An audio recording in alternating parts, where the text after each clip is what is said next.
Right. And I am here. Happy days. Hello, Rito. Card. Premium. Living the dream. Let's jump straight back into our game, because it's level 7 day. Every weapon is level 7. Glorious. I have a little bit left to do on the short blunts, and then we're golden. Every weapon is a 1 and 2 shot. Glorious. Hello, Tiger Woods as well. Hello, hello. I have introduced myself. You have introduced yourself. This is a very good conversation. Brew, it's a very good conversation.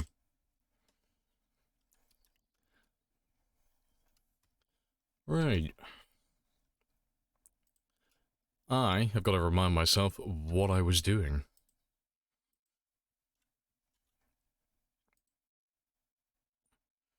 Oh yeah, I did my fishing, but I didn't actually do my meal prep. We just kind of did a fishing session and then ignored it. So I got to do that straight away. I got to refuel all of my generators, repair all my generators, refuel my car. I need to shave my scruffy beard as well. Wash my character in a moment. He's drowsy, so time for me to go to sleep as well. Yep, that's set to 4 AM. Good stuff. The goal is just decoration. Yeah, it's just like any other piece of furniture, really. So, it doesn't have any collision, so there's no risk of zombies destroying it. You can't use it to blockade doors or anything like that. And it weighs 30, so it's a little bit lighter than, say, a fridge. You know? But it's purely, like, for aesthetics. It has no functional purpose in the game. It's literally just a palette of gold.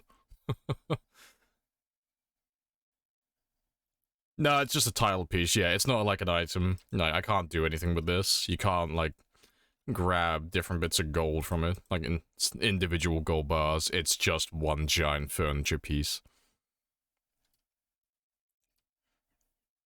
Hey, Alze as well. Welcome back. Hello, hello. Yeah, wish a nice day. Go, go, go, go, go. We're on it. Speed. We are speed. Right. So yeah, I need my morning fishing to begin with. But I want to get some chunky boys, so I'm going to start using up these little bait fish now as well.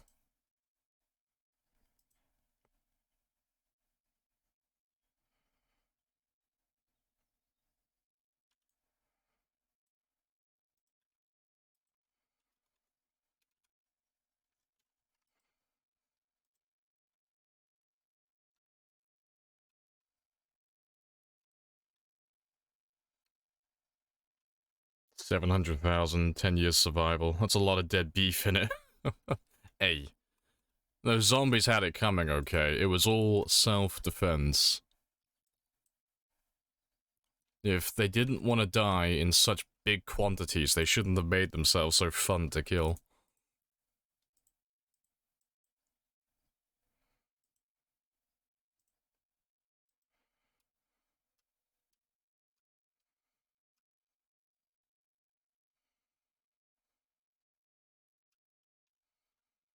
I got one small pike, but that is good enough for me.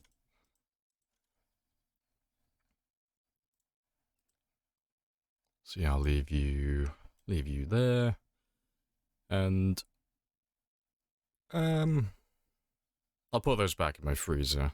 I need to get a trash can for this place today as well, so I have a place that I can start ditching my socks without dragging them back home.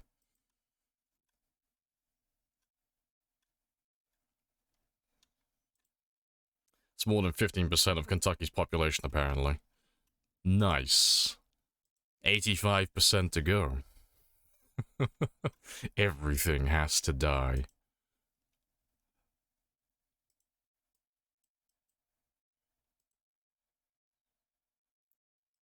Let's put you back there. Let's get rid of you and you. Oh, and that other little bait fish as well. And let's cut these ones up while we have them. And then we'll do our meal prep.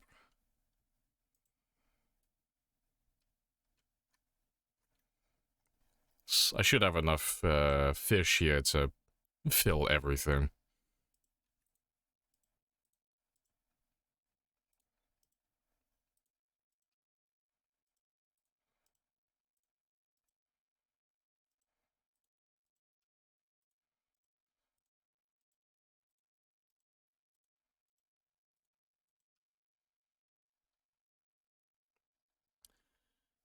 Oh, do I think I can reach 500,000 before the patch drops? Yeah, easily. Easily.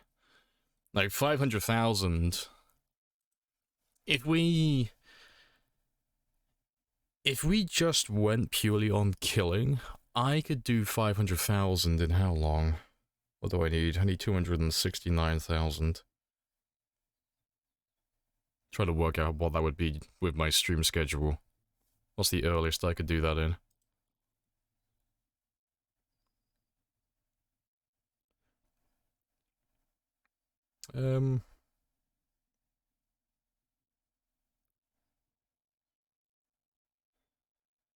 I could do it by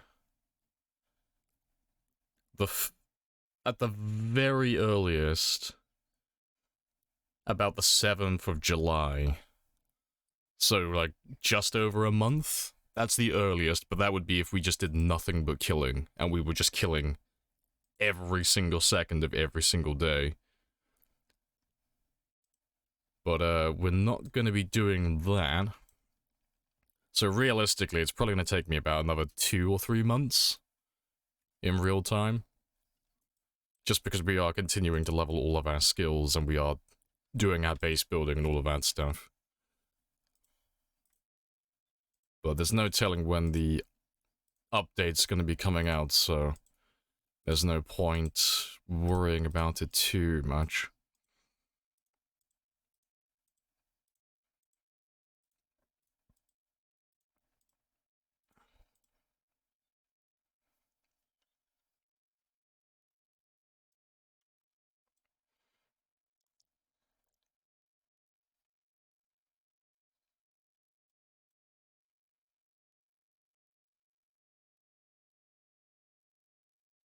So I can feel like a villain. Yeah, I need my room with my round table, and my knights, all my chairs.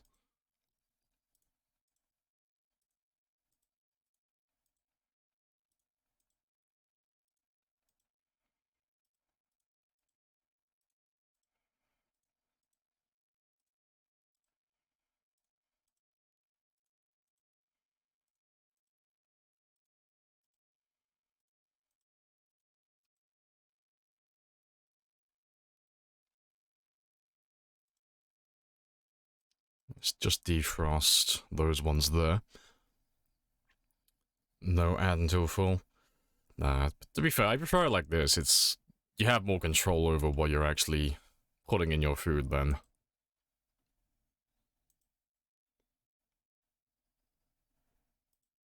There we go.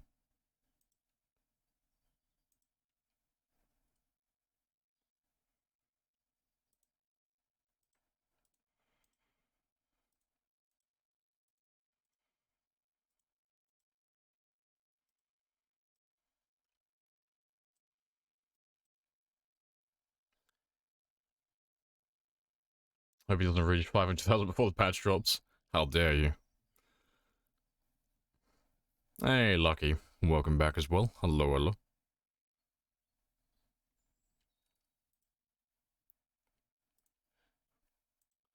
Right, and while they cook, let me just wash my character.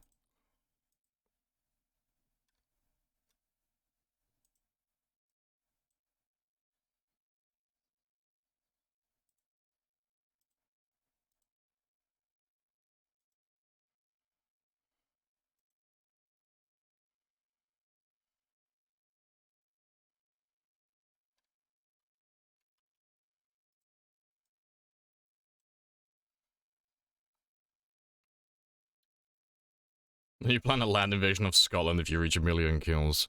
No, there's no need to invade Scotland, they've already been conquered. It's keeping hold of them, that's the problem.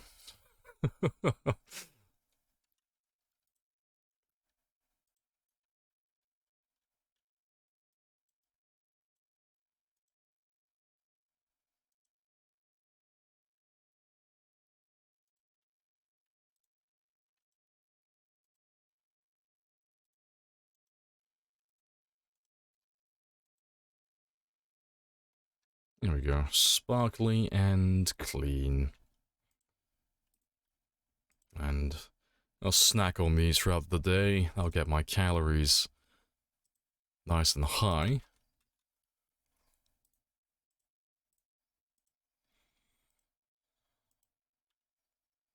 Right. Yeah, that's all good. I need some more pipes. And then we'll go and repair all of our generators, because that is the little ritual we have at the start of every stream. Just to make sure my base doesn't fall apart too much.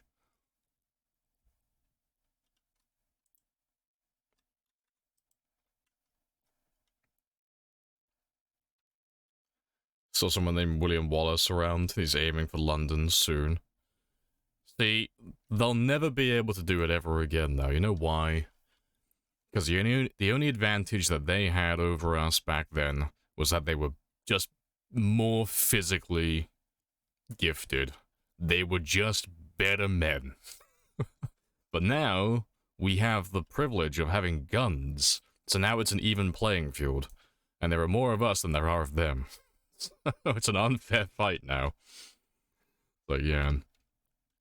We don't have to go against a Scotsman who's like wielding a giant fucking greatsword. No, I got my Glock. That's it. That's all we need. Fully protected now.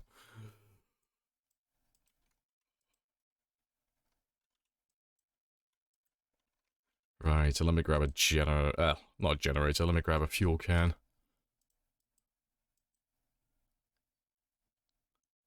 And I'll start at the end, work my way down.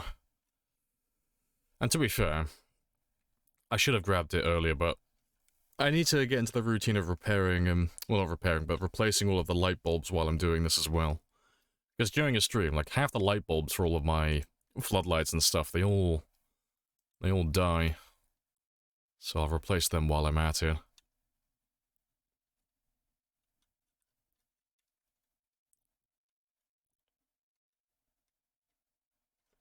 Oh yeah, they'll be in here, won't they?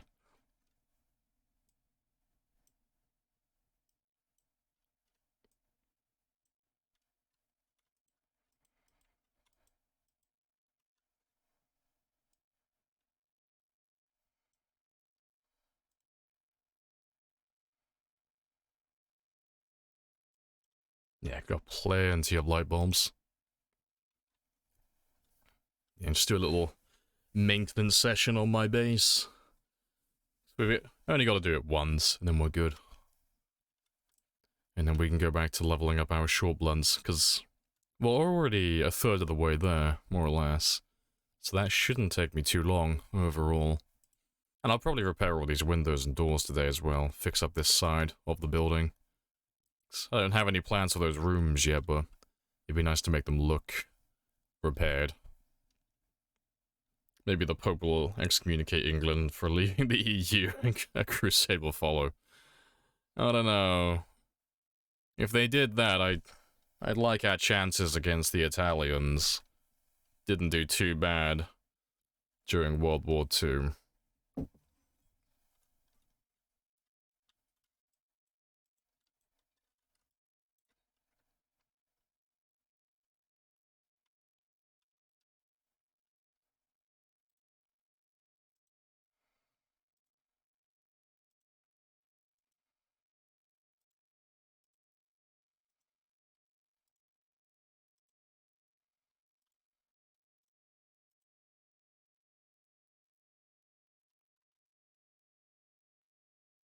Yeah, I'll replace these ones as well. I'll put them back to being normal light bulbs as well.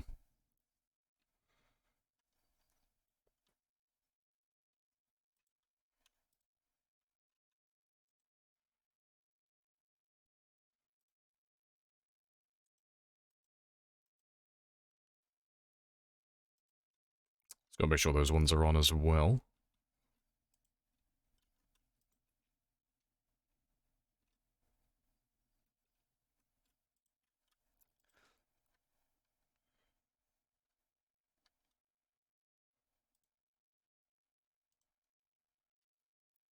PC sound is off.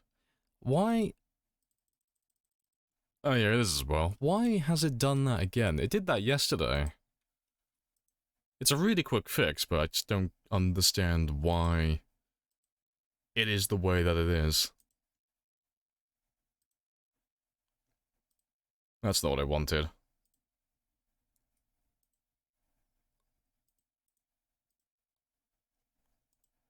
Now, why are you the way that you are? See, I just get rid of you. And then... Ah, it's gonna want me to close the game completely. No, I'm not doing that. We'll use the other method. OBS is just not having a good time. Yeah, let me just make you from scratch, because that's a really easy fix. But no, appreciate you telling me that sooner rather than later. There we go, project's on board. Let's add you. Put you down, lower the volume just a tad. There we go.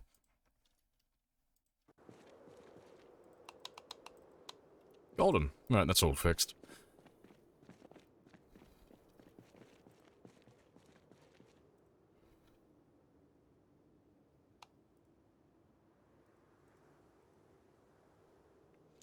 And so there's the purpose excommunicating little Lamprey. Happy days. So, it's a fair fight then. Yeah, Crusades didn't work, that's why they launched so many. Fair assessment.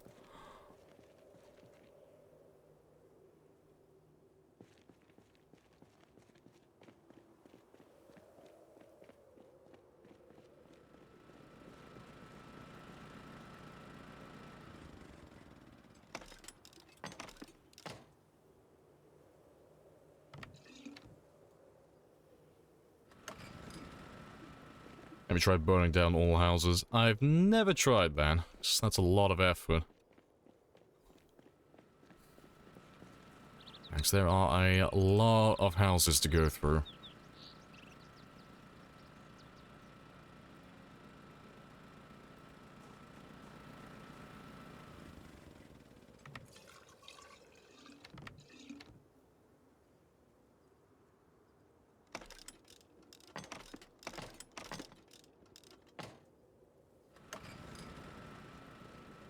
Hey, no miss.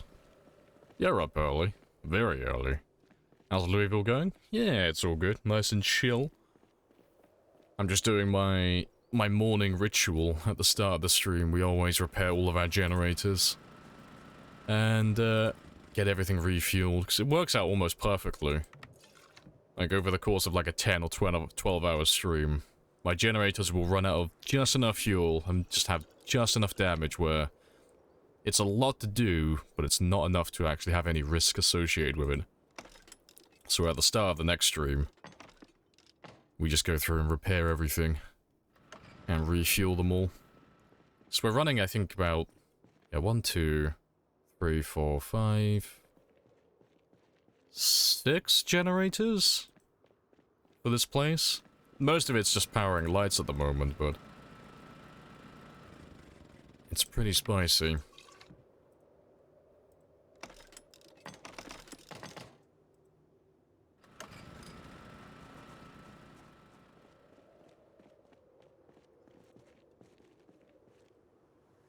Let's repair all these lights as well.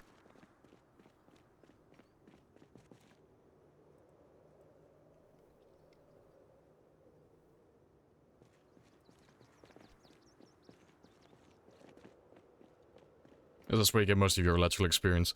No, I get most of mine through watches. Like, it's nice. Like, I get a little bit from doing these generators and such, but it's only a very small amount.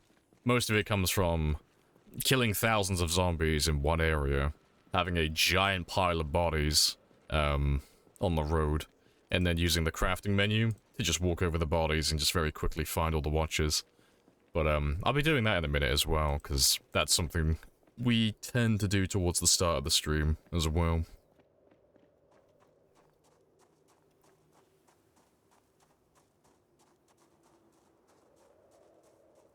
But what I need to do is grab my Volume 5 electrical. Oh, you're still working. Yeah, I need my Volume 5 electrical from West Point. And when we go out there, I'm going to grab a generator as well. Because I'd like to power some more lights around my base.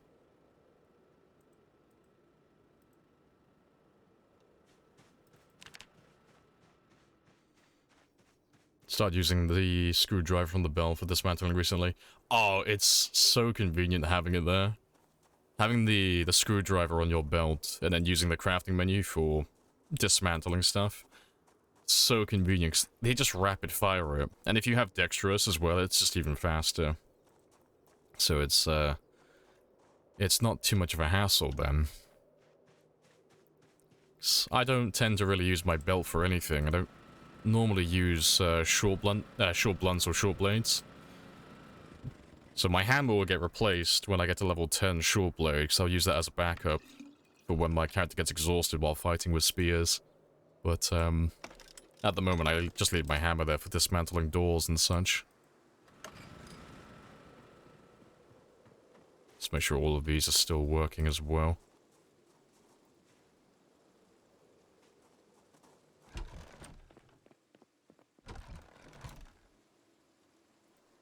Yep, they're all working. Right. So that's my entire base repaired and all powered up. We'll go to West Point now, go grab another generator. Because I want to put some lights along here and get this one powered. So we'll put a generator over here somewhere. And then I'll grab the Volume 5 electrical book as well then. You really want bow making in the game? That's coming in Build 42, yeah. They've already confirmed bows and crossbows.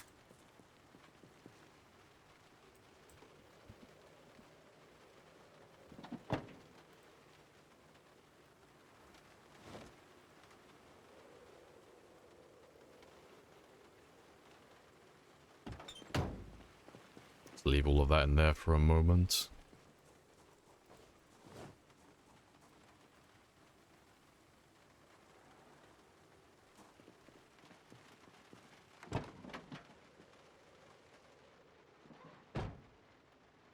Looks good. Yeah, it's getting there. How have your streams been going though, on your end?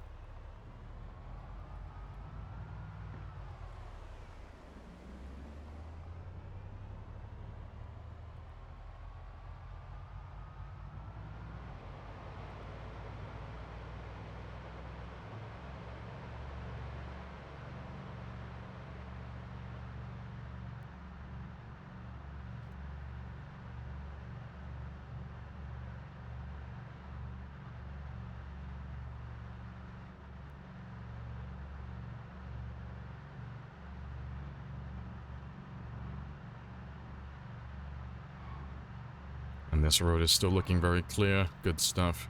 I think we might have actually won with Valley Station. Like, normally when we drive down this way, we have zombies coming out of the woods. The ones that have been chasing us, like trying to get to the military checkpoint, while they've been hearing my car drive up and down through Louisville. But, yeah, we haven't seen anyone so far. I think Valley Station might actually be empty now. Rain time. Hey, Alex as well. Welcome back. Hello, hello.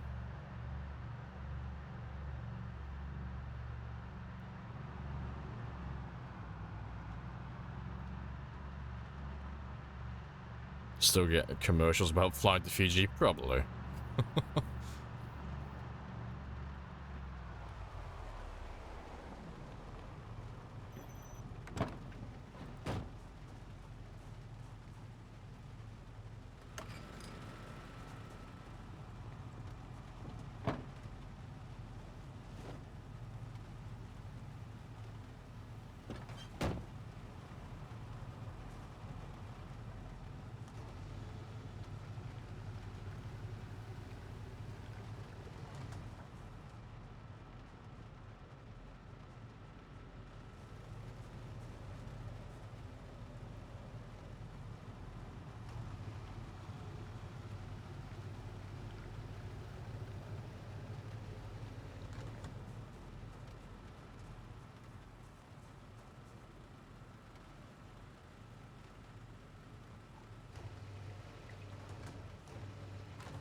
Alright, good stuff. That's all done. Have you taken a look at the Durka map? No, I've seen a few people playing it, but I've not looked at it myself.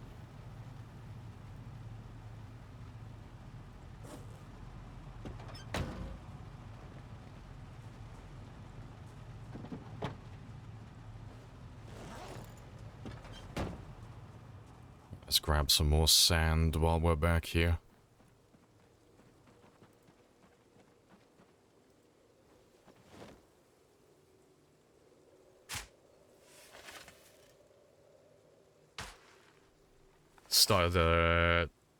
You start to get a feeling of the spear.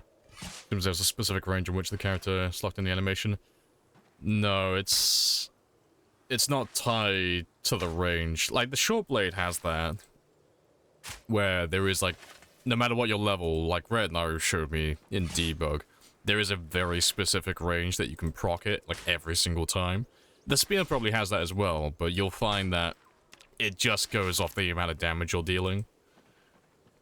So, the higher your strength level gets and the higher your spear level gets, the more you'll do it. But you can't consistently do it, like, every single time. At a low level.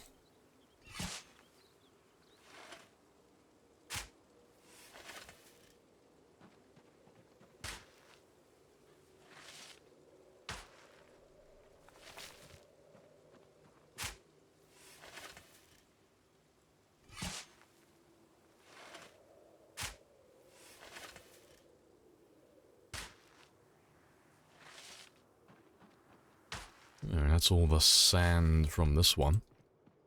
All your sand belong to me. And I'll pick some up in a second as well. I'll pass through Valley Station. Or, actually no, I'll pick it up from West Point. But yeah, I'll pick up some more sand along the way. But let's go pick up that Volume 5 electrical book now. And pick up another generator as well.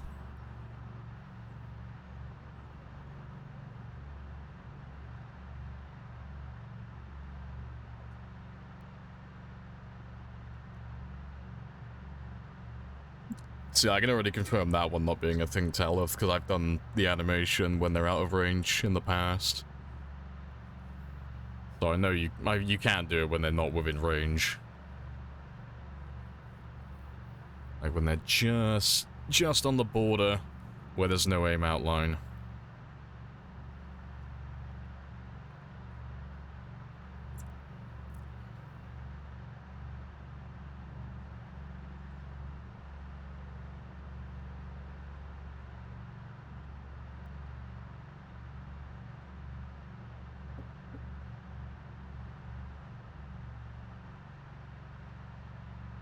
And we should pop level 9 fitness today as well. So we're gonna be doing quite a kill-heavy day. I think we could probably get 10,000 experience. You would know, yeah, I mean, it's like literally thousands of hours of using spear. I've seen everything with them. But yeah, you're doing the same thing that I do, which is like the best way to like use weapons, which is to like preemptively swing just before the zombies are in range. So just as they get within like that max range, that's when the damage is getting applied, so they're as far away as they can possibly be. So yeah, you're playing like very optimally doing that. But yeah, regarding the animation thing though, I know it can trigger when you're doing that, because I've had that happen. Well, it happens every stream. It's just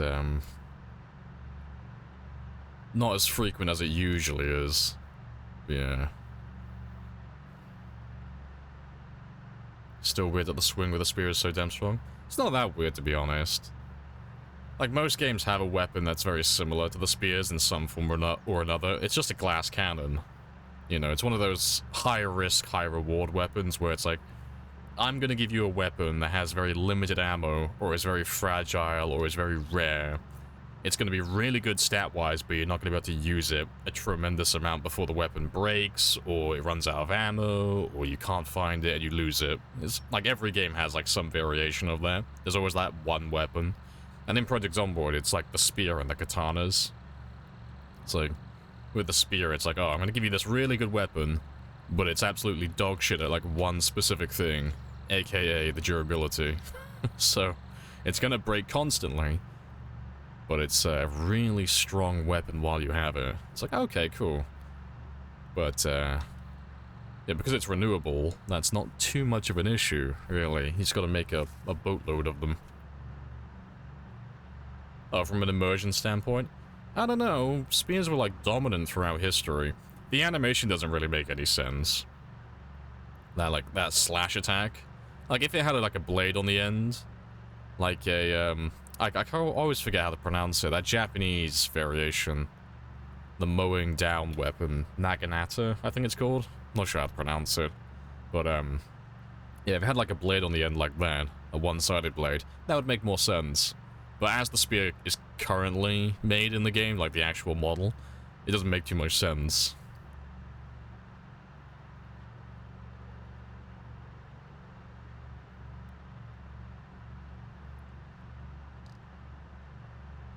Yeah, anything with mass could be a weapon. Give me a brick and a can-do attitude.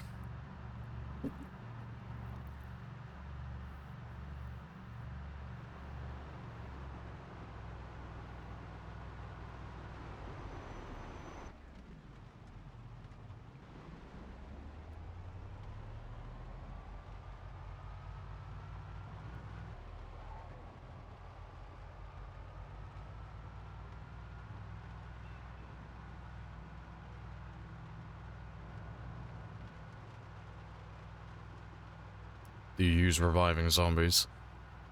If you're on about like the fake dead setting, it's just on the vanilla default settings, so it's on, but you never see it, really. So, zombies reviving themselves, like coming back to life, that only happens for zombies that spawn on the map, like initially. No zombies that you kill ever do that unless you enable that setting. And on the default, it's always just on the regular spawning zombies. So just the dead bodies that you find when you're wandering the world initially. So we don't ever really see them. Right. Yeah, let me grab that volume 5 book. I'll grab another generator, and then we'll grab some sand. Naginata. So it's not Naga. That almost sounds like a racial slur. It's Naginata.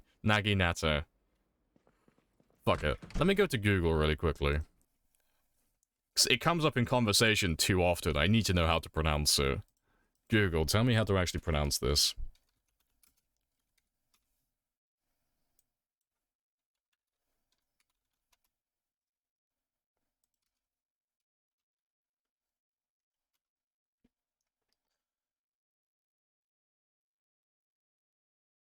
Oh, don't give me, like, it's giving me a text lesson. Like, no, I don't want to I don't want to read how to actually pronounce it. Just give me an audio file.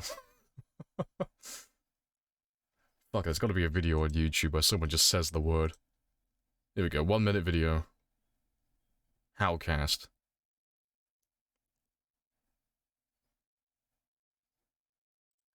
Yeah, Naginata. Cool, done. I now know how to pronounce the word.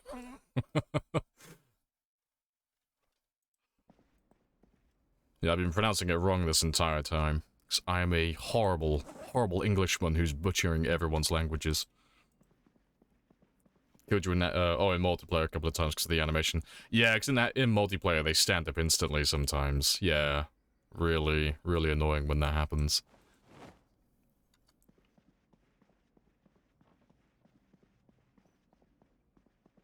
Oh, the NPCs know when they're faking it and they just immediately open fire? That's hilarious. Also, just because they're always useful to have, let me take a bunch of these vitamins with me.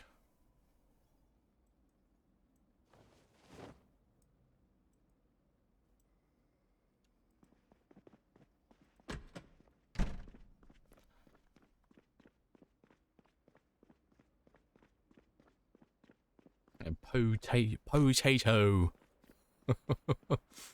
Where have you fully cleared already?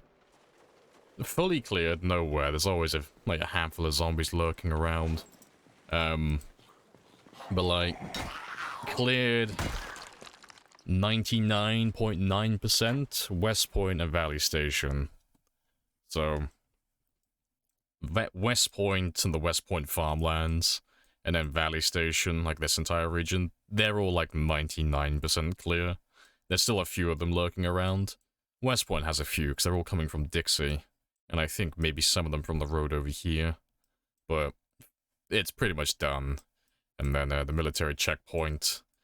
But this road's a bit hit or miss. It gets filled with a few zombies every now and then. And then everything beyond the intersection is just Louisville. Just normal, regular Louisville.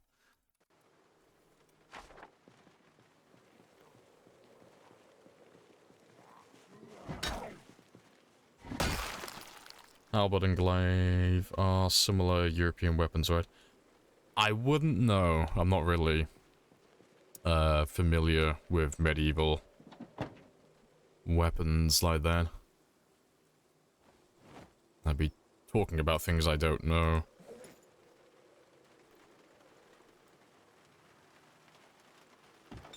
Let's go grab some sand and then we'll head back to the military checkpoint.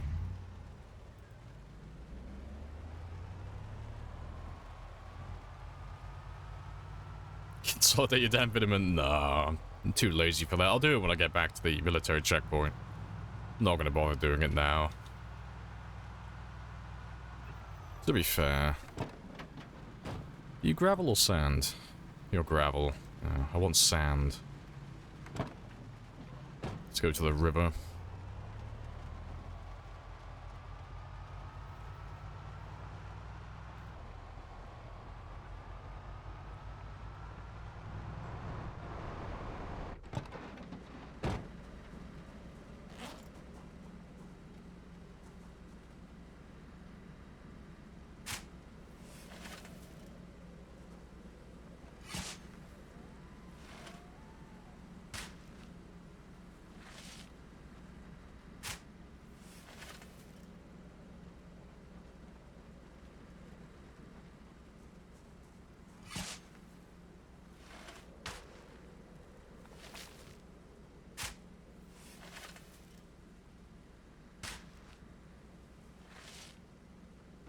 Oh, cool. That's all the sand.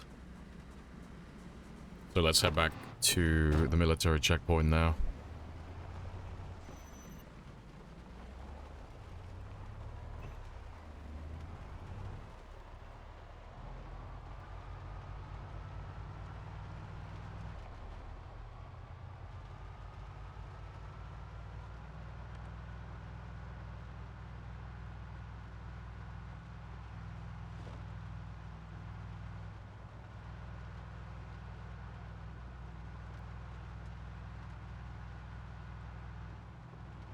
You tried to explain to some friends that are new to the game that respawning zombies are awful.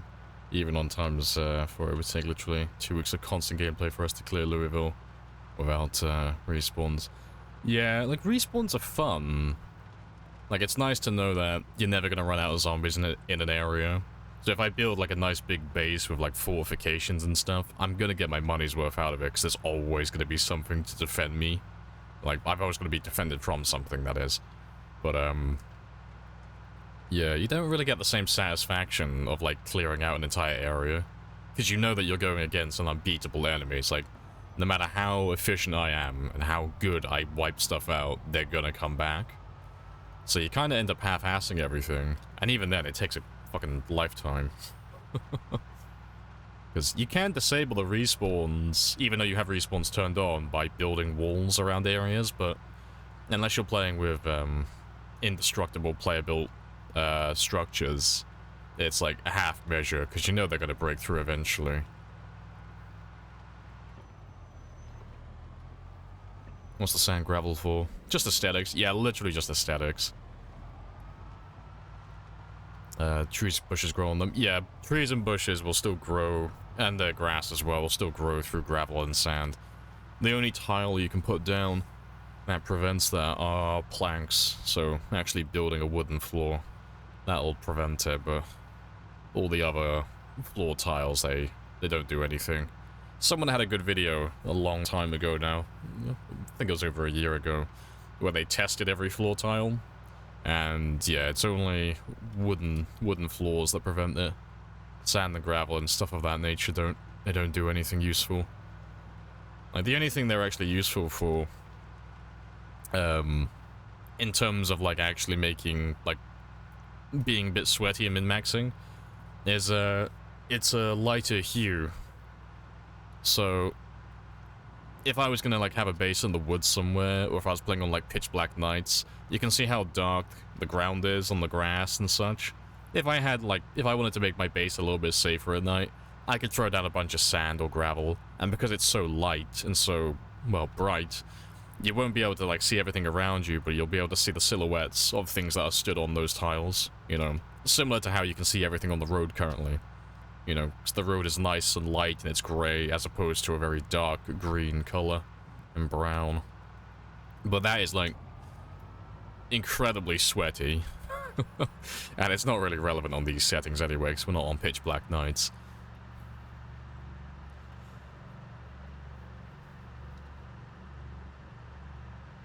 The wooden bridge to paradise, ah yes. The clean road. No trees, no grass. Clean forever. They literally can't survive a month yet. Don't know why they want respawns. I mean, respawns are the norm.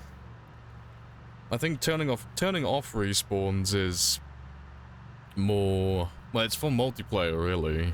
To keep a server alive and... for lower pops. So, like, anything that's 4 and below, really. In my opinion. Anything above, like, anything that exceeds insane pops, or anything that goes, like, ×4 or ×6 and above, that's kind of where you start either lowering the respawn settings, or you start turning them off completely. At least that's just how I do it myself. That's, like, the threshold that I have in my mind. Where it becomes, like, it gets to a point where there's too many zombies for the respawns to actually be fun. Because we did a run in the past where we did 117,000 kills, and that was ×8 pop with respawns turned on. And we could still make really good progress going through Louisville, but it was really time consuming. But it was still like kind of bearable, but that's like on the extremely high end.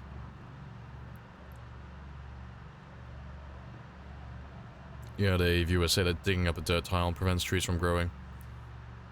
Not sure about grass. Maybe. I don't think it is, though. I'm pretty sure this guy... I'm trying to remember what the video was. Maybe you remember it, Rare. There was a guy who made a video testing the floor tiles to see which tiles would prevent tree, bush, and grass growth. And I'm almost certain it was just planks. I'm trying to remember it now, but...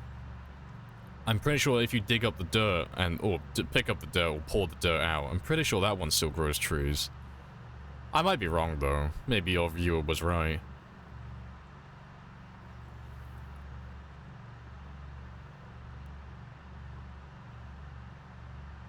Yeah, lower pop with respawns isn't the worst thing ever. Yeah, I mean, it's all player choice, it's all preference.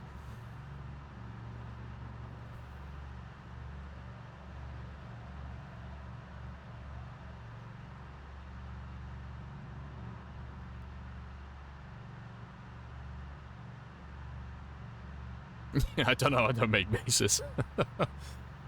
Red Naru is living that perpetual nomad lifestyle.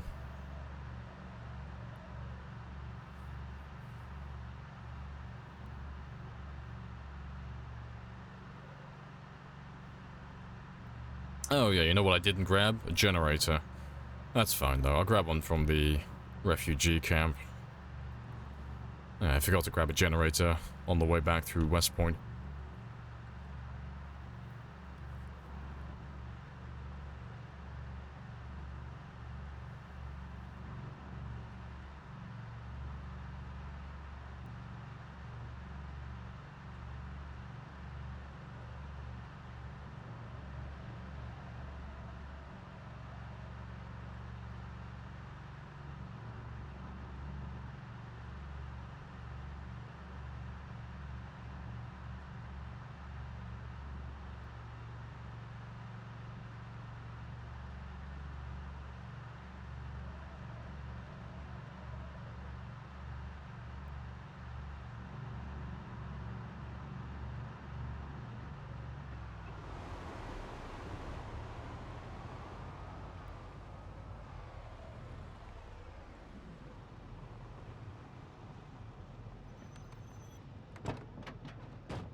Get that one turned back on. And these ones over here as well.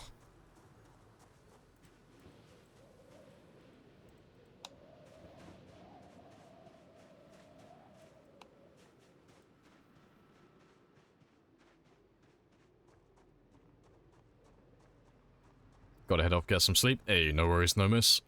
Appreciate you dropping by. I'll catch you later.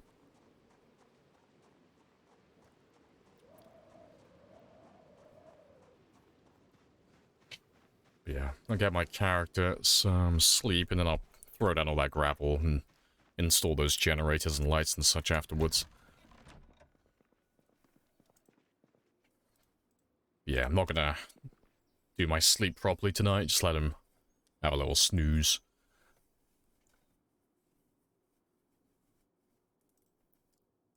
Right, but before I carry on, I gotta do a very quick check. Give me less than 60 seconds.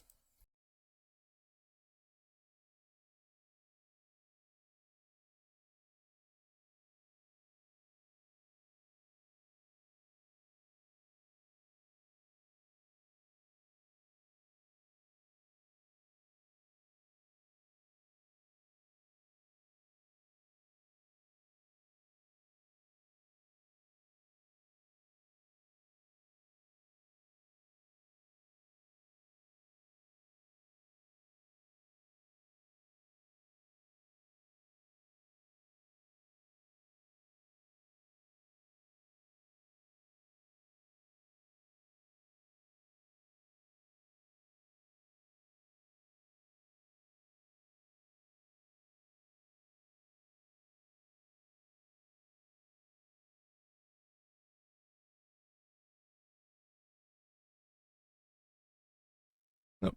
Everything is all good on my end. Happy days. I can ignore that for a few more hours. Right, but yeah, let me get some food. Make sure my weight is going back up again.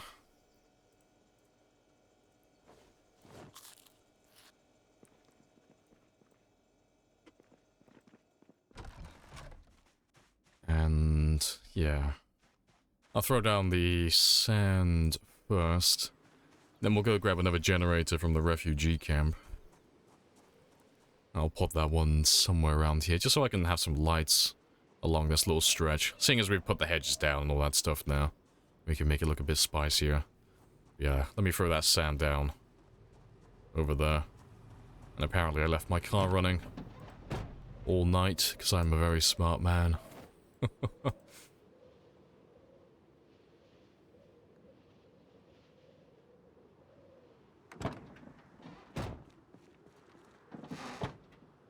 So yeah, throw those away in a moment, and you, and those. And yeah, everything else as well. And to be fair, I'll start leaving the light bulbs over here. I need to build a little storage room for all my electrical stuff at some point, but that'll do for now.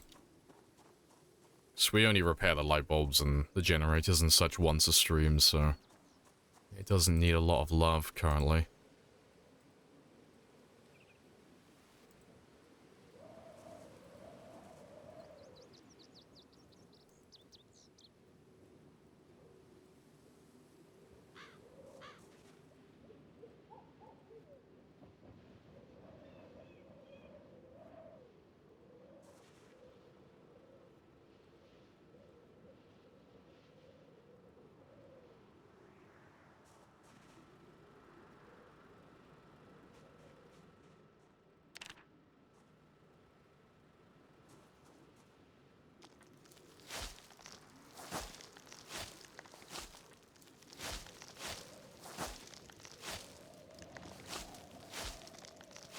Yeah, good stuff.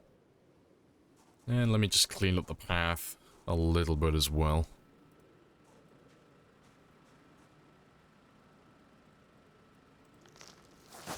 Yeah, look at all this red.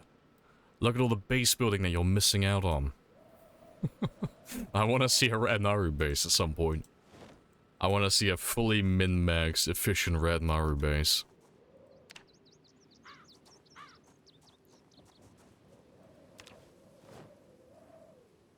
Yeah, I'll leave all the logs for now.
Alright, but yeah, let me get rid of all of this for now.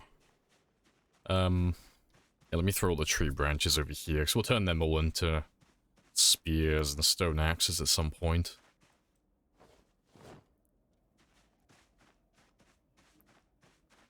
Let's get rid of all of you. I'll delete that in a second, actually.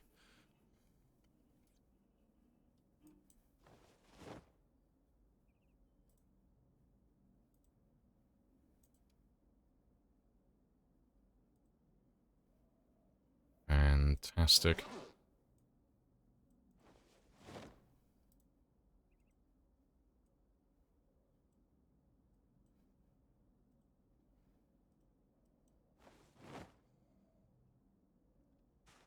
Alright, we've got to read that one in a moment as well.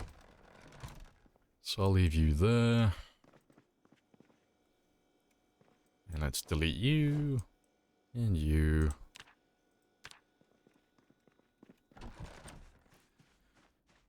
Yeah. Gonna get rid of all of them as well, because they've been sat there for so long now. Let's clean the area up a little bit.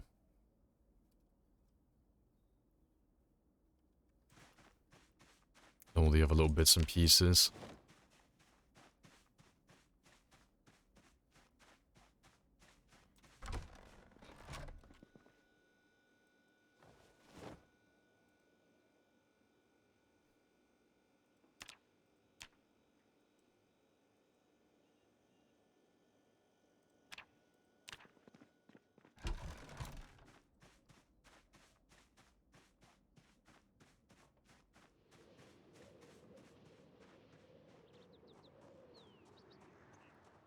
Yeah, that looks a little bit cleaner. I'll leave the rest of it for now, but let me... What am I gonna do?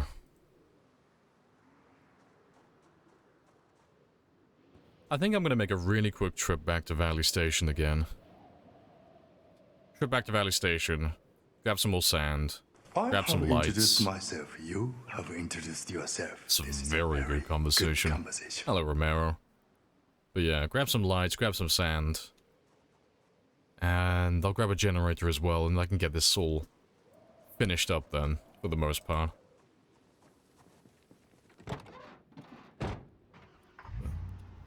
Let me grab the generator first. Are there any in Valley Station that I haven't picked up? Yeah, there's one down there. I'll go to that storage unit, I'll pick that generator up. And, to be fair, I can loot the rest of that then, and mark it off. And... yeah, and then we'll go grab some lights from some houses. What's this indoor area going to be used for once it gets cleared up? Probably a drop-off area. Because that entire building there, like the second floor, like the one above the ground floor that is, I'm going to be using that for storage. Like, that's my warehouse. That's where I'm going to start building a giant storage area for all my loot. Because at the moment, we have a little tiny loot room, a little temporary one, but it's very, very small for the scale that we do things on. So I need something of bigger proportions. So the ground floor, I'm probably going to just tile it and have it as little underground, little ground floor garage for my vehicles. I can just pull them in, you know, once they're filled with loot, and then I can just grab everything and just move it upstairs into the appropriate storage areas.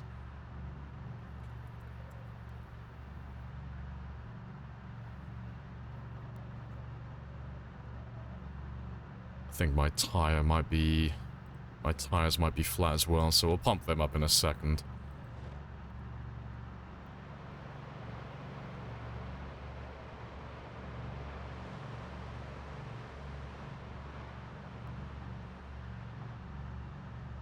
To be fair, seeing as I gotta pull out and kill you, I'll do my tires now.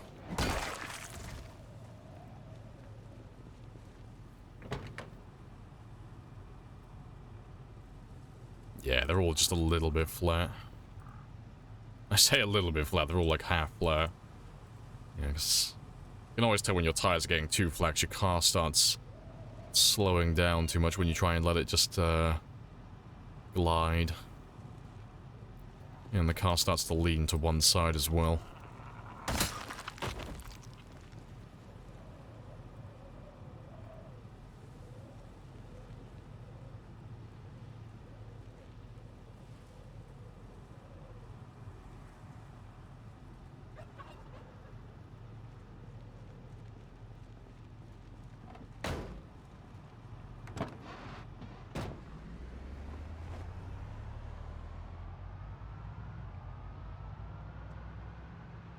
Oh no, Stiban, do you need to get pumped up? Fuck's sake. There's the tire pressure displayed. Only when you're in the mechanics window. Only when you're actually looking at the vehicle itself. While you're driving around like this, you won't know. It's just based on feeling, really. You know, I could just feel the car drifting to one side. So at the very least, I knew that some of the tires on the left side, because it was leaning that way, they're a little bit flat. But you can tell if your car's got, like, if the tires are a little bit flat as well, because you can feel it when you leave the car rolling. So if I were to, like, just take my hand off the accelerator now and just let my car roll for a bit, you can just see how far it goes, because it's got really good tire pressure. If I were to, like, have, like, half-flat tires, my car would kind of get, like, here, and it would just kind of slow down really quickly. Appreciate the follow as well. Happy days. But yeah, it's a really minor thing, but it just makes the car drive so much better when the tires are fully inflated.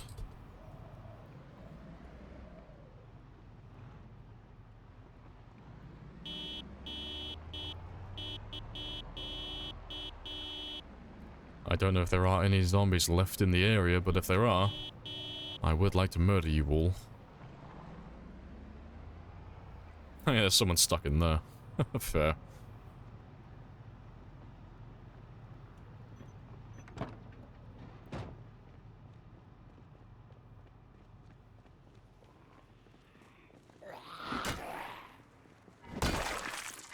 And clearly... yeah. Should be this one, isn't it? Yeah, let's grab that generator. I'll mark this one off on my map then.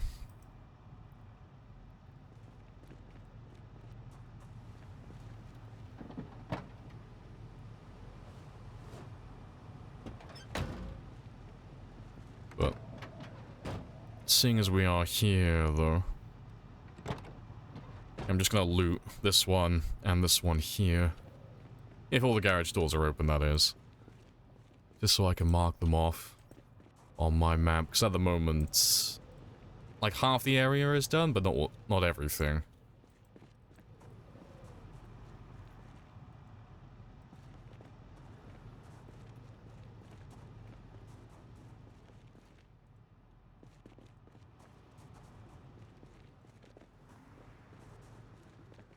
So they're all done. Let's check that dumpster.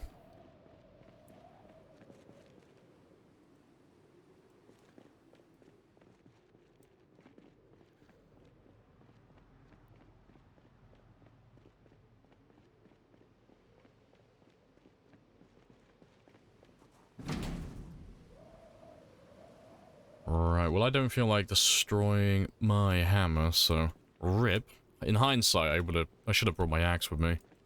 But I got to do those ones, that's fine. I am content with that.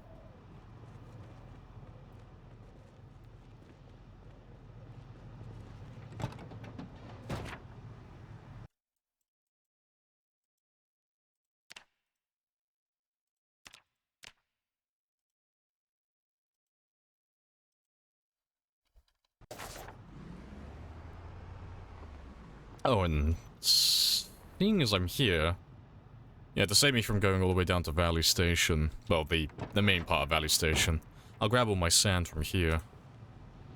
Oh, fuck, it's gravel. Fuck, they look too similar. I thought it was sand. Oh, well, I can grab the lights anyway, 'cause I did come back. I did come for some of these ones. I'll take you with me.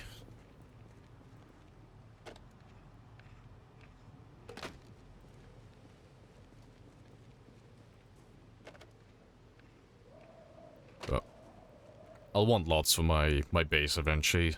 So let me just grab all of them.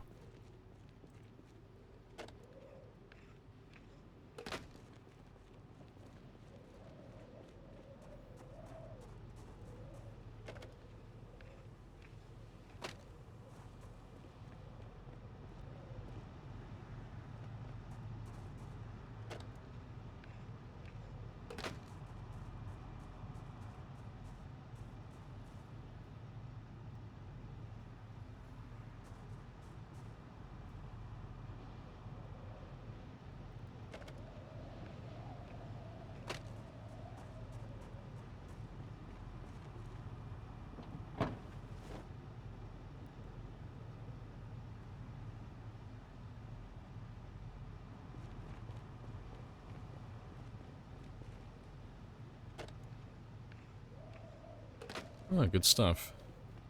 And yeah, that's golden. So I got 7, sorry, no, 7, 8 lights now. So we'll go pick up some sand along the way, wherever we see some. Rip. Yeah.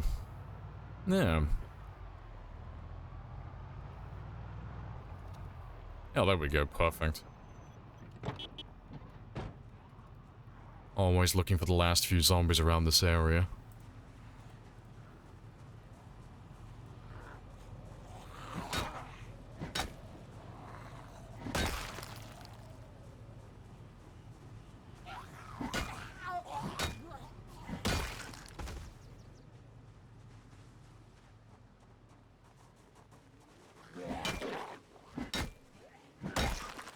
Yeah, all of this will be gravel. Yep. I'm surprised there are still zombies this far out. Thought they would all be by... They all would have made their way down to the highway by now.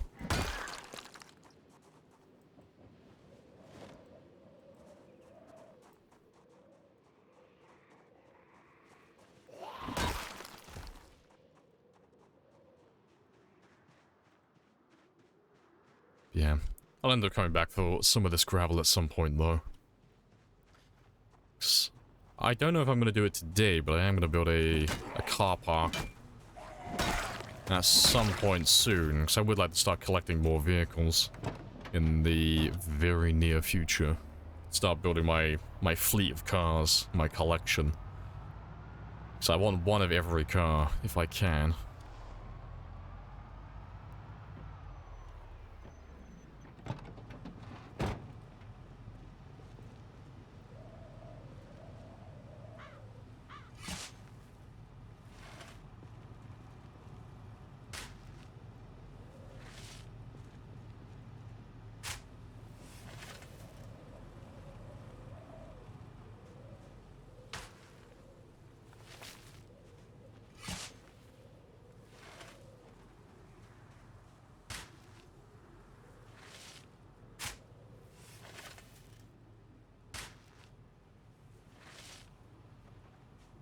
He's returned for the Sand Master Obi-Wan.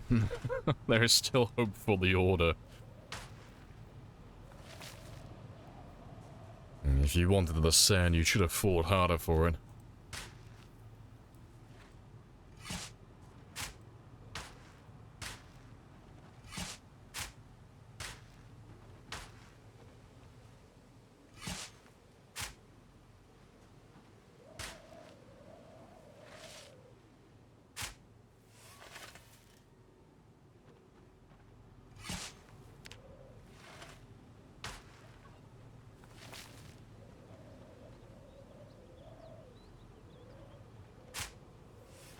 Hey, Wardep.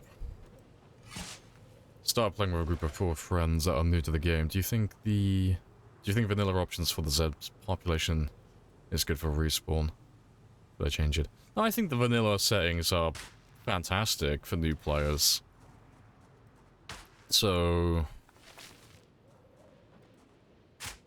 in terms of like the respawn and everything, I think the numbers are great as they are.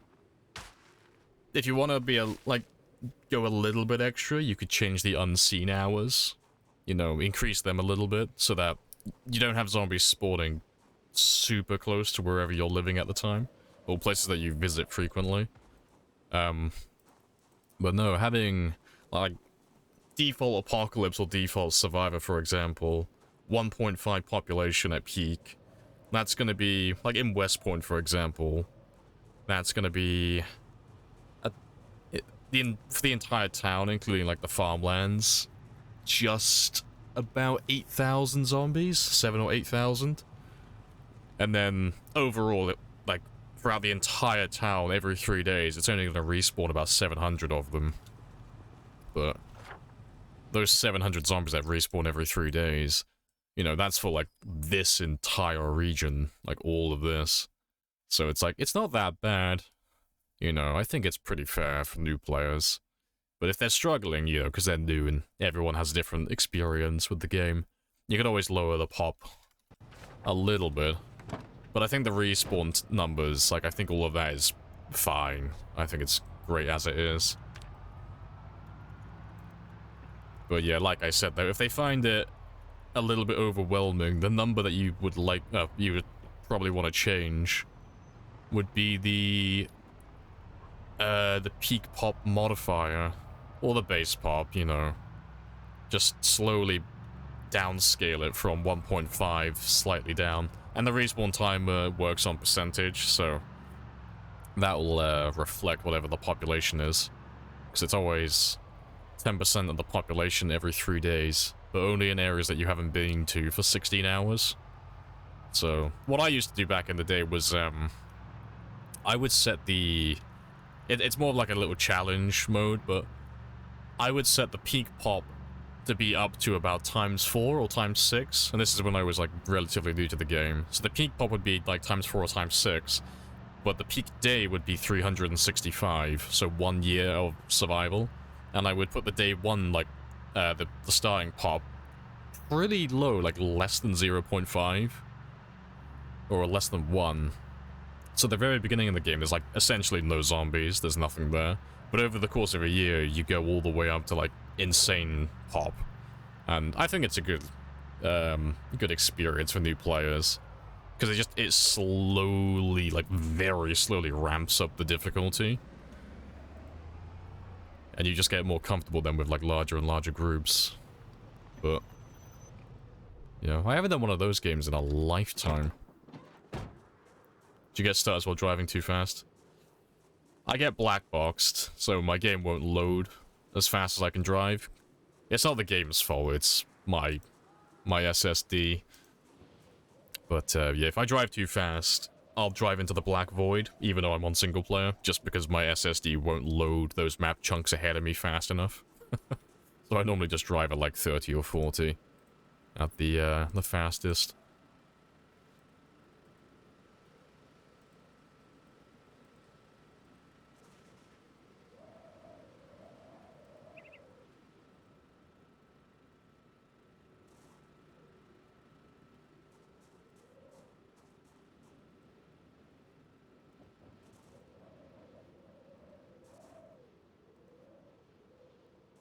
Yeah, I'll go that way as well.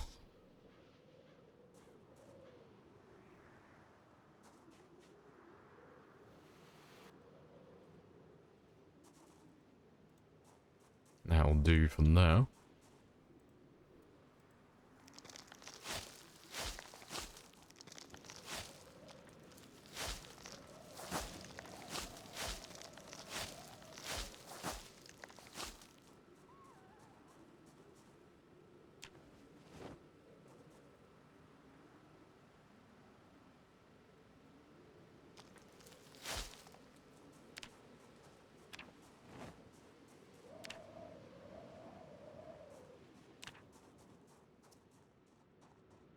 Yeah, good stuff.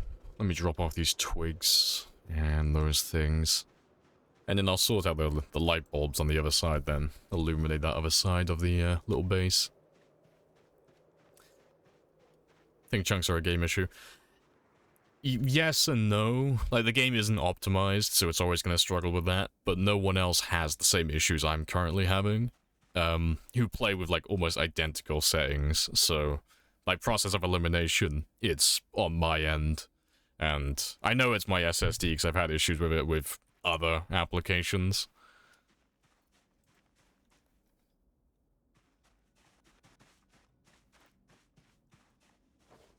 Let's get rid of all of them.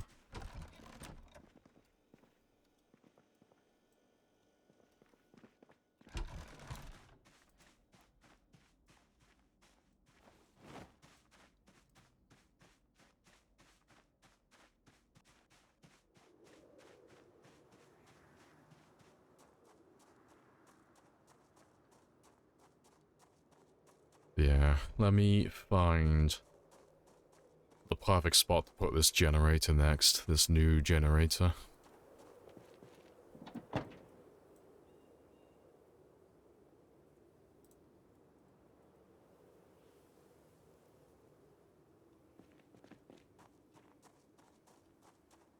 Right, where's the halfway point? What am I doing? Right.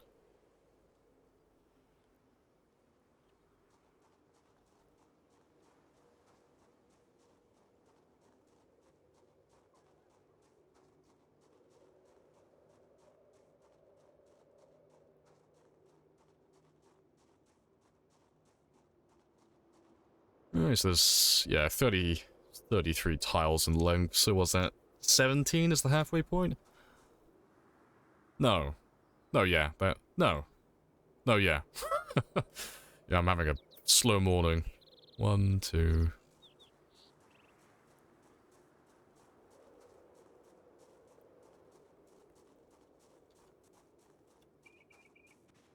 I'll just put somewhere where I can easily see you.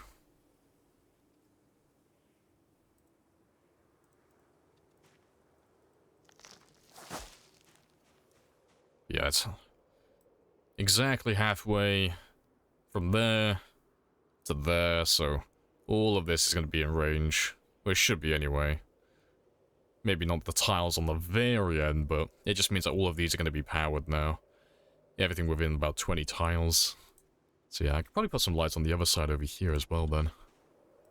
But, yeah, that's fantastic. Hey, unknown. Hello, hello, hello.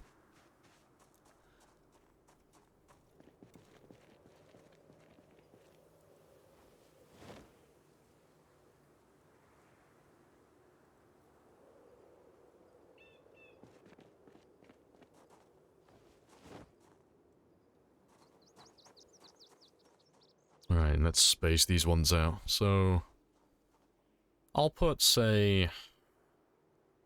We'll do 4. We'll do 4 lights.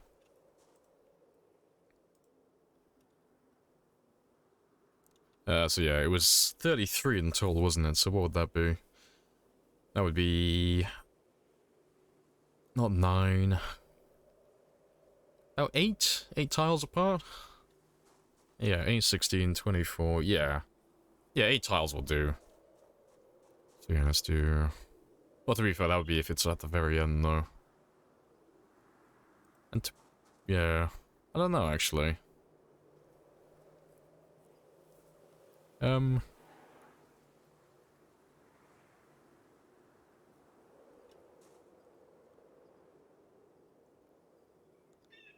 I do 6... Just trying to work out. I like things to be done properly, and I like things to be nice and even. So, I'm only gonna do it right, like, the one time, but you have to humor me.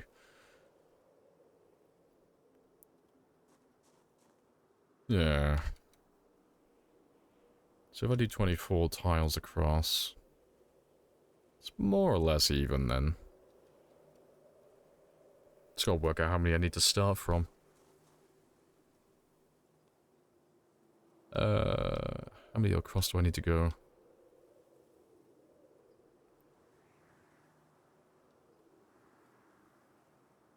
Just give me a minute, I'm just doing math. Really basic math, but math. I think 7 tiles across? No, that's wrong. No, 5. About 5 tiles across, yeah. 5 and then 6, yeah.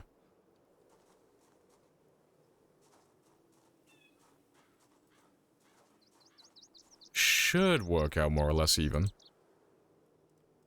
Also, can I not put you if there's a hedge? Because if that's the case, that's really annoying. Oh, you're not gonna do hedges? Fuck you. Let me just make sure it is the hedge that's causing it. That's so annoying.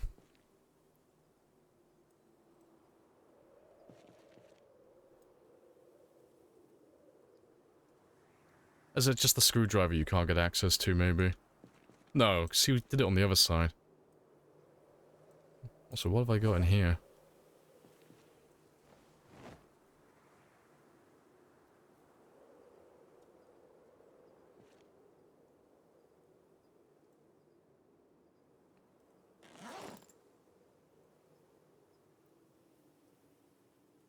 Oh, you weigh 5. Rip. I thought you were lighter than that.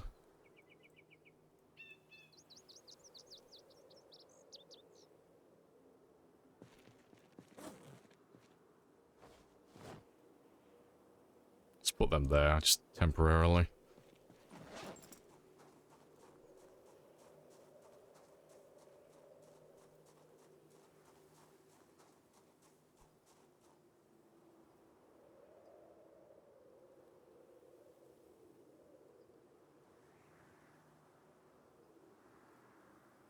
Yeah, they're not going to be able to occupy the same tile. That's incredibly annoying.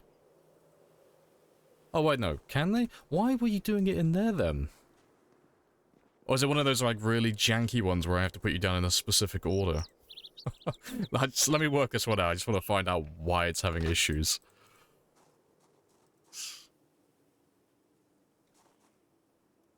Oh, wrong one.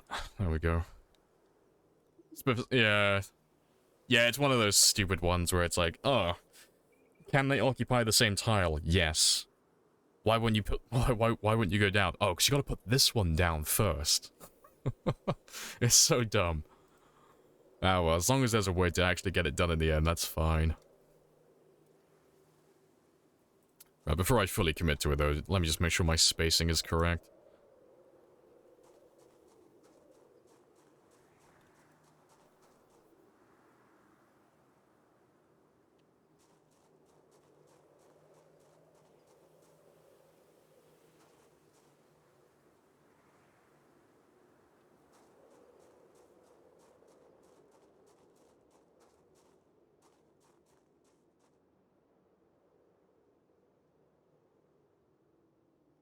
No. Wait.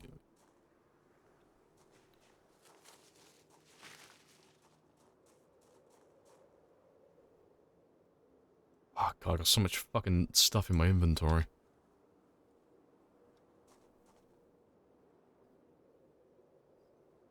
I just mark you. Like that, I'll be fine.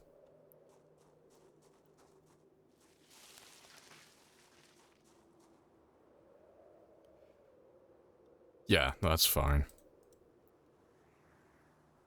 And then... 1, 2, 3... I was off by 1. Yeah, because that one's 5 tiles, isn't it? 1, 2, 3... Oh, no, it's 4. Oh, that's fine then. Yeah, one side's got to be uneven. That's fine, so yeah. We'll have 5 lights then.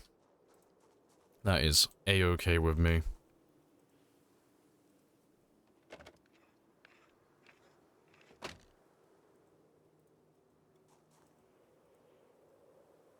Oh wait, no, you're 5.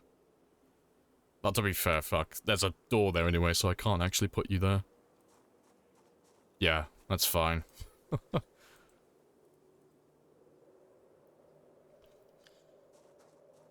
Hey, space. Pressure causing trouble? I am. Well... I'm being bullied by math and fancy lights. But, I'm sure I will live.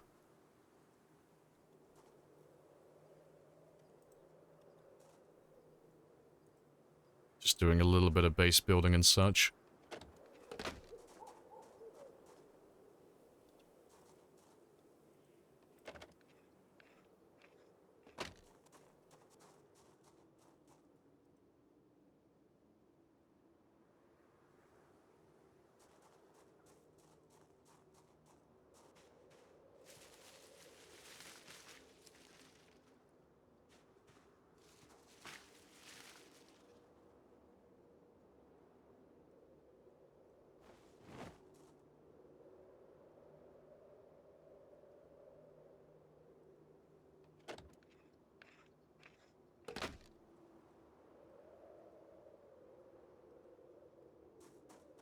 Let's grab some more lamps.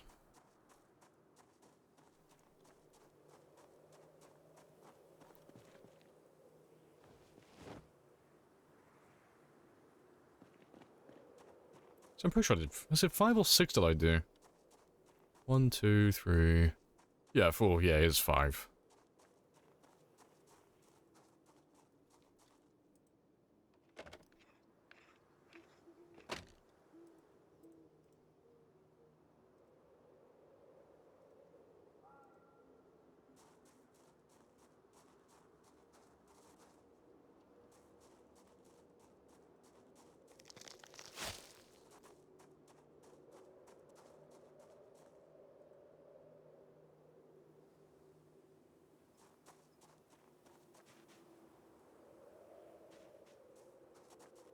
Yeah, nice and spaced. Very spicy. Alright, let's get that one fueled, and then I'll put all the light bulbs in. Because if they're out of range of the generator, that's fine. That's a really easy fix.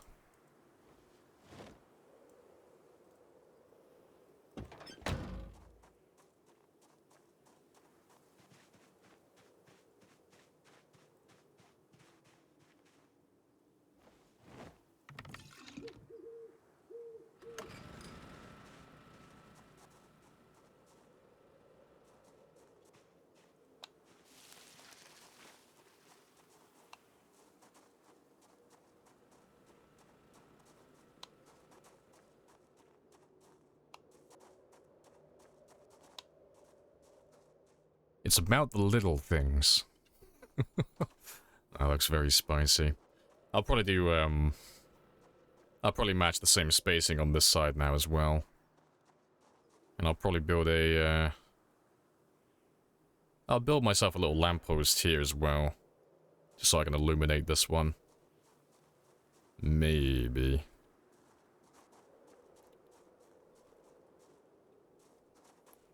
Next, let me just move these ones.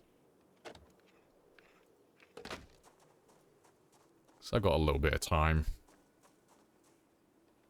Hey, Royal. Welcome back.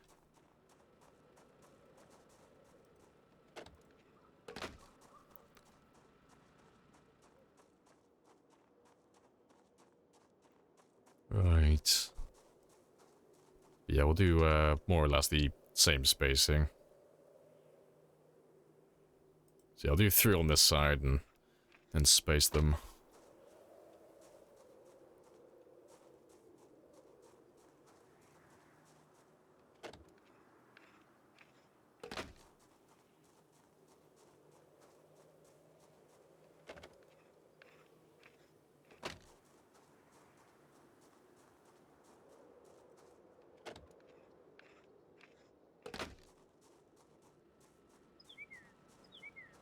Yeah, and then there's 2 on this side, so yeah, 1 has to be uneven, so that's fine. Yeah. Now that they're spaced out a little bit better, the entire thing is illuminated. That looks very spicy. Got a bit of a dark zone here, but I can fix this later on.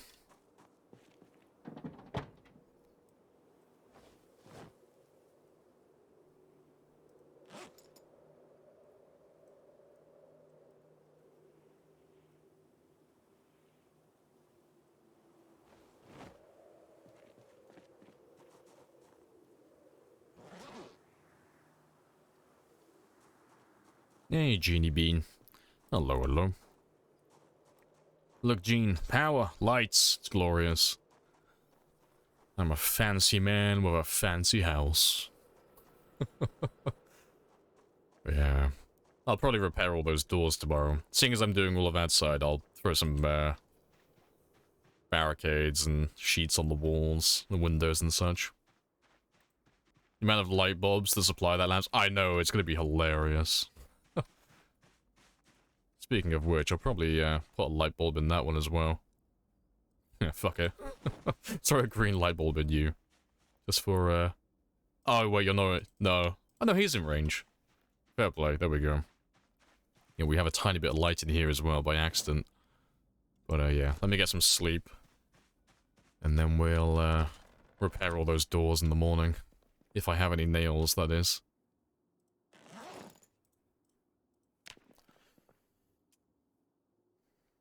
I know, fancy man, I know, right? I'm moving up in the world.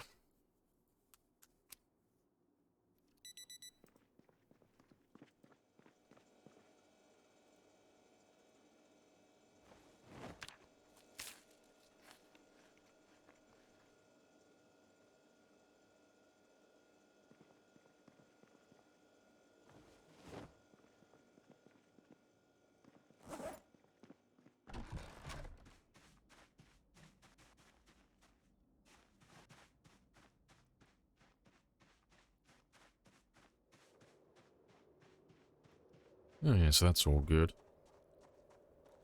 So I won't be able to put a light on this side or anywhere over here, because I'll need another generator around that area somewhere. Yeah, how many planks do I need? 4, 8... Well, I need 12. And to be fair, there are logs down there as well, so... That's nice and easy. Let me see how many nails I have then.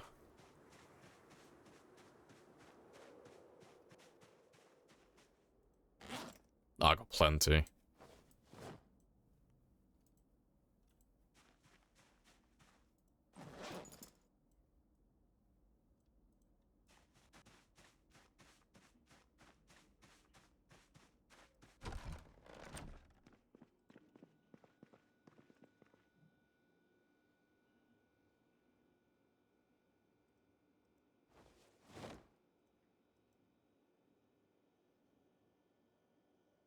See, I'll need a few more... Need 2 more door hinges. But that's not a big requirement.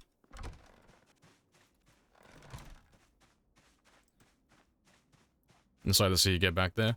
Yeah, we're not that far away now. From, overtaking my last run score. Getting there. Yeah, I do slow down every now and then when I'm doing stuff like this. A little bit of base building, a little bit of skill grinding every now and then, but we're not that far off now.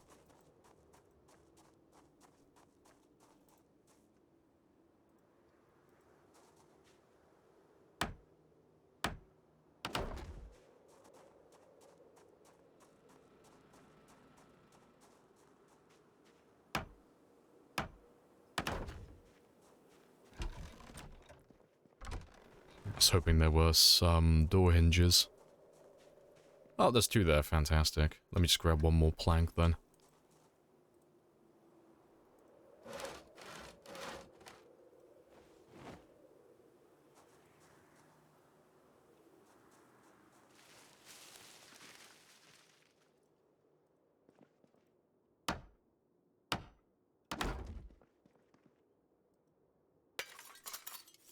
Right.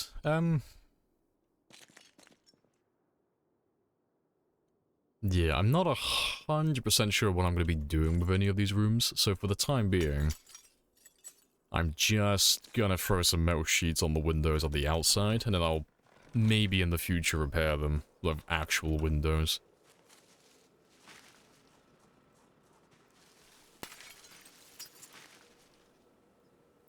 Losing, you remember Lab losing the run? Some off-screen mouse stuff? Oh yeah. Yeah, I get snacked from behind. Good times. Because it was funny, we only got grabbed twice on that run. One was because I sneezed and I didn't pause my game. And then the other one was, because I tabbed myself out of the game. Which is quite funny. But yeah, on this run we're perfect so far. We've got no zombie grabs. Oh yeah, fuck, how many windows was there? 1, 2, 3, 4, 6. Okay, 6 sheets and some propane.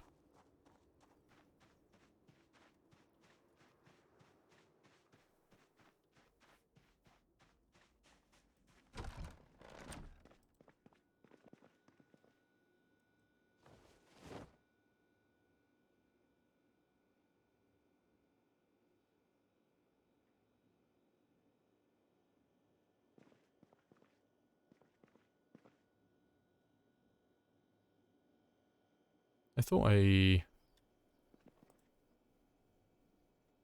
Am I blind? I am blind. They're literally right there.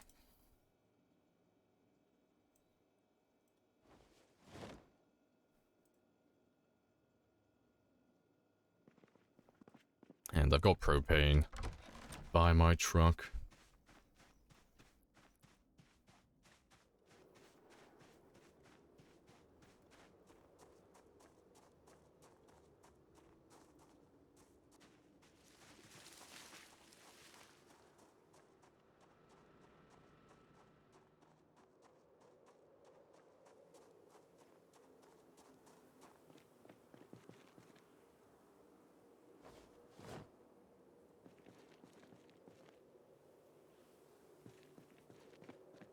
Fancy man building a base with lighting.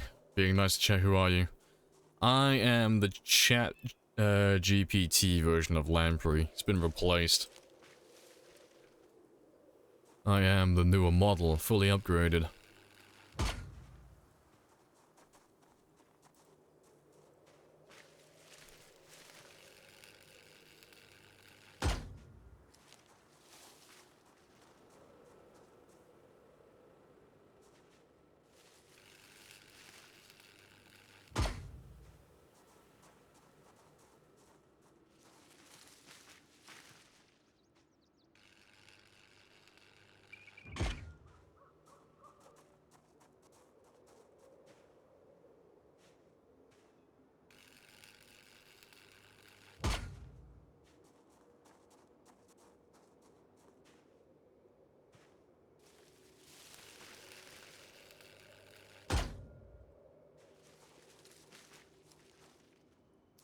It's all fine. Right. Yeah, that row is all done now. I gotta put, I need 3 tiles of sand for that. But, yeah, I can do that sometime later. No, good stuff.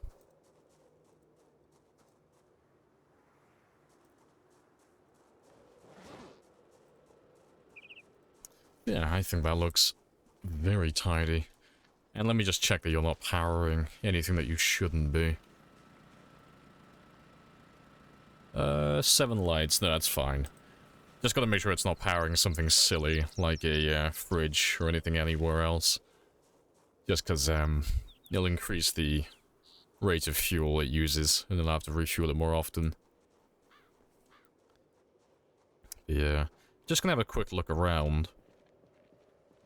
So I am thinking about building a parking lot or a car park at some point today. I'm thinking I'll put it here. Like, I might just sledgehammer these out of my way and just cover this entire thing in gravel. And just use that as a giant car park for all my vehicles. I think that's the plan. Yeah, because I can leave all these sandbags intact then. Yeah. So I won't... Yeah, I won't need anything larger than this. It's already plenty of space. It's perfectly, it's nice and square as well. Yeah. But yeah, that's a job for later. For now, we'll go back to killing zombies, because I need to get my long blunt. I need to get my short blunt to level 7, because that is the main job today. So we'll do that one first. And we'll grab some tall hedges from the cemetery on the way, because I'd like to start filling the east side of my building in today.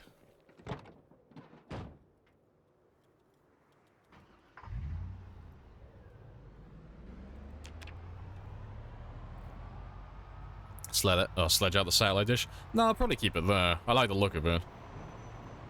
Once I get rid of it, I can't ever get it back, so I'll probably keep him there.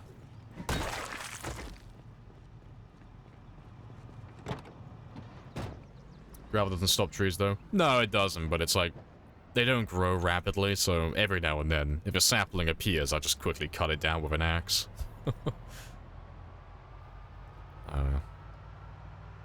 It's... Using gravel is like purely an aesthetic choice, you know.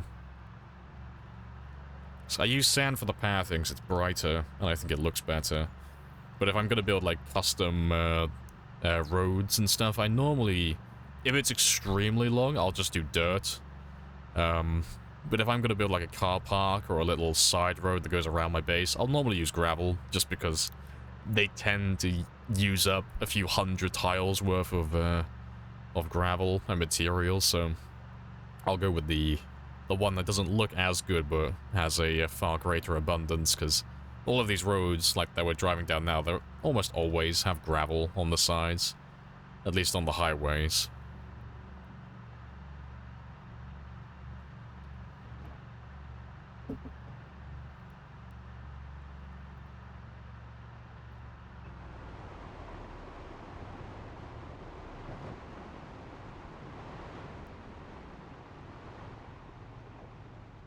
Let's give that one a minute.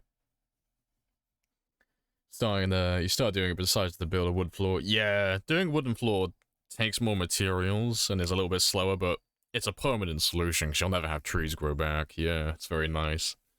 See, I would do it myself, but I'm just not a fan of the look. I don't like the floorboards.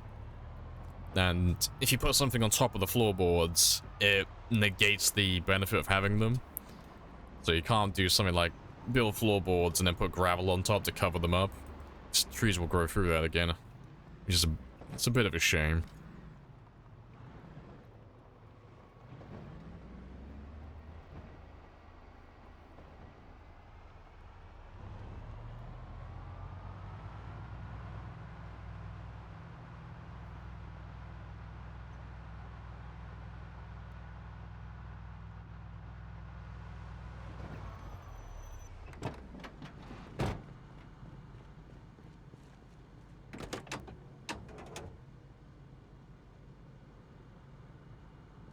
I'll take that one. But I'm gonna dismantle him now.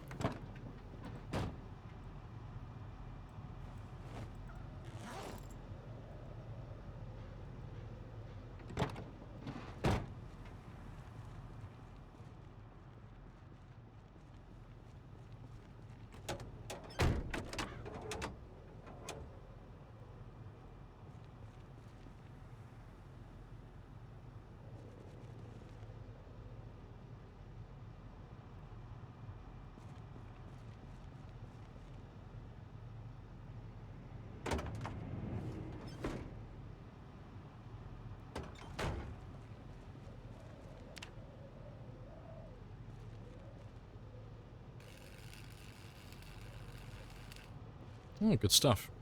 Appreciate the follow as well, Vions. Welcome on in.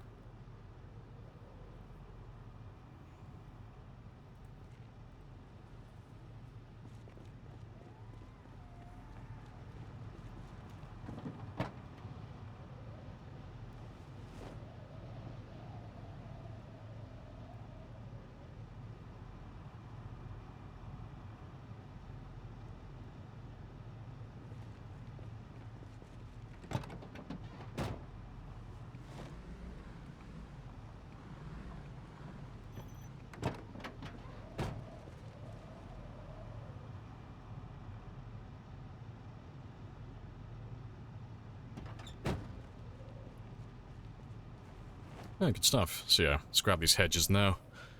And yeah, then we can go and do some killing. Lots of things to do. Slowly working through it all.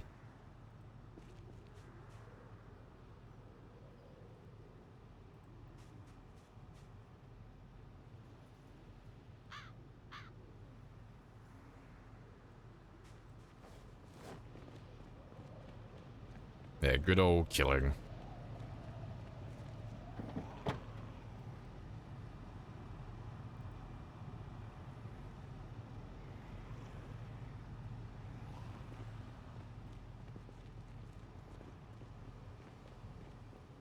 Streamer, stop stealing bushes. No, you're not my real mother. You can't tell me what to do.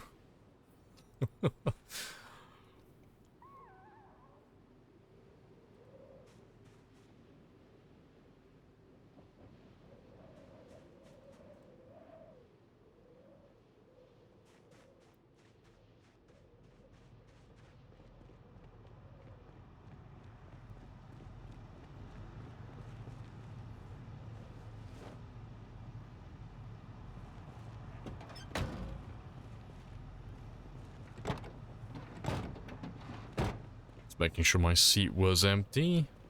So I got room for 3. You like building parts? Yeah. I like a bit of base building. It's nice having a good base to come back to. It's like if I was doing a really short run, wouldn't even humor the thought of doing this, but if you're gonna be in a game for like multiple years, oh, you gotta have a good home.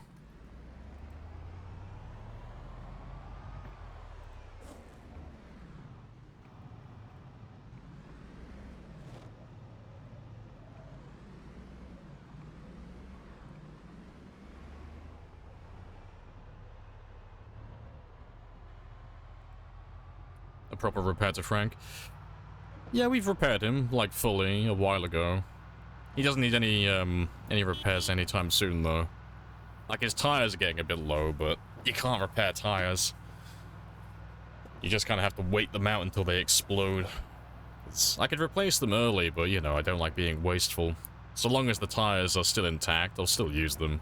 I'll wait until his tire actually physically explodes, and then I'll replace them afterwards.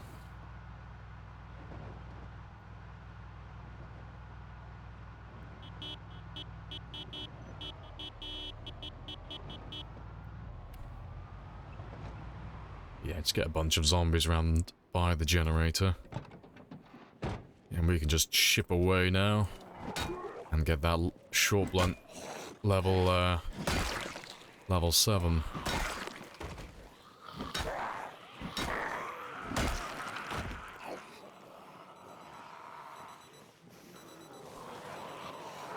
Fernando. Yeet those dead tires into the ocean. No, Red. They must go to 0. There's only so many tires in my world. I must consider the consequences.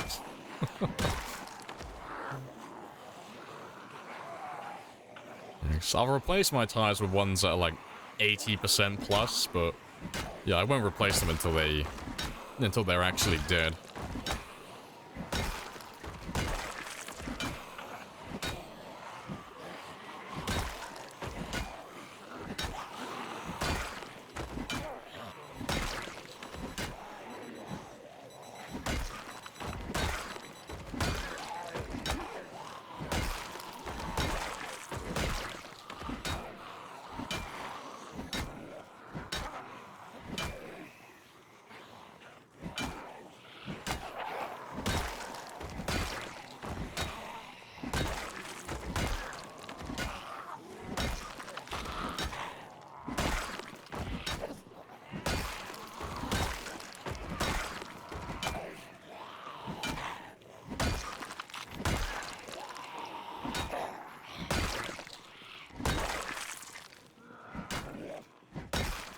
How goes the slaughter? Yeah, it goes really well.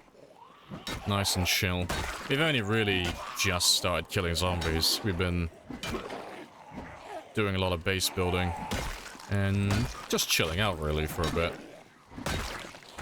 But we're making a start on our level 7 short blunt now. It's the last one I have, and then we're level 7 in everything. But that'll only take me a couple of hours. It won't take very long, to be honest.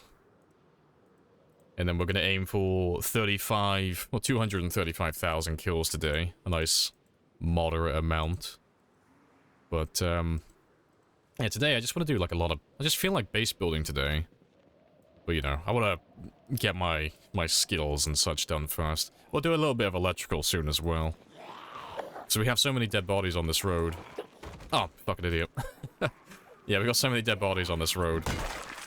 I'll read the Volume 5 book in a moment. And then we'll just get a little bit of electrical experience. Get a little bit closer towards level 10. And hopefully, towards the end of the stream today, because we're going to be killing so many zombies, we should be able to pop level 9 fitness, which is quite a big improvement. Level 9 fitness is a bit of a game changer. So I'm looking forward to that.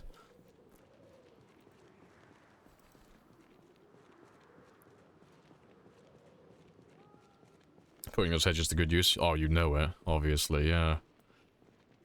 My base looks very spicy. We installed a new generator just a moment ago. New generator, new lights, put down some more pathing. And, got all of that turned on. Gonna throw some more hedges down when we head back later. And then, what else? Trying to think what else did I do.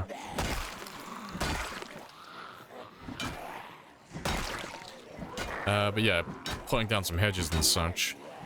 Oh yeah, gotta put down some pathing for the doors on the north side. And then maybe we're gonna build a car park today. That's only if I have time though, towards the end. But my 7 long blunt, my 235,000 kills, and then maybe my level 10, level 9 fitness as well. Want to get those ones done first. But we're aiming for about 4,000 kills a day, and most of those are going to be with short blunts, which are about 2 or 3 hits per zombie, so we should be able to get enough fitness to pop that one. You got strength level 10? Yeah, we've had that one for a little while now. It's been very good.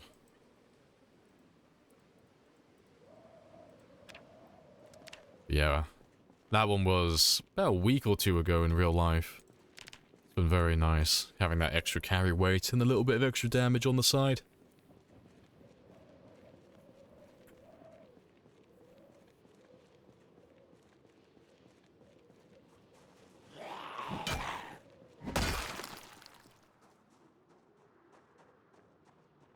Alright, let's see how many we have. Hey, that's a fair amount. Good stuff. So we'll grab a little group from there.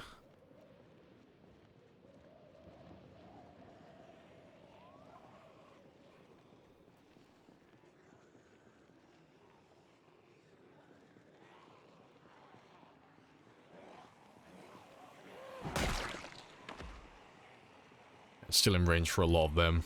Gotta wait for them to turn around now.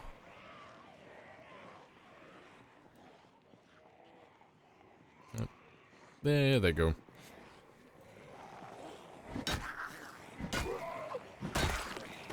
It's a lot. Yeah, it is a lot. We could kill all of those zombies in one day if we were using spears, but the short blunts, we haven't maxed them out yet, and they're always a little bit slow, so we probably won't kill all of these guys in one day.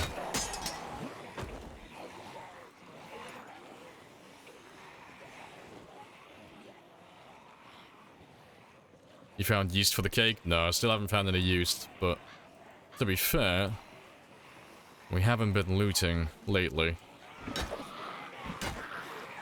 Been focused more, well, been focusing almost entirely on leveling my combat skills to level 7. So every time we get our long blade up 1 level, we do all the other weapon skills, but every time that happens, it's quite time consuming. Like, it takes an entire week in real life to get them all up 1 level. And it just gets worse the higher the level gets. So, we've been doing nothing but combat for the last week or so, while we level all of these ones up.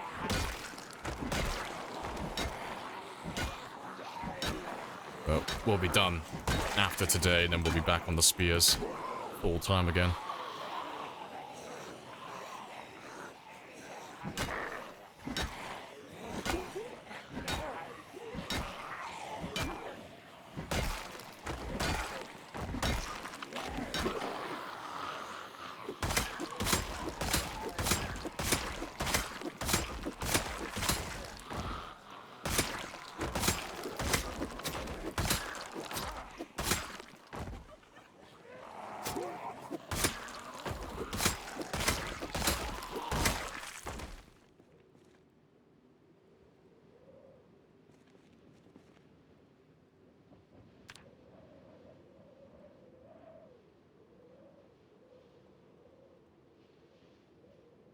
Using a spear, lazy boy.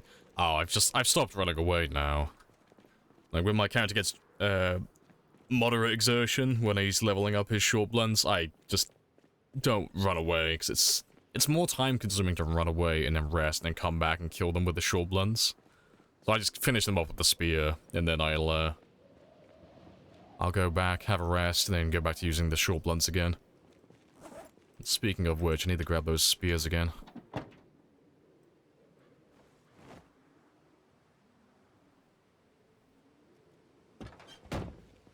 Oh, to be fair, let me get rid of you.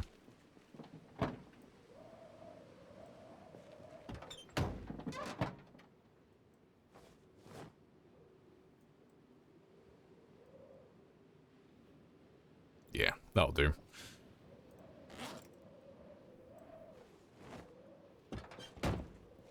And what else was I about to do? I was about to do something. Oh, yeah, clothing. I was overheating slightly, wasn't I? Just gonna take 2 layers off.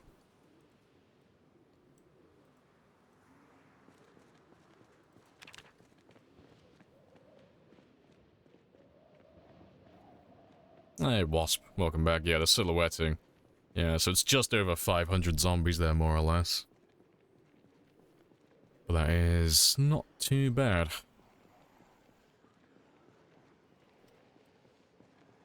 Yeah, why is the boot so fucking tiny? Oh, I'm looking at a dead body.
Yeah, to be fair, I would use the spear if there was a few.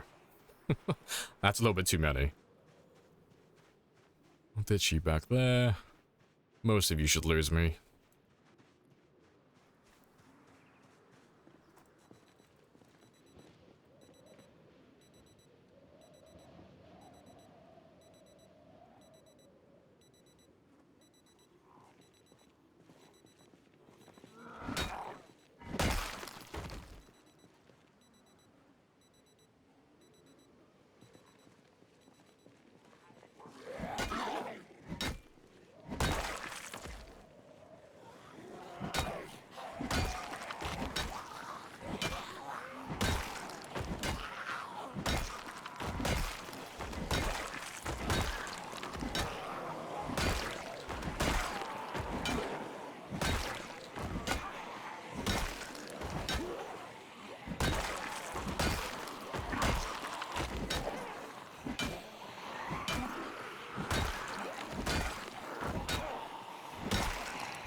Hey, good stuff.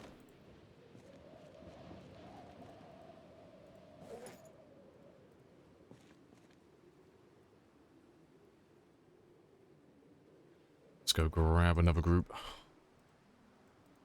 And yeah, it's only 16:40 as well, so we got plenty of time.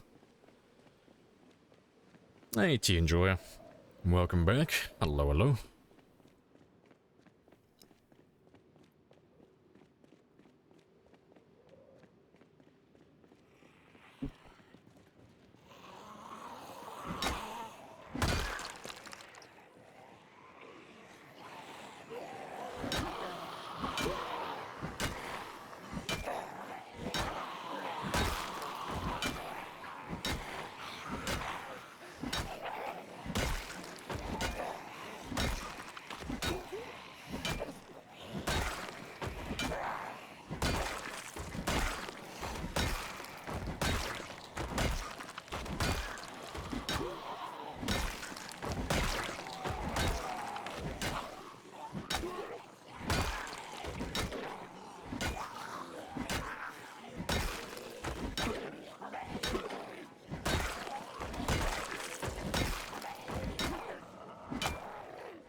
Is there weapons that you can't repair besides firearms?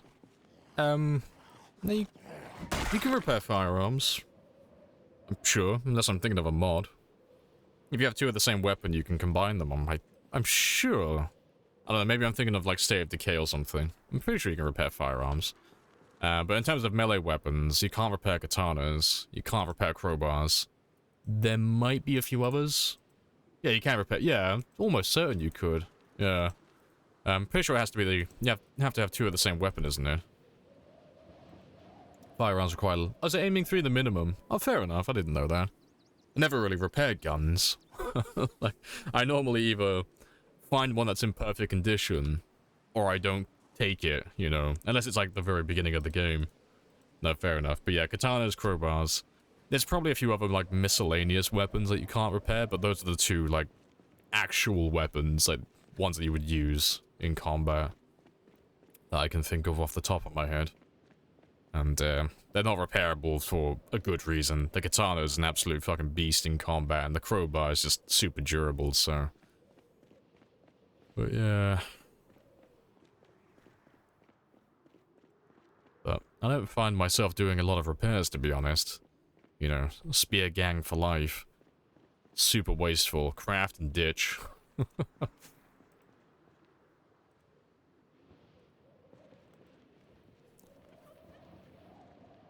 No more silhouetted zombies, so we're slowly whittling them down.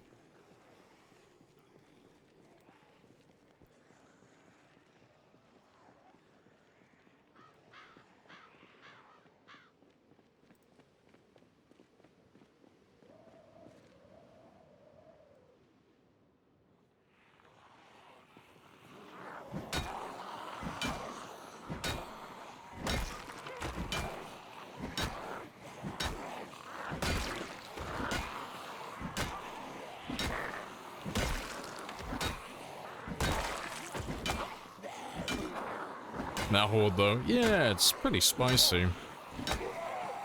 It's not too bad, though. Like, it's a few hundred, but... So long as they're not, like, silhouetted, we know that there's less than 500 there, and 500 is, like, perfectly manageable. Using our best weapon, we can kill almost twice that in one day, so it's like... That's a nice, comfortable amount. And for the weapon, like...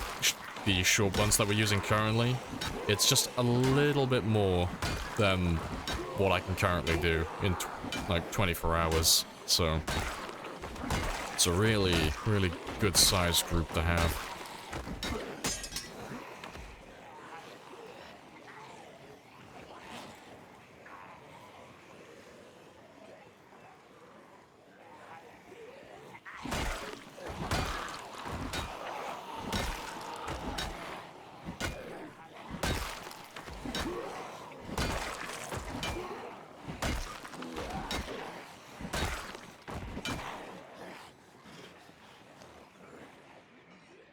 That's enough. I'll ditch you guys.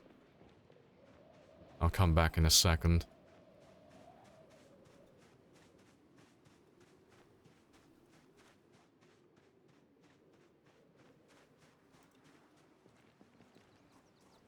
A minor inconvenience.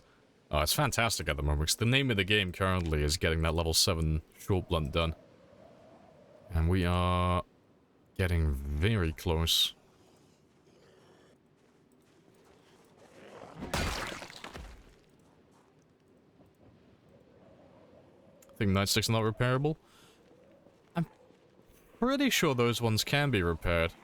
I mean, we'll have a look later, because I'm sure I've got some nightsticks lying around here somewhere. Yeah, maybe. I have to have a look. I can't remember, honestly, which ones can and can't. But I'm pretty sure the nightsticks can be repaired. With duct tape. Well, duct tape, adhesive, and glue. I might be wrong, though.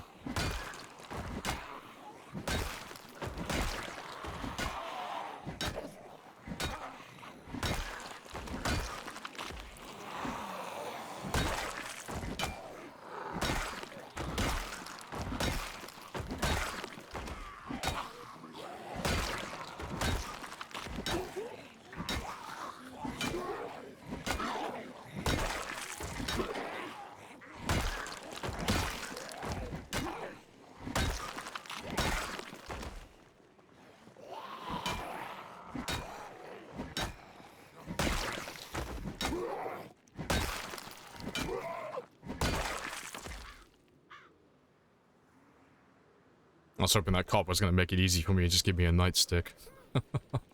So I know I've got a few lying around here on the road somewhere. I might have one or two in the outpost, but I don't think so. I have to keep an eye out for them.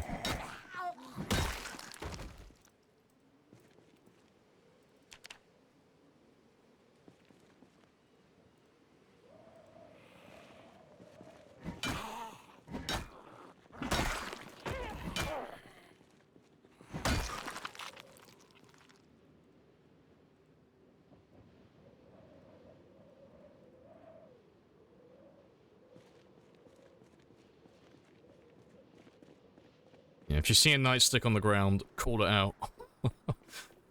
There are a few of them on the road somewhere. So when I find them on cops, I do throw them down, but they'll be buried amongst all the dead bodies. Unless I find another cop, because we'll run into more police officers today who have nightsticks, but... yeah.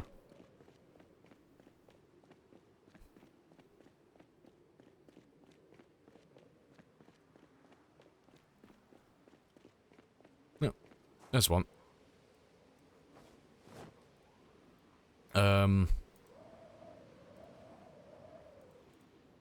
I'll take you back home with me, 'cause I know I got some glue and stuff back there. I'll see if I can repair it then.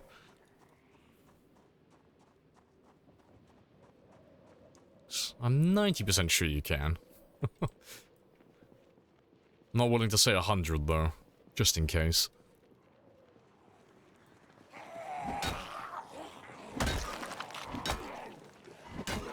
Pretty sure nightstick's not. We'll have a look in a minute. I'm pretty sure I have duct tape lying around or other things to repair with. Google said it's unrepairable. Still, I want to see it in the game before I say yay or nay. I trust only my eyes. I'll say definitively which one it is once I see it in my own game. But yeah. But it's almost time to head back now anyway. I've got time for maybe one more group. So you haven't got long to wait.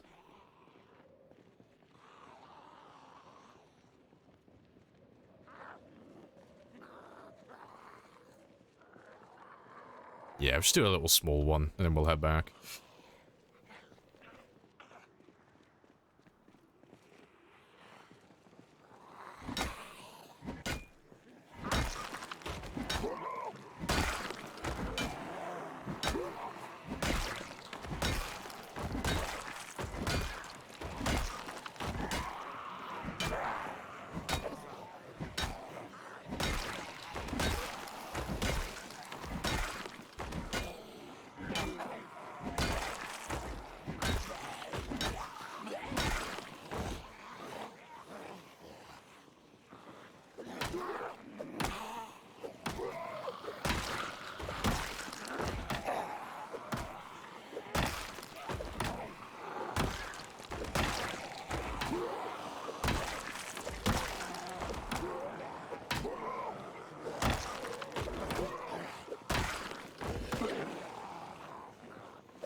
Right.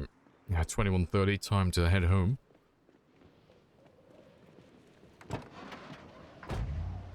Yeah, I need duct tape or glue or something in my inventory. But tomorrow we'll read the Volume 5 electrical book as well, so I can start getting rid of all of these watches. Make my way a little bit closer towards level 9. Because we won't pop level 9 electrical today, but I can get a little bit closer. You know, maybe get 1,000 or 2,000 experience.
Oh, rip.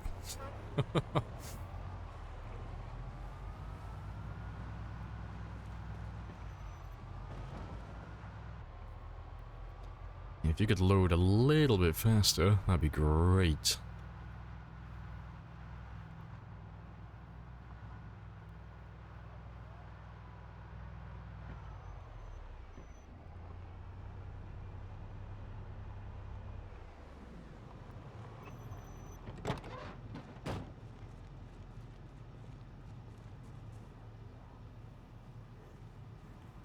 Just gonna take one of those back with me. Just gonna start moving all the floodlights from this refugee area into my base as well. So I like floodlights, they look cool. Nice and simple.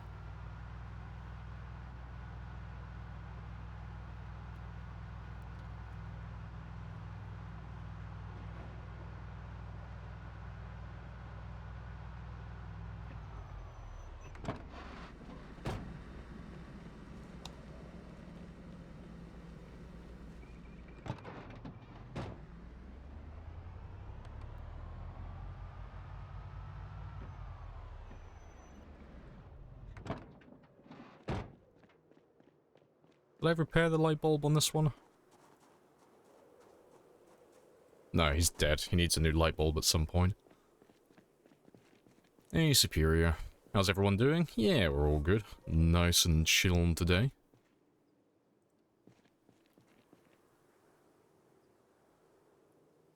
To be fair, that one's probably in range as well, actually.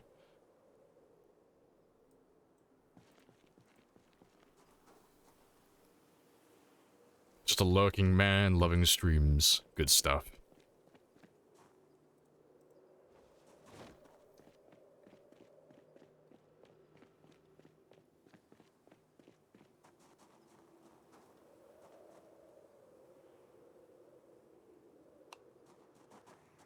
Yeah, very nice.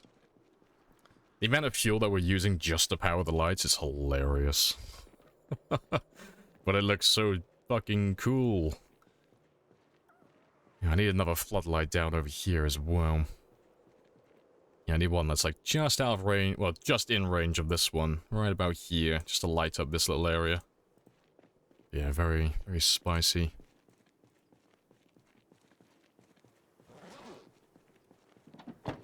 I got 50 minutes until I need to sleep, so let's throw some of these hedges down.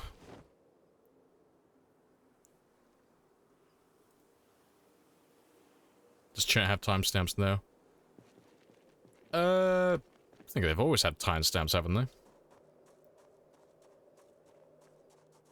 Also, let's start filling in these corner pieces. I have introduced myself. You have introduced yourself. This is a very good conversation. Hello, Kano. Welcome back.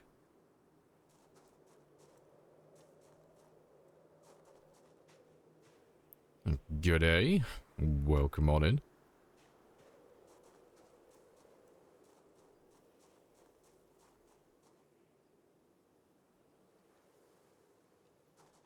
Right, yeah, 'cause we're all done down that end, aren't we? Yeah, let's start filling in this section over here then. So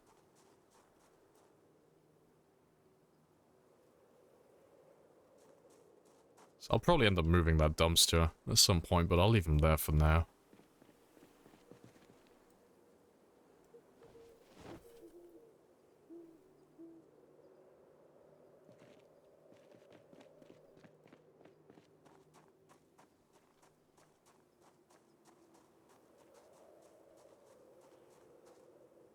Yeah, everybody loves a little cheeky bit of base building.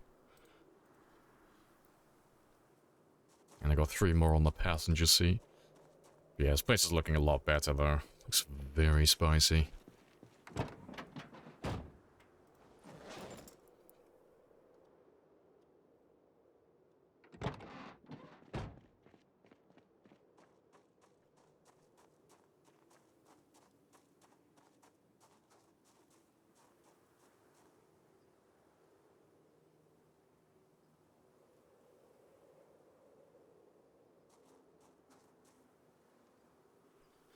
Yeah, very good. So yeah, by the end of the stream today, we should have pretty much all of this area filled in. Yeah, very nice. Yeah, that's our new little generator there, powering this little section. Slowly lighting up everything.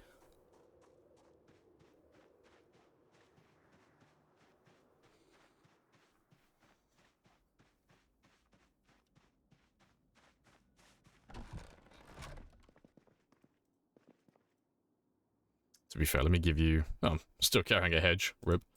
Let me give you an extra 30 minutes.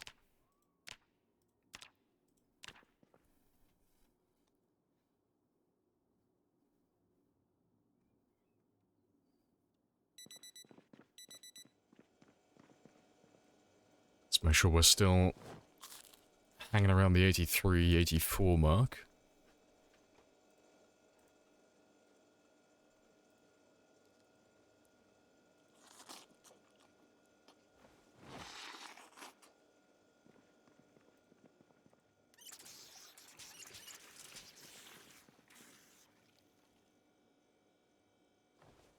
And let's just have a quick look and see if that nightstick can or cannot be repaired. Just for humor's sake. There's a golf course in game. Yeah, there's no golf carts. No. It would be fun. Yeah. That's how you know you're doing really well in the game, if you need a golf cart to get around your base. It's like, oh, I'm suffering too much. I have too much land. Oh, woe is me. Such a hard life.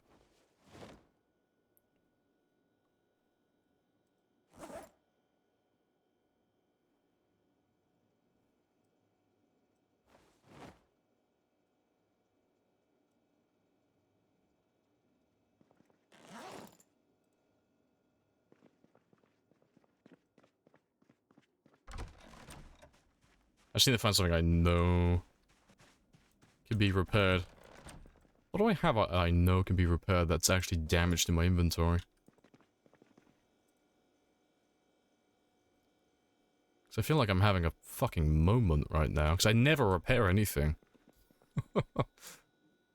I know I can't repair you. Need an ATV. I do need an ATV. I know I can repair spears. I don't have any spears that are damaged, though. I must have some weapons in... Oh, I know I have some weapons in here, yeah. I know I've got some axes lying around. Just want to confirm. You are, like, no doubt right. I need to see it for myself. Yeah, so wood glue, duct tape, glue, adhesive. And then... Yeah, no option for the nightstick. That's cool, then. Slipped into my radar. In terms of repairing. Same with the, metal pipes. There's more weapons than I thought. Well, more weapons than I realized that can't be repaired. But I never really try and repair any of this stuff. So I always have too much of it, so I always just throw it away. Like, immediately after it breaks. It's good to know, though. They're like an office worker from hell. It's because he saved up all of his holiday time. He's got like 4 years of holidays saved up and then the apocalypse hit, so this is his vengeance.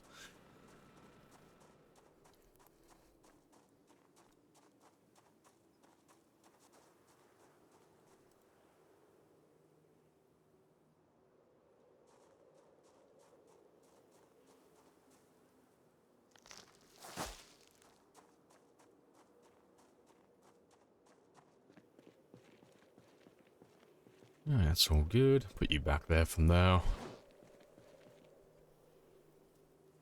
And yeah, that's all good. Right, but I've been sat down for about almost 3 hours now, so I'm gonna go stretch my legs, have a bathroom break, probably grab another drink. So I'll be back in less than 5 minutes.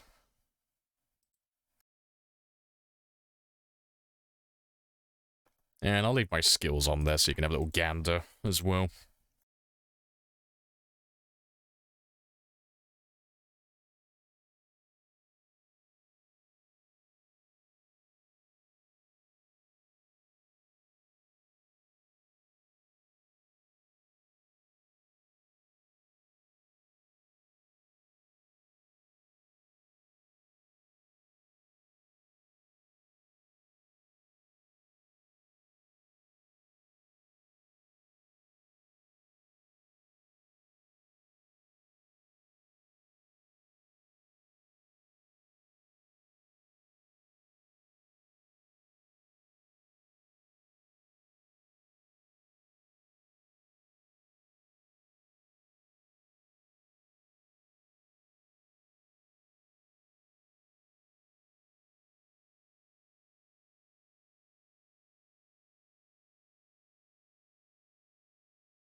Right, and I'm back. Happy days.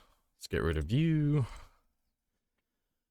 Let me just make sure everything's still A-okay. Make sure I haven't blown the fuse. No, we're all good. Living the dream.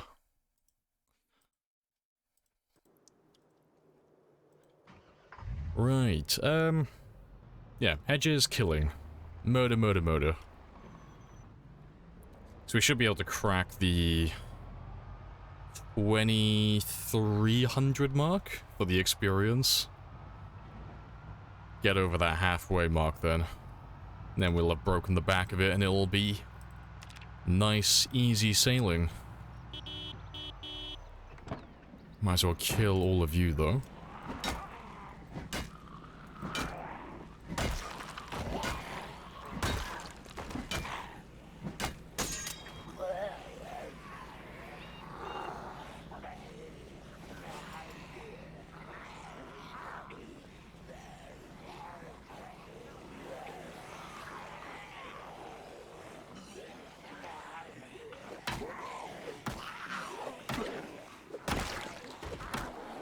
I have introduced myself. You have introduced yourself. This is a very good conversation. Hey, Elo noob. It's a very good conversation. Welcome on back.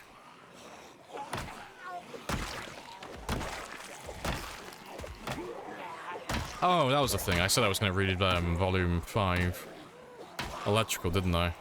To be fair, I should do that sooner rather than later. So I'm going to end up losing all those dead bodies up on the highway otherwise. So they've all been there for over a week now, so they're all starting to despawn. One by one.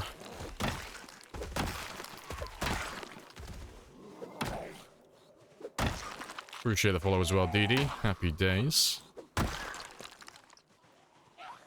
I'll tell you what, I'll kill these guys. I'll go up to the intersection by the cemetery.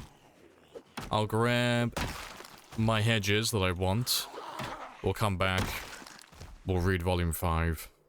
That'll take pretty much the entire game day. And then tomorrow we'll go do killing then. That'll only take like a couple of minutes in real time then.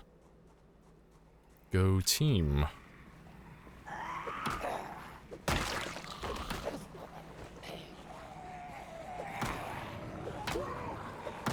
Appreciate the follow as well, Satara. Welcome on in.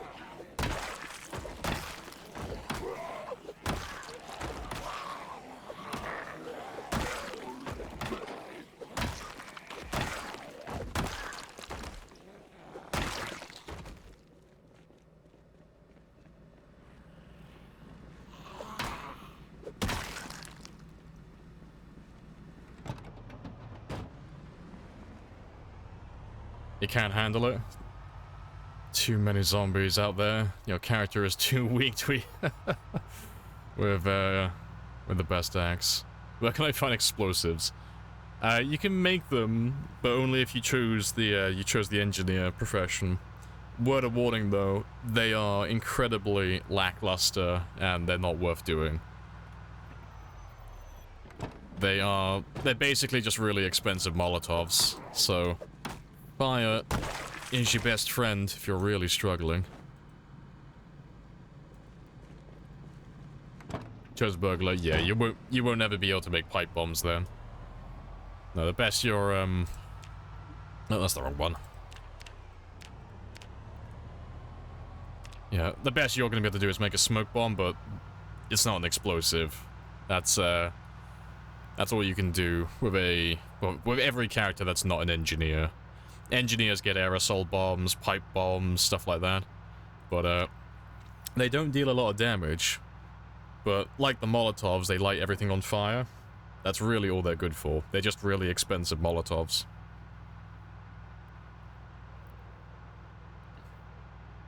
First time you threw a pipe bomb, you blew one of your legs off. That's great. Yeah. Yeah, the explosives in the game are very, disappointing.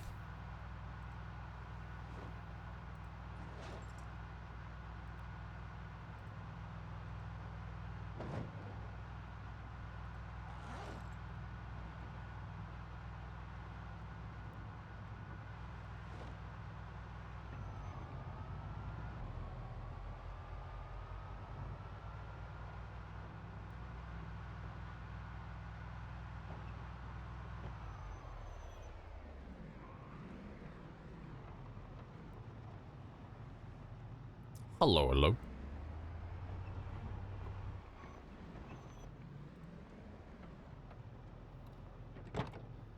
It turns out this is going to be a day of killing after all, then. That works for me, though. We'll do Electrical Volume 5 tomorrow, then. I just wanted my hedges.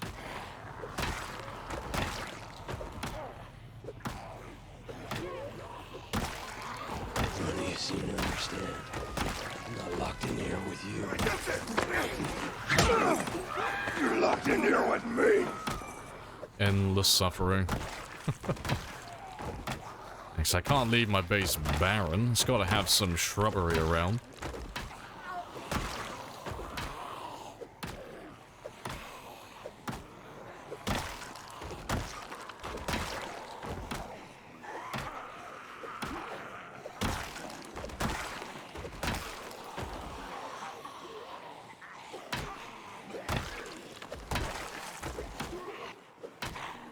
Playing sneaky style, avoiding combat.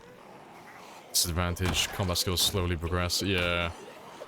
It's the one thing about the game, though, like, confronting the zombies is inevitable. Sooner or later, you'll get to a place that just has too many. If you're patient enough, you can lure them all away, but you can't really sneak past them. You kind of just have to lure them away. Like a Pied Piper, making lots of noise.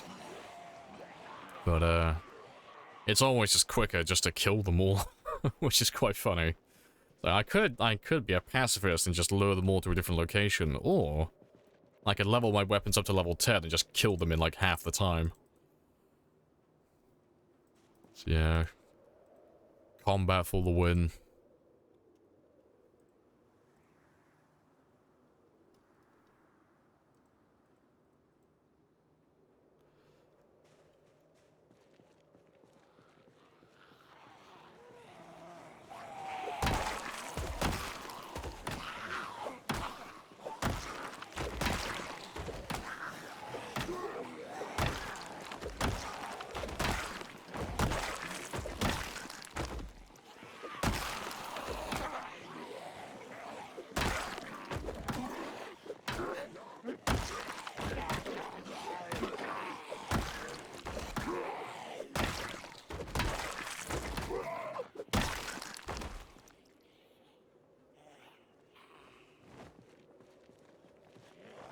I'm seeing tons of hunting knives today. There's a third one over here somewhere. Pretty sure. Might have been further back.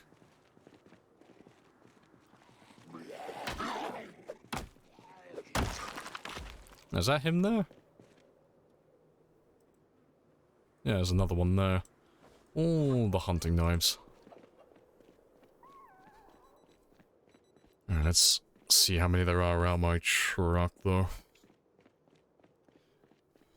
Yeah, it's not that many.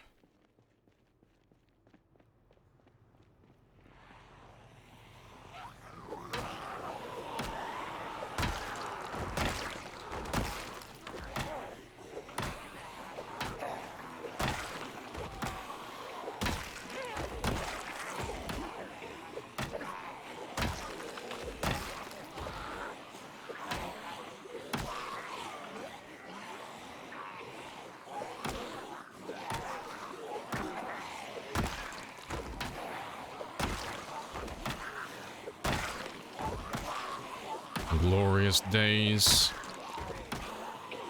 It is magnificent.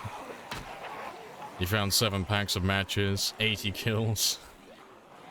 Last time I saw them was like 700 kills ago. You just got them all at once then. That's great. Yeah, tell me you're a smoker without telling me you're a smoker. Physically start shaking with excitement at the sight of a lighter or matches. Oh, good stuff. I'll ditch all of them here.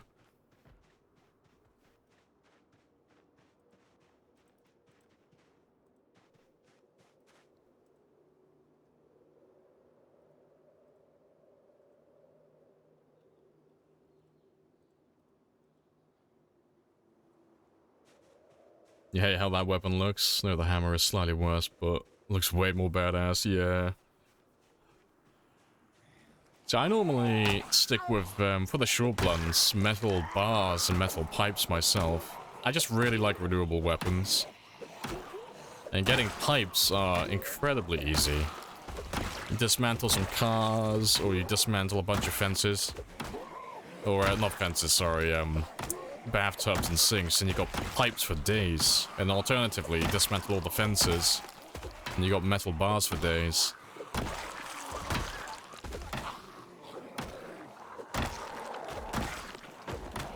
Yep. Yeah, it's all fun and games.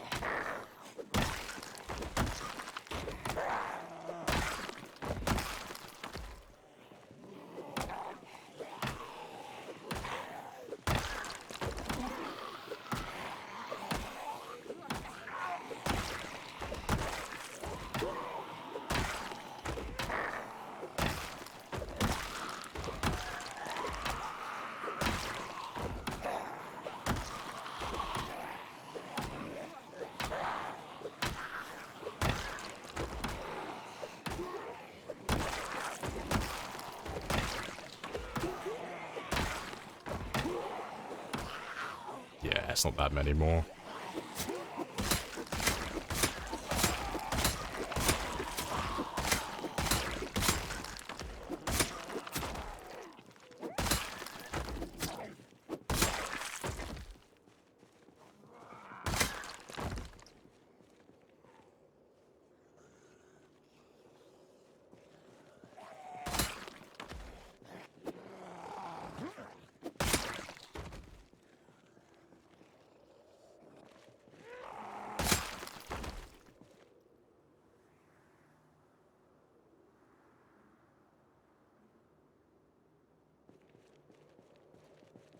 Alright, let's go back to the truck again. You should be pretty much done with that little area now. And how much short blood experience have we done so far? 1900? Oh, 2000. Very nice. Yeah, good stuff.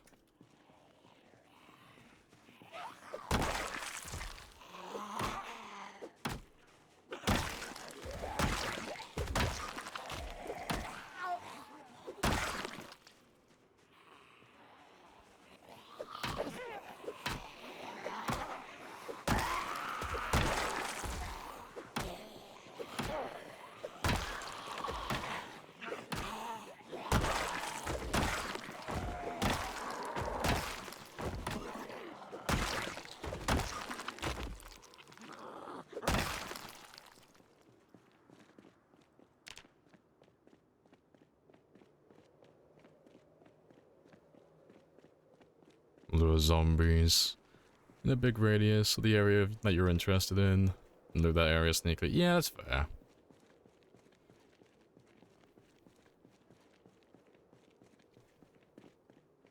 Yeah, see, I'm more of a scorched earth player. If I go to loot somewhere, I'll just kill everything. So when it comes to looting, I can just rest assured, knowing that there's nothing left, everything's dead. I can take my time then as well.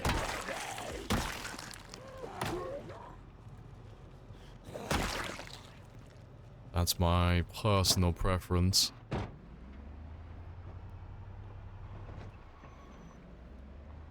Died all the time. Yeah, it's one of those things though. It just takes a little bit of getting used to, but you gotta do it eventually.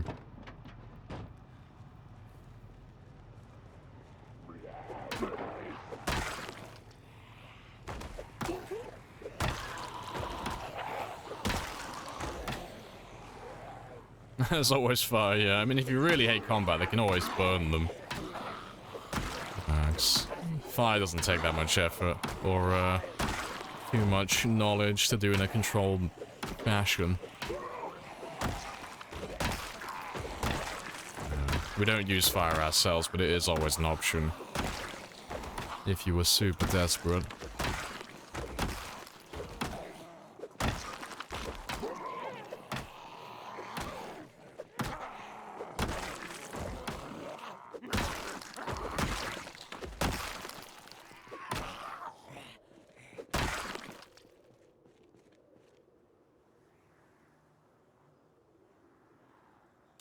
Oh, rip.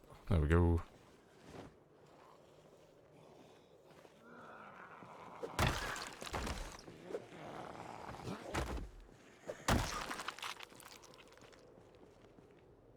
Kill them all like God sort them out. Okay, Joshua Graham. Fucking feel like I'm playing Fallout New Vegas again.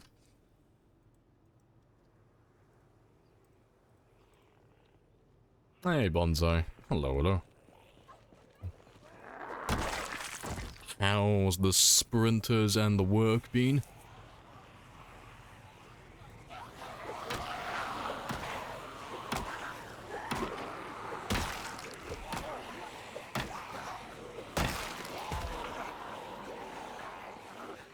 Duke Nukem said it before Joshua. Ah. I've never played Duke Nukem. Joshua Graham's the first person I heard use that quote.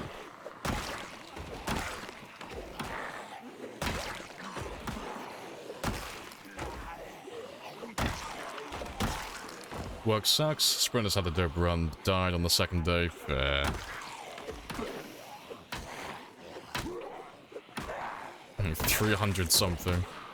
And they're ramping up. It always humors me when you say that you've got a good run and you say it's like 2 days long. I'm like, okay, you know, it's a bit low on survival time, but you know, everyone's got their own PBs. And then you always slap the, oh yeah, but I also had 300 sprinter kills after 1 day. It's like, okay. Okay, Bonsai. Fucking speedy boy. Yeah. No, it always amuses me how quickly you go through sprinters. So I'm nowhere near that fast. On sprinters, I'm so fucking slow. I'll be lucky to kill maybe 50 sprinters on my first day.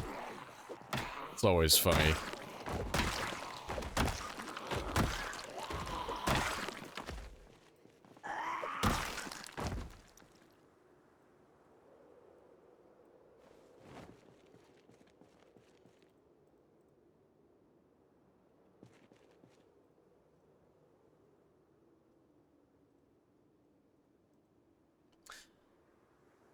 Migration plus the supply drop that sometimes comes on like day 3. Oh, kills you if you don't clear a safe zone. Fair play.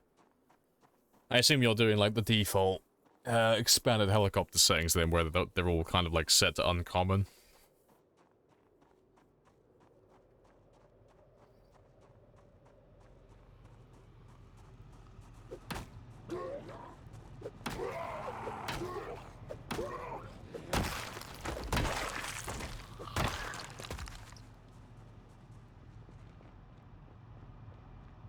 Set them to rare. Oh, okay. Fair.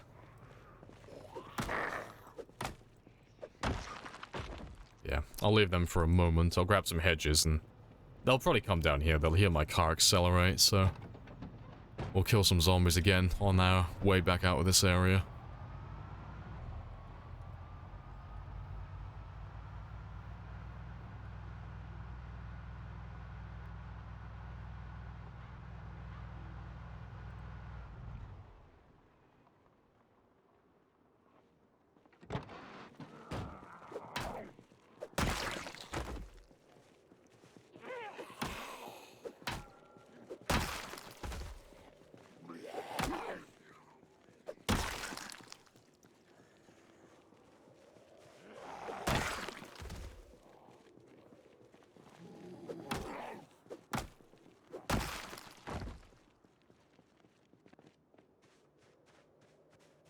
Only one run to end, so I expected to have more time before you start becoming paranoid. Fair.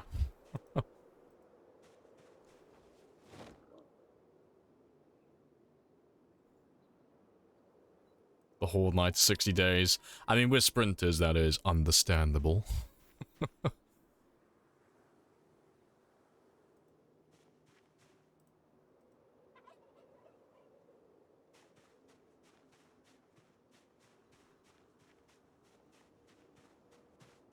Not dying in combat. Oh yeah, combat and Zomboid, like, dying to combat, it's not about getting dragged down, it's the infection that gets most players, yeah. But it's only bites, really, that pose a major threat. Like, lacerations and scratches, like, they still have a chance to instantly kill you, but it's like 25% and 7%, respectively, so it's not too bad. You know, provided you don't get munched several times. But they're all done as individual, independent rolls, so the odds are always like far in your favor. But yeah, bites are... It's that apple crunch sound when you get bitten. It's like, ah, oh, fuck. Like, so disheartening when you hear it. It's like, god damn it. I know it's a bite. I know I'm already dead, but I gotta check my health tab just to make sure.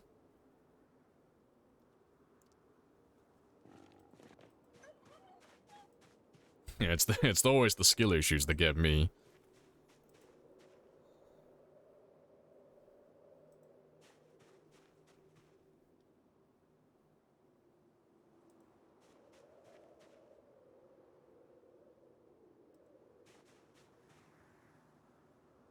Character's a machine compared with yours. To be fair though, he's almost 2 years old. If he wasn't a machine, I'm doing something wrong.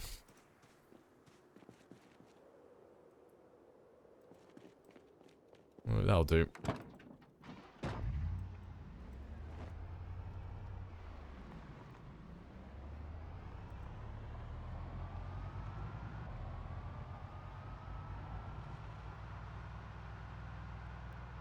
And what happened to you, Lamprey? Decided one day you were tired of skill issues? Basically, yeah, you know, one day my character died, I was like, cool.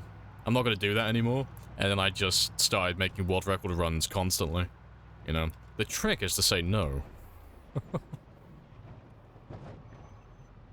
I don't have room for you. Right, I'll kill the rest of those zombies tomorrow, but let's go drop off these hedges and then read that Volume 5 electrical book so I can get some electrical experience from all of these. And, get a little bit closer to maxing out that skill.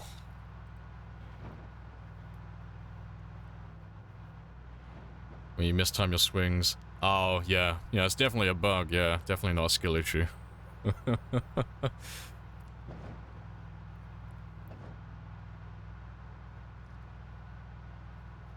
Yeah, just say no. Exactly. No means no. The zombies respect that. Hey, Zork. Heard the crunch apple buy. Did not get bit applied to you. Is that normal or a bug?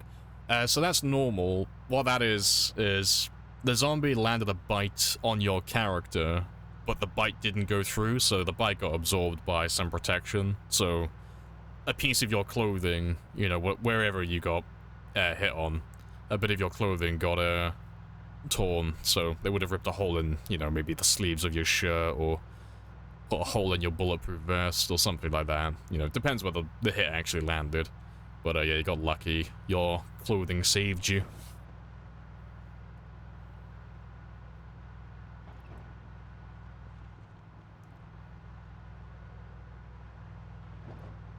Yeah, it's way easy to hit these balls into the hole in one hit. I should try that every time. Yeah. Good plan.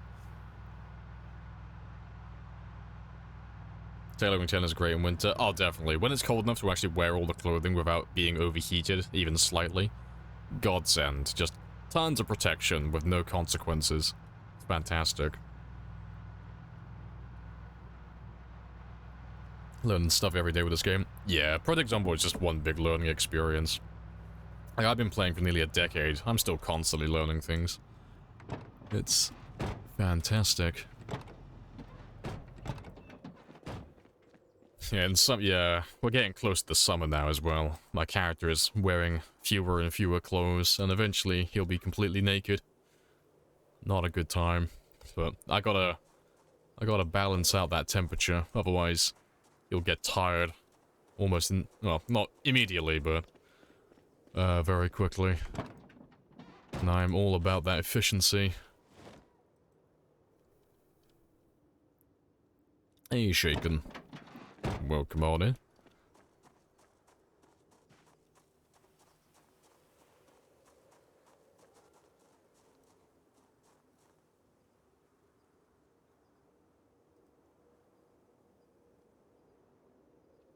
Not a good time being naked, I beg to differ, sir.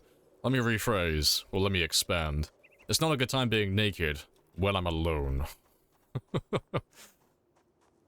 I feel like a big, overgrown, sad baby.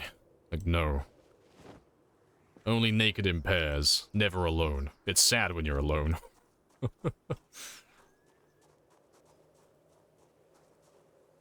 And the zombies don't count.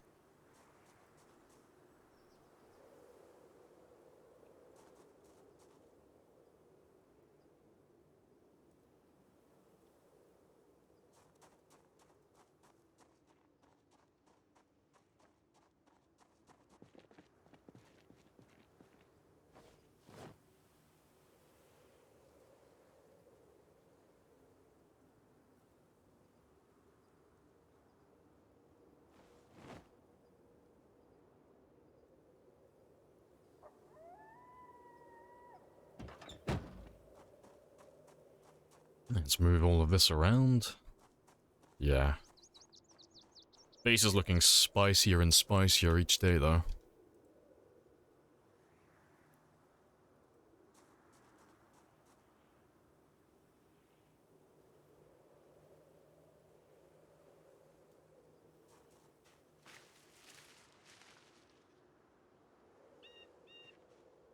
Yes, that's all done.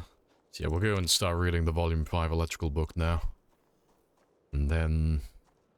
yeah. And then tomorrow we'll go back and start killing again. I'll probably spend half of tomorrow reading that book, 'cause we won't have time in this one day to read all of it, but we've only got to read it the one time.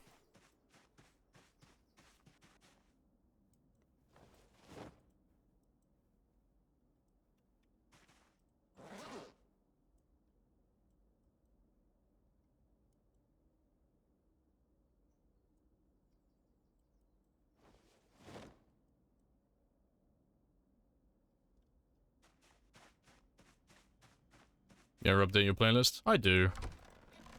Very rarely, though. I update it like every few weeks or every couple of months. I need to add some more, because I'm redoing my music overlays at the moment. Or, I say redoing, I'm doing my music overlays. Because you guys and gals ask what song is playing so frequently, and I'm terrible with names, so... let me just show you. So, when it's done, which should be on Monday, over the weekend, there'll actually be a new thing down here, just telling you what song is playing.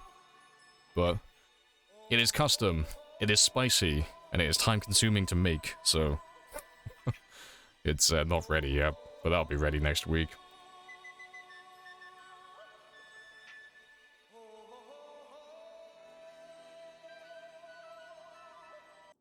Turn that one off. Got two songs playing at the same time.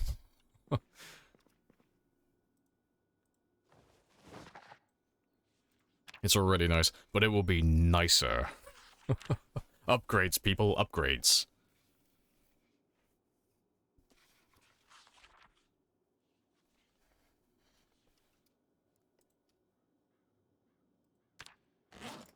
Yeah, we'll start doing the Volume 5 now. We'll finish it up tomorrow.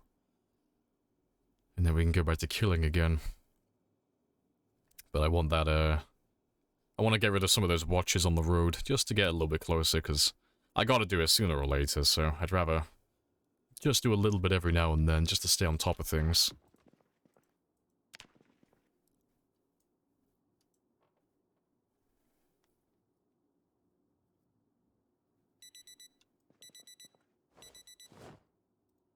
Let's grab some food.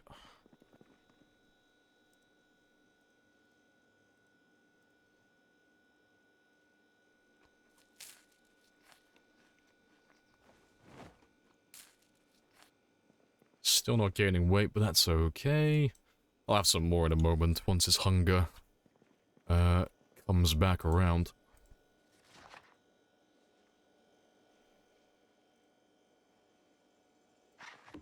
So I won't be burning any calories today, because I'm just literally standing still. So, it's fantastic. Not our destiny. Times change.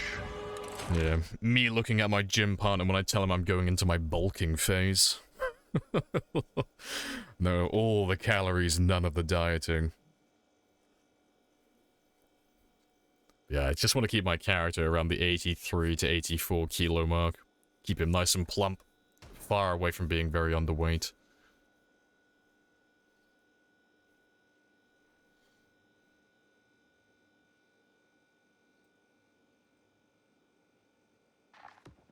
Fantastic. Right, but I still have a little bit of time left in this day, so we'll go grab some more hedges.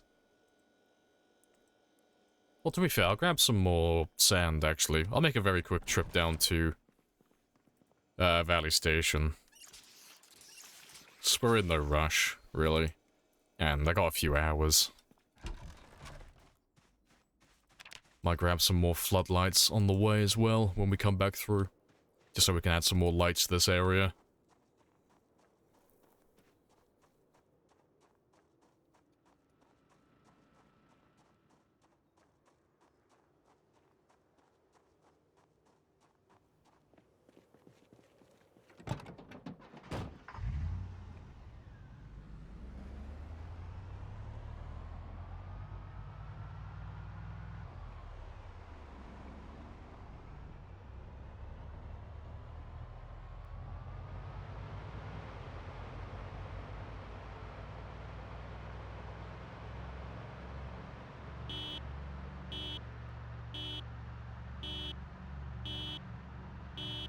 Gonna beat my horn on the way as well, 'cause Valley Station is getting like quieter and quieter, but we ran into a few zombies down here earlier, but not many.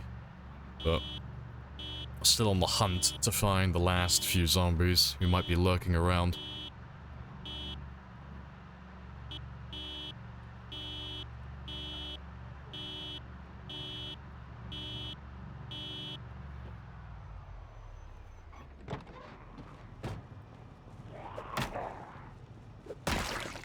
That's one less.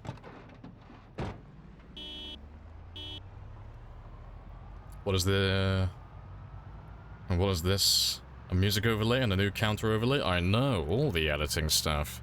All the quality. Hey, Frost Table. Welcome on in. Hello, hello.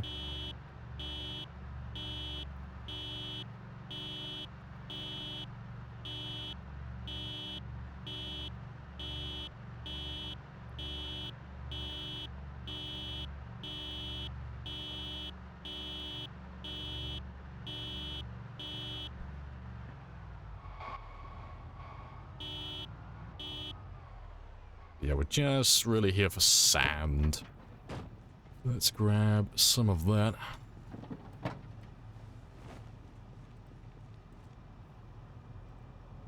Oh, yeah, what am I doing?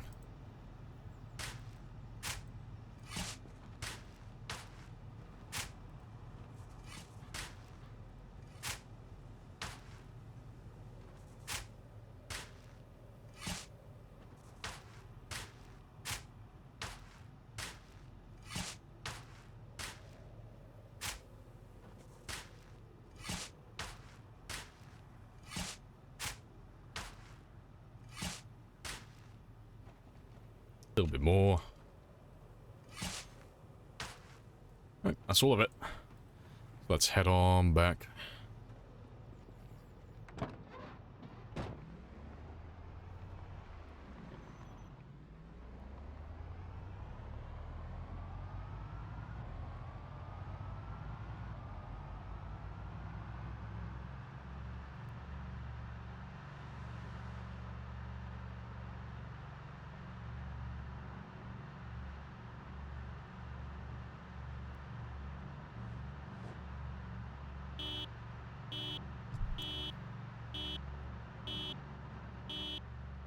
Yeah, highway still looking very clean, very spicy.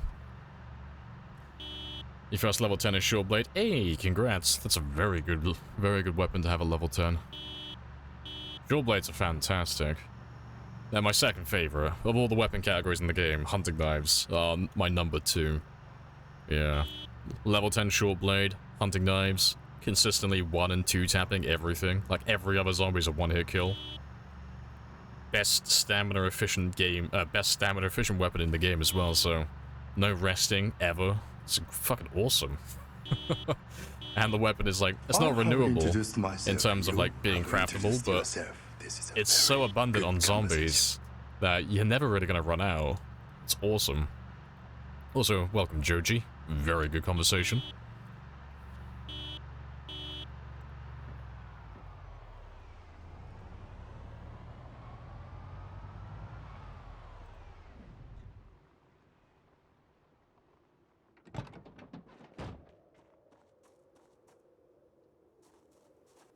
Alright, let me just do these paths first.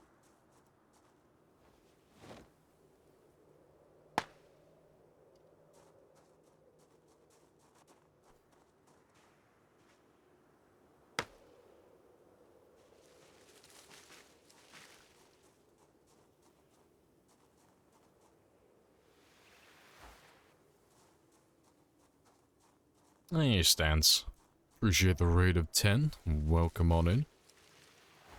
How was the stream?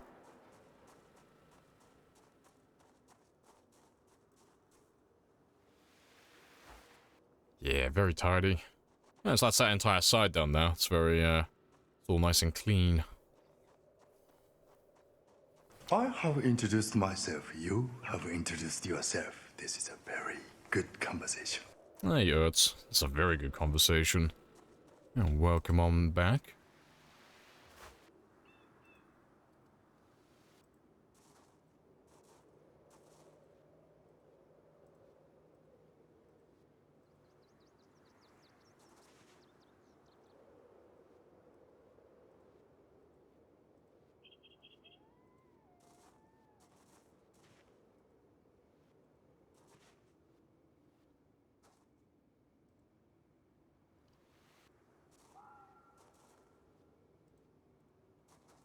That's all of that done.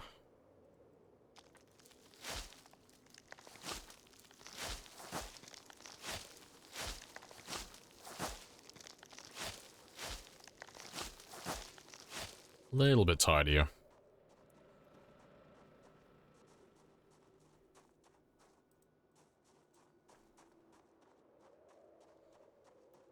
Yeah, it's almost the end of the day now as well, which is fantastic. So I'll probably just clean up my inventory a little bit.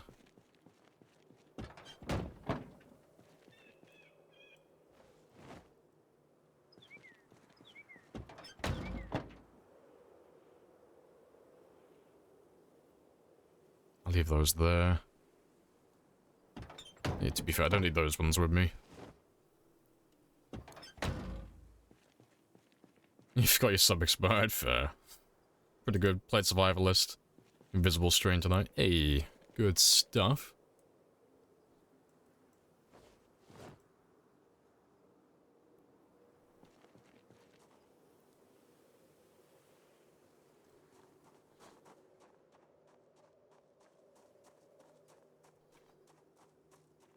Let's get rid of all of this stuff. Throw you where you belong.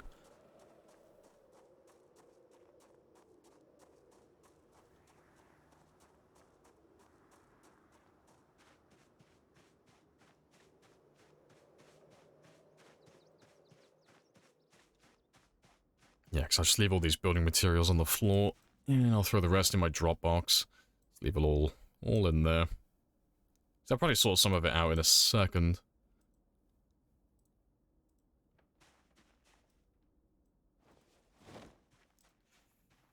But yeah, that's all fine.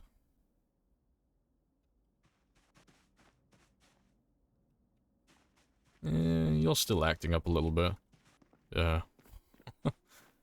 But yeah, what else do I need to do? I think that's all fine. Yeah, and I've only got like 4 hours until I need to sleep anyway. Yeah, let me just sort out my inventory then. Just throw all these bits and pieces where they belong.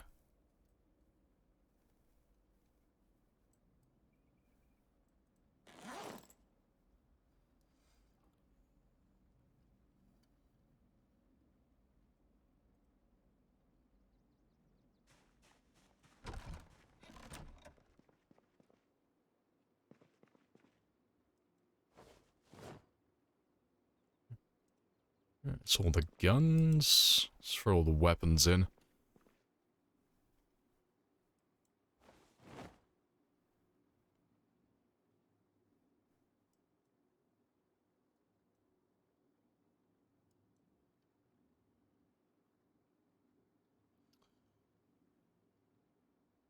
And medication. And... oh, vitamins as well. And then, yeah, the rest of it's just building materials. Which I need to build a bigger place for, because they weigh so much.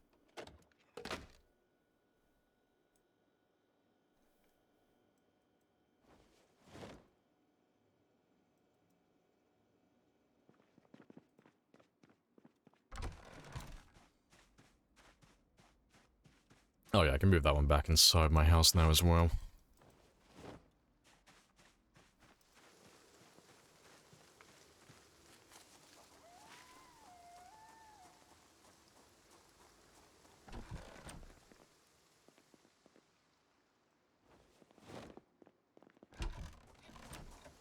Are you winning? We are indeed. Yeah, just doing a little bit of base building here and there. And getting our short blunt to level 7, just to match everything else. So it's the last weapon we have to do now, at this level. And then we can go back to using spears full time again.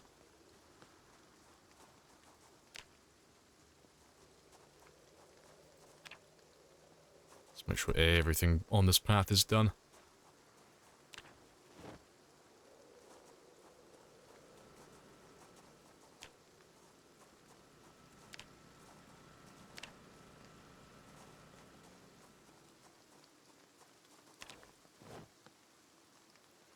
Fancy sofa? Yeah, it's a new one that I haven't seen before. It spawns in the gun club, the hunting lodge in Valley Station. It's the first time I've seen it on this run. But there's that sofa, and then there's a chair of the same type. What did it say it was called? Yeah, Victorian C3, so I've not seen that one before, but there's a few of them in there. I think there's 2 sofas and 1 chair. But it's like, ooh. That is spicy enough to be noteworthy, so I'm gonna grab one of them and put you in my little fishing lodge.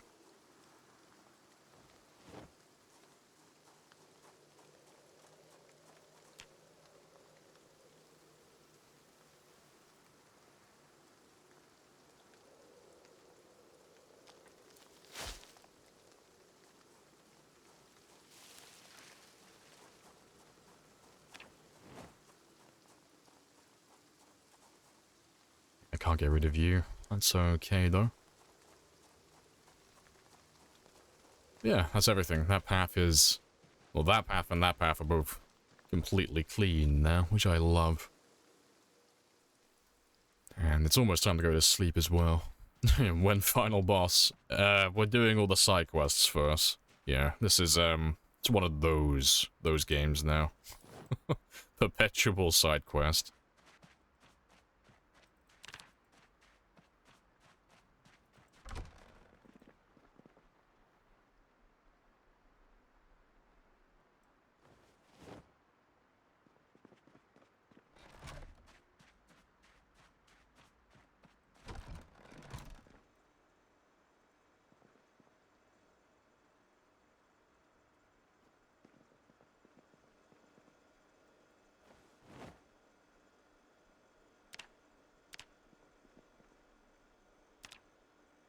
And we're still gaining weight, but I'll have one more. Good stuff. Don't like that the flora can't be removed. Yeah, it's a bit of a shame that there are some tiles that you just can't correct ever. But, you know, I'm sure they'll fix it in the future, so we'll live with it. Right, yeah, that's all fine, that's all fine. But yeah, seeing as it's raining and my rain collectors are going to be refilled, let me clean all of my clothing.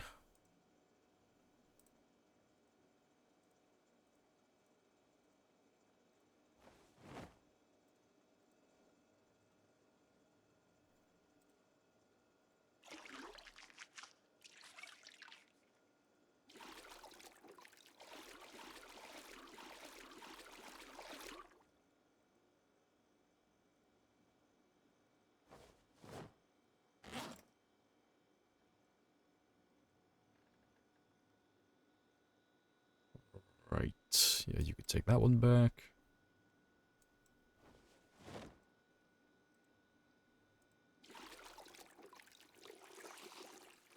And commercial oven, yeah. Big boy oven, all the fish getting fried in there.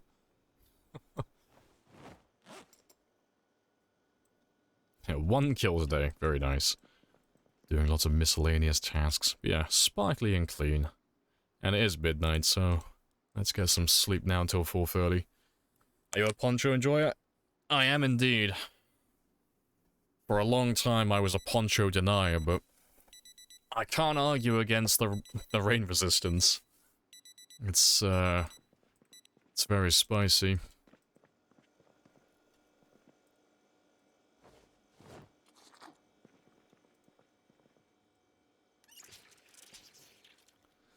Right, we'll do a little bit of fishing now, because I gotta do some more meal prep tomorrow.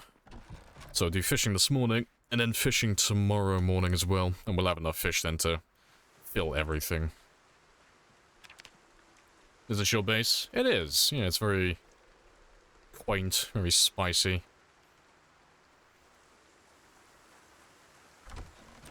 I still need to get lights inside that room as well.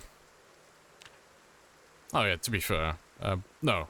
Yeah, no, we'll use the spear for now. Fishing rod tomorrow.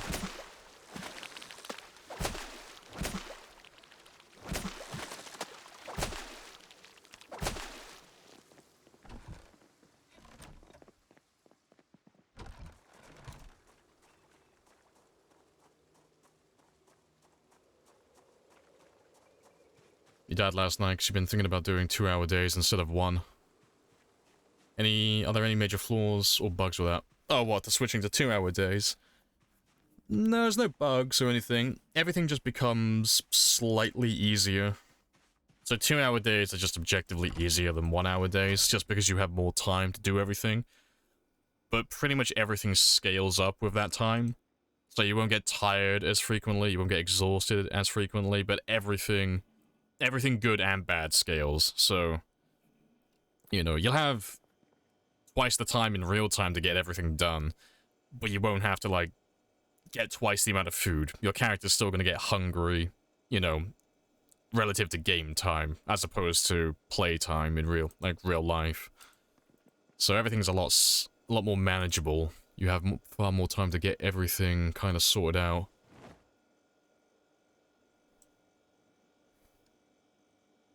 So 2-hour days are fantastic if you want to have like more of a chilled out game where you don't have to like kind of be on the ball 24/7 doing stuff.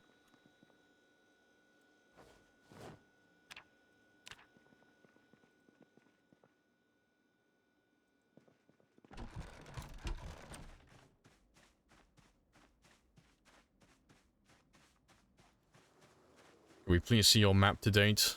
Oh, you want to see, like, the overall map? Yeah, you can have a gander. That's my map currently, so we haven't been anywhere else apart from, like, Louisville, well, south of Louisville, Valley Station, and West Point. But, yeah, we still have some buildings to go through over here. Some little spots to clear out. We've gone through most of West Point in terms of loot. Zombies, they're all gone for the most part. There are still zombies wandering around, but that's because we're on pinpoint hearing, and all of the zombies that are wandering around in town on the south side, because they've all come from Dixie down this way. Then Valley Station's pretty much cleared out. Over here, still have tons of looting to do around here, but zombies pretty much nil. There's nothing there. And then yeah, military checkpoint, and then the south of Louisville over here, which is where we spend most of our time currently, pushing forward and building slowly expanding our Uber base.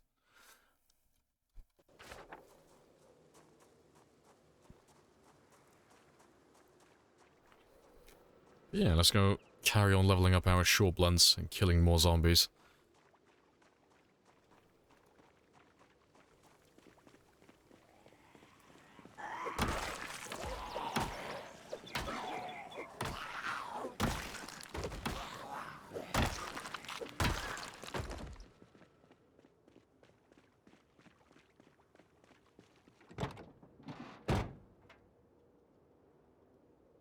3 months felt like it didn't do much.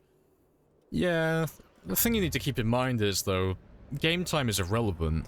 Like, in terms of, like, your survival time, it doesn't matter, like, how long things take. It's more about, like, are you alive and are you still having fun? Because it may feel like you've done more in the, like, when your survival time gets to 3 months on 2-hour days, it'll feel like you've done more because you've literally been playing for twice as long, but, you know, you can do the exact same thing on 1-hour days with 6 months survival.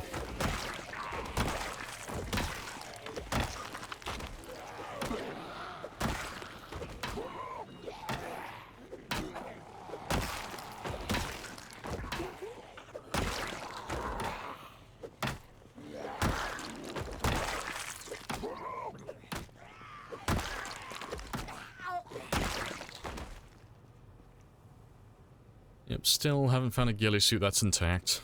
Don't think we ever will. Sad. Yeah, I might as well kill you as well. Done well? Yeah, we've done very well on this run. And we're doing fantastic with our skills as well. Almost level 7 in everything. One more level to go.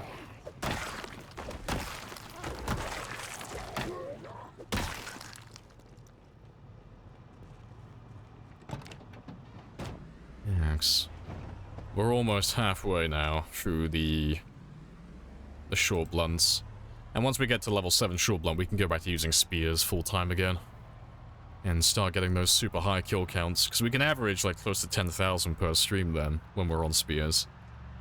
Everything just moves so much faster. And I can focus more on base building again. And once we've started focusing more on base building, I can actually start looting more again. So I'll have a place to actually put all the stuff we have then.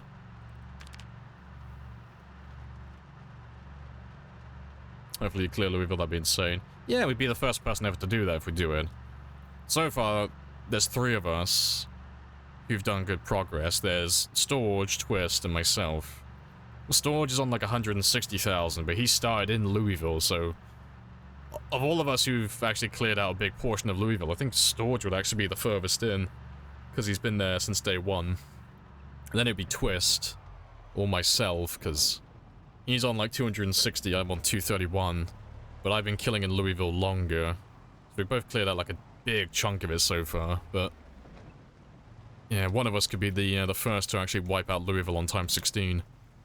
So I know he's done it on times 6 or times 8, I think. Yeah, doing it on times 16 would be pretty fucking nuts. That's close to like 500,000 kills. Just for that one town.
Of course, the one day that we want to start killing again, we're going to have a 3-day storm, so low visibility and terrible weather.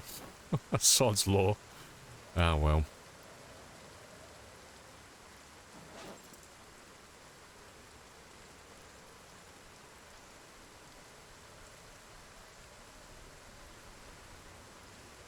Thanks, I can barely hear my music over it now.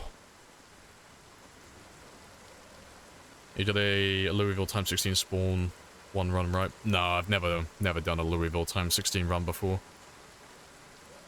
I just got a laceration by a wooden door. No, that one was times 8 with respawns enabled. But on that one we started in West Point as well. I've never done a run where I started in Louisville. But yeah, that one was times 8 with respawns. And that was 117,000 kills. How did you start and establish a base? Oh, for that, we didn't. But when we did actually move to Louisville on that run, we went straight to the 3 garage door house. But we lived in the warehouse just southeast of the military checkpoint for a long time, on the roof. Because we were playing with respawns and it was times 8, we had to constantly fight by the hospital and the intersection for a really long time to thin them out enough so I could actually drive my car through and get to the west side of Louisville.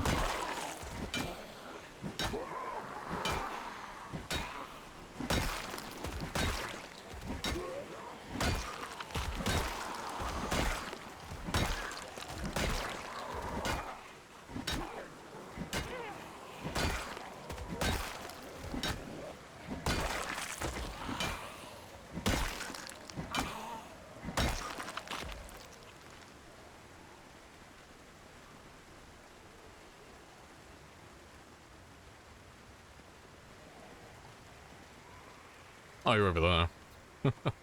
Cheeky little shit.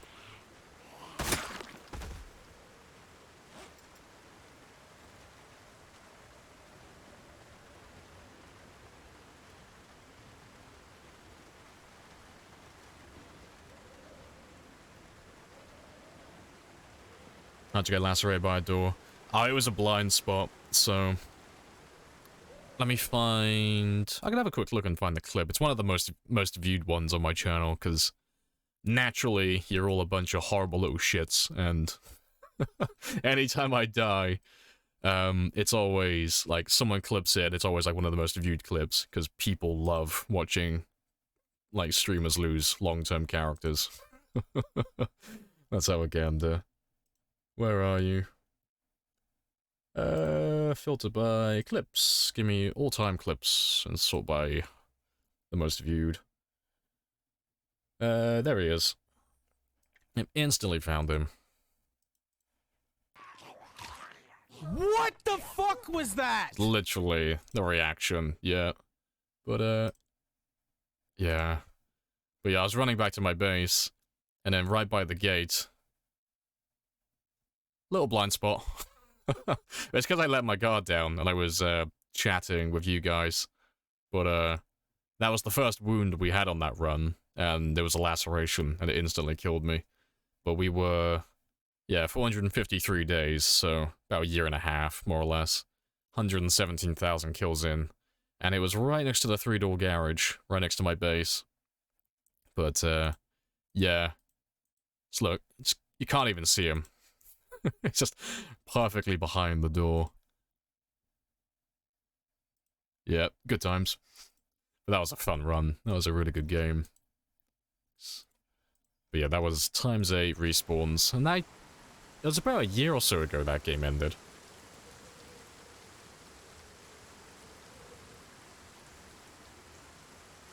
You took damage from an actual door? No, it was just a blind spot. Blind spot zombie that caught me off guard because I wasn't on guard, I wasn't paying attention. Like, even though we had respawns turned on, I had that base locked down, super secure, so...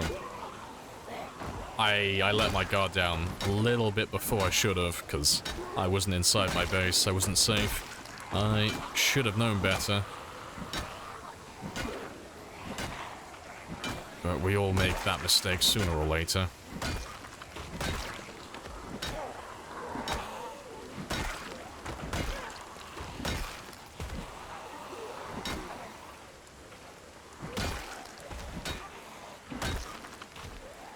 Was it Gamer?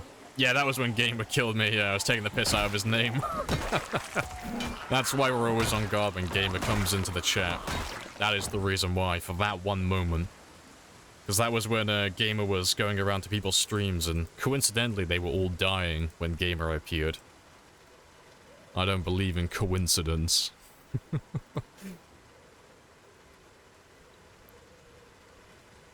I was thinking, this man is extra hardcore, yeah. Even the doors are deadly. Fucking Home Alone style. Someone's put a car battery on the other side and hooked it up to the handle.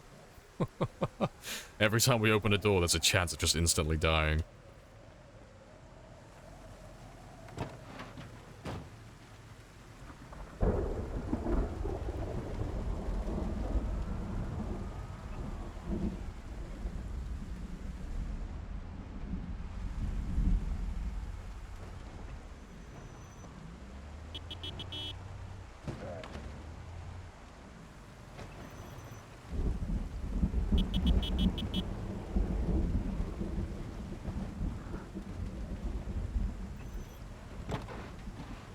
Overconfidence is a slow and insidious killer. It is indeed. Undefeated champion of the game, it is. I feel like it should only be half-rounded in those cases. Yeah, I mean, it should act in the same manner as all the other walls and such, where you can actually see behind them, but, it is what it is. Like, they'll probably do it eventually, because it is a pretty big flaw to have blind spots like that in an isometric game, but, you know, it's one of those things that's very easily avoided by the player if they're actually paying attention, so 100% skill issue on my end.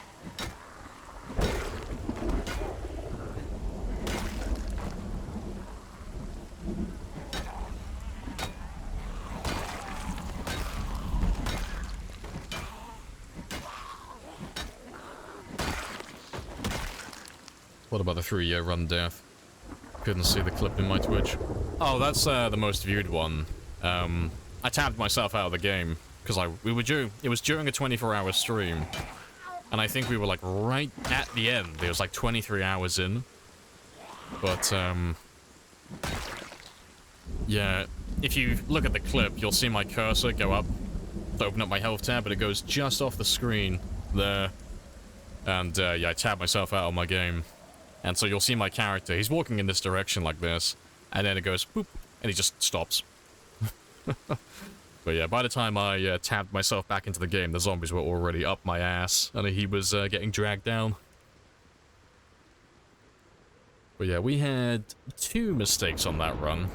Like, that was the last one that killed my character, and the one before that was when I did the sneeze incident. Where I went to pause my game, sneezed a little bit too early, missed the pause button, and then got munched by zombies.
Alright, good stuff. Yeah, double laceration from the... Yeah, it was 2 injuries from the same mistake, yeah. I think you used all your luck, yeah. I mean, to be fair, the odds were in my favor to survive that. You know, 2 independent rolls, both 75% success rate for each one. The odds were in my favor. But yeah, I used up all of my luck after that.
Too slow.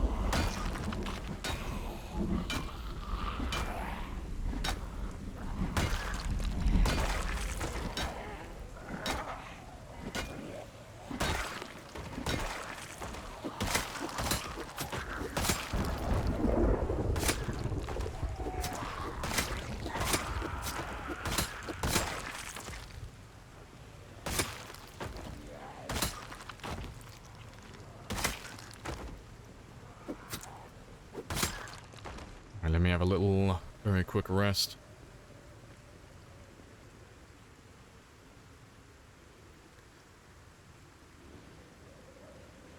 Yeah, it's about 52%, more or less. Even though they are independent of one another, but succeeding both of those rolls, one after the other, it's about, I think it's 52 or 56% chance to succeed. So the odds are still in my favor. Pretty sure it was 52 or 56. It was somewhere in that ballpark.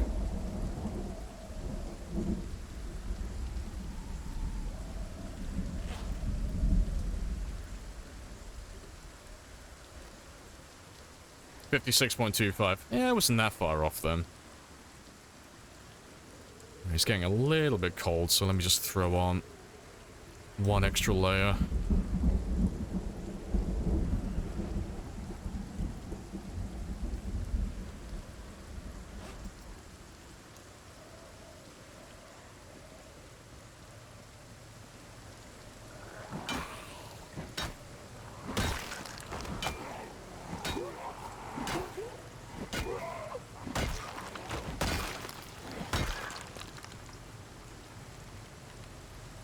'52 was the infamous Brexit referendum result. Ah, yes. No wonder, it's always at the forefront of my mind.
'Alright, I'm gonna go grab some more hedges in just a second, 'cause it's so dark on my end, I can barely see anything.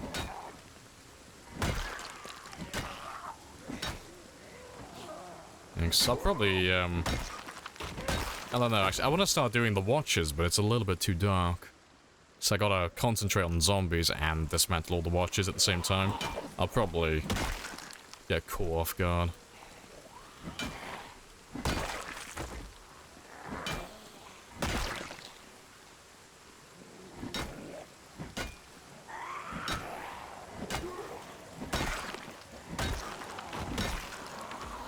Swing and a miss.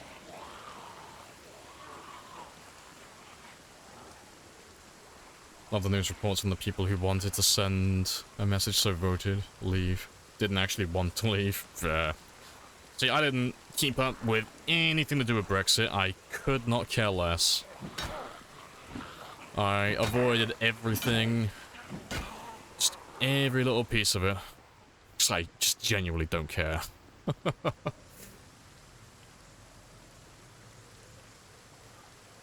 Oh, let's leave you two. Hey, wizard. Yeah, a little bit late on the raid, but yeah, raid.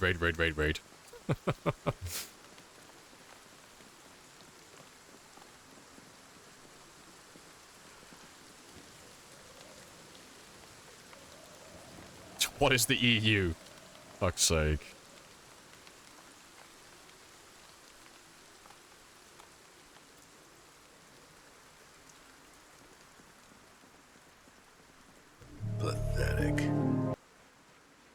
At least it wasn't does voting matter.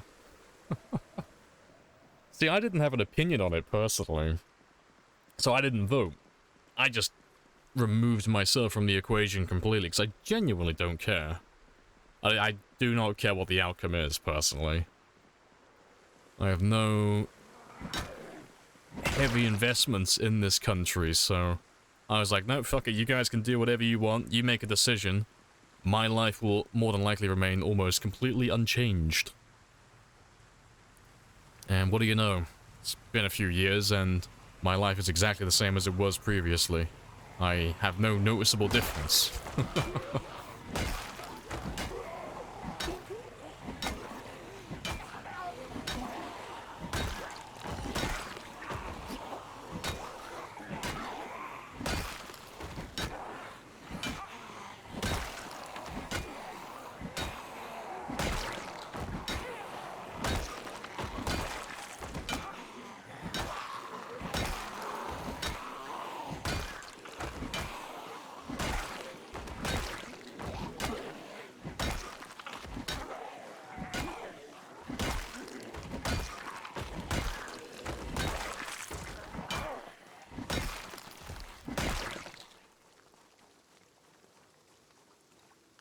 Yeah, good stuff.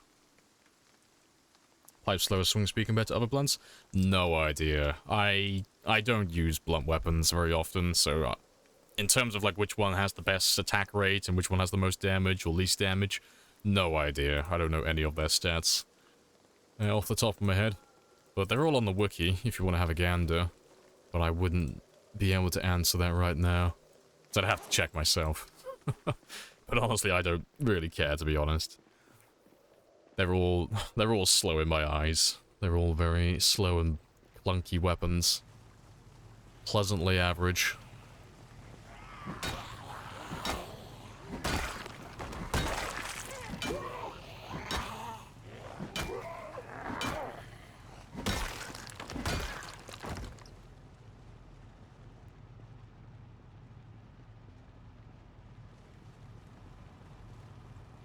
Lamprey doesn't care. Just want to give it... Yeah. Doesn't matter how slow it is. I just want to go lay some pipe. That's the dream.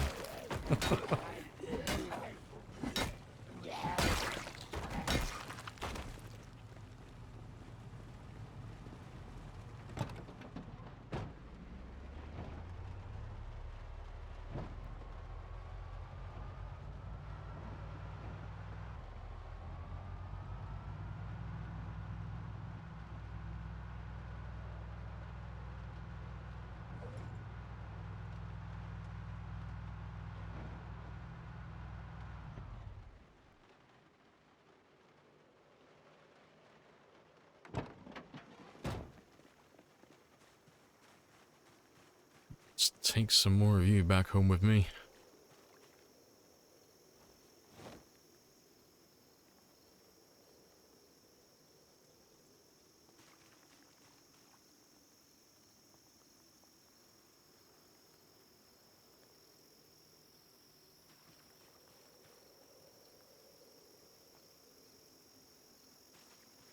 The problem is with Brexit, and I'm not reading anything else on that. I'm not reading anything from that paragraph. When I said I literally don't care, I wasn't exaggerating. I genuinely don't care. I got no interest in knowing anything about Brexit.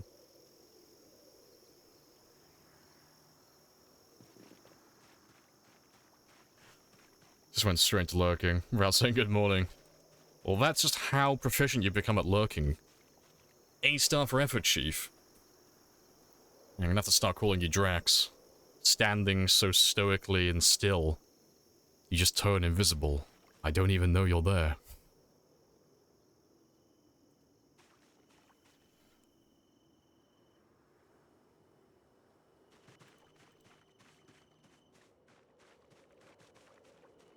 Can zombies see you through windows if you're crouching and hold the aim button? They can, yeah. Yeah, if you can see them, they can see you.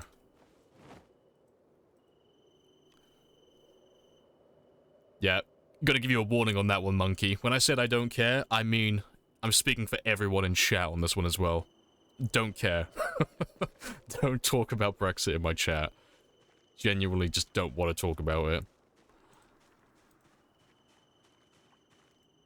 It's a boring topic that doesn't have any place here.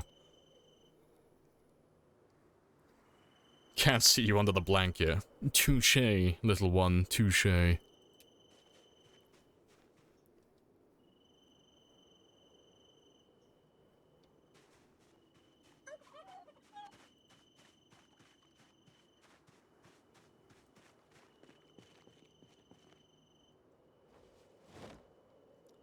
Got to say hello. Just woke up too. Hey, no worries, Leon. Oh god, you're acting like it's a fucking job. Like, oh shit, I gotta go clock in. Running up to the supervisor, explaining that you've actually been in work, you just forgot to clock in this morning.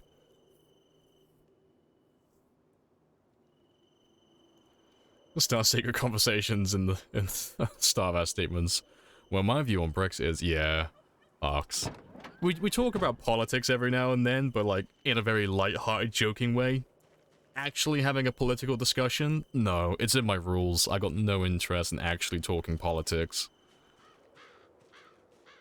Because one, I have no research done on the topic, so I got no information to actually give, and two, it's all really boring. No, if you want to talk politics, there are other streams for that, and there are other places. This is not one of them. Far more into playing video games and just chilling out here. Exactly, the only politics here is the zombie carpet, that's all we care about. God bless the Queen. Who's gonna tell him?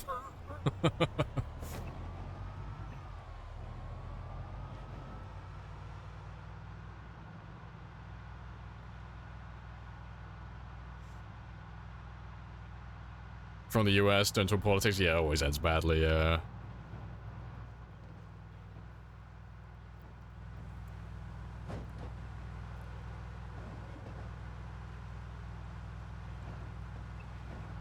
What happens if my character gets queasy around zombie corpses? Can I die from that? Not initially, no. No, if you get queasy around dead bodies, you're fine. There's only two parts of it you really need to keep an eye out for. So when your character gets sick, so that's the third stage, so you go from queasy to nauseous to sick. Getting sick will increase your body temperature, same as all the other ones, but that's normally the point where you start overheating way too much. So you'll get like a minus 34% debuff to your swing speed and your movement speed, which is... it basically turns you into a vegetable, so you can't really fight. And it's the last warning you get before you start taking damage, because the next stage up from that is fever. And if you have a fever, that's when you start to actively die to the corpse sickness.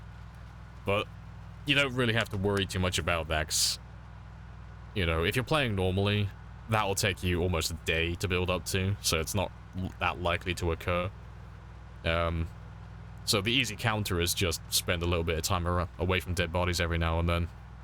Which, you know, is basically just the time you spend at home, away from bodies. Just don't sleep amongst them and you're fine. You'll have plenty of time. Like 4 or 6 hours per day, you could fully recover. Just want cannabis to be legal everywhere. See, I'm not a pothead, so I have no stake in that. Like, I didn't even know that weed still isn't legal in the UK until you guys reminded me. So, I don't do drugs, so I have a hard time remembering what's legal and what's not.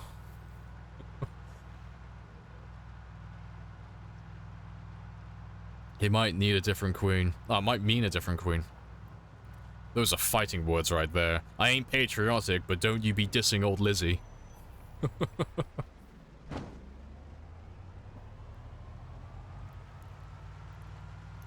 Imagine dying to actively rotting bodies, yeah. All the zombies have the martyrdom trait from Modern Warfare 2. When they die, they drop a grenade. Just kill you days after they've been killed.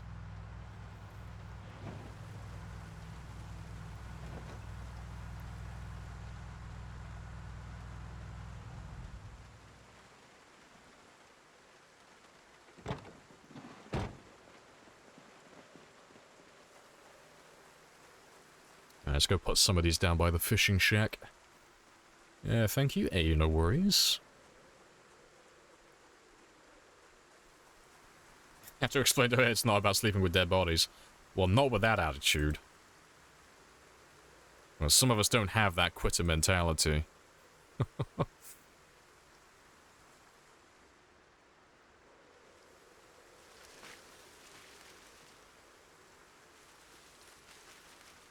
Very calmly, very politely, tell the risk assessors to fuck off. Yes, tell all the risk assessors to fuck off. We are professionals. We know what we're doing.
Good stuff.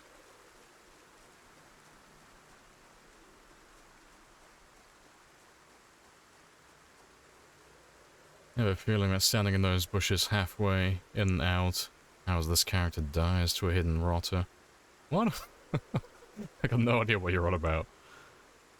Fair.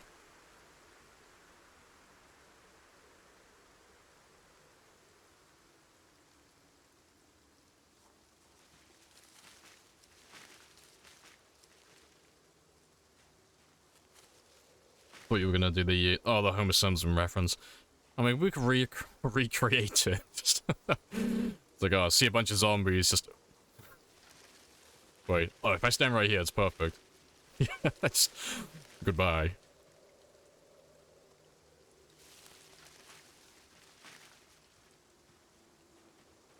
I gotta like just hide myself.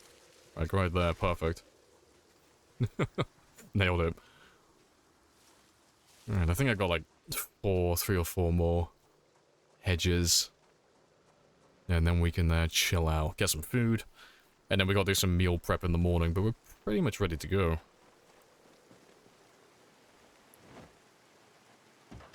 Alright. Oh yeah, tomorrow let me take that one with me.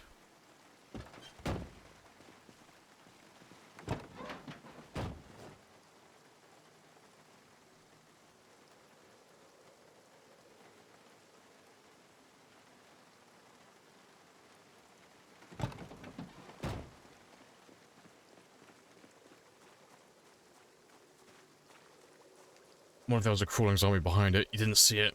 Oh, like on the gate clip. See, that's why on the 8th day, God invented stereo and surround sound. So I can hear the zombies from a mile away.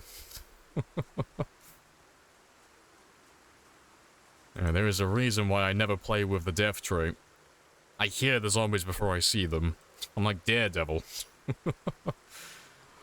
Got that fucking sonar. I know where everything is.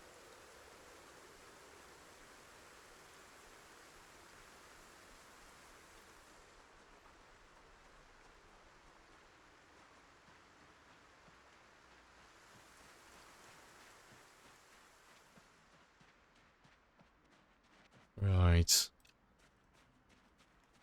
Yeah, that's all good. You can go back there.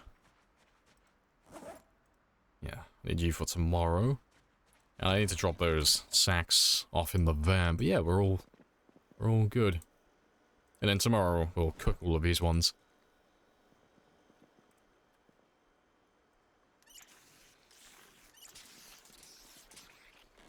we should have about 2 more days of storm. And then we're all good to go.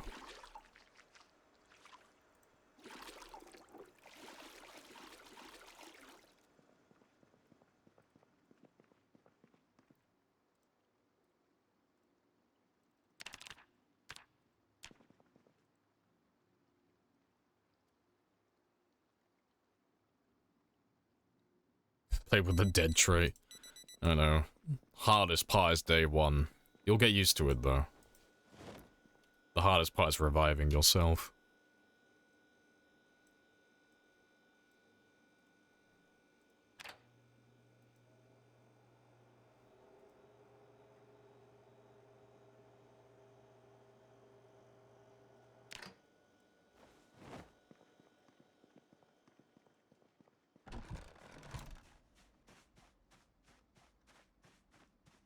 Lightning create fires? No, lightning doesn't exist. Like, physically in the world, that is. It's just a sound event. Oh, fuck, that's something I need. I forgot to grab a light bulb. To be fair, I don't even know if I actually need one. I'll try my luck.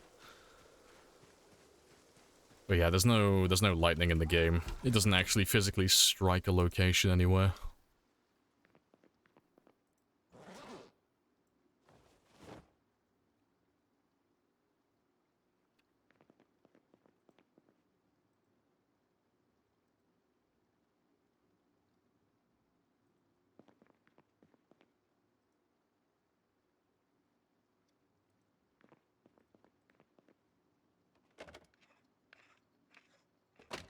Yeah, perfect. This building finally has light inside. Oh, yeah, I need my, my fishing rod. Let's grab you.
Yeah, good stuff.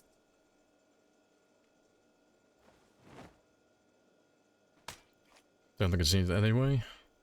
You're in the in like the abandoned cities and stuff. It would be pretty funny if it was actually a thing, if they ever add that into the game. Yeah, I gotta install some lightning rods around. Funny stuff.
Yeah, room mod has lightning, yeah.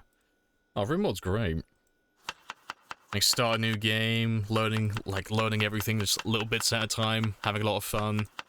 Get that life lesson that you shouldn't build your entire compound entirely out of wood. Oh, fuck, I used my lemongrass. Shit. I have to forage some more of that at some point. Misclicks for days.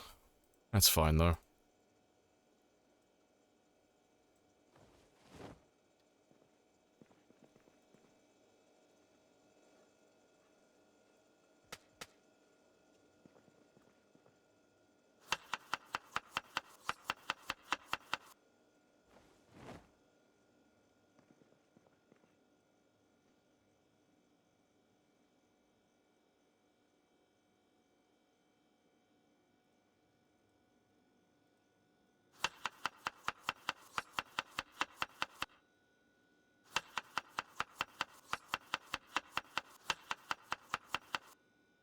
To be fair, there'll probably be plenty.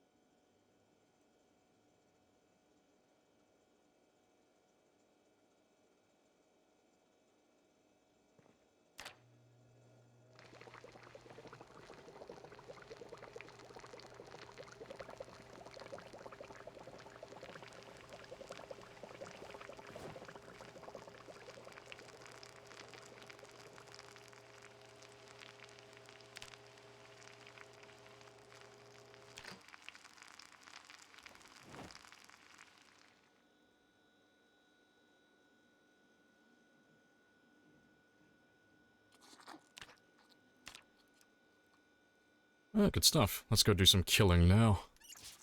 It's still only 1000, so I got plenty of time.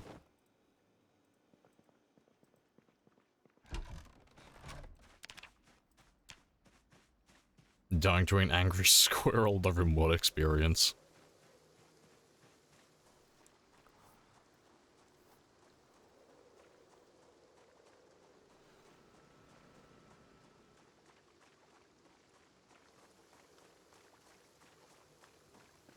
Alright, do I have enough short blunts? I got plenty in the back, haven't I? Yeah, I got plenty.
Oh, nice and quiet.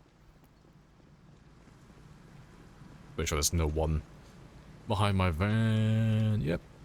The only bad thing about those vans, if you leave the engine running, there can always be a zombie just hiding behind it and you just don't know.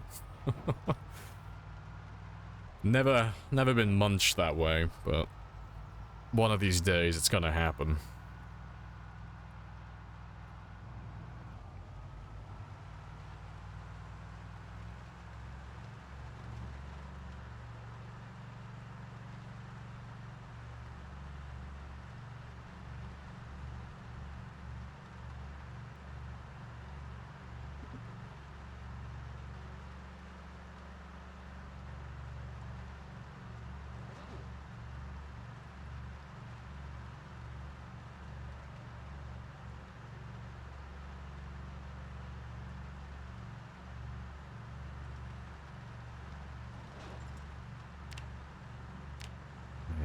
And I have to chill with the food for a little bit now as well, because we are getting very close to being overweight. And not too bad. Suffering from success.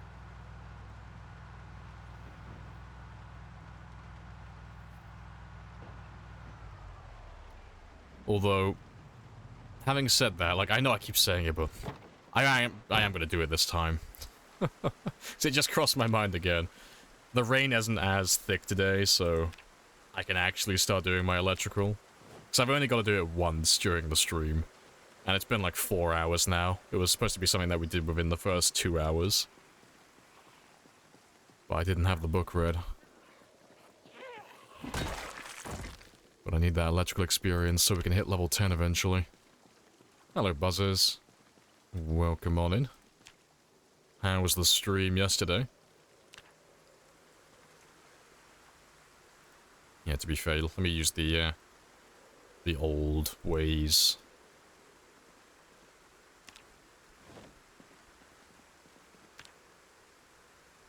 Because we'll just start clearing the road in rows.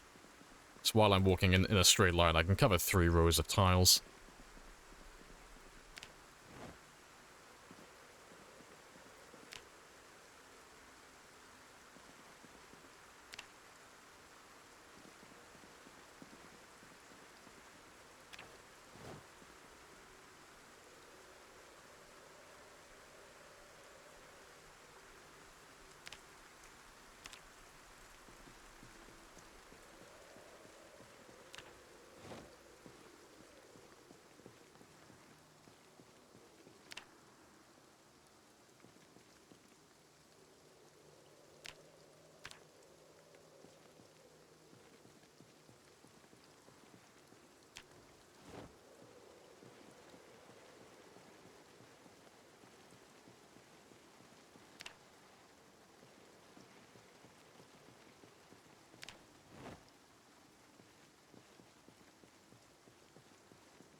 It's like art.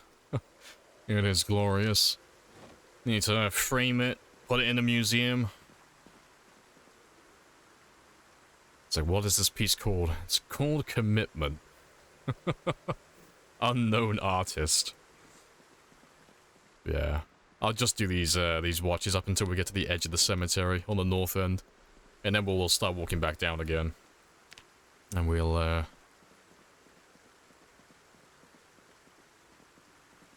yeah, we'll head back down. And clear another 3 rows.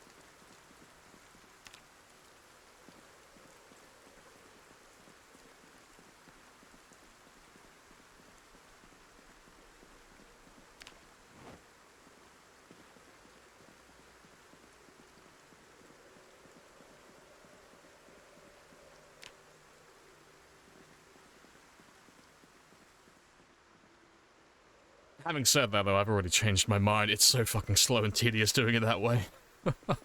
Just give me the core. Just give me the big piles. I will happily give up 100 or 200 watches if it means I don't have to spend 2 hours doing this. I'm sorry, min-max me. I can't. Not today. It's too much. I don't want electrical that badly.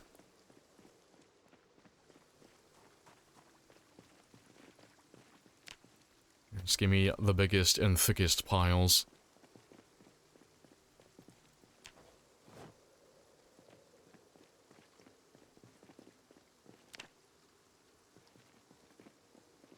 Usually get 5 and start to slack. Yeah, it's because there's nothing to aim for beyond that point, really. Like, anything, like, beyond that point, you're just leveling it for the sake of leveling it. Like, this is completely pointless. This will not help me at all in the future. Yeah, you can do 3 as well. Like, level 5 is just if you want the commercial ovens. Level 3, you can move the residential ones. You don't really need anything more than that, because You know, apart from like the looks and the slight increase to inventory size, they're interchangeable. They do the exact same job.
I think my music has stopped playing as well. Yeah, it has. Let me fix you. Yes, right. It's very, very quiet.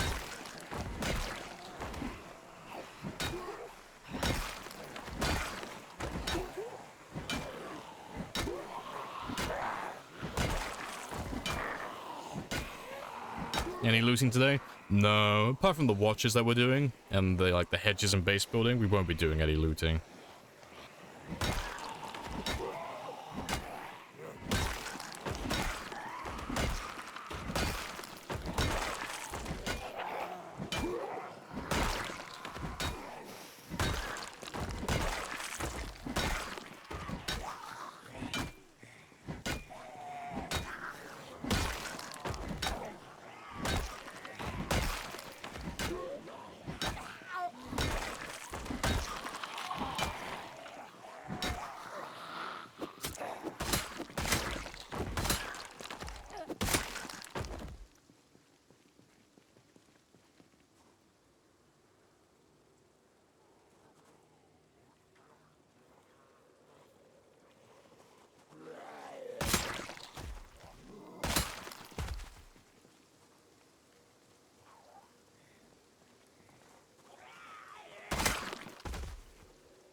Yeah, good stuff.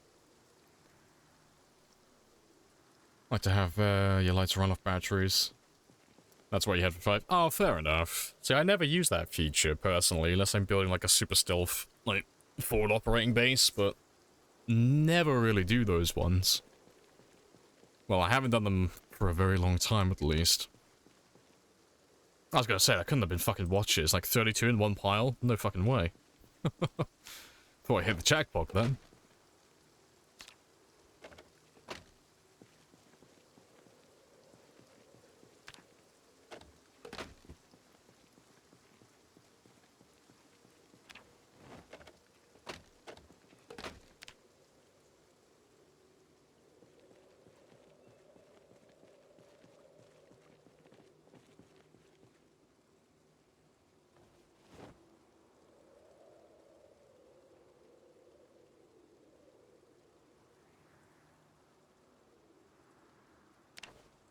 But yeah, there's a few big piles of bodies ahead of me now, so I should be able to get a few more watches. So if I can just get like 1,000 electrical experience, I'd be happy with that. I'd be willing to call it a day, if I can get that high. And to be fair, we're almost there. Who knows, might even push for 2,000.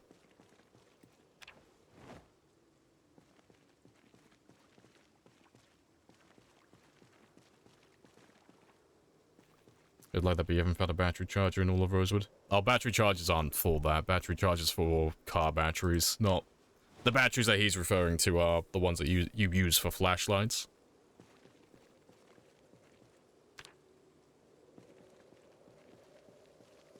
So you can convert lamps to be powered by batteries as opposed to generators. But it requires a certain certain electrical skill. Well, they run off car batteries. I think there's a couple of them that might. Maybe? But I'm pretty sure that's part of a mod. The ones I'm thinking of, they run off the regular batteries.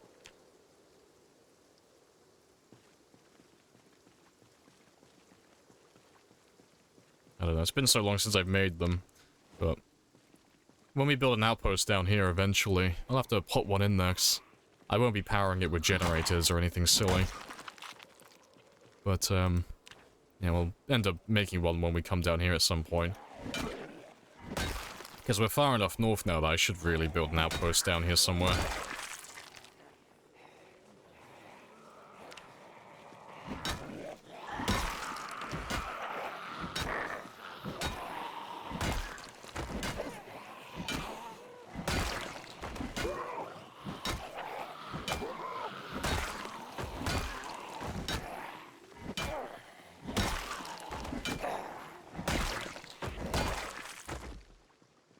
Yeah, it's not that many bodies there.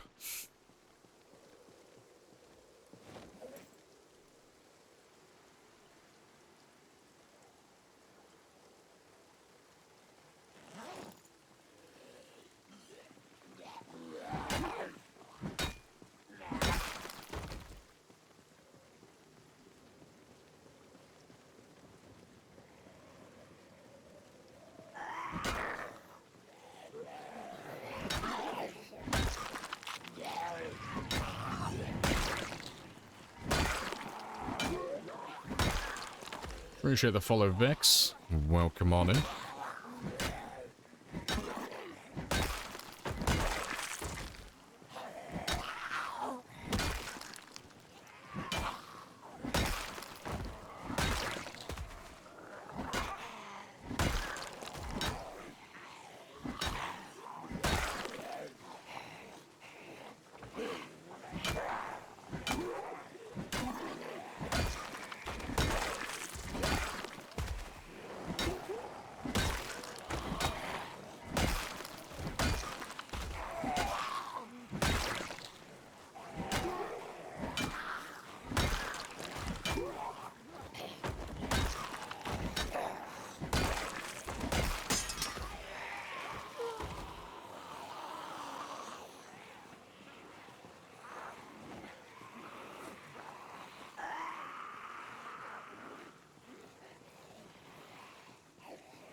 Alright.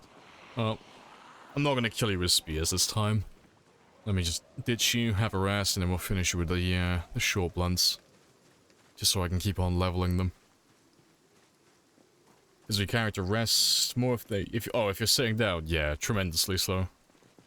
Yeah, you regain stamina if you're walking, well, standing, walking, sitting, or resting on furniture. And when it comes to, like, sitting as well, that also includes being sat in a car as well. Yeah, any of those things, you'll be regenerating stamina at different rates. So, from worst to best, it's walking, standing, resting on furniture, sitting on the ground, and then sitting on the ground and resting on furniture at the same time.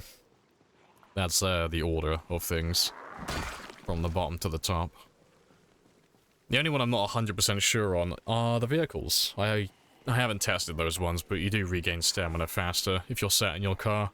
I just don't know how much it is.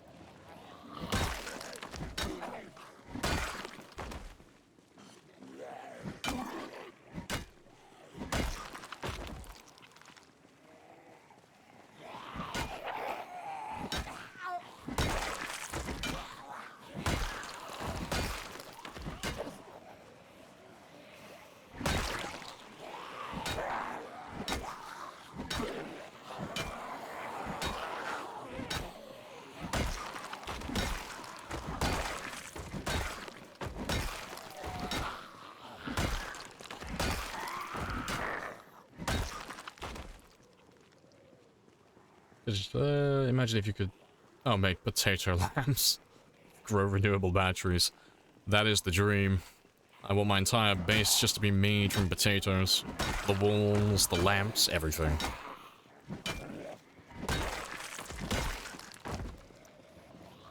Used up all of your fall back to sleep and procrastination time?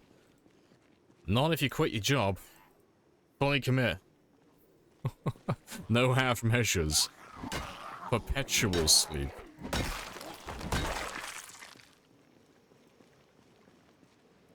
When, enjoy your work. I'll catch you later.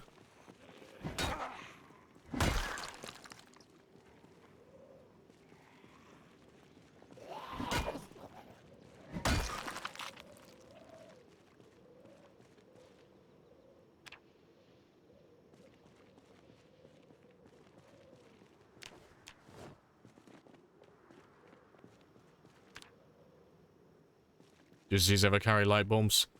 Yes and no. They don't actually carry light bulbs, but they do carry radios, and radios carry light bulbs.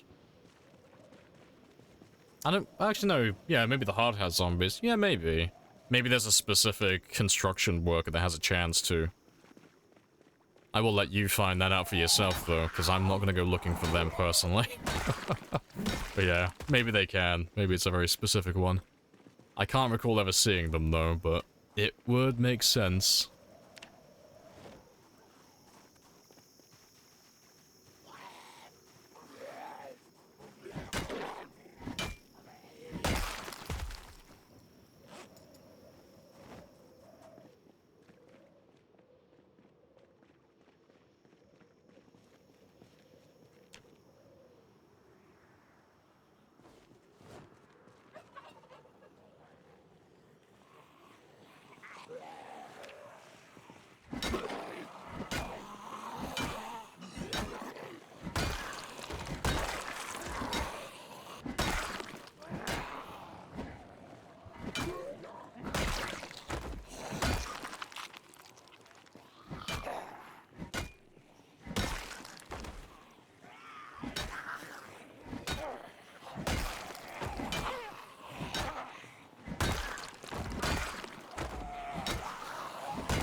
Yeah, good stuff.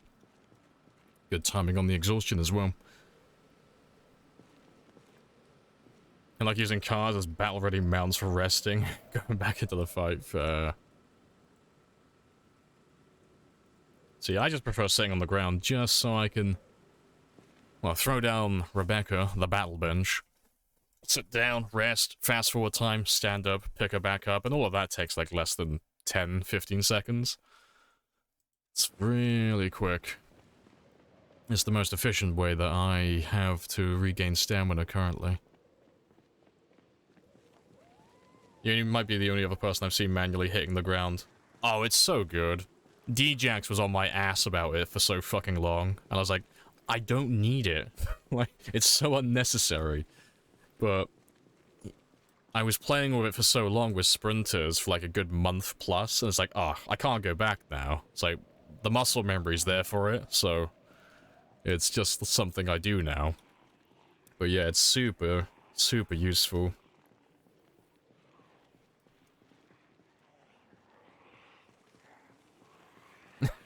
Rebecca the Battle Wench. Yes, the new title has been acquired.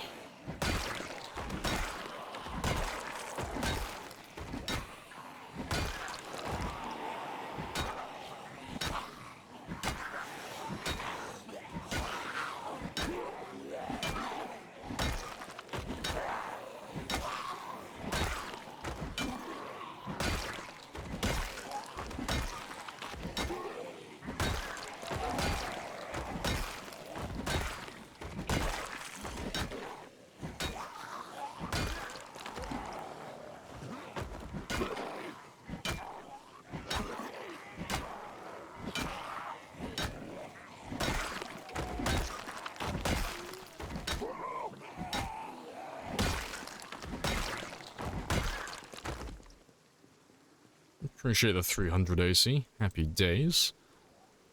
A new month. Must acquire golden train. Switched on manual hitting after Lamprey preached. Yeah, 'cause I don't talk about it that often, but it is like one of the... It is a nice little thing to have. Yeah, plus, it works with the zombies as well, on, with firearms, which is really handy sometimes. See, sometimes you get those moments where you'll shoot a zombie, it won't die in one hit, but it'll be on the ground. But, if you use the forced ground attack, you can target that zombie that's lying down with your firearm, instead of targeting the ones that are around it, still stood up. And that is super convenient at times, to just secure those kills. So, the one time I use that, like, well, very often is when I'm doing a shotgun grinding session, and we're using fences to get, like, those guaranteed kills as they jump over. But it only works for, like, the first second or two as they jump over the fence. And only if they're far enough away from the other zombies, unless you use the forced ground attack.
Apart from when I accidentally full-blown sprinted into a wall, so I was holding down Alt and then knocked yourself out. See, I rebound my sprint to control and unbound it, because, like, left control by default is bound for aiming, but I never use it for aiming. I always use the right mouse button, because it's just easier. And anyone who uses control to aim is a fucking sadist. But, yeah, that's where I got my sprinting bound to, but I never use it, because... Even on sprinters, I never have to sprint. It's just entirely unnecessary. But, yeah, then that gives me left alt completely free for forced ground attack without any risk of accidentally sprinting. Yeah. I even went so far as to remove the Windows key from that part of my keyboard as well, just so I don't accidentally tab myself out of the game. So I have no Windows key on my keyboard next to, well, in between Control and Alt.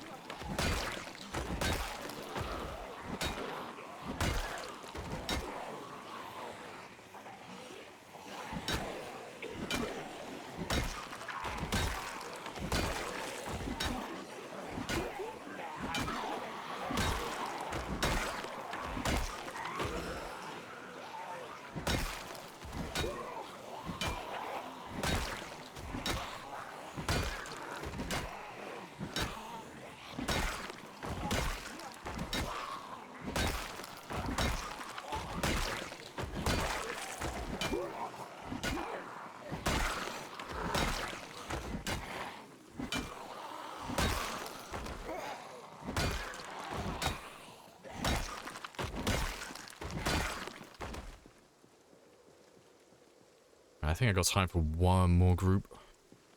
And then we'll start heading back.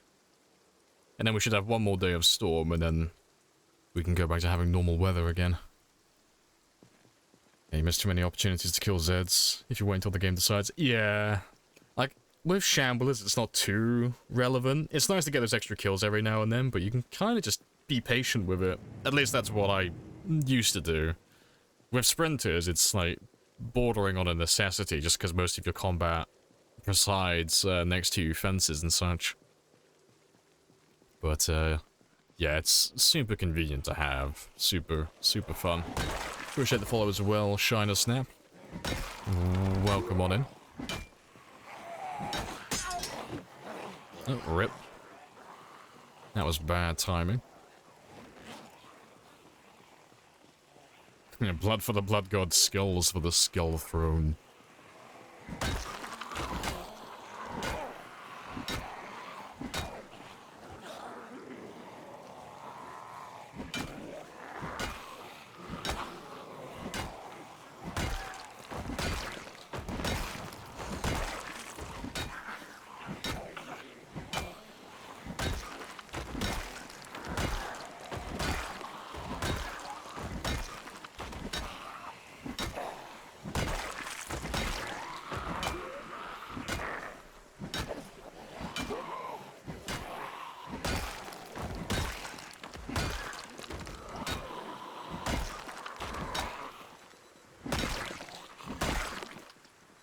Yeah, it's gone 10 o'clock, so let's run back home and go get some rest and food.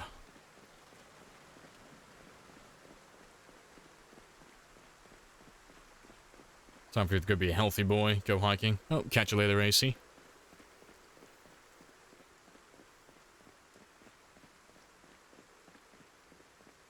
I hope Build 42 makes guns more viable. I mean, the thing is, guns are viable now, just not on these settings. Like, guns work well, they're just fantastic, but with this many zombies, you'll never have enough ammo to actually deal with the problem.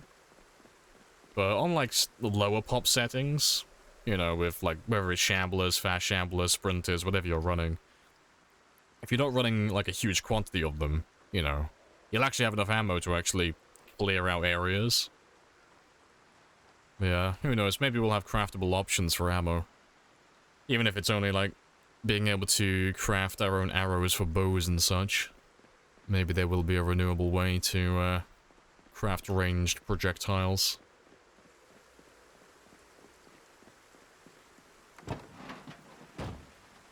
Build 42 about companions.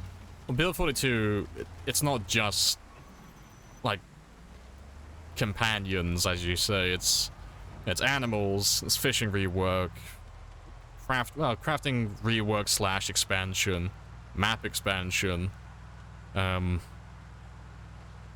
doing optimization updates, like, it's a lot of different things in one big build, it's not just focusing on, like, one very specific thing.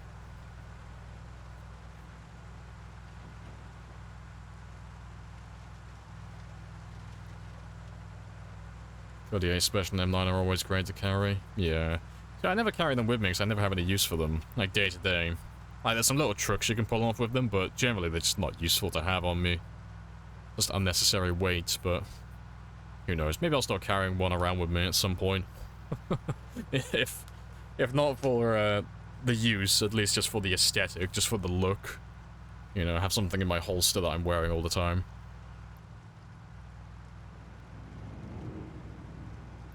Appreciate the follow, Chrono.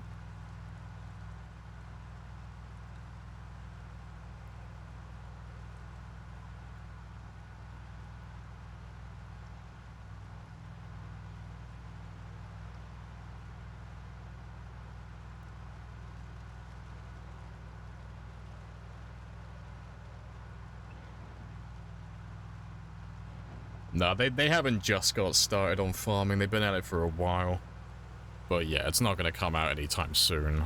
But just to clarify for anyone who's new, old, and just isn't up to date, don't ever listen to anyone who talks about release dates, because they don't exist. There's no release dates, there's no approximations, they don't have any information. No one knows anything. It's not due to be released anytime soon. And they are working on it, but they'll just drop it randomly one day.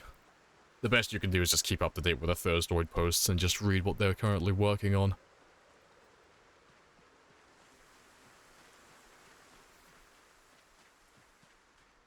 Be a lot of low-end Build 42 jobs. Yeah, it's gonna be a lot of reloading old mechanics replaced with new ones and such. But it's always fun though. Keeps the game fresh.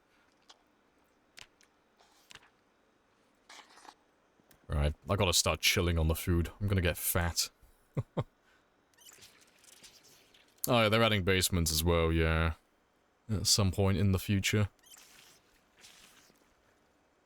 M9 is low-key best vanilla gun? No. Double barrel shotgun. Nothing even comes close.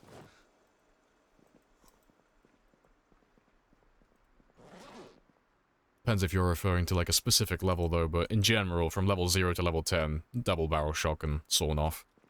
That's the best out of everything, across the board.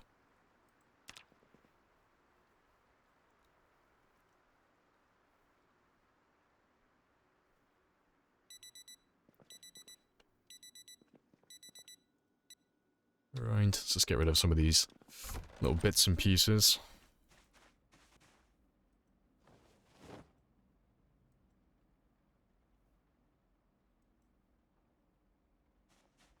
I have introduced myself. You have introduced yourself. This is a very good conversation.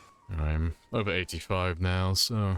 Well, 85, it just means he's on 84.5 or above, somewhere just shy, so I gotta stop eating food now for a little while. Nothing but snacks.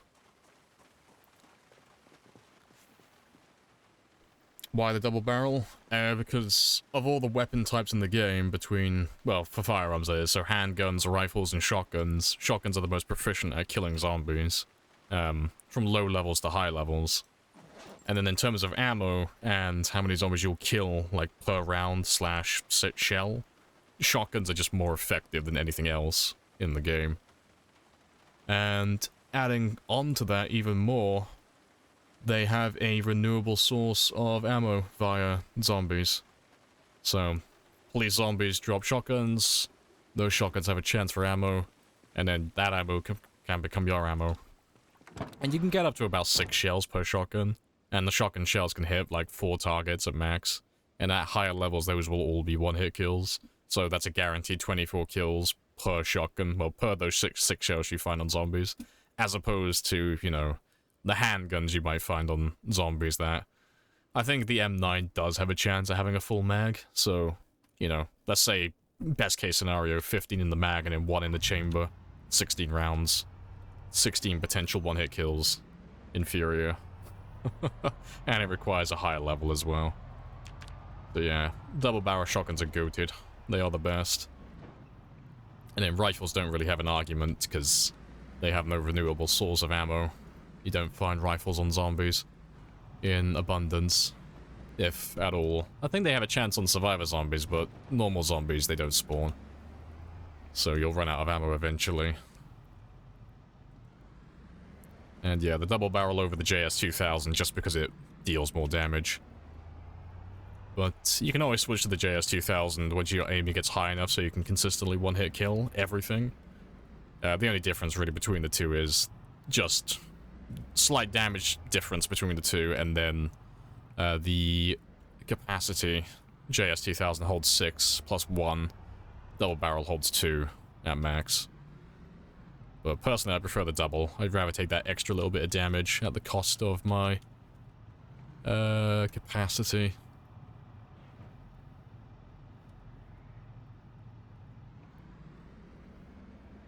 Hey, Odin.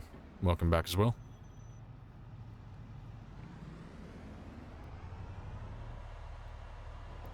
Nah, sawn off double. I'm unwavering on this. I follow the numbers. I like those spicy stats. Double barrel forever. Hopefully we get some new handguns and new shotguns, though. More gun variety with Build 42. If not, you know, maybe later down the line. That'll always be nice.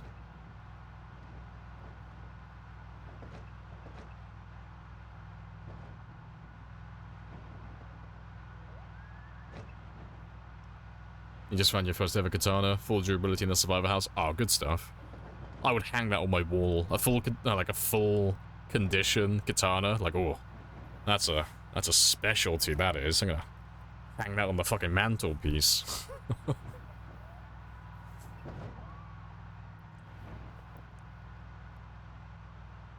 Difference to 2000. Yeah, it's literally just a slight damage difference and then capacity. There's probably a slight difference in terms of range and spread as well, but I don't care about that personally. No, I care about how many zombies can I kill per shell and can I do it consistently.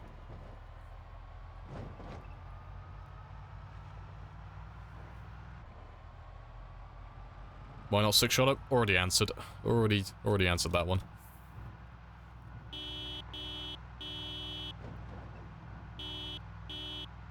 Why sawn off over regular?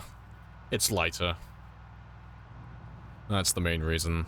Shotguns and rifles generally have a very high weight to them. So I always just go sawn off, not for any other reason, literally just so it weighs less, and it doesn't take up as much room in my inventory. That's the only reason.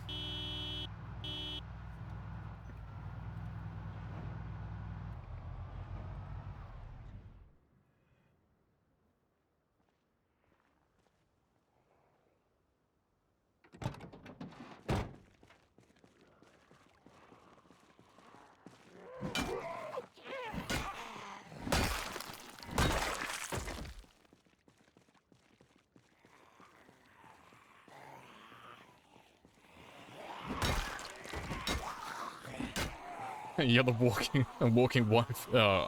wiki of info. You know why? Because all my info's outdated and half of it's wrong. Hashtag PZ Wiki Gang. Oh, funny stuff. No. No, the stuff that I use I know in great detail, but I don't know everything. Just the things that relate to my gameplay and the things I focus on. It ain't easy myself. being cheesy. Super cheesy.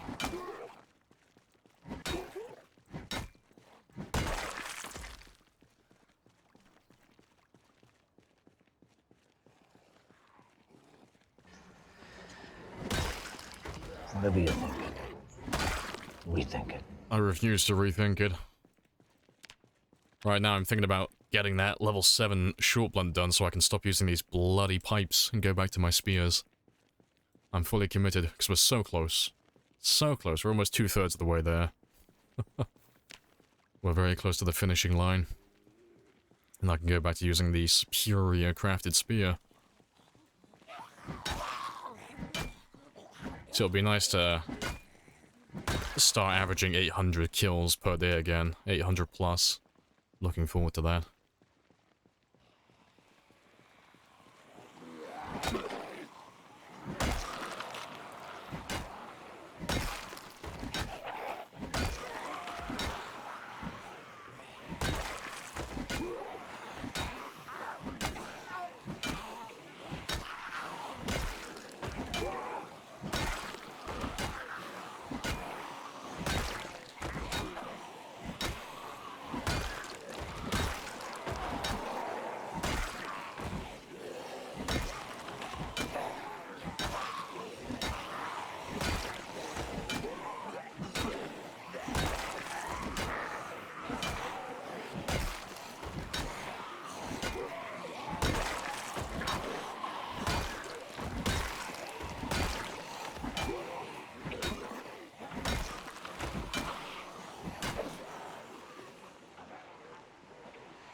Yeah, still plenty of you there.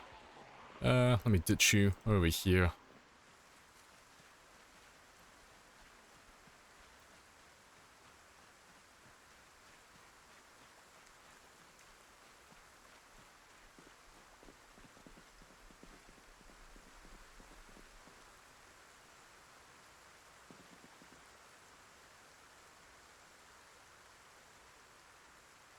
But yeah, by virtue of us doing mostly combat today, though.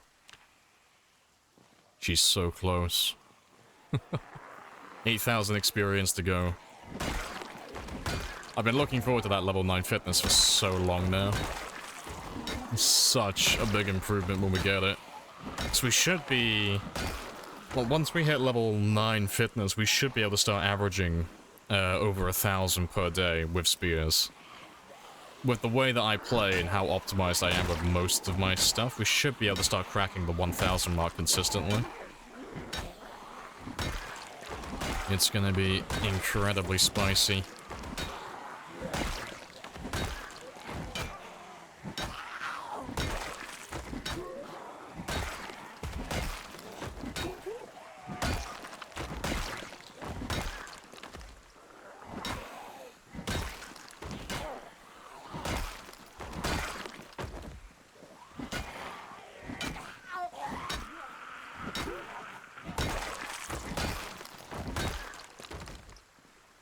Yeah, so close.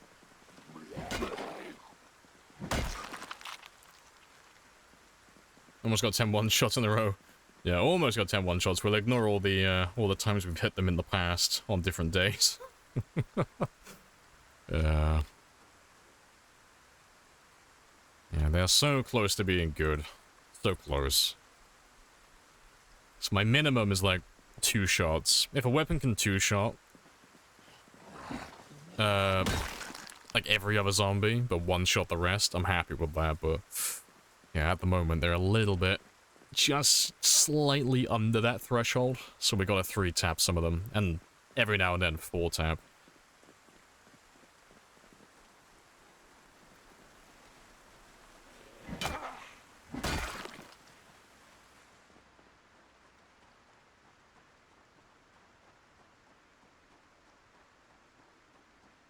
I look like a pickle. I'm a sexy pickle.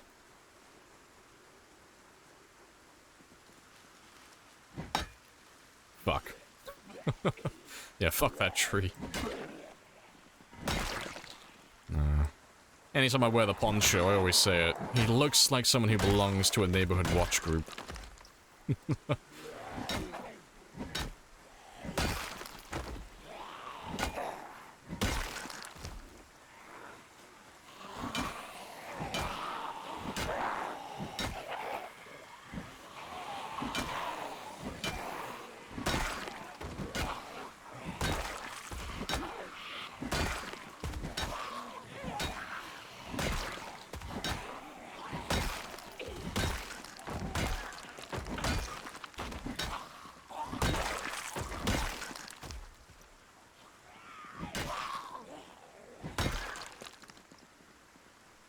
Zombie plot armor, exactly. You can't kill me.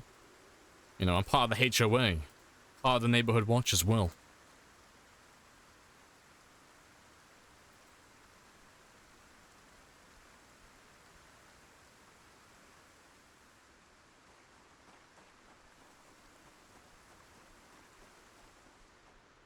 Hey, plenty of zombies. We're not gonna run low today, then.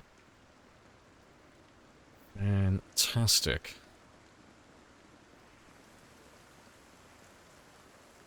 Sometimes I'm curious how old you are. So am I. I don't remember my age half the time. I'm pretty sure you've been here anyway. My age isn't a secret. It's either 26 or it's 27. It's one or the other. Your music taste is that of a 50 or a 53-year-old. A, okay? Those pensioners know what they're about. If they got anything right, it was their music. It depends on the day, yeah.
Yeah, good stuff.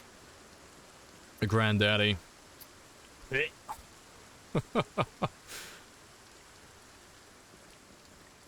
you're at the point in the game where your base is self-sufficient. You don't need to leave your base. What do I do now? Completely up to you. What do you want to do?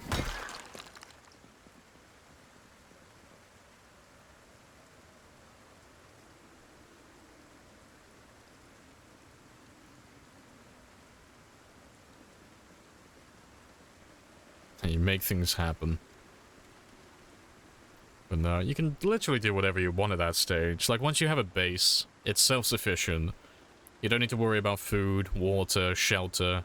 You know, you're consistently getting weapons, or you have a way to make as many weapons as you want. Do whatever you feel like at that point. Like, you've pretty much won the game at that stage, you know.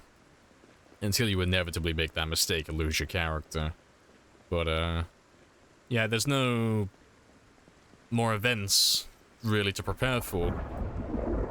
You've reached the finish line. So it's either go for bigger numbers or go for spicier, riskier things. So go for high kill counts, high survival times, or just start lighting everything on fire and fighting without any self-preservation.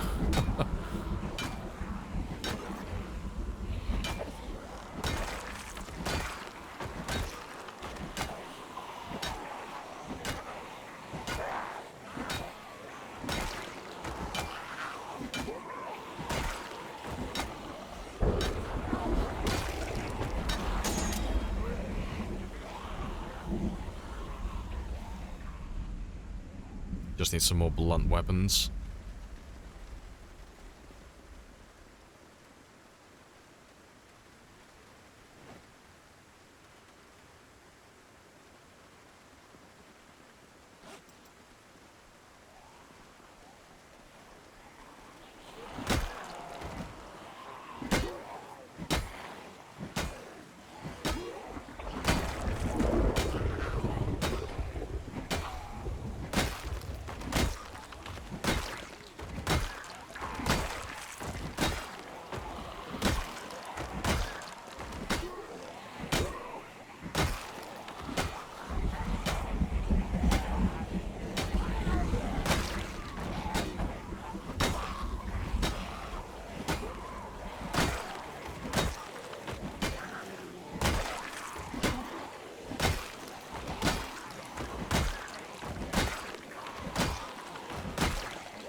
Yeah, good stuff. Self-sustaining is nice and all, but have you, do you have a perfect Spiffo van and a room to decorate like Spiffo's restaurant? Yeah, with that said, I'll probably have to build one of those. Make a Spiffo-themed room in the base somewhere.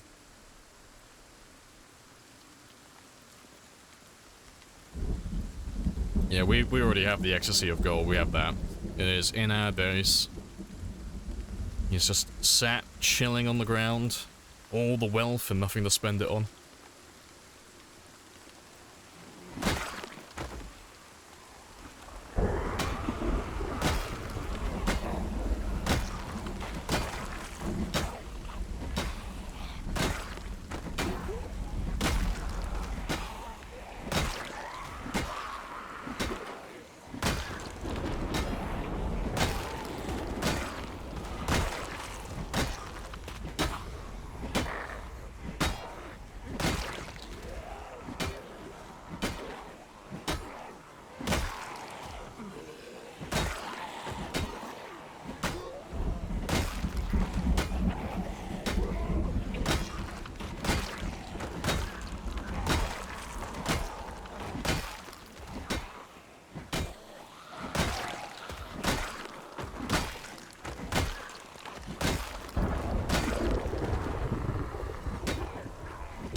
Want to make a survivors colony? Like radio? Make a radio station to find other survivors. Maybe install an NPC mod? Yeah, you got like superb survivors. Yeah, you could download. I don't know how well it works, because I've never tried it really. Outside of like a handful of challenge games, which only lasted like 1 or 2 sessions in the past. Well, I've heard it's fun though, when it's working. And that's the thing, how are you still in perfect condition? That's amazing.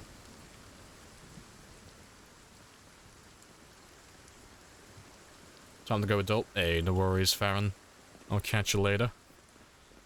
Also, let me grab a few extra layers, 'cause we've been in the rain so long that my my poncho is actually wet. Chris, is it wet? No, it's not even wet. Does it not does it not protect your clothing completely? No, it doesn't. Rip, I thought it did. That's fine though. Simple solution. Haha. I have more clothing.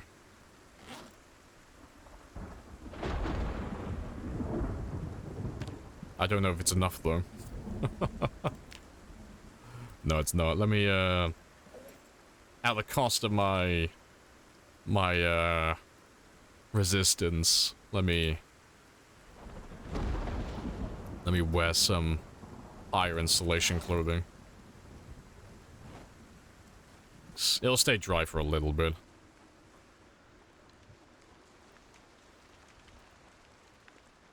And I'll have to wait until my temperature goes up before I start fighting again, because that cold debuff is horrible. Very slow.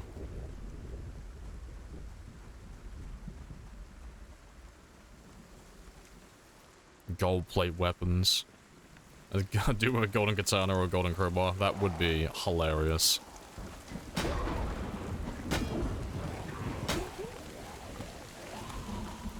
I just need to run around for a bit, just let his temperature increase. He's in that really awkward stage where, yeah, there we go. He's too cold to be useful, but like close enough that I don't want to actually run away. So as long as he's only chilly, it's fine. And this should be the last day of the storm. It's either today or tomorrow. Honestly, lost track. Yeah, one of these days now. And the storm will be done.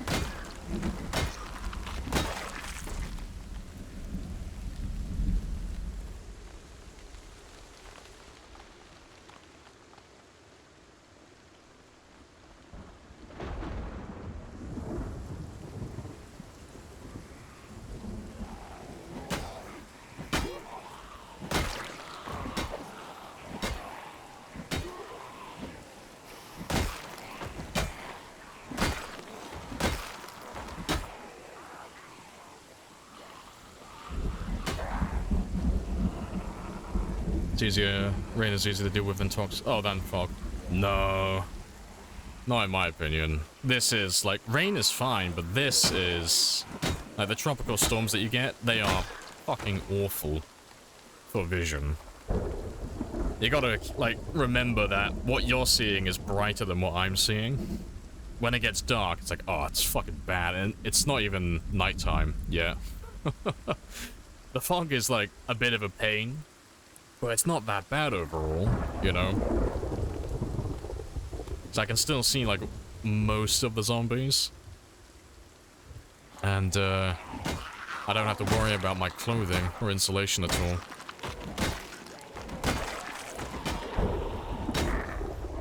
I think the rain is starting to let up a little bit. Good stuff.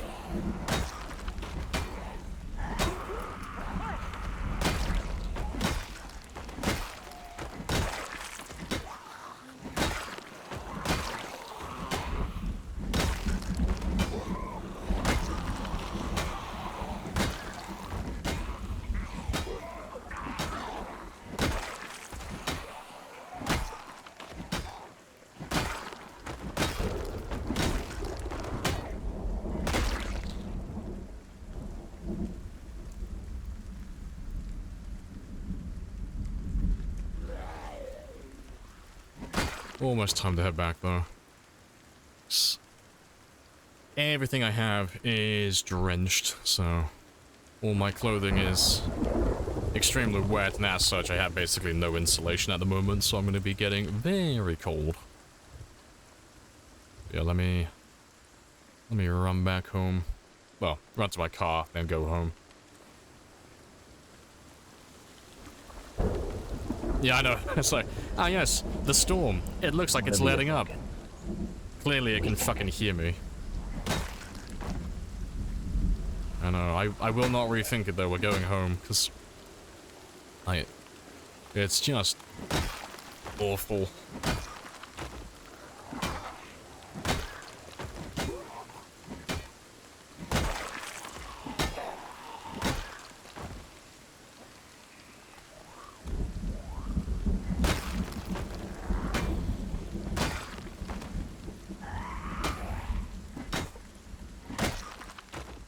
Right. Excusez-moi. Yeah, I just want to grab these last few zombies.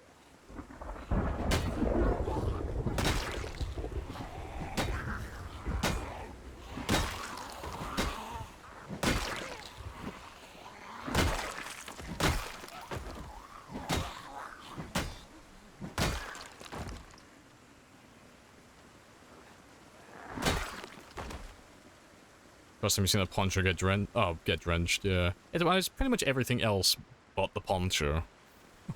Like, the poncho isn't getting wet. It's just everything else, but the poncho doesn't have any real insulation to it. So... Oh, it's still in my inventory. But yeah, let's have a quick gander. But yeah, wind resistance super high, water resistance maxed out. It's bloody, it's dirty, but it's not wet at all. It's fantastic. But the insulation is like basically zero. It's really fucking bad. But it buys me a little bit of time. Like, we spent most of the day without getting wet, but everything else in my inventory now, all the other clothing I'm wearing, everything is drenched, so all of my clothing is super low on insulation. Like, my character might as well be naked right now.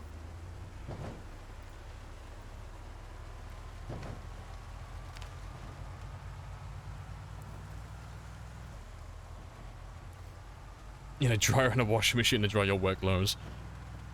See, something I was thinking about was getting duplicates of all of my clothing and just having a spare bag of clothing in the back of my truck. Just so, you know, halfway through the day when all my clothing is drenched, I could just go into the back of my truck, grab my other clothing bag, and just grab all my tri-clothes and swap everything over. Because all the clothing would be identical. So it'd be just a way of just making my character, like, get high insulation again. But that involves finding, like, every piece of clothing my character can have. Which, to be fair, isn't too much to ask for, actually. Now that I'm thinking about it. I think the only thing that's really hard to find would be the waistcoat. But yeah, the tank top. Yeah, the tank top, the boots, long socks, leather gloves, the jacket, the beanie, and the jeans. They're all super easy. The long sleeve t-shirt's a bit of a pain, but you can find that one. How long does it take for your clothes to dry out? So long that I'm going home. That's how long. Right. Where's my long sleeve? Yeah. You can see the wetness bar at the very bottom. It looks like it's, what, 15%? 15-20% of the way through. And it's been a couple of hours, like an hour or two. So it's slowly getting there. You know, I have the heater on and everything as well, but it's slowly getting there. But it's so slow that I'm just gonna go home. And just speed through the rest of the storm. In game time, it will, it would be more efficient just to stay out here and wait for it to dry. I could get a little bit of extra killing at the end of the day then, but in real time, it's just faster to go home and speed up time. I can get more hours played, or more days played during the stream then.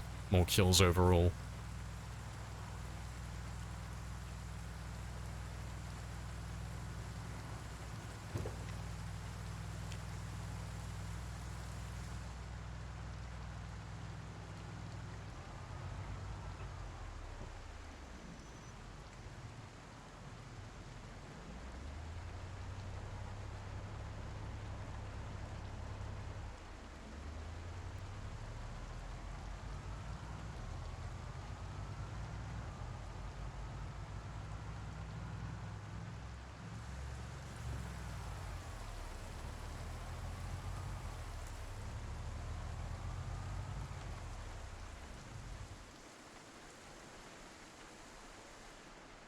And to be fair, I have a few hours.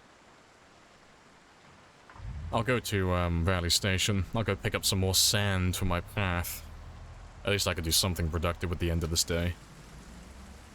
It doesn't matter if I'm cold or not then. Or if I'm wet or dry, it doesn't matter. It's just sand.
Almost there.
One to go. No, 1.5.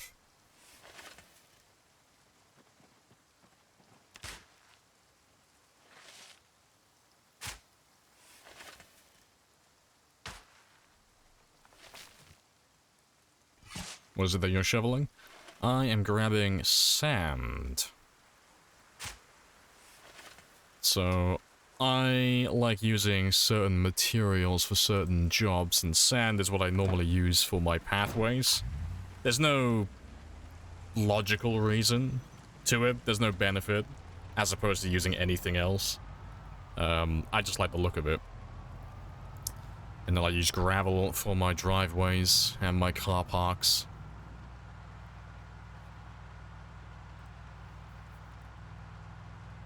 Yeah, I've almost finished, like, putting down the main part of my path now, anyway. Because the first initial wave of putting down, like, a giant path around my base is always the worst part. Because there's so much to do initially, but after this, after I've got the path that goes all the way around my base, like, the initial part anyway, the only time I have to build any more pathways is when I do actual base extensions. And I start adding more buildings and more little facilities and storage areas. Just little paths that lead out to those areas then. But we don't do those very often, so... yeah, once we're done with this, we won't have to do it for a very long time. Similar sense as to, leveling my weapons up. It's horrible when we have to do it, but we don't have to do it very often. And we're nearly done now. Yeah, it should be on 112,000 experience now as well. 112, 423. Fantastic.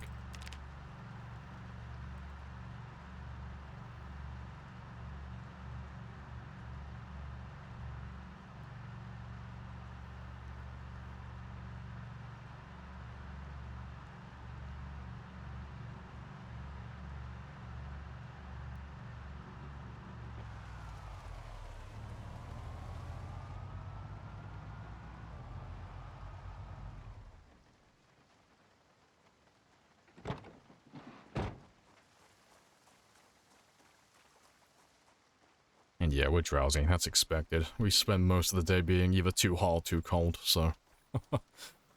That's fair.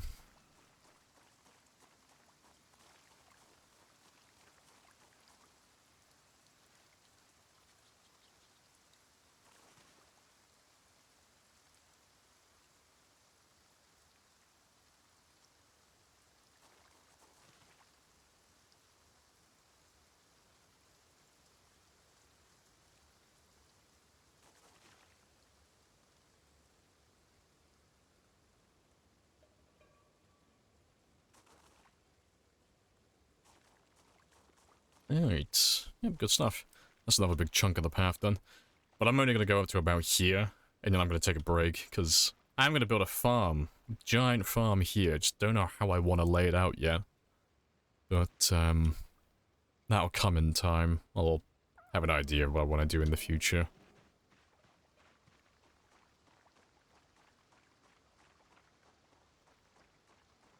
Oh yeah, need to, as we do every other time, just get rid of this grass as well.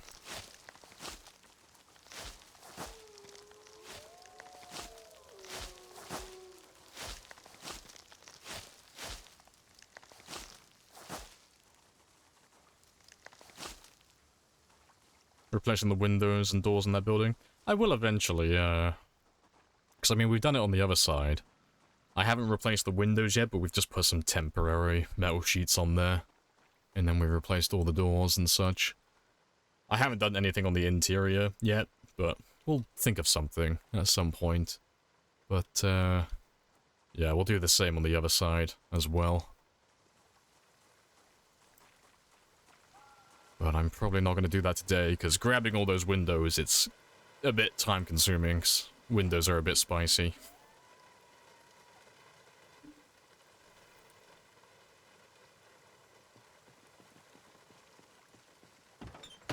Alright, let me go get some sleep.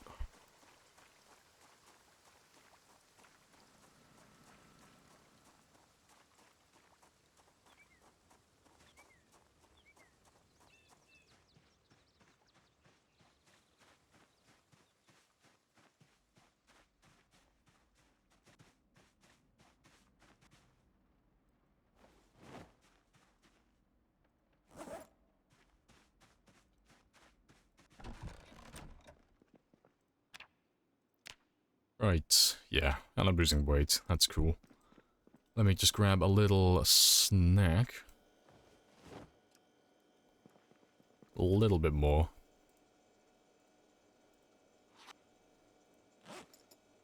Yeah, I just want to have enough to stop my hunger, but not enough to actually lose weight.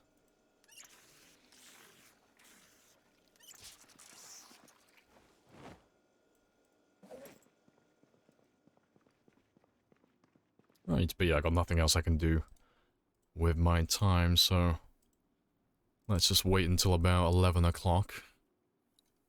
Or until it gets tired. Yep, that'll do. And we'll have some sleep now.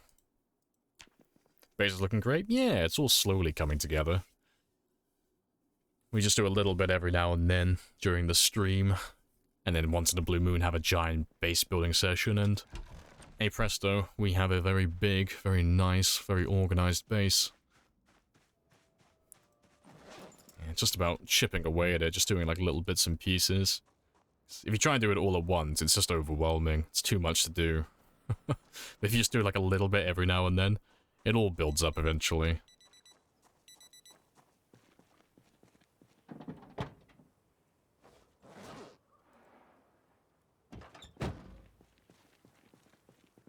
This is the song you imagine the apocalypse would be set to.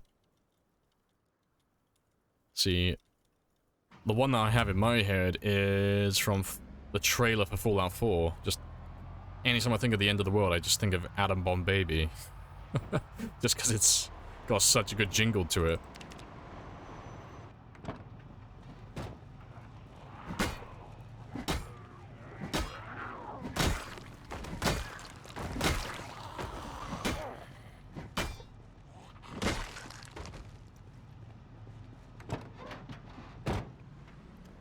Hopefully that will be the last of the storm. At least for a couple of weeks in game time, and we can just do nice, efficient killing now without having to worry about being too wet, and insulation, and temperature management, and low visibility, and all that fun stuff. Just overcomplicates everything. Yeah, it should be nice and chill now.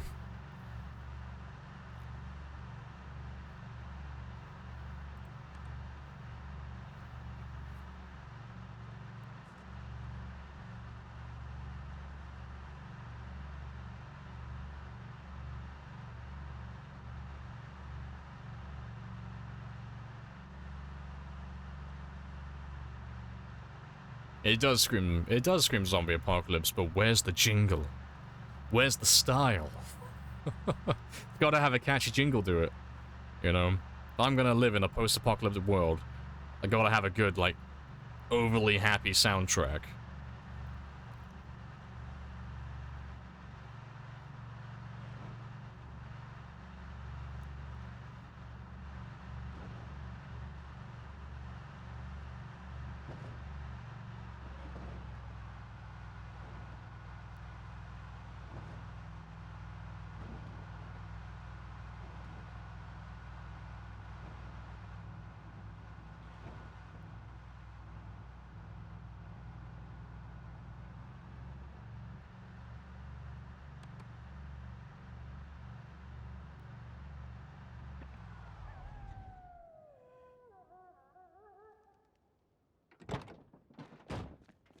Yeah.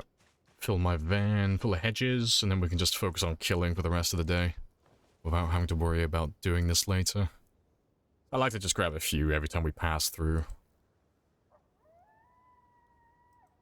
Because otherwise, if I don't do it now, you know, there's going to be a time in the future where we spend, like, you know, several hours in one stream just going back and forth, picking up hedges non-stop. And I'd rather not do that. Rather space it out just a little bit.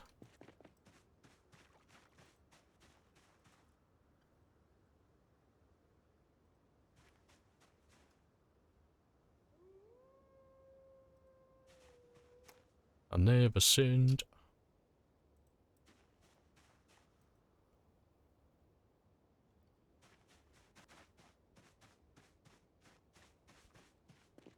Yeah, this song would be probably perfect, really. When I die. Yeah, this could be my zombie theme. I could, like, happily listen to this on loop while getting mauled to death by zombies.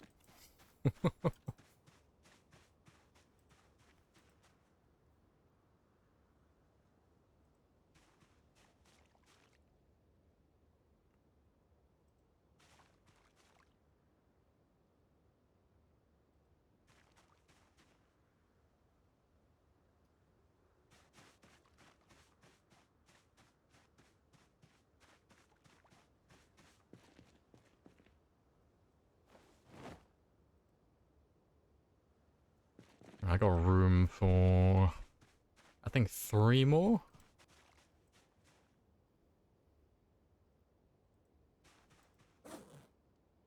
Yeah. I'll grab 4 though, 'cause even if I don't, if I only have room for 3 in my van, I still have room for 1 in my bag, so I can just carry it with me for the rest of the day if I have to.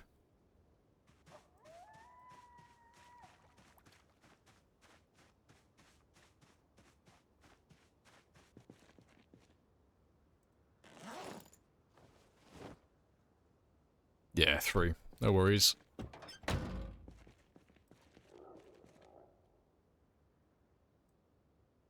That's all cool.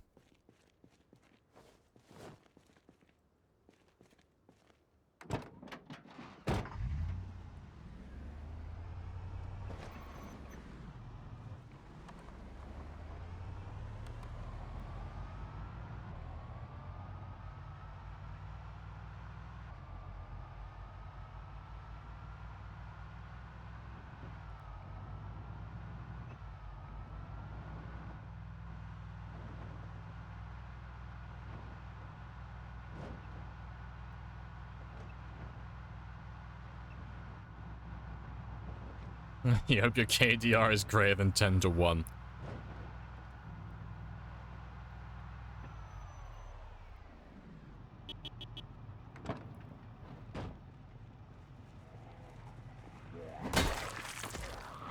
Let's see.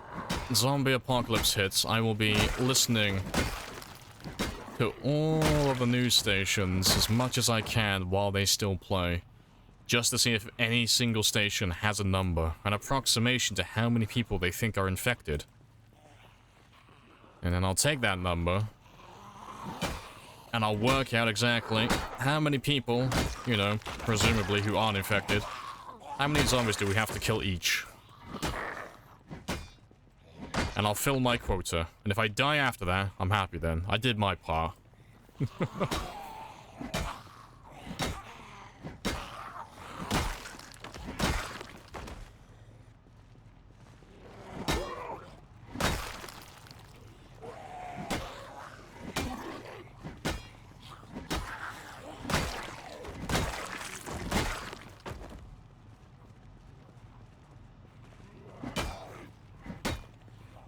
Get low this wise guy. It's because I'm petty.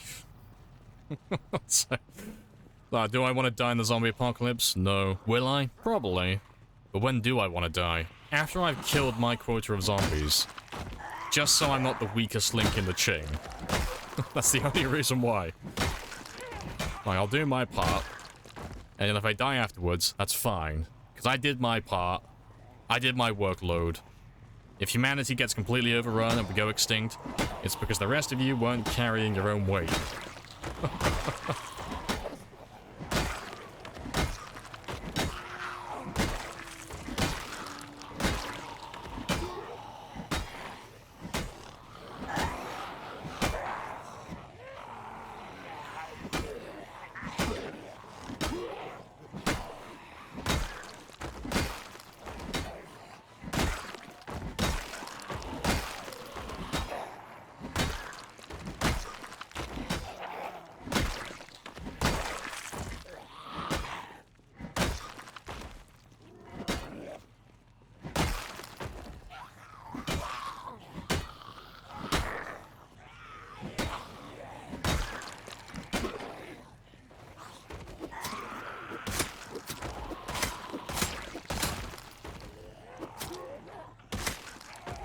Let me run off and have a quick rest.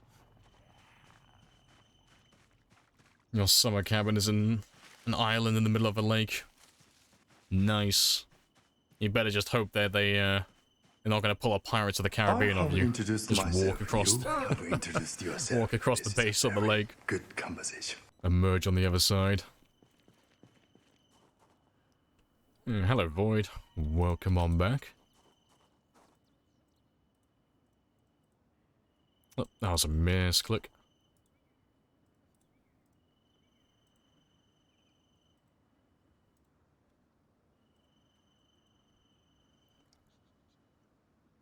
Why we won't use guns? Oh, why won't I use guns? No, I use guns. Just very rarely, because the ammo doesn't last very long. It's one of those things that we do like once in a blue moon. It lasts for maybe one in-game day, and then that's it, we're out of ammo. So building a stockpile of ammo takes a little while. And when we do actually use the guns, we make essentially zero progress. It's just for fun, that's all it's there for.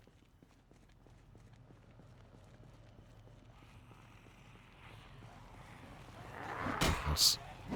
The higher you set your zombie population to, the more useless guns become.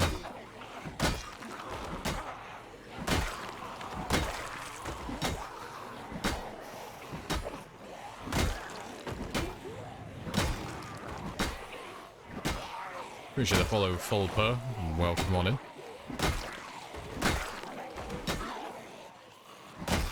Oh, catch you later, Spine as well.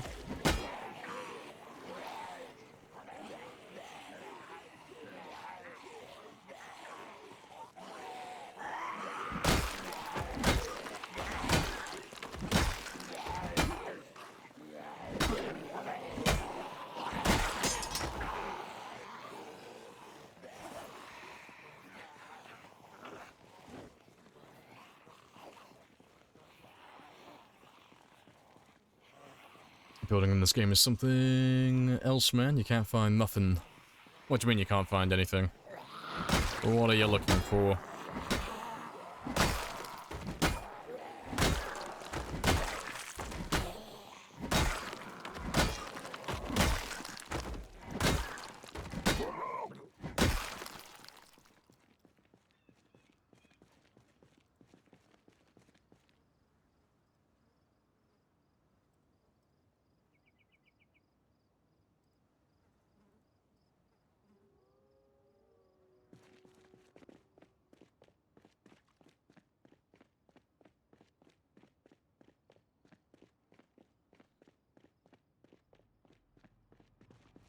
Alright, while they catch up to me down over here, let me just fix that temperature.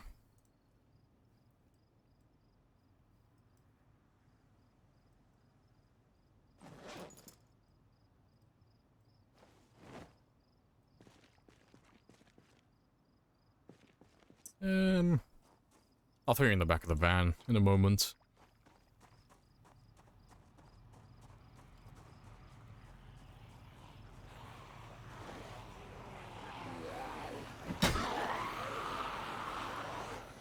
Every time you open the crafting menu, you can't find what I want to build. I need to right-click and build. Yeah, that's the normal way. Using them, you can't do anything with this. Like, this is basically just... Well, what can you build here?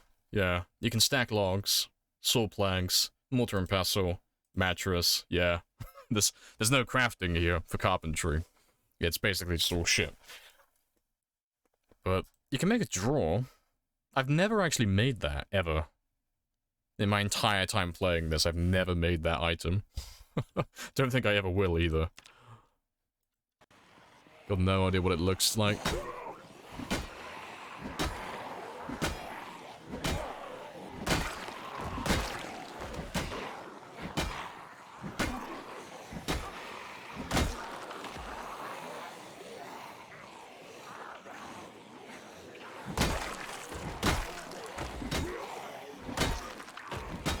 The recipes on there.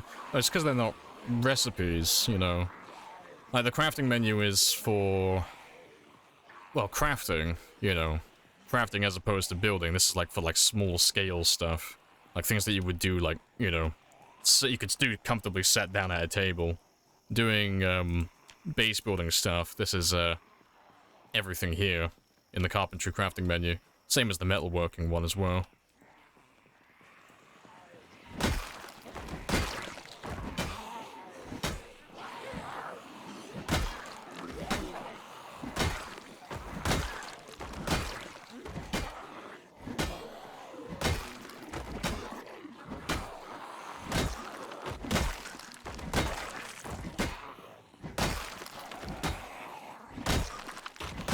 Yeah, it's a bit weird how they've done it, though.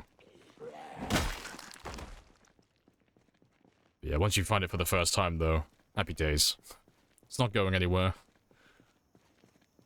You need a crazy amount of wood? You do, yeah. Nails do not last as long as you think they will as well. That's what you'll find. When you start doing, like, larger and larger projects. Oh, it sounds really good when you first find, like, oh, a whole box of nails? This is great. That box of nails doesn't go very far. Like, that little tiny fishing shack that we built on the river, that was like 4 boxes of nails just to build that little thing. It's spicy. The good news is, once you get to level 10 carpentry, you can get it's about 100 nails per house. You know, a house that has like 2 floors, that is, once you're level 10 carpentry. You dismantle all the furniture in there. So you can keep up with it, like the demand, that is.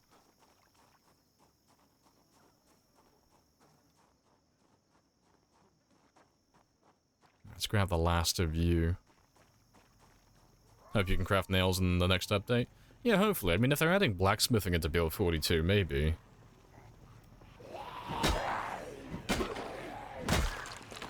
I just don't know if... Like, if they do add the option to craft nails, I just don't know if it would be worth it.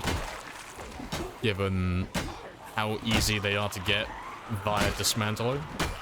It's one of those things that they could add it, but... Unless they nerf the other parts of the game that already exist, it would be one of those features that just becomes redundant because there are going to be better methods to do the exact same thing. Yeah, I'd like it though. I think it'd be cool.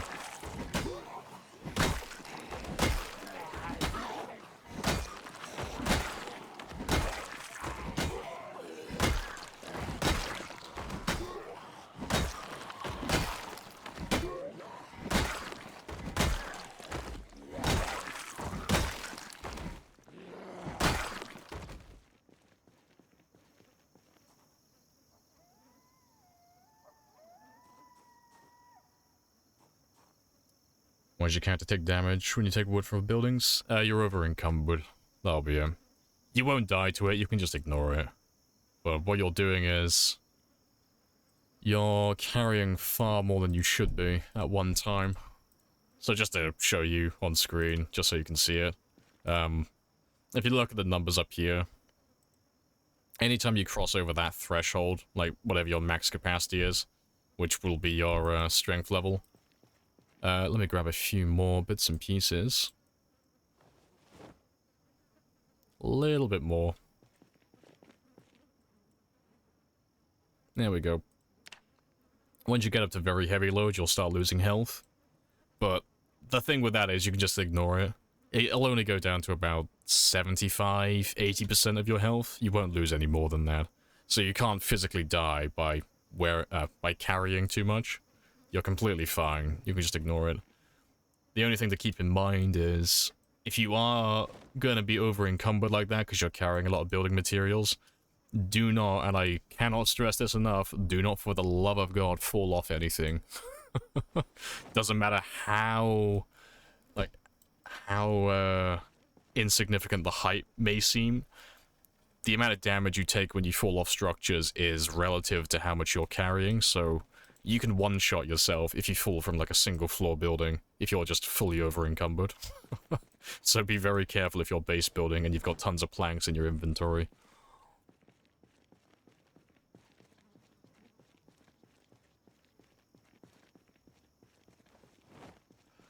You learn that lesson the hard way? Yeah, it's a bad time. But, it's very situational, though. It's only really if you're doing base building do you ever find yourself that over-encumbered, while also in a very precarious spot where you have a chance of falling.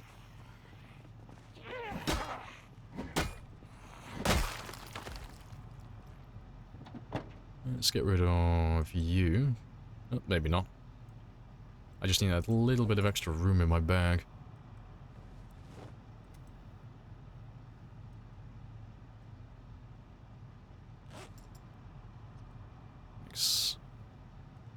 Oh. Yeah, I got 6.4. And you weigh 6.6, fuck. Let me just temporarily just throw you. I have, like, no room.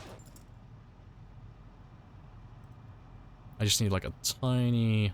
That's too big. Just need my bag to be slightly lighter. Yeah, 5.6. There we go. Boom. Tetris. Hey, it's Flip Switch. Hello, hello. How is Durka treating you? With all the sprinter boys. And you know it very well, yeah. Everyone has to make that mistake once. It's like, so, this is a thing. Alright, let me turn the engine off now. He died falling off a roof in multiplayer server. Trying to fence the roof. Oh, so people wouldn't fall off. Ah, yes. The irony is incredibly spicy.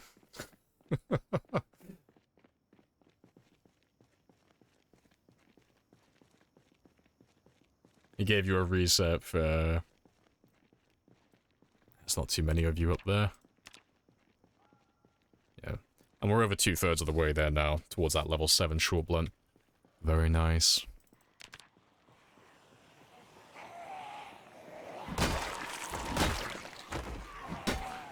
It's very fun.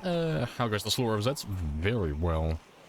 Yeah, we're about to, marry up our weapon skills and get level 7 in everything.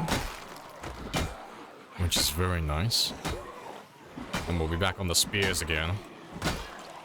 And at some point towards the end of the stream today, we're going to hit level 9 fitness as well. Which is a big game changer. Yeah, our stamina regeneration and, well, endurance loss as well are going to be greatly improved. So, once we get level 9 fitness, I should be able to exceed 1,000 kills per day with the spears. And I'm looking forward to that. I'm going to skyrocket my kill count very quickly after that. Level 10 first aid win. Oh, when I finish all my other crafting skills. First aid is really easy to level up and get to level 10. But the issue is with that, it's basically useless outside of putting splints onto broken legs. So it's one of those things where it's like, it's nice to have a level 10, but the amount of time that you invest in it versus the time that it'll actually pay for itself is just not worth it, really. But we'll max it out after I finish doing my mechanics, metalworking, and electrical all to level 10. So we are going for a perfect character, level 10 in everything.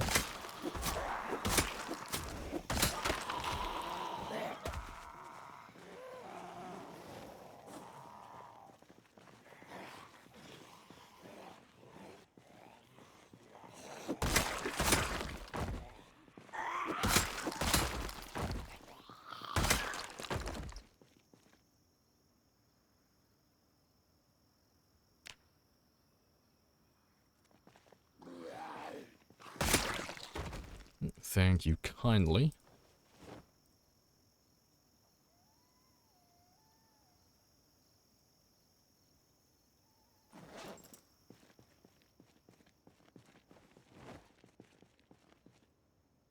Yeah, seeing as we're still doing short blunts, why not?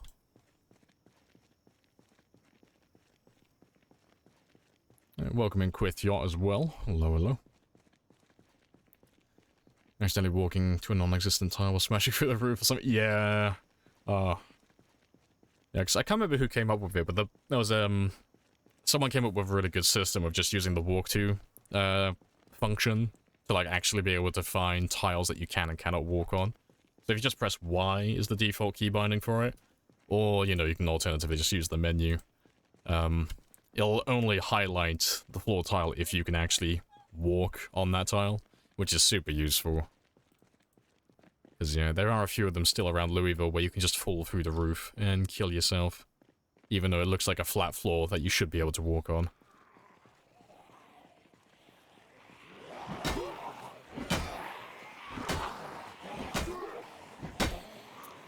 Watch the first aid glass, walk ritual dance. Oh, yeah.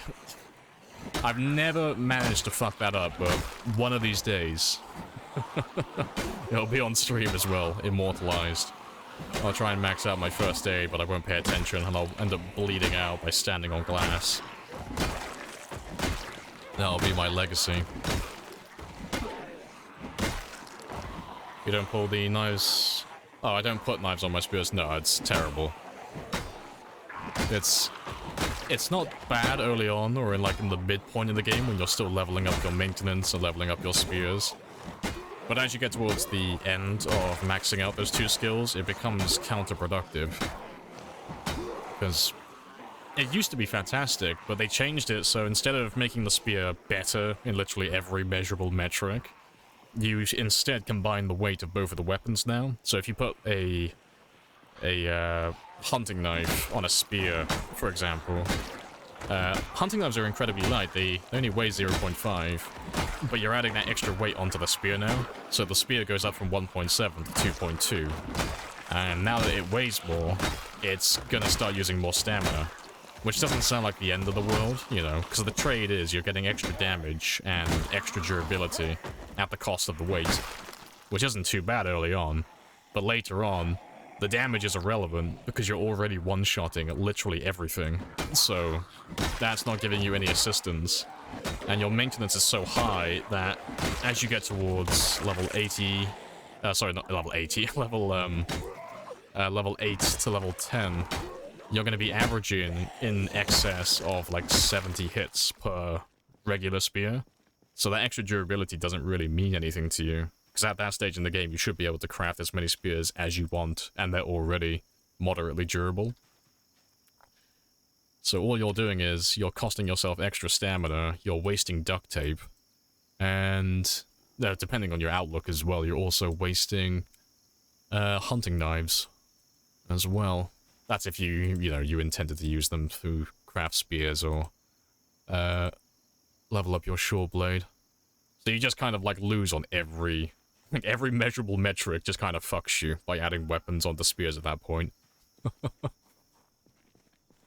But yeah, it's good early on though, you know. It makes leveling up spears quicker, you know. makes it accounts for your low maintenance skill as well. Oh, fucking yeah, got the Chad theme playing in the background as I cite off everything bad about adding hunting knives to spears. Why yes, spears are my favorite weapon. I know them better than I know my nephews.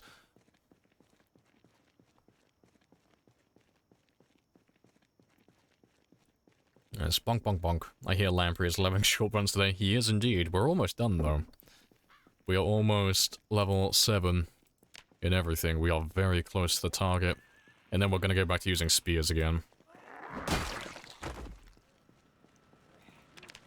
Way OP? Nah, misconception. I mean, I'm not saying your opinion's wrong, everyone can have their own opinion about it, but based on the numbers, they're not overpowered in the slightest. They give off that impression at face value, but they're not as overpowered as people think they are.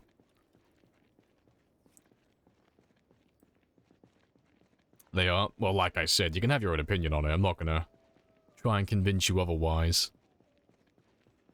But, it's because people are not looking at the whole picture, in my opinion. They're looking at, like, very specific aspects of the weapon without looking at any of the negatives. And that's what they're deciding they're overpowered based on.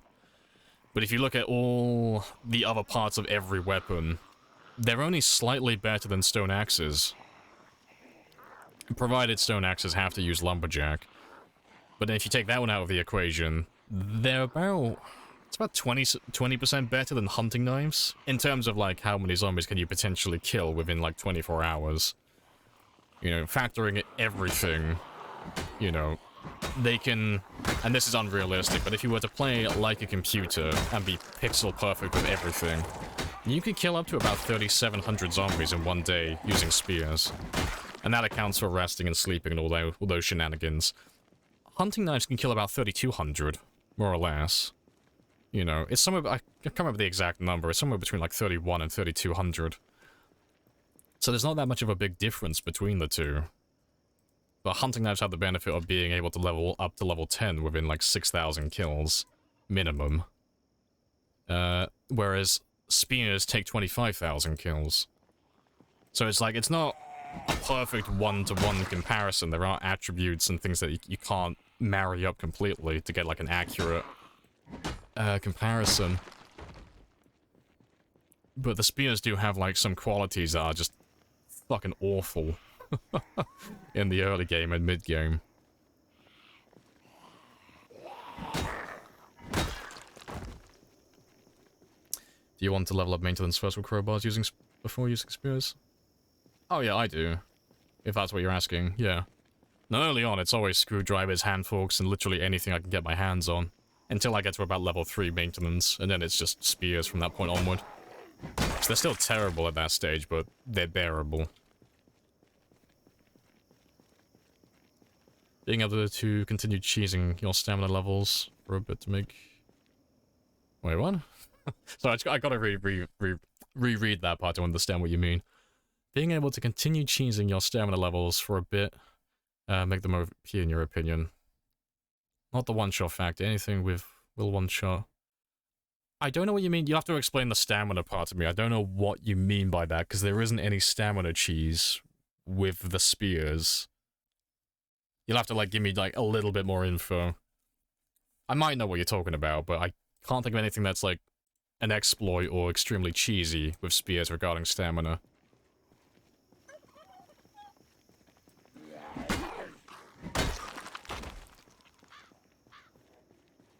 Yeah, it's kills per hour tier list. I literally have a tier list.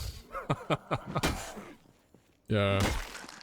No, when I talk about which weapons are the best in the game, I'm not going over arbitrary factors. I literally have an Excel spreadsheet with the data regarding, like, which weapon is objectively the best and which one is objectively the worst in the game regarding, like, potential kills per day. There are some things that are difficult to factor in terms of, like, weapon drop rate, or, you know, how much time do you have to invest in foraging for the materials or actually crafting the weapons. So those are, like, rogue variables that I can't really account for an accurate comparison. But in terms of resting, equipping, swinging speed, damage, leveling, all these other things, spears are top dog currently, but they're not that far ahead of everything else. Like, the top 3 at the moment that are miles above everything are spears on top, stone axes in second place with lumberjack, and then hunting knives in third place. Those are the top 3 weapons currently in terms of being the most proficient at killing. Everything else kind of falls below, like, the 2,000 per day category. So those are where, like, your crowbars and your blunt weapons typically come into play. Like, they're all still good, but they're not the fastest at killing, you know.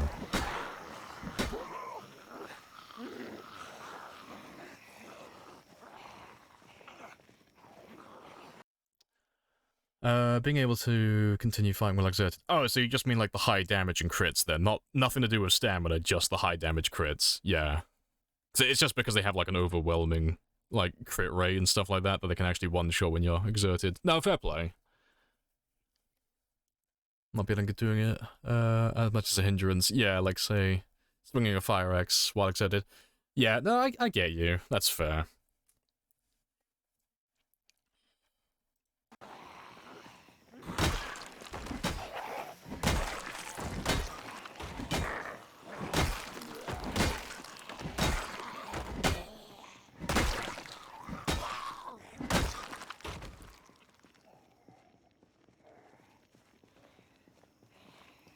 Is that your 10-year record? What is my 10-year record? Did I miss something? I don't know if I missed something. If it's a screenshot regarding a 10-year game, answer's probably yes. Oh, that one, yeah, that is my 10-year game. Yeah, I didn't see you post the link for that. Yeah, no, that is my 10-year game. Like, my Reddit account's deleted, so it says posted by deleted or posted by unknown or something like that, 'cause I don't use Reddit anymore. But that is my post from 2021.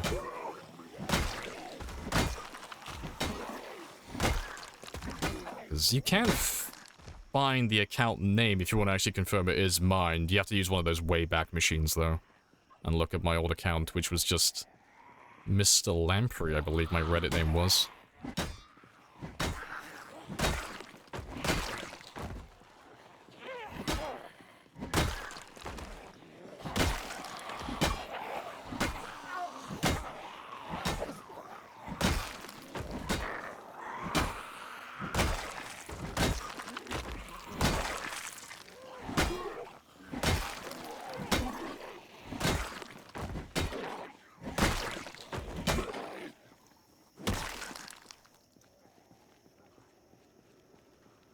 Oh, someone else linked it. Oh, fair play. I missed that.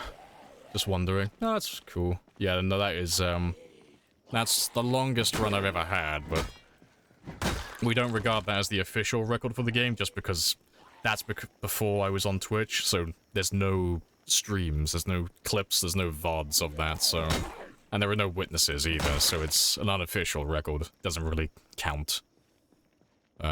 So we're going for the 3-year game, so at the moment, which is my 297, but then after we pass that one, then we'll go for the 10-year game. And then we'll make this, if we make it that far, again, we'll make this the new 10-year game. make it an official record then. You don't like the hunting knife because the range is really short. Yeah, it's the worst in the game, but the stamina efficiency is fucking amazing. You never have to rest. You can regenerate stamina faster than you use it with hunting knives, provided your fitness level is high enough. It's amazing. Love the science behind the game. Love hearing you talk about all this stuff. Yeah. Hey, Kara. Kara Sociologist? I can't pronounce the last part of your names. I have the dumb. Sorry for ruining your name. No, welcome on in. For some reason you thought your rec was 3 years. Yeah, 3 years is the streamed record, so that's the official record for the game currently. So it's 3 years, 6 days, but it's 297,000 kills. So that one is like, from start to finish, every second of the game was streamed. So that one, there's no deniability. There's no people accusing you of save scumming, because there's literally hundreds, if not thousands of witnesses who, at the very least, popped in for a few seconds to look at the game. But yeah, the 10-year one, there's no confirming that. It's, like, I know it's true because I was there, but proving it is an entirely different matter. Should I main spears? Yes. if you are a min-maxer, you should main spears. They are objectively the best for killing.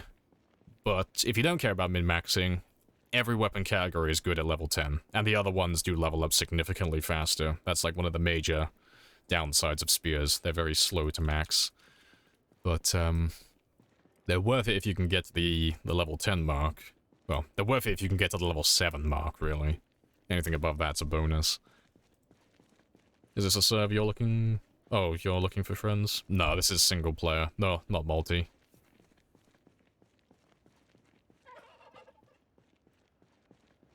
Very quiet. No, where's the giant... I know, all the zombies have just, like... They've gone home. They know that I'm close to maxing out my short blunt, and they want to just... Well, maxing out my level 7 short blunt. And they just want to leave me be. They don't want me to make any more progress.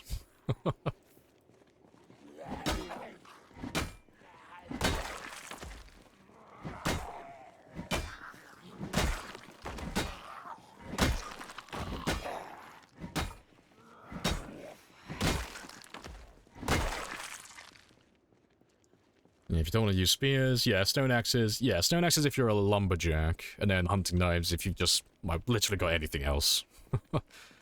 What's the next best weapon? There's nothing else really worth mentioning under those three. Everything else is really lackluster in terms of how many zombies you can kill per day. Like, sub 2,000 kills, which is, like, almost less than half of what the spears can do. But other than, like, noteworthy ones would be, obviously, the katana, because it is just the best, but it's... You're not going to be able to find it in abundance, so it's more of a toy than it is actually practical. Crowbars. So crowbars won't be able to kill nearly as many as the top three weapons, but they're incredibly durable. You know, they're the best at it. So, crowbars are fantastic weapons. For the short blunts, I don't really... There's nothing noteworthy in the short blunt category. They're all just pleasantly average. Like, there's nothing that's actually, like, remarkable or stands out. But personally, I use, like, nightsticks, metal bars, and metal pipes. Because bars and pipes you can get in abundance through metalworking, and then nightsticks, they drop on, police officers constantly. So, those three are worth mentioning for the short blunts. I haven't missed anything, have I? No, so yeah. Crafted spears, hunting knives, katanas. I'd say probably metal pipes would be my favorite for that one. Crowbars, stone axe. Those would be like the top picks for every weapon category. But yeah, that short blunt one is based more in just opinion rather than fact. So don't go telling everyone that metal bars are the best short blunts in the game, because that's not true. Well, at least I don't know if it's true or not.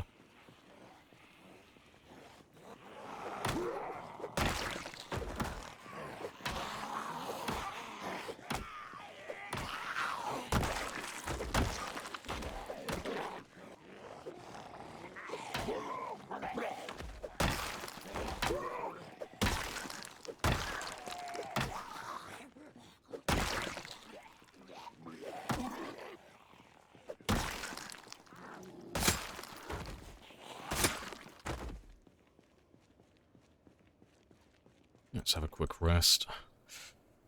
No worries. And Hordes went out for a smoke. Yeah, I went to go look for some milk as well. They said they'd only be 5 minutes. It's been 10, but I'm not worried, you know. I know they love me.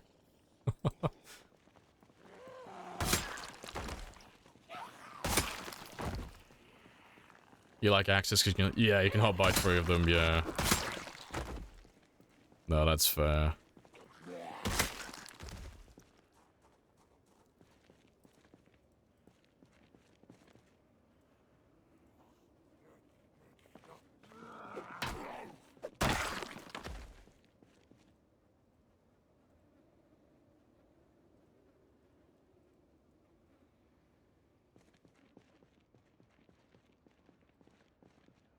Right, I've still got a couple of hours left. Let's kill a few more. Although I could have a quick look at the generator. Just see if there's a group waiting for me back there. To be fair, yeah, I'll kill anything by the generator, and if there's nothing, we'll just head back home.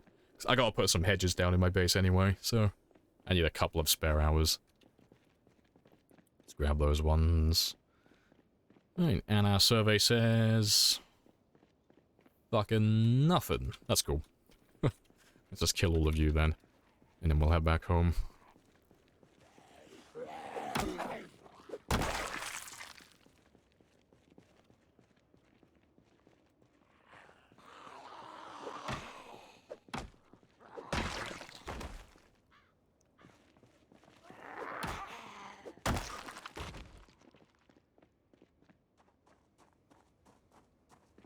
Yeah, if long-term, yeah, stone axes, yeah.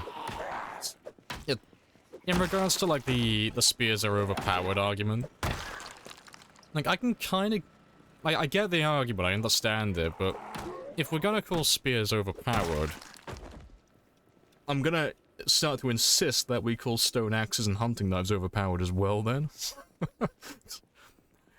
Just for, like, you know, to keep everything fair. I don't know why it is, it's just... if we're gonna call things overpowered if they're the best at what they do, shouldn't we just, like, make it uniform across the board? So, I mean, hunting knives never have to rest. That's OP. Spears are like, don't really care about resting at moderate exertion and have an ungodly attack rate. That's a bit OP. Stone axes are pretty much just a harder version of the craft than spears. That's a bit OP. Crowbars have twice the durability of the next best weapon. That's a bit OP. Katanas have such an ungodly amount of damage that they literally don't need to rest either at level 10 Longblade, similar to like the hunting knives. They'll break before you need to rest most of the time. It's a little bit OP. You got me thinking about it now. I'm going for like all the top tier weapons in my head and what they're all good and bad at. How about the pickaxe, any good? Early on, fantastic, just like the fire axe. Late game, absolute dog shit. It weighs way too much. Well, to be fair, it's not fair. It's dog shit for, like, games like this. Like, generally, if you're playing on the higher populations, you start to care more about stamina efficiency more and more, just because you're fighting so many zombies at once. So the fire axe, the hand axe, well, maybe not the hand axe, it's kind of like an in-between. But the fire axe and the pickaxe, they're both terrible, just because they weigh so much. So you'll have to be, like, constantly resting and you won't be killing that many zombies in between, either. But, on lower populations, or, if you're in the early game, so you need that extra damage, it's, they're fantastic. You know, just like fire axes, they're great. Yeah, shotguns literally never have to rest. OP. No, don't you besmirch my double barrel. I love him. Spears don't insta-kill animation freeze you on the spot. They do, but I wouldn't ever use that as an argument to, like, say they're not overpowered, because it is really easy to get around that.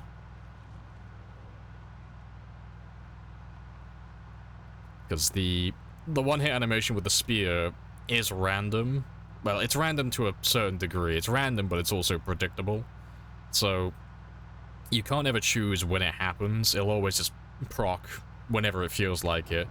I don't know 100%, but based on, like, about 5 or 6,000 hours of playing with spears as my main weapon now, it does seem to scale with the damage output, so it's relative to your strength level and your spear level.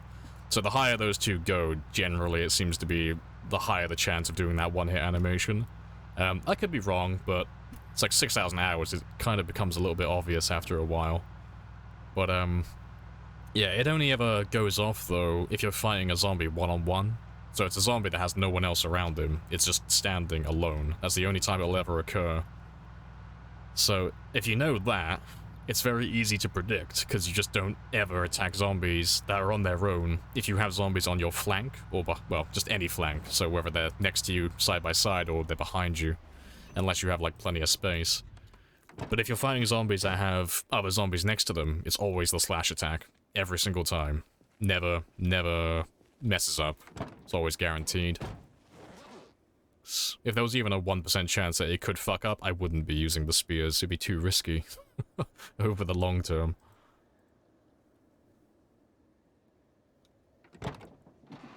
Hey, sad.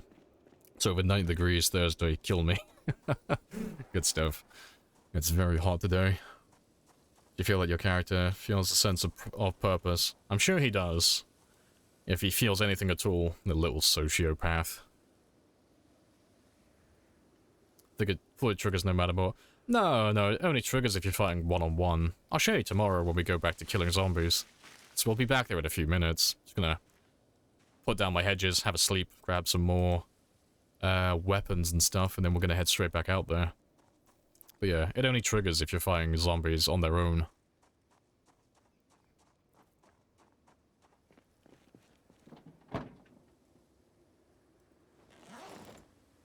I've had people in the past try and convince me otherwise.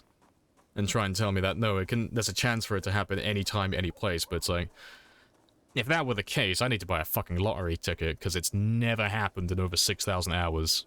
You know, not including the 3,000 hours that came before spears even existed. It would have happened at least once to me by now. It's not a thing. Yeah, the only thing my character feels is recoil.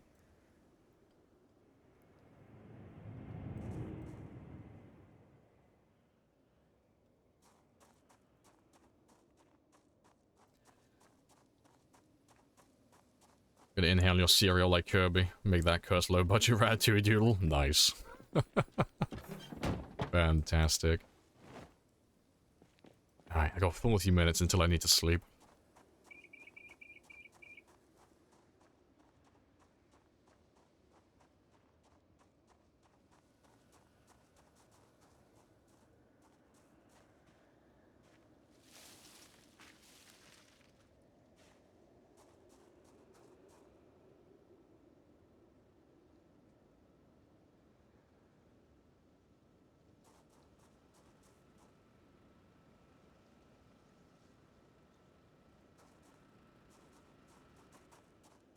Alright, 4 more hedges, and then we're done. Yeah, still need to find a new home for that dumpster somewhere. I don't know, maybe put it on the road, maybe.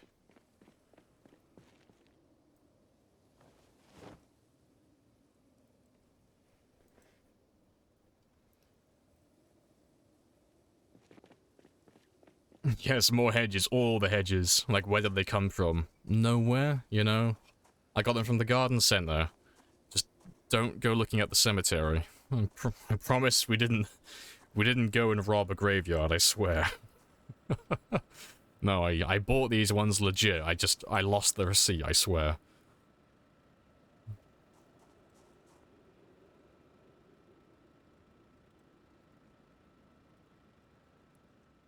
Yeah, looking very spicy. Yeah, it'll look nice once everything's done. You know, everything's been built up, and I have all the lights throughout the entire military checkpoint as well. Very spicy base. I need some more lights over here.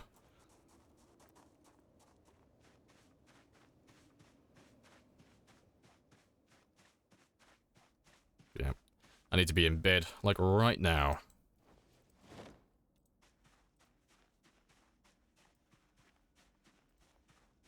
I'm 10 minutes late, but he's not drowsy yet, so it's fine.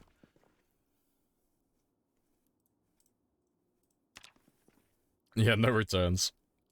Why did you choose this location? Oh, as my base. I normally build one main base per town, where I just kind of like consolidate all my wealth from the region into one area. And there are better places in Louisville to build bases, like cooler locations. But on Times 16 Pop, there's literally about 300 to 400,000 in this city alone. So, even if I were to kill the maximum number of zombies I do per stream, and I stream 7 days per week, it would literally take me an entire month just to kill this. But I only stream 5 days a week, and we don't always kill, so it's probably going to take a few extra months to wipe out this city. So, by the time I wipe it out, you know, and it's completely empty, I don't want to build a base by, like, the expo center, because there's no point then, because there's nothing left to do in the town, like, everything's dead. And I'll be making my way down to, like, Muldra and Riverside. So, my Louisville base is literally just the checkpoint, because this is where I'll spend most of my time. This is where I'll be here. I'll be in there for the next, you know, few hundred hours of gameplay while I wipe out the city. Because we've been here for about, I think about half a year in game time now, more or less. Like somewhere between 3 and 6 months game time. And we've only managed to clear out this stretch of highway and this area over here. Admittedly, we are doing pinpoint hearing, which just makes the zombies much better at hearing things, so it just increases the sound of everything in the game. And with the Twitch integration, I know all the zombies in the town are slowly making their way down here. So we have killed a lot more than what you would think, but it's still going to take an ungodly amount of time to go through the rest of it. Like, at the very most, we're probably a quarter of the way there, but even that is, like, a pretty ambitious guess. That's pretty high.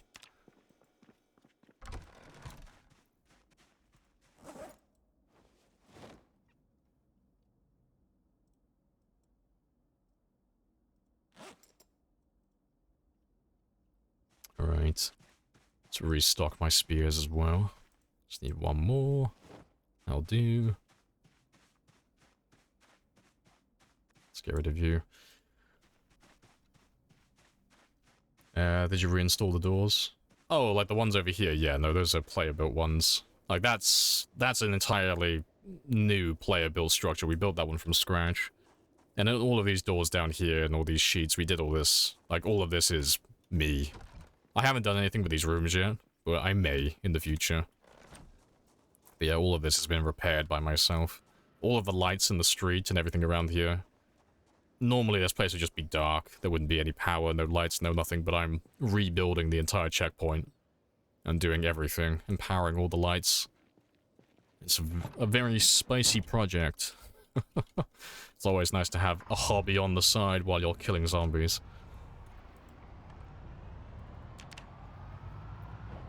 Then they respawn. On default they do, but we're playing with respawns turned off, because we're playing with the highest amount of zombies you can possibly do, which is times 16. So over the entire map, there are literally millions of them. So we're not going to wipe out the map anytime soon. I know, fighting a Louisville for a week and I haven't cleared it yet? Fucking slacker. Clearly, this man doesn't actually want to kill all the zombies. What do you know about horde migration? Everything. As I put on my fucking glasses, ask away. There's not too much to tell about migration. It's literally, on the default settings, every 12 hours they'll redistribute around their cell. So a cell is just a 300 by 300 tile area, and it's just the way the map has been made, so it doesn't have to load everything all at once, you know? It doesn't have to keep track of every single possible thing. So, a tile as well, just to clarify, is just this. So a cell would be 300 in one direction, 300 in the other, and in that giant square, that's where all the zombies preside. Now, every cell has its own respawn counter, it has its own migration, and it has its own maximum population. But every 12 hours, the zombies will just fill in empty gaps in that area. That's all it is. They just look around the cell, and if there's a bit of an empty gap somewhere, they'll just shuffle in there and just fill in the empty hole and just spread themselves out. But they won't ever do anything, like, extreme. Because if you go on Reddit or you go on the Discord, every now and then you'll hear someone coming up with nonsense, saying that they've got zombies coming from West Point all the way down to Rosewood. That's not a thing. It's, even on extreme pinpoint hearing with integration, that doesn't happen. But, oh, let me pull up my zombie pop map, actually. It's a lot easier to visualize if I actually show you the cells. Let me pull this one up on the screen just to, like, explain it.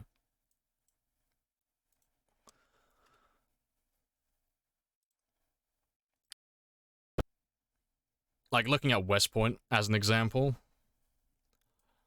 like, all of these cells have different maximum populations. So this cell has 13,000 zombies plus. This one has about 13,000. This one has 8,000, 3,000, 9,000, 8,000.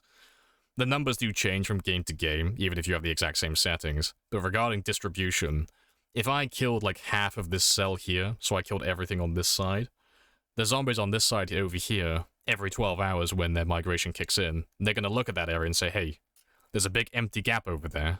I should probably go fill in that hole. So then you're going to get zombies over this way, shuffling in and just, like, distributing and just shuffling around and just filling in the empty gaps.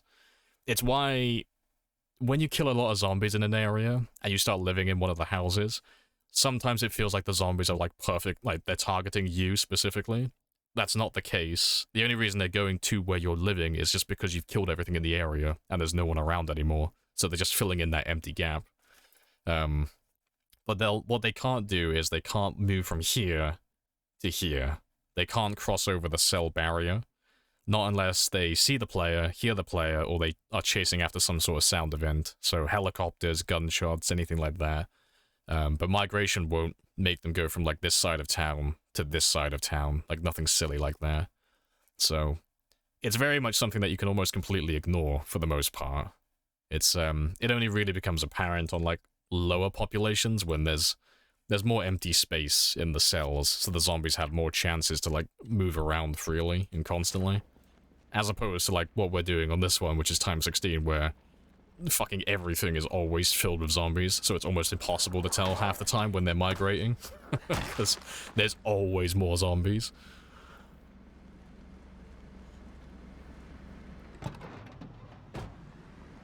Alright, did I... Yeah, I don't need anything down there. They diffuse over time at a given location. Pretty much, yeah, that's like the TLDR version of it. Yeah, that's a very good summary. And loading with Lamprey. Yeah, thank you. Come to my TED Talk. Appreciate the follow as well, Scorner. Happy days.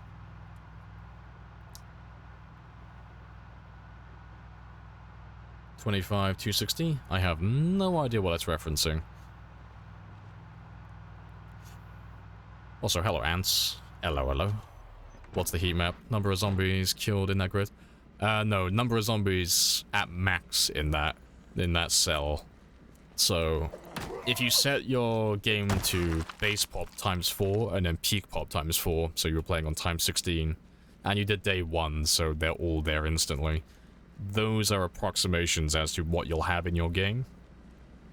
So, even if you run the exact same settings, the numbers will change slightly from game to game. They're never going to be exactly the same. But if a cell says it's got like 13,000 zombies, it's going to be somewhere between like 12,500 and 13,500. It never fluctuates too much. But that heat map is my personal map that I've made, which shows you the entire map, including the world border as well, the zombies that live on the edge of the map in no man's land. And if you want to download it, it's literally just a PNG file, so just right-click and just download it for yourself. Word of warning though, it is a chunky file, but it is there for everyone to use. And you don't have to be playing on time 16 to actually make any use out of it. Just do the math to work out, you know, based on what your population is relative to the time 16, just work out what pop you're playing on. Or alternatively, you can just look at the pretty blue, the pretty blue colors for the actual heat map itself, and just base your decisions on that. But I made it for the players who want to get into time 16, because the hardest part about time 16 is the very beginning of the game, when everything is completely overrun, because you gotta run to a location that doesn't have any zombies, really, or has very few of them, and then work your way back into the towns gradually over time. So that heat map was made so those players know which locations they can run to, so they can get set up, as opposed to me just listing off a bunch of random locations and not actually showing you where they are.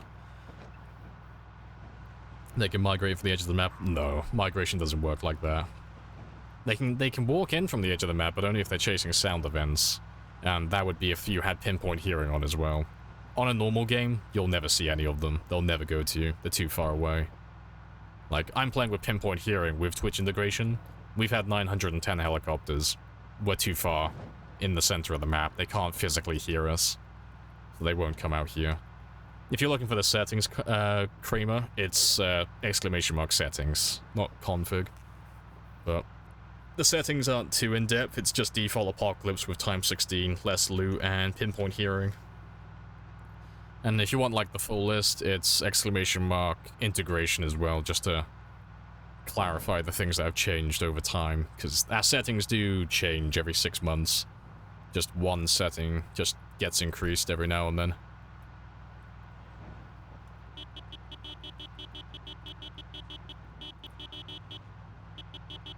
Could probably ramble about shoelaces. I could indeed. It'd take me half an hour to realize I'm confused. For the dance mag, do you have to carry the magazines? No, just read them. There are 2 different ones for that mod. Fuck, I know all the information for some of the mods now as well. It's great. No, for the True Actions dancing mod, there's 2 different things. You have cards and you have magazines. Magazines you just read, like any other recipe magazine, and you'll know how to do the dance forever. In some of the cereal boxes, because there's a unique cereal you get with the mod, and I think they spawn on different locations as well, but the cards you have to have in your inventory to have them.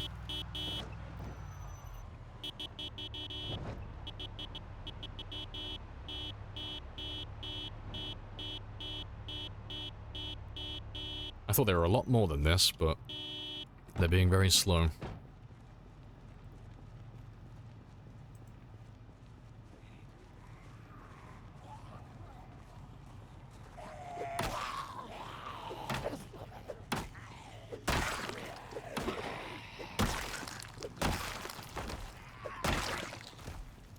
Fun fact that I bet you didn't know, cars cannot physically be above ground level. Here's a fun fact that you didn't know.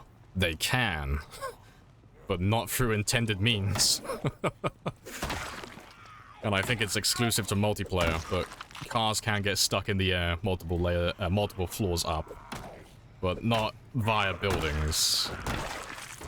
Or, at the very least, not the collision for the car, but the access to the ports, so the engine, the trunk, and the doors.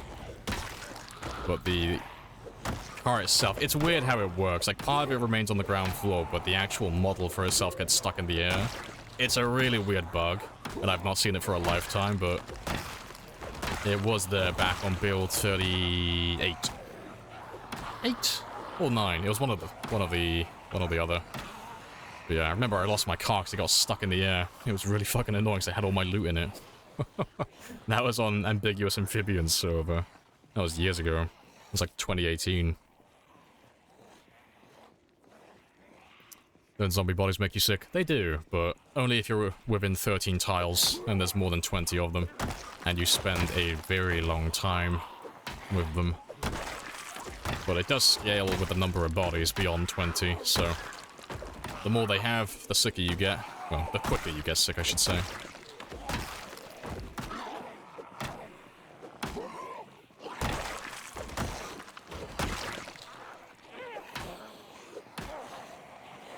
Hello, hello. Let's grab all of you as well. But let's run on the south side, and I'll work my way back in a minute. Why blood level is none? Because blood chugs your game. Both the file and the FPS while you're playing if you have blood enabled, so you gotta turn it off. Gameplay-wise, it doesn't actually turn off. So if I kill zombies near my crops, the blood will still fuck them up a little bit. But it's literally turned off for performance reasons. So the game difficulty isn't affected by that.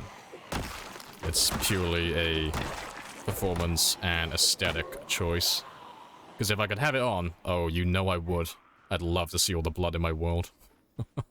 It would look great. Anything's possible if you tell me I can't do it. Goddamn right. Don't tell me what I can't do. I have no limitations. I am what I am.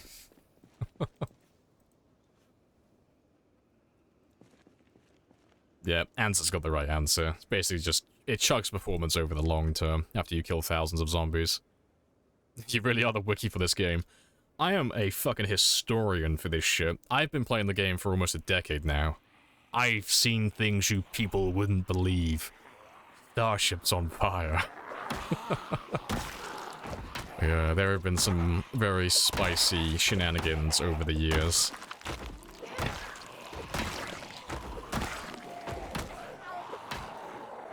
I don't know everything, but I know more than most.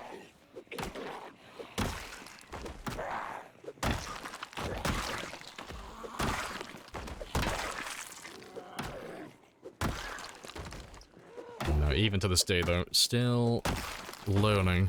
Still learning more little bits of trivia every now and then. Always more to learn, always more to see. You get sicker quicker, but it's still very slow. Yeah, like, you see how many bodies I have around me? I won't get queasy until like another few hours. And at the very most, he'll get nauseous by the end of the day. And very rarely my character will get sick. But it does still happen every now and then. But, on the default settings, to actually get a fever and actually die to the corpse sickness, because fever is when you actually start physically taking damage, you have to spend, like, in excess of, like, 20 to 24 hours around, like, this many dead bodies. So unless you're just chugging coffee and vitamins non-stop so you can just continue killing zombies, or you sleep in your car or your house with tons of dead bodies right next to you, it's kind of hard to die to corpse sickness. It's really easy to avoid, you know. New players still die to it all the time, but that's because they don't know it's actually a thing, you know. It's one of those things you gotta learn about the hard way. But as soon as you learn it's actually a thing, it's very easy to keep on top of. It's an annoyance mechanic, pretty much, yeah. But like I said, it's very easy to manage, so it's not something you ever really have to pay any mind about.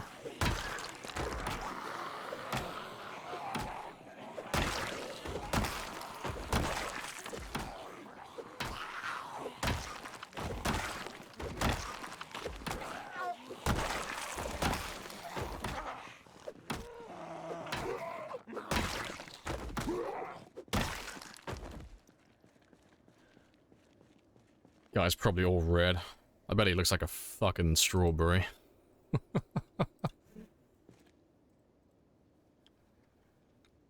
Imagine if there was a mod where walking over corpses. Oh, that suggestion comes up every now and then. You guys need to shut the fuck up about that, because one day the devs are actually going to add that into the game.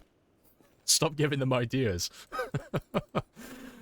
Yeah, if there was ever a chance to trip over dead bodies, oh, it'd be so fucking hard playing like this. You'd have to, like, methodically lure the zombies into a straight line and just kill them, like, in a single straight line on tiles. And then, once they're, like, 1, 2, 3... Well, how many do we have here, actually? 1, 2, 3, 4, 5, 6, 7, 8, 9, 10, 11, 12, 13, 14. Yeah, so you'd have, like, one row for every 9 days before they start despawning, and then you'd have, like, 5 spare rows at the end of this. You know, if you went a little bit over the road, you could do, like, 2 tiles per day. And then you'd have to move on to the next 2, just so you don't have to walk on the dead bodies. It would have to be, like, fucking surgical to play like that. It's like, that's too much micromanagement even for me. Are we sure the military's even trying? It's probably just the Air Force. The Marines, the Army, and the Navy are probably overseas. It's just the Air Force in Kentucky, you know, but it's the Air Force, so... It's a lot of paperwork. And not much else. And a handful of really good movies.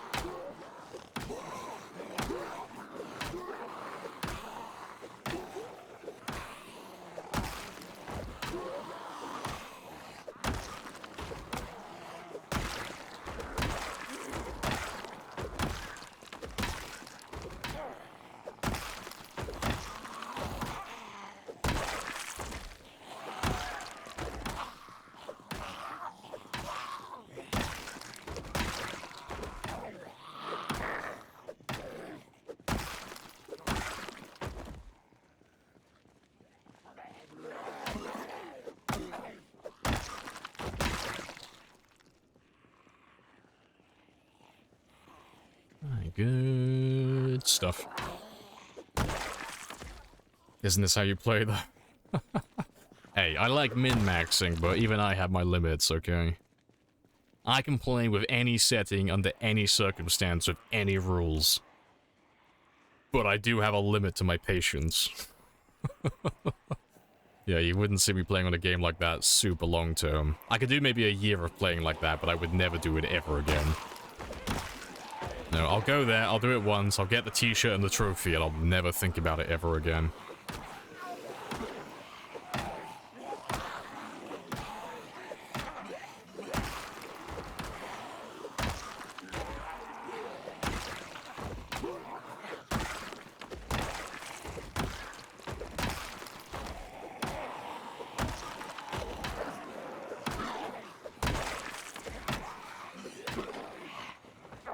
Oh, this is something I can show now. in reference to what we were talking about earlier, because I've only just started using my spears again now. But regarding the one-hit animation with the spears, just for the newer players who aren't familiar with how they work, we were talking about it earlier, but zombies have to be next to each other to, like, completely mitigate the chance of doing it. So these guys are right next to each other, so these two are both guaranteed to be slash attacks. But someone like this, I just drag you further ahead of the rest. Because he's on his own now, and he has no zombies next to him, based on how much damage I'm doing, so higher strength, higher spear skill, now that he has no one next to him, it's almost guaranteed to be a stab animation kill. And him. And this one. And then these two will be slash attacks. And then this one will be a stab animation. It's a really simple thing to learn, and it doesn't take too much to get used to it, but the game never explains to you that's how that works. So now that you know that, you can play with spears. It's not an overly elaborate system. Appreciate the follows as well. Omzi and official Yamamoto. Happy days. Welcome on in. But yeah, the only exception to the rule is, I can recall, the spear animation won't lock you in place under one circumstance if you're doing the one-hit animation. And of all things, it's with fences. I can show you in a minute, actually.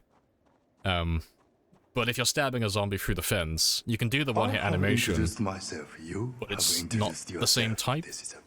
So I could stab someone through this fence, but I'd still be able to move left or right. It's a really specific thing, but that's like a bit of trivia for you to learn.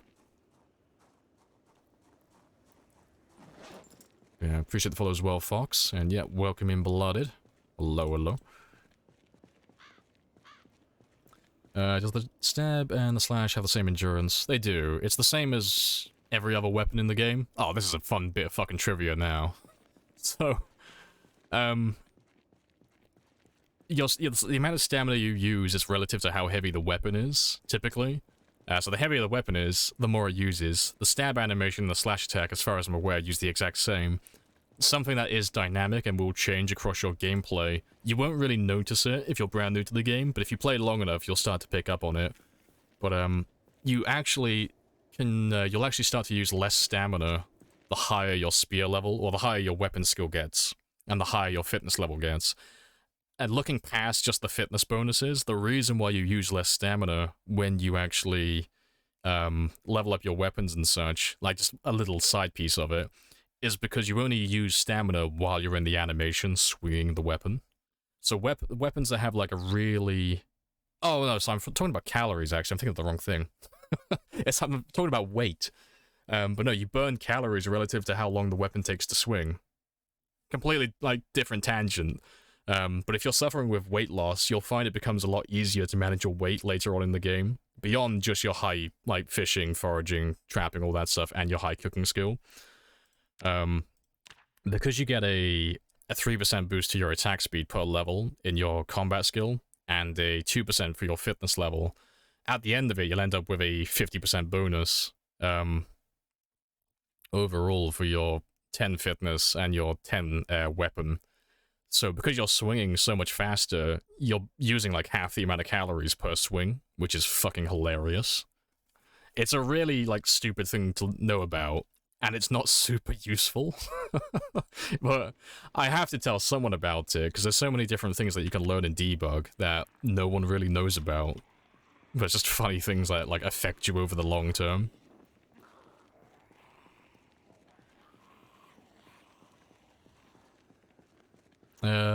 Any good series to binge watch? Any good series? Well, all your typical ones like Breaking Bad and such, but none that I've seen recently. But I haven't been watching any, to be fair, so I got no recommendations beyond Breaking Bad. The most basic bitch answer I could give to that, that question. Everybody says Breaking Bad. That's my only recommendation, but that's a bit outdated now.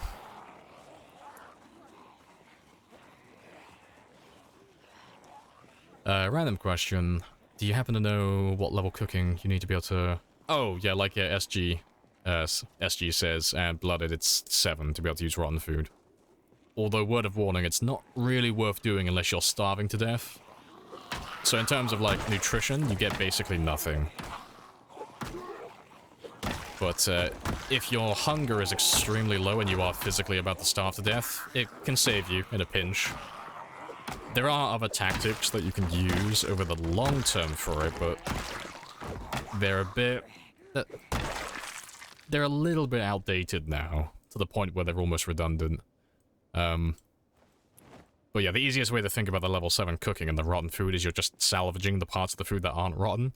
So if you have, say, 100 calories worth of food from, like, one ingredient, if it's rotten, you might be able to salvage, like, a fraction of that. Maybe, like, 20 calories. So you're not going to be able to maintain your body weight with it.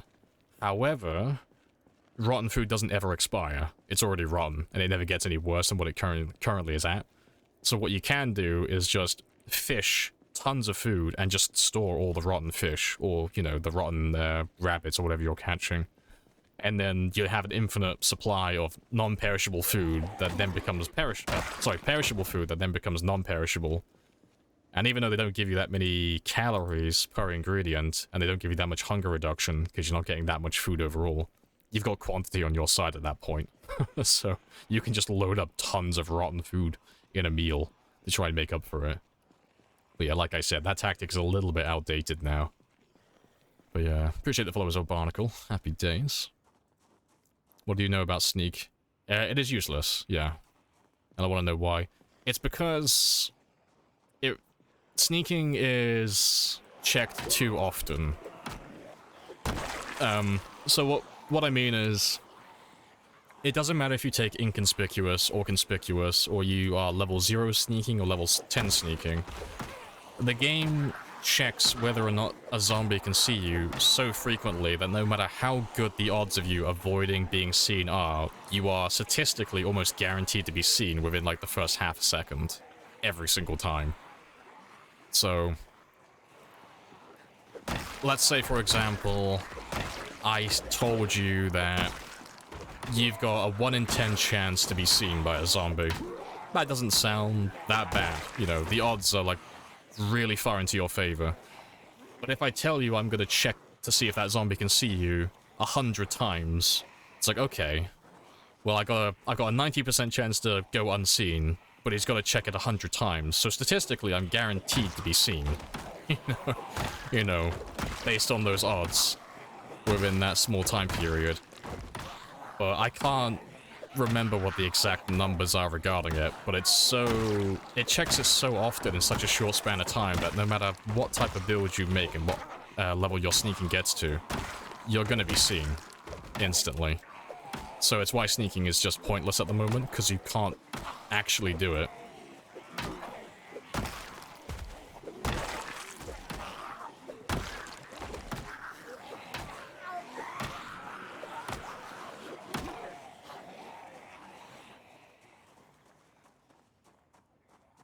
Let's go have a quick rest. Now, do you think that sneak issues make burglar a non-viable star? Burglar is just a bad bad occupation for long term. Short term, it's fucking amazing. Hotwire cars on day 1. Slightly better chance to open up locked windows when presumably you're doing like an average strength build. Yeah, it's great. And then you have the benefit of also having, you know, I think it's short blade. I might be mistaken. I'm pretty sure you get a short blade bonus as well. So, for a short to mid game, it's not that bad. But long term, I don't care about hot wiring cars because I can unlock that ability by getting 2 mechanics and 1 electrical. I don't care about opening windows, like, more often because at that point in the game, I've either got a high strength level or I'm just going to smash down the doors and windows to get in there. And sneaking doesn't matter because, like we said, it doesn't actually work correctly at the moment. So it's kind of a waste if you're doing, like, a game that goes beyond, say, a month or 2, you know, with, like, a mid-section game, where you've gone past, like, the heli, the water and electric being shut off, life and living getting turned off. And presumably you've built, like, a little outpost and got a car for yourself. You know, because getting 1 electrical and 2 mechanics, you can do that within a day, and, you'll have the ability to hotwire vehicles then. But if you're doing, like, a multiplayer server, or you're just really adamant about getting a car, like, straight away, no, it's a fantastic choice, because then everything is available to you. You don't have to go looking for keys, and you don't have to grind any skills initially to get that ability. But it depends what your game plan is, like, short to long term.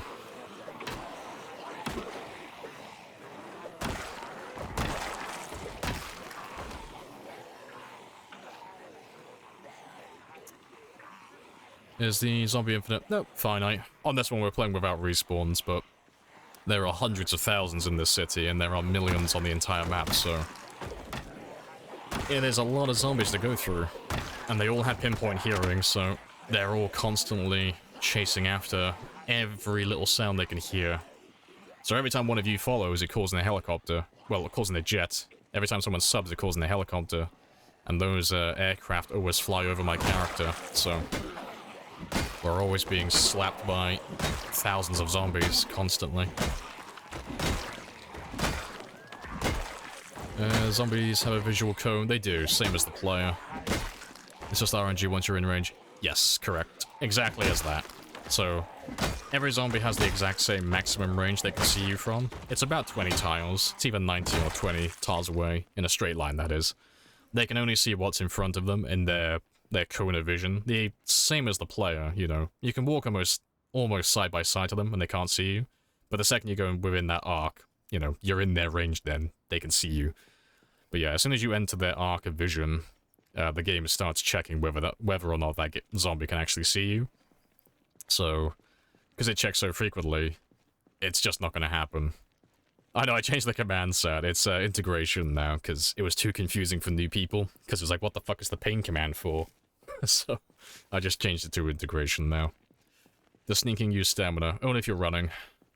Sneaking like this doesn't use any stamina whatsoever. Sprint running like this, sprint jogging, uses more stamina than just jogging normally.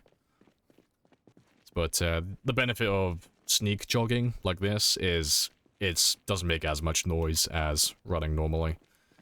But for us, it's irrelevant because we're level 10's light-footed, so we don't really make any sound while we're running anymore. Even if they do have pinpoint hearing. They only hear me running if I'm within 3 tiles of them, more or less.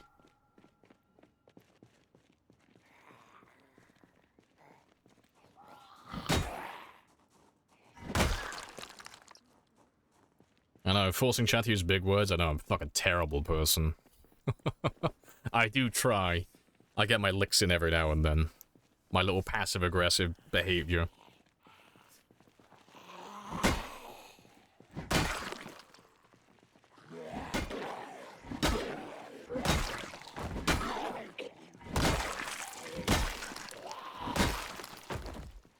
What skill makes footsteps quiet? That is light-footed, so that's under the agility section. So this one right here.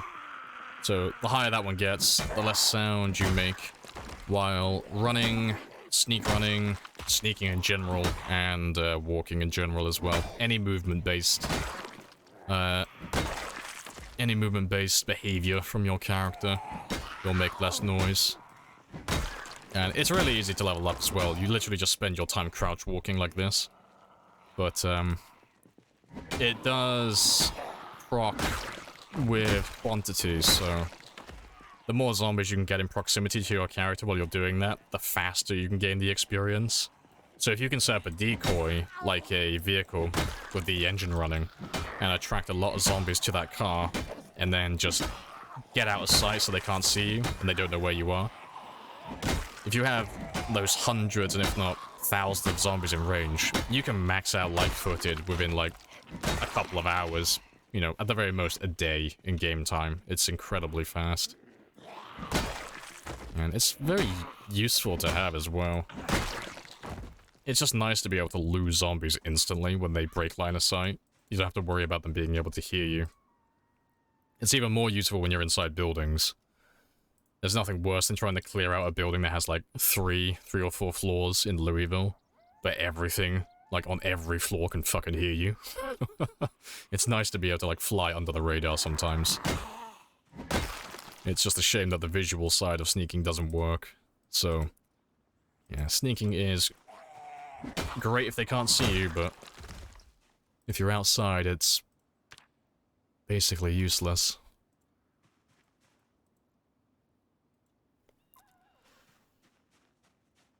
Does sneak running have some interaction with sprinters? Like they can't grab or something? Oh, that's a bit of a funny one. It's... I don't know exactly the specifics on why it does what it why it does what it does. I have theories, but I don't have any confirmation on it. But I believe it's because it messes with where your hitbox is. So, when you're running away from sprinters, if a sprinter runs up to your character and goes to grab them, you get a slowed effect where you can't move as quickly. If one sprinter does that to you, as long as you're not over-encumbered or exerted, it doesn't matter, because you can move faster than they'll be able to physically grab you. It's only an issue if two zombies try and grab you. You know, because one goes for the slow and then the other one actually grabs you while you're slowed. But if you crouch, you seem to lean forward, like this. And now when they go for it, you can have dozens of them trying to grab your character all at once. And even though they're like literally right up your ass, for some reason, they just can't grab you half the time. And I don't know why that is. Like, my theory is it messes, like, crouching moves the hitbox slightly further forward. So my player's got, like, I don't know, some bit of collision down here that's stopping them from getting too close to my character. But they have to connect with some part of, like, the upper torso to actually physically grab him. That's my theory. Whether that's true or not, I don't know. But, yeah, crouch running is hilarious with sprinters, because you can get a lot further away from sprinters by doing that. So if you're in, like, a do-or-die situation where you're pretty much fucked, you can crouch run and try and get to a short fence and try and trip them all over. It's incredibly fucking cheesy, but it's, something that's in the game currently. Appreciate the follow as well, SCP. Happy days.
The short blunt experience.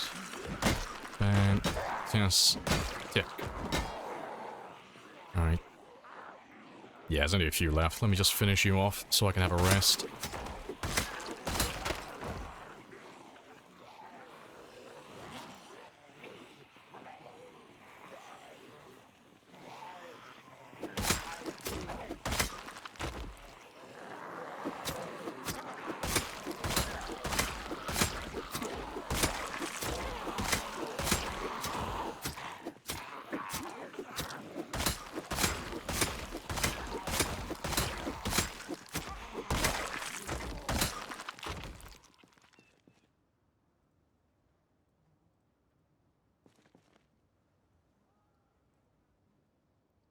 And boom, fully rested. Let's go back and grab another group. Let me have a quick gander. What is my fitness up to now? And my short blunt. 13611. Very nice. Yeah, we should definitely hit level 10. That's 10. Ambitious. Level 9 today. And yeah. We're less than 1,000 away from short blunt next. Fantastic. As soon as we hit short blunt 7, we're on the spears full time then. Back on that one until we hit long blade level 8. So we'll actually start to be able to get lots of kills again.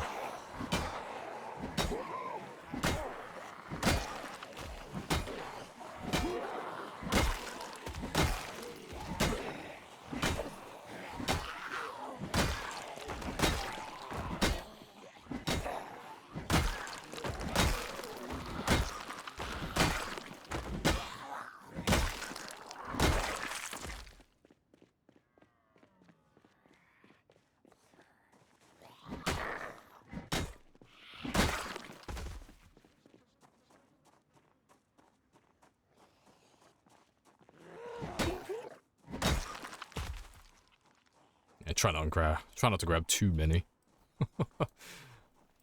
Yeah, 'cause they can't see me, so they'll turn around in a second. At least most of them will.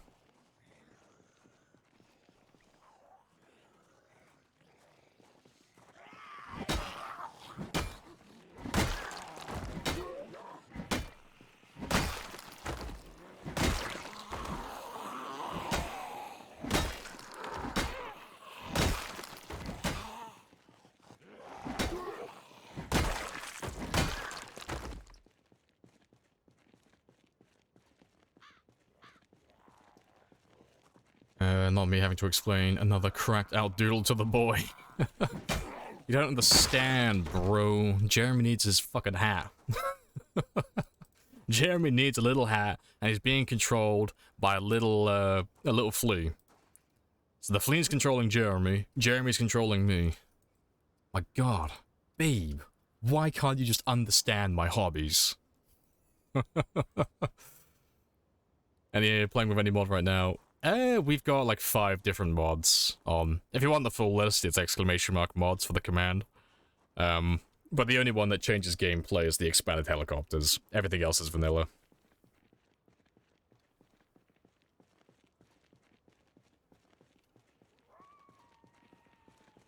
I forgot the flea. Shit, I can fix this. Yeah, he'll need a scarf. Jeremy just needs everything. A hat, little scarf, some hipster glasses.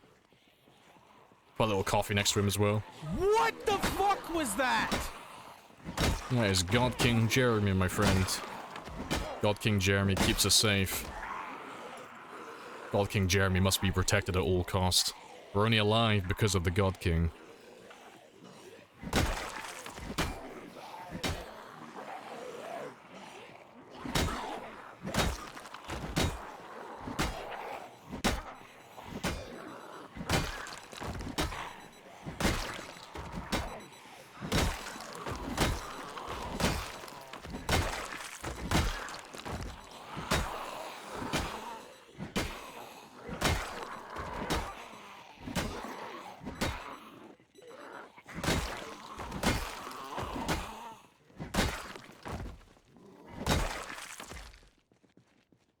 Not really a fan of mods, I can see. Oh no, I love mods, but I practice moderation most of the time. So the last game we did like before this one, the world record game, I ran all the mods on that one to make the game harder. Don't drink the tap water, even worse ridiculously rare loot, toxic fog, worse car conditions, you know, literally everything that made the game harder beyond, say, the special zombies. We ran everything. But I don't really run mods unless they serve that purpose. So they either have to make the game harder, or it's just, like, related to, like, Twitch stuff. So the expanded helicopters, that's the one that, like, changes gameplay. So, I mean, I can make an argument and say that one's for Twitch as well, because that's for the integration.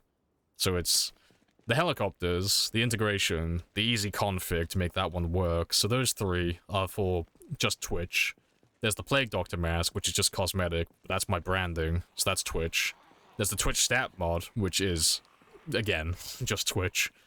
And then, Hugo's kill counter one, which, again, is pretty much just for Twitch, because every now and then we like to compete against ourselves and see what my kill average is, and what's the highest kill count this character's done within one day.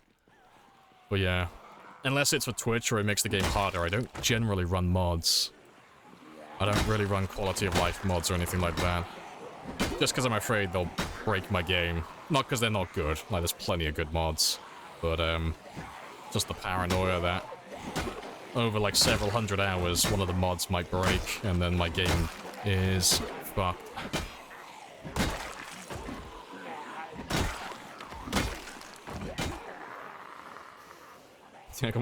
My hidden streamer luck mod. Hey, we don't talk about that one, Blooded. We don't talk about how the plague mask actually makes me immune to the virus.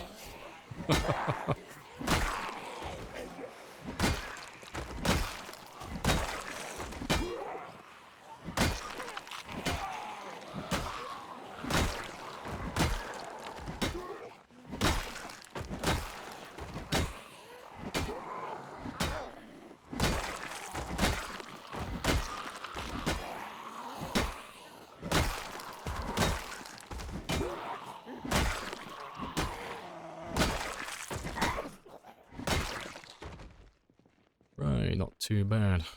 Right. Bit of a bad situation, though, because my car is behind that group of zombies ahead of us, so things are about to get spicy, because I don't plan on running home today. Item idea, little red wagon, pull it behind you, store stuff in it, yeah, sit on it. If they ever add, like, hills and inclines to the game, can I ride the little red wagon down the hill?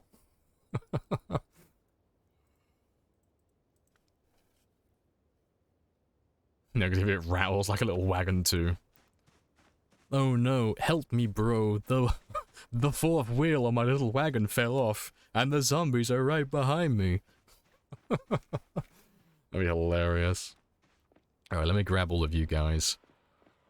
So I'll have to get you out of my way so I can drive my van past. But you can follow me further north while I go up to my van. It's not that much further north, but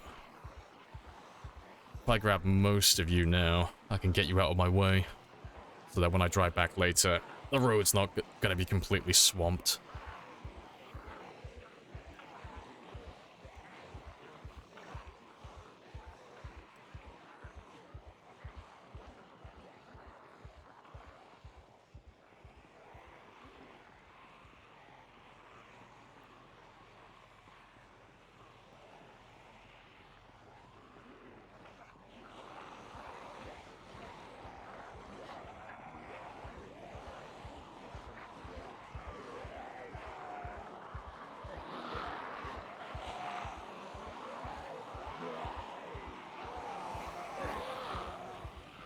Grab all of you.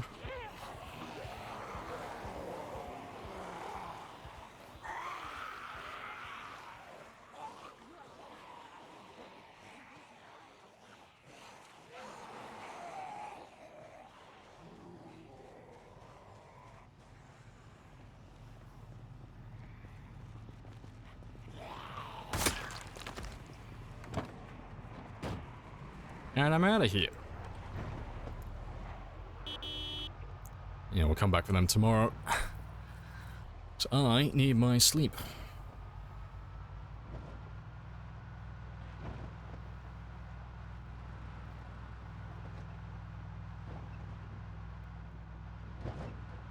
Secret mode adds a single can of Coca-Cola and mold to let you fly.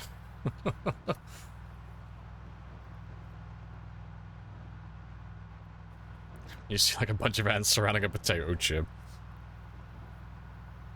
Well, fuck those ants, I have stolen it. I must bring it back. The queen must be fed. This is by potato chip.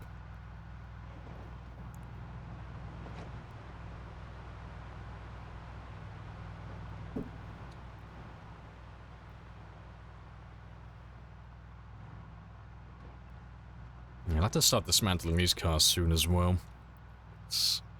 There's only 3 scrap cars next. I have all the stuff I need in my van, but it's just time. Maybe I'll do one tomorrow when we come back out. Refresh my memory. Is it level 2 or 3 that's best for spears? It's just subjective, honestly, but I go for 3, personally. Anything above 3 and I'm happy. But preferably, like, more than 3, preferably 4. 3 was like the old number before they changed how maintenance works. Back when maintenance was quite literally twice as good as it is now. But yeah, level 4 is like my happy place. If you get to level 4 maintenance, not including like the spear level itself, you're gonna go from averaging 10 hits per spear to averaging 30, so it's quite a big increase. So you're tripling how effective your spears can be. But it goes up in increments of 2, so every, you don't need to, like, memorize, like, the averages or anything like that. Literally just know that every 2 levels you go up in maintenance, just add +2 to your durability. So with spears, the math is really easy. Every 2 levels you do in maintenance, just add an extra 10 onto how many hits you'll get on average. So you start at 10 at level 0, then it goes up to 20 at level 2, and then it goes up to 30 at level 4, and then all the way up to level 10. And it's like nice and spicy then. Your spear level does increase the durability as well, but to half the effect, so at the end of it, you'll you'll have an average lifespan with your spears of 85 hits. And because they one shot consistently at level 10. Those are like 85 kills on average per spear, which is very nice.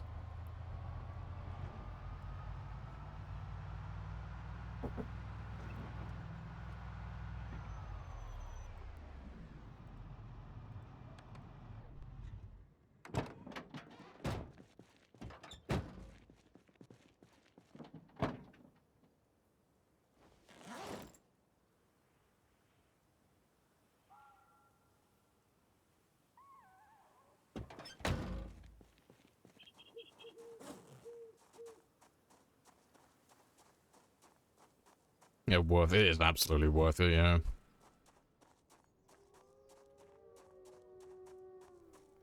You like to feel level 4, 5 is the magic number for when a skill breaks even? Yeah. I mean, it depends which ones you're looking at, really. And, like, what you're... Like, what do you like, specifically? Like, what's your threshold? For weapons, mine is always, like, 7 and 8. Like, anything past level 7 and the weapon is, like, spicy from that point onward, typically. Agility, it's like, I'm quite happy with anything above level 5 nimble. All of these ones, the other ones are irrelevant. Anything above level 3 fitness and strength, I'm happy. Crafting, I think they max out more or less at about level 7 across the board, where you unlock, like, the last good ability for most skills, but yeah, they all have, like, different levels for them. And then fishing, anything above 4 I'm happy, so I can do winter fishing. And then foraging I don't really care too much about.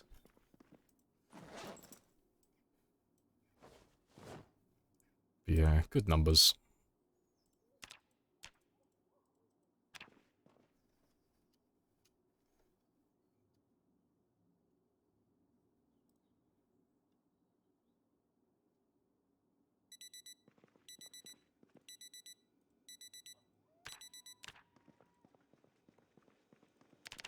Oh, to be fair, I need you for a second.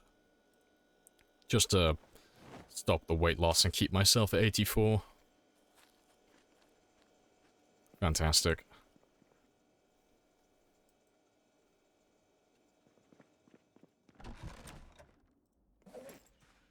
Right, so yeah, let me just ditch the things I don't currently need.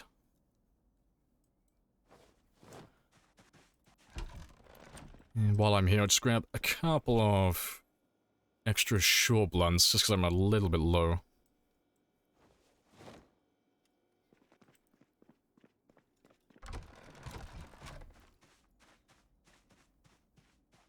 Spearfishing should give spear. Yeah, fishing and maintenance experience. I will not be taking questions.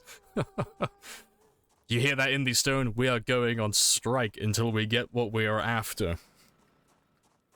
For too long has the spear been the most underappreciated and least powerful weapon in the game. We demand buffs. It's not fair, I tell you. Oh, could you fucking imagine? That'd be great. Oh, speaking of, like, that type of stuff, fun little bit of trivia. The wiki's still out of date for the axes. If you go on the wiki to this day and you look at the... I think it's under the axe skill specifically.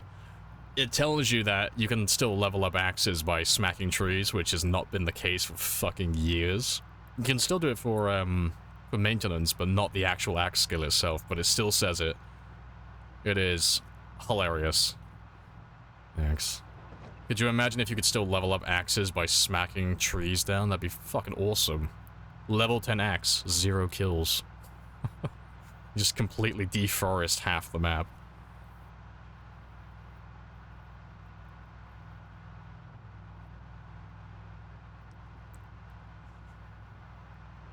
Alright, how close are we now? 13-7. And 37, good stuff. Yeah, I reckon 2 more days. So this game day, and then tomorrow we should be level 7 short blunt. I'm not too sure about the fitness. I think we'll still hit it today. But we'll have to wait and see. When we're on the spears, it'll level up tremendously, well, far faster than it is currently. Appreciate the follow as well. I got no idea how to say the first part of your name, I'm sorry. Is it Keefton? Keefton? I'm hoping I'm getting that somewhat right. But yeah, I'm sorry for ruining your name. Killing Zeds with an action level up your lumberjack skill. Yes. I don't want to just be a lumberjack, I want to be the lumberjack. Yeah, short blade skill for, like, cutting up fish as well.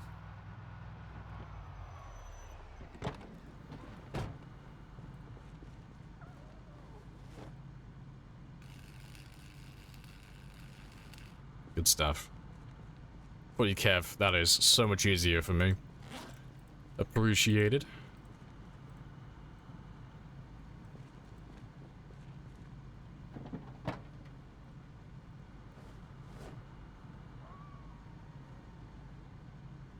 Oh, good stuff.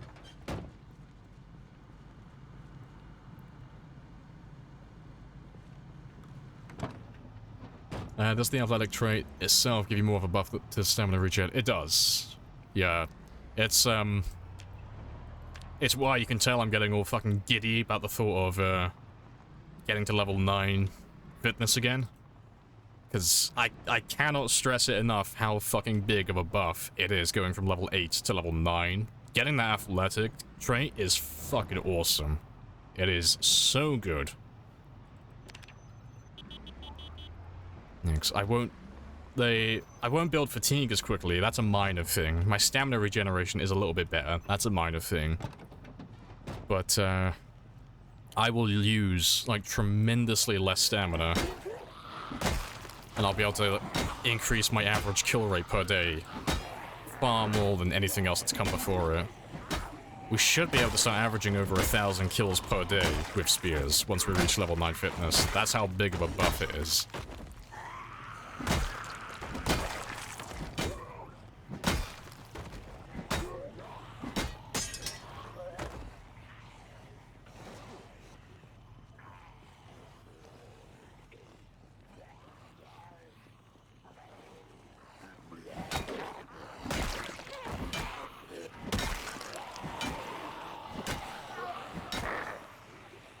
What do you think happened to the army?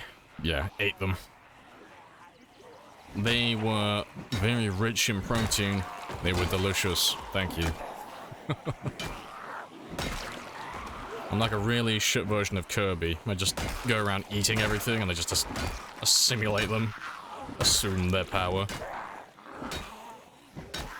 So I consumed the US military and, what do you know, my character became very violent. Must have eaten a few things from some museums, though, because he's infatuated with spears. And plague masks as well.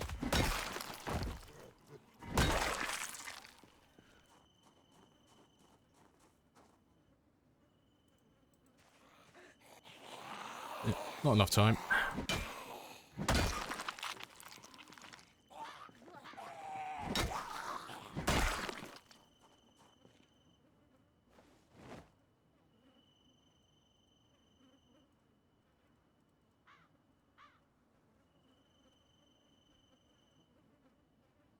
Good stuff. Fully rested.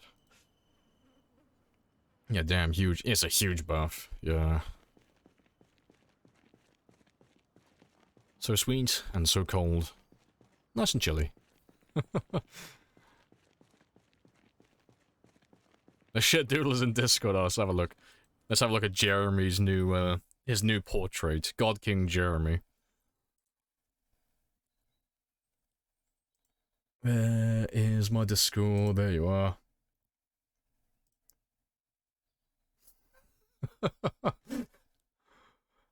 Very spicy.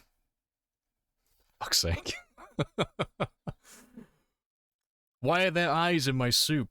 Today's special, the Lamprey classic with a twist of Jeremy. No oh, well, at least you got it, like, accurate with the refund part. Let me pull this one up on screen. Yeah. That is God King Jeremy controlling me, apparently. I look like a sad sock. I'm so glad you didn't draw the mouth. Oh yeah, definitely no refunds. 100%. I didn't even notice the little fucking flea at the bottom down there. I was like, oh, she's even drawn like a little machete or something there as well. Fucking the most swole flea of all time. Hilarious.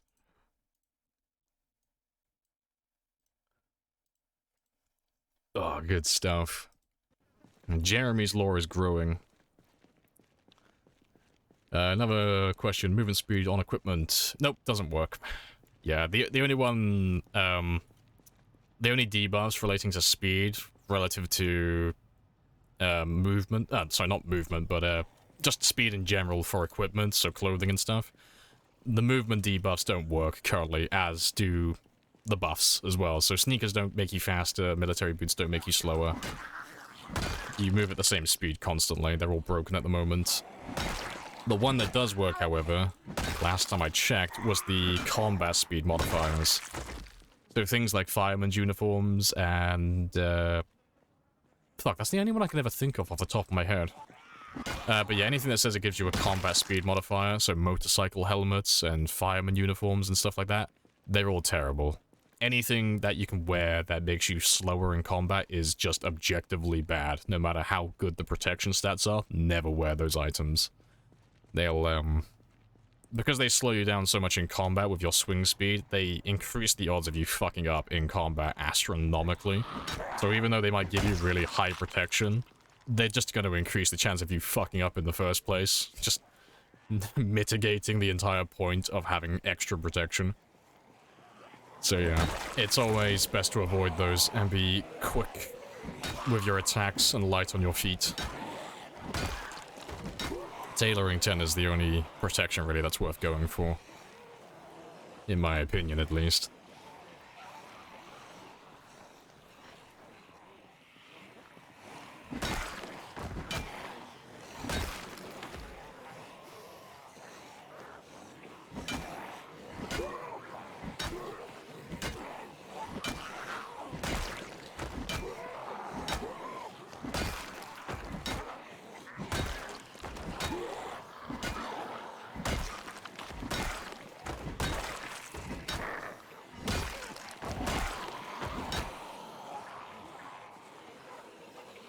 Yeah, military boots increase your stomp damage, yeah. That's why you always see me wearing desert military boots. So because they don't have that 0.9 speed modifier, that should make me 10% slower. They're more durable than sneakers, and they do more stomp damage. So early game, military boots are fantastic. But yeah, I'm only wearing the desert variant just because they have less insulation, so they don't overheat me as much.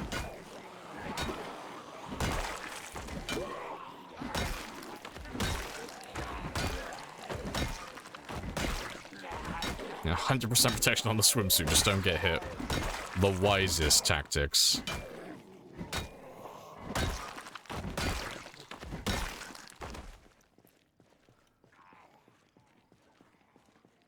It looked like a fleshlight. It was so bad.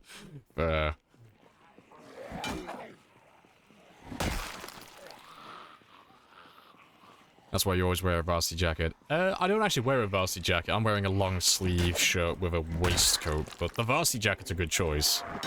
If I remember rightly, the varsity jacket's one of the few items that actually gives you neck protection, so that is a good choice. It's a very good piece. But yeah, I don't tend to wear too much clothing myself, but that's because I tend to min-max my body temperature. Because if this core temperature goes too far left or too far right, so too cold or too hot, my character starts getting tired quicker. And if he gets tired quicker, that's less kills I can get per day. And it's more I have to rest as well, so I try to balance that perfectly. Which is why I waste a lot of my inventory space carrying around an entire bag filled with spare clothes. It's because it looks stupid, but it works. But it allows me to swap on the fly without wasting time then. Yeah, the Dark Souls method. Basically, agility over strength. Yeah. There are no tanks in this game. High heal should double your stomp damage, yeah. say the speed modifiers get implemented, yeah, I would change. If they implemented speed modifiers, you wouldn't see me wearing jeans.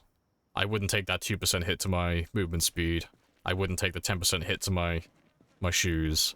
Everything else, though, is fine. But yeah, I would just start wearing pants again. Pants and probably sneakers. Either sneakers or shoes. Well, to be fair, I think shoes have 0.9, actually. Well, 9.5. Yeah, 'cause they give you 1.1.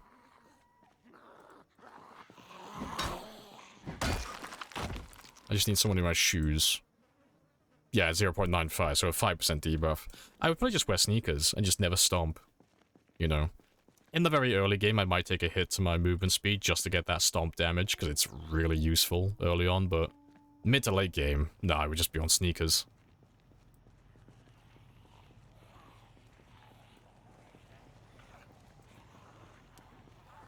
Exactly. If it works, like, if it looks stupid but it works, it ain't stupid. Yeah, functionality over form this time.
And we only just got exhausted. That was a perfectly sized group. Good stuff. Garbage bag would work wonders. It weighs less. Reduction doesn't. Yes, maybe we should get a duffel. Get a garbage bag. But no. I could get a bag that would weigh less, but I'm not going to. Because the bag itself doesn't really weigh anything. You know, it's the clothing inside, so the weight reduction doesn't come into effect while I'm not wearing it, but like these caravans, oh, make your own fucking reading your comment and trying to have a conversation as well. But no, the bag itself only weighs 2, so it's like, it's not that bad, and I can't remember what duffel bags or any of that stuff weighs, but 2 is fine. You know, my spears weigh 1.7. So it's fine for me personally. Most of the weight comes from the actual clothing itself.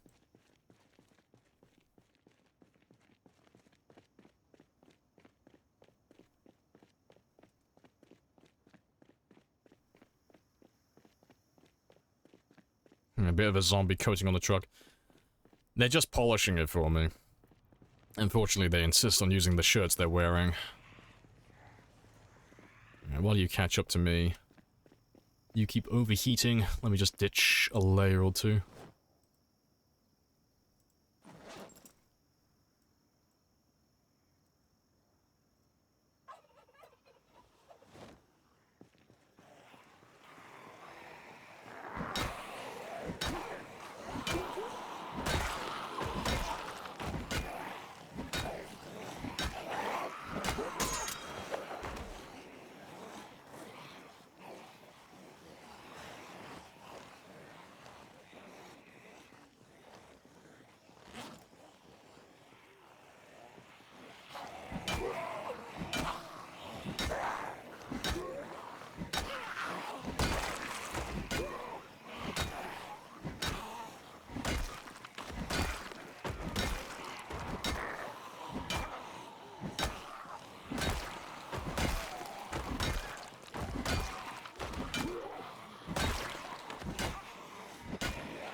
Hold on.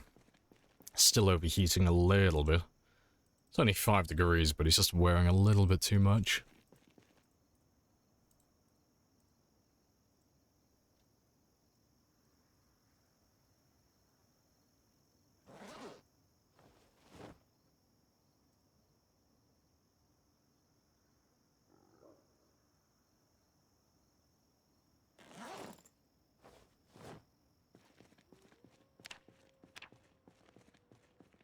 Yeah, he should be okay now. Yeah, time to take the pants off, yeah. Worst case scenario, no pants gang will make a return.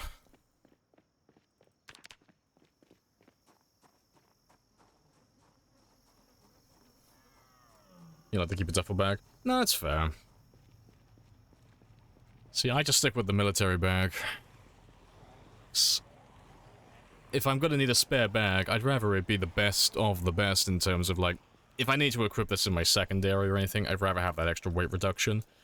And if it's just gonna sit in my bag and obviously not have the weight reduction in effect, the weight difference between this and a duffel bag is minor.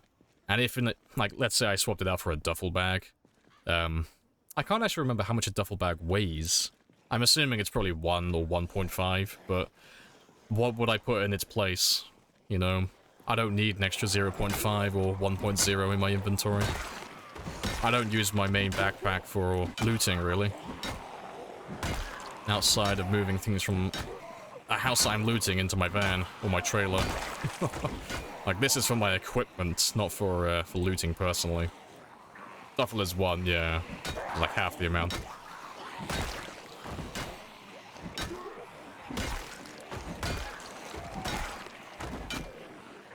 So we were using a duffel bag for a while, but we stopped doing that a few months ago.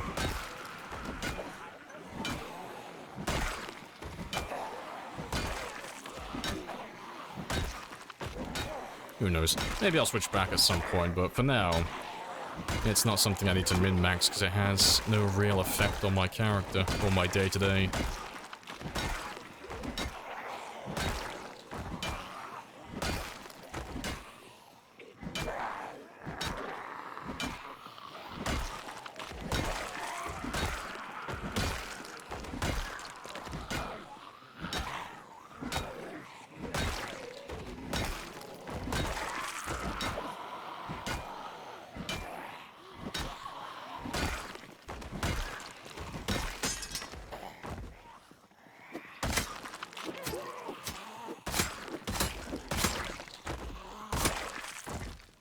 Duffel bag reduces more on hand than the military on hand.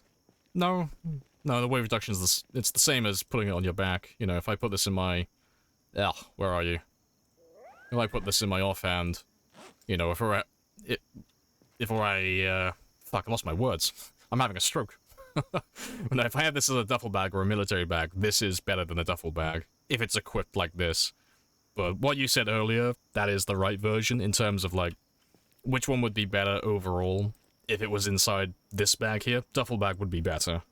You know, objectively. It weighs less, it would hold the same units, all that stuff. But personally, I don't really mind giving up an extra 1 in my backpack if it means I get to carry an extra military backpack with me, you know. Because the odds are I'll never use this extra, like, clothing bag. Really. Beyond just its base use of clothing, but sometimes...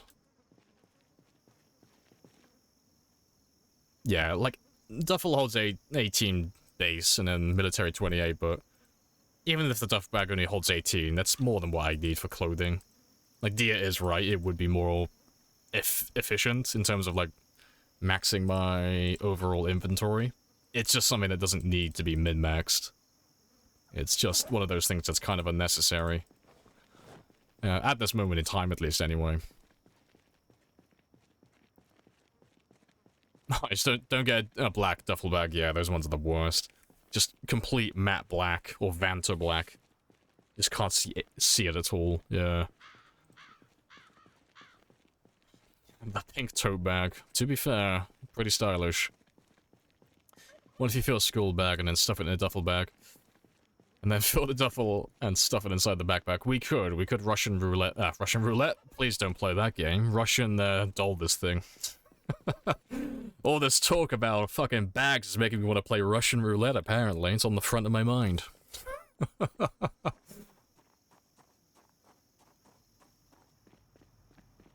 It weighs 0.1. What's the capacity of a garbage bag? 'Cause I never bother looking at it. I use them for rain collectors exclusively and nothing else. I never bother paying attention to them. I don't know how much it holds off by heart. It's 20. Is it actually 20? That's hilarious. Yeah, well, garbage bag would be the best then. Yeah. Yeah. I'm not gonna swap out to it, but yeah, if we wanted to go down that road, we could. To be fair, you're kind of talking me into it. If those numbers are actually right, that's pretty funny. You may be talking me into that. Like, ditching the weight by 1, I could take it or leave it. Getting rid of, like, 1.9 of the weight, so pretty much everything, that's pretty good, actually.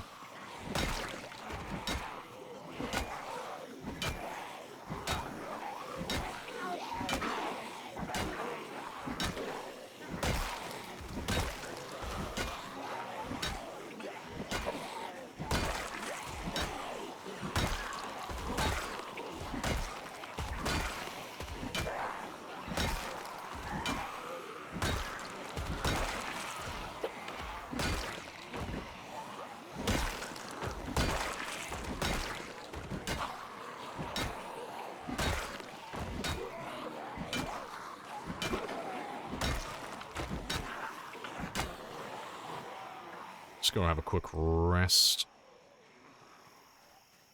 Weight reduction doesn't apply if... Oh, to a bag. If you're just holding it. No, the weight reduction doesn't apply if you're not holding it. If you're holding the bag, the weight reduction applies if it's equipped. So if it's equipped in your primary, secondary, or on your back. Or in the case of the fanny pack, front or back. As far as I'm aware, unless it's changed. All the questions today.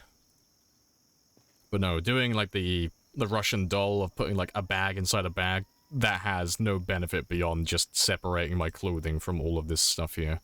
Just so I don't have all my junk in one giant container. That's the only purpose that serves, really.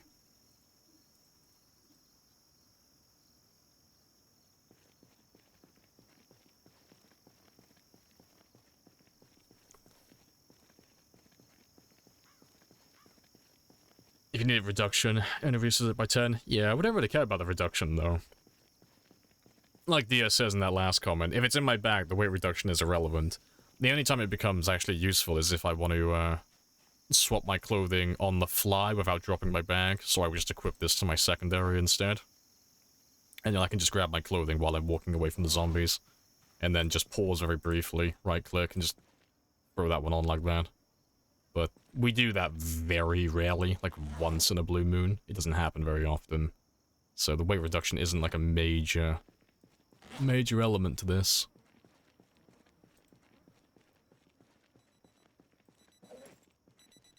Yeah. Let's grab those zombies that we just ditched.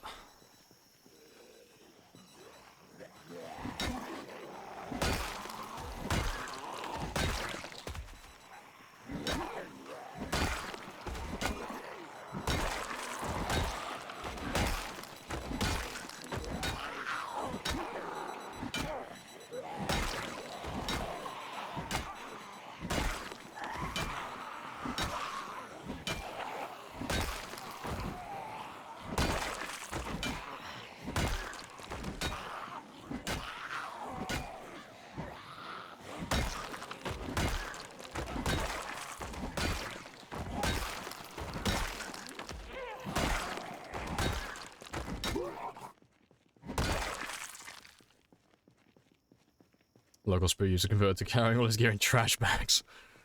I know, I feel like fucking Jack and the Beanstalk going home.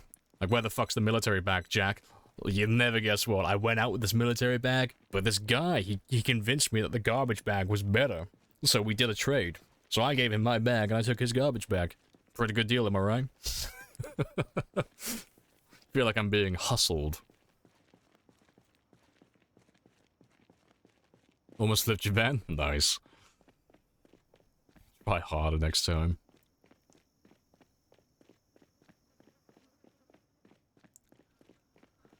Do you ever run out of zombies? Eventually. There are about 4.5 million zombies on the map, and so far we've killed 233,000 of them. So on the entire map it's 4.5, but on the base map, which is just like the cities and such, it's about 1 million, more or less. So we're getting close to the quarter mark for the cities. Getting there.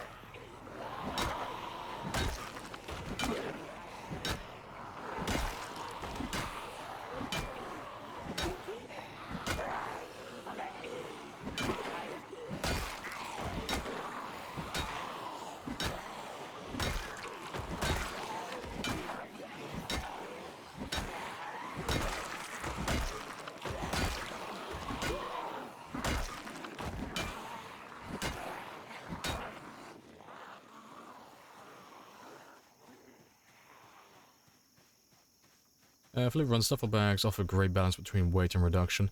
Yeah, you'd be better off with military bags if that was your goal. Like, for looting exclusively, if you're just going on looting runs, military bags would just be objectively better. Just because, if you're doing looting runs and you're equipping, like, bags in your hands or your back, it's all about weight reduction. And they all scale up, like, progressively. So they all, like, slowly get a larger container size, and they all get a better weight reduction over time as well. But yeah, that's what you'd be better off doing. But personally, I think looting with bags, unless you're doing like a really short run or you just really hate cars for some reason, you're just better off getting cars and trailers. If you're going for looting, just shove everything into a vehicle. No matter how much you min-max your character, you could take the worst possible car and it's going to be better than any bag you could ever have.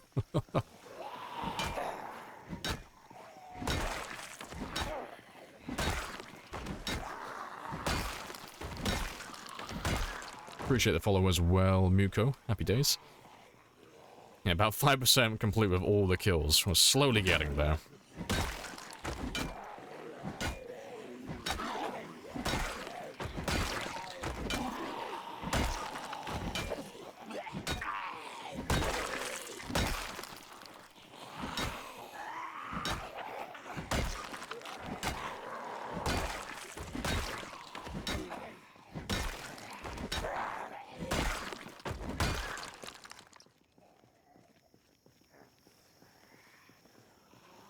Listen to your new GF and use garbage bags. I refuse. I like the idea, but I refuse.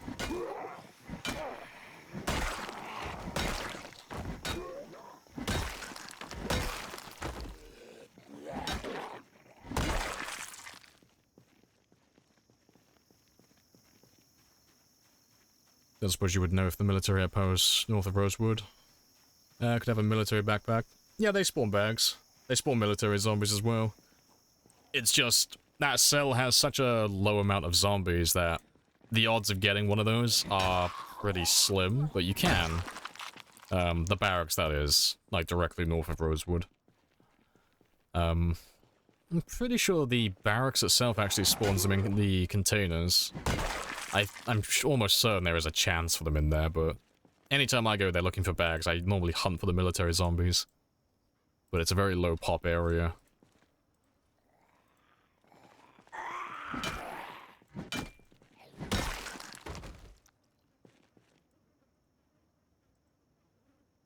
Yeah, chance of the chance. Yeah, you might as well give it a look.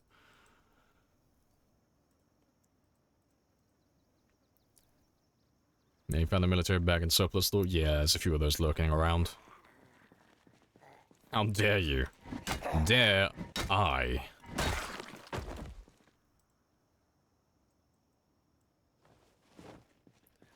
Been playing Dirk Dam. What a nice map. Beats RC. Really? Fair play. See, I've seen people playing it recently, like Flip Switch, but I haven't been, I haven't tried it myself. It's been added to the list of maps I need to try at some point.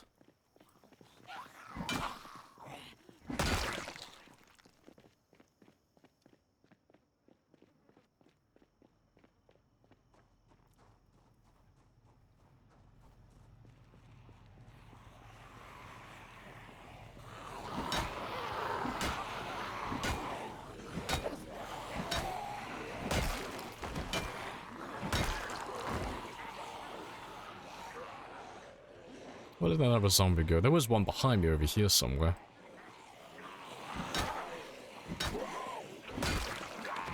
Nope, there he is.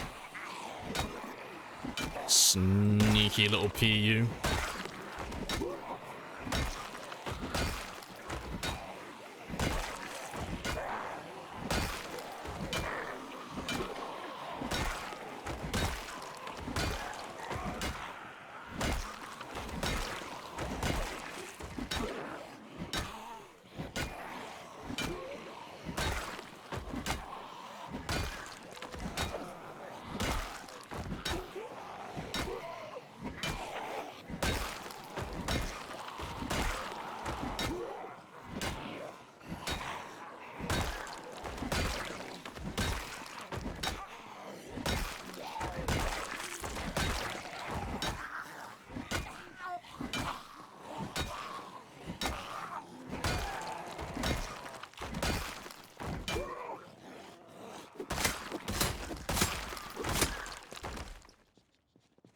I think that's the last of them.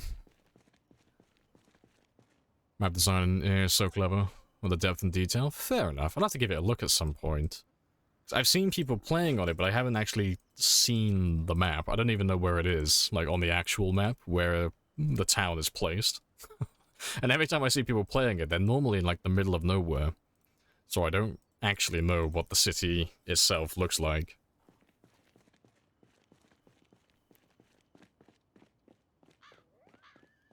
Right.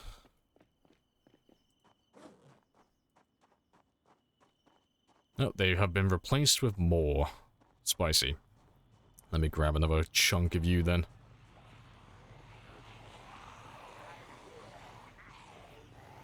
West of Louisville across the river. Oh, fair play.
Having a second back in your main bag is redundant. I was overthinking this. Yeah, it's...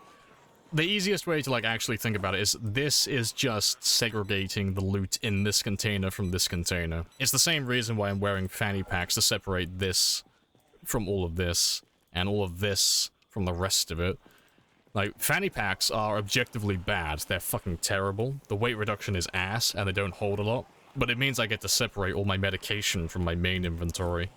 In my bag, that is. And I get to separate all the miscellaneous stuff from all of that stuff.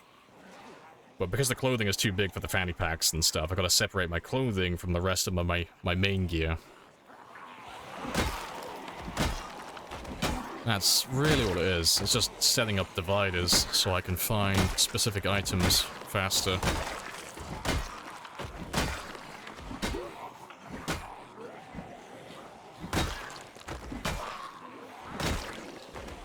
Let's go have a quick rest.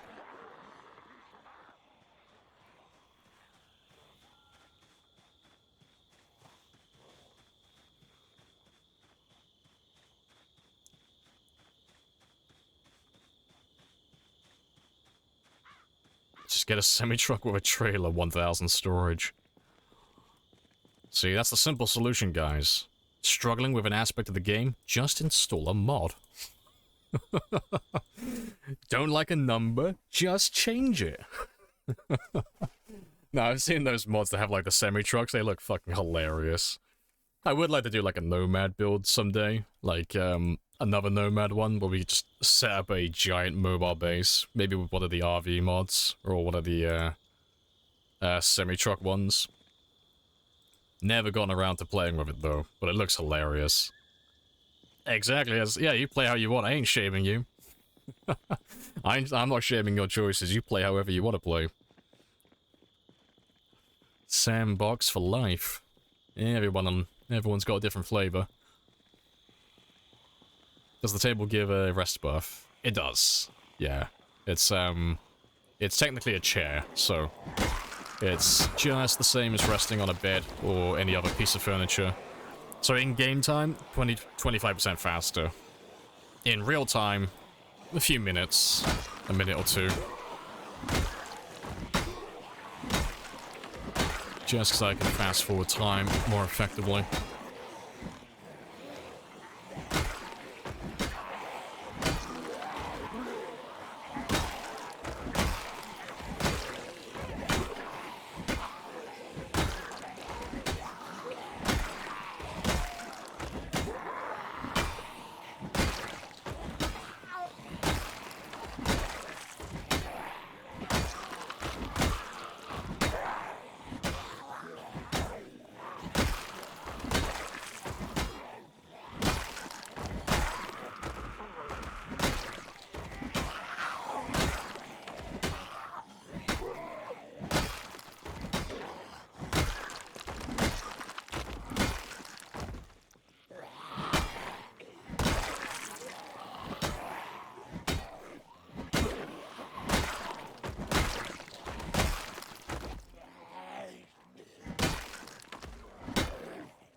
Alright, good stuff. Nice, no. MacDowell, the burger flipper is dead. Well, shit. Rest in peace, I guess. I'm sure he's flipping burgers in the afterlife. Back on that minimum wage grind. How's the weapon grind? We're doing pretty good. We're almost done with short blunts now. We are like right on the edge. So we got one more in-game day of short blunts.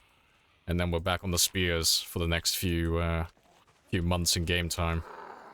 So the next couple of streams, well, I say a couple of streams, the next couple of weeks of streams will be all spears. So we should cross over the 300,000 mark before we level up our weapons again. But it depends on how many machetes and katanas we find. So we're only going to level everything to level 8 once we get to level 8 long blade. How long before you recover the van? A year. It's been 84 years and my car is still running, slowly pulling in zombies from Louisville. No, I'll grab it back next. It's 10 o'clock and I gotta skedaddle. Yeah, killing zombies to Dancing Queen is peak PZ content. If there's anything ABBA was made for, it is a post-apocalyptic scenario with copious amounts of violence.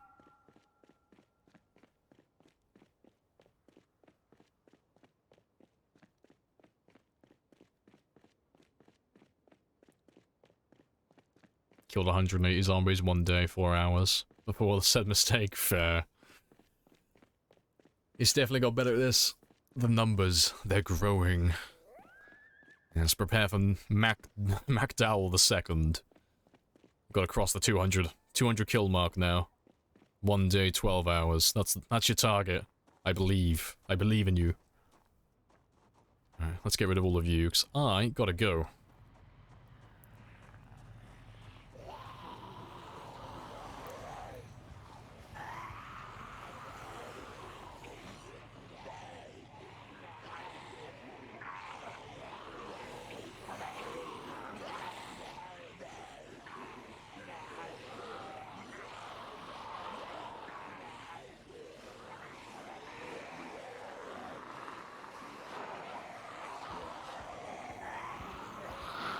Nyom.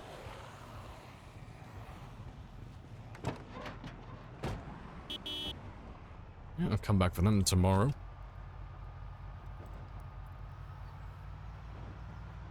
Yeah, this isn't still the hubcaps. Can't have shit in Kentucky. I mean, look at the cemetery. Some fucker stole all the hedges. What type of people are they raising today? Who would do such a thing? And the bodies don't flip my whip. Nah, we'll be fine. Anything that's 20 or below, can't roll. Not in a straight line, anyway. Anything 25 and over, things get spicy. Yeah, there shouldn't be too many bodies from this spot onwards.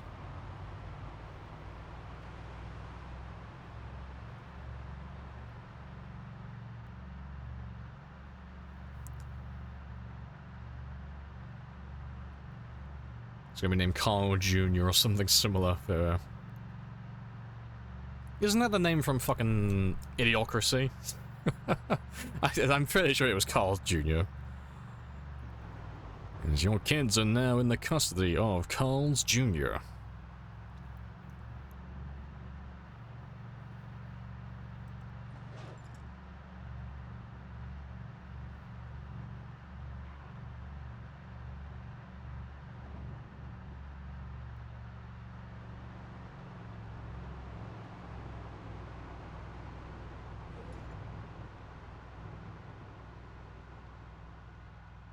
You have a bad habit of flipping your favorite cars.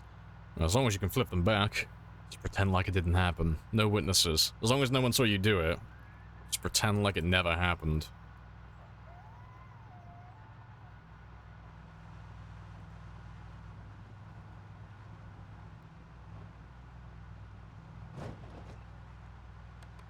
It's so nice having this whole place lit up, it's great.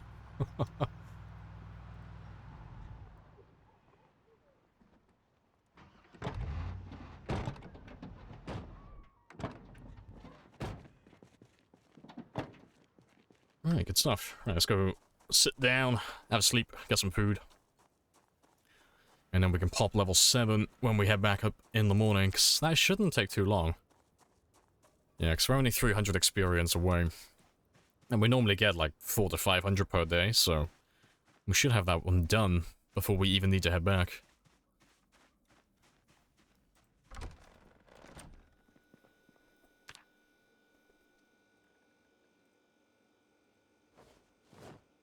Still no trailer for the van? No, I have a trailer, I'm just not doing any looting right now. You know, I don't need a trailer attached to my vehicle unless I'm actually collecting stuff. Because they just make 3-point turns harder on narrow roads. So, they get in the way while I'm trying to, like, dine and dash from the zombies.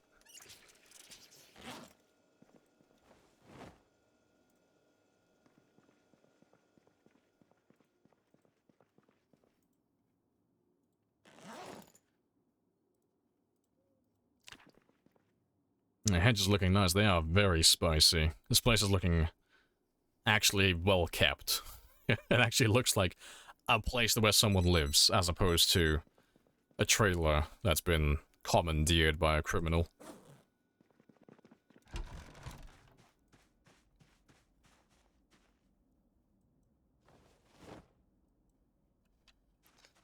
Alright, let me grab 1 or 2 more metal bars, just to be cautious, because I don't want to run out of weapons before we actually kill them all.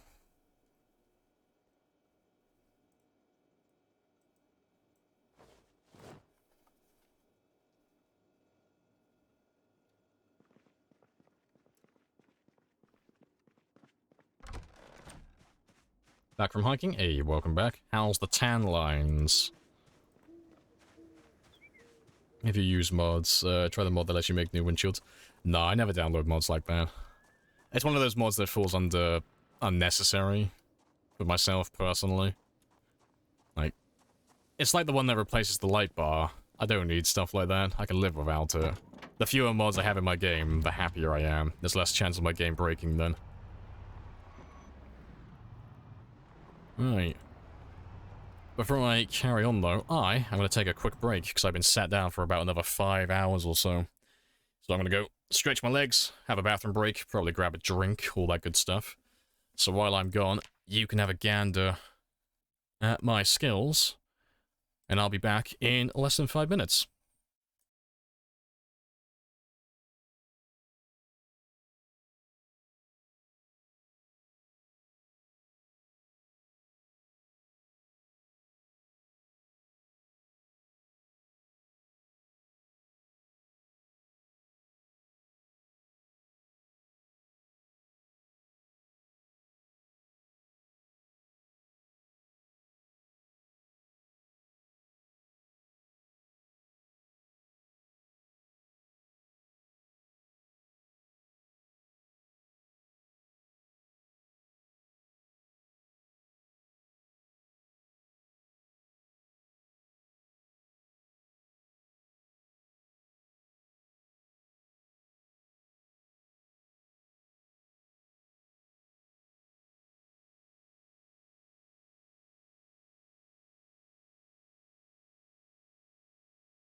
Right, I'm back.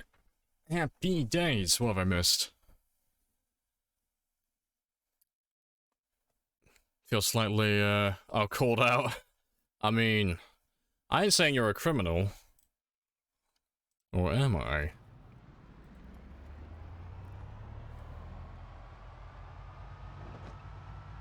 Transfer the woods area. Your shirt is drenched. Nice. It was a very good hike then. Magnus versus Hikaru. It's happening for chess. Cool. I don't watch chess. I don't know who those people are. But have fun. I believe in you. That's hello GL as well. Hello, hello. Oh, look at those girthy skills. All that gold.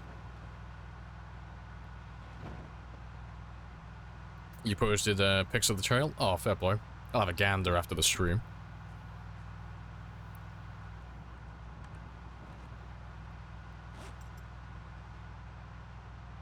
#1 in the world in Hikaru. Was top 3. Oh, fair play.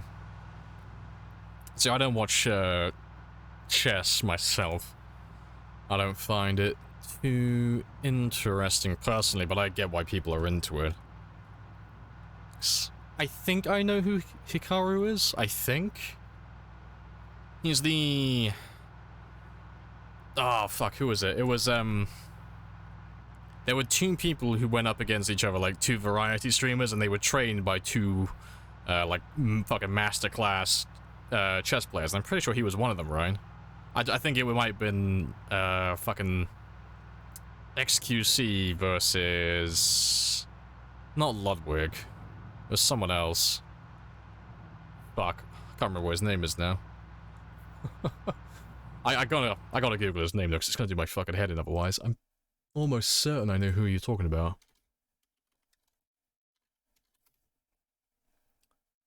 Let's have a gander. Oh yeah, no, I've seen him about. Yeah, I know who you're talking about then. Oh, fair play. I thought, anytime I think of chess, it's always his face. So yeah. Number 3 in the world checks out. That's fair.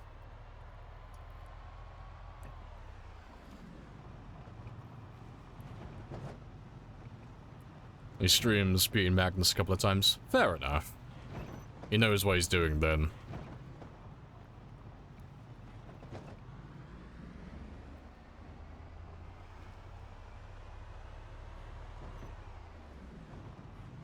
They were in the news because they sent... Oh, because they accused another player of cheating.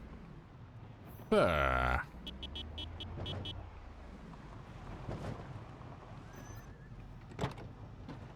Like, oh, the anal bead thing, yeah. I heard bits and pieces about that. It's like, this is all, like... It sounds like something, like... Just biting into the fucking onion, that's what it sounds like.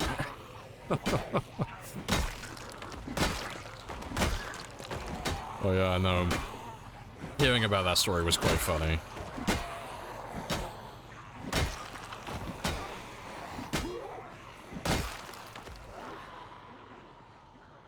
Good stuff. Should have a nice collection of zombies waiting for me now. Still not sure how you cheat at chess. I mean, I would assume they would be using an AI, wouldn't they? To make optimal moves, you know. So, just moves that would be so far ahead in terms of planning that a human wouldn't be capable of doing it. I mean, that's my assumption. That's all I could think of. Why they would do that? Money is probably the right answer. Money and clout. Yeah, chess of all things.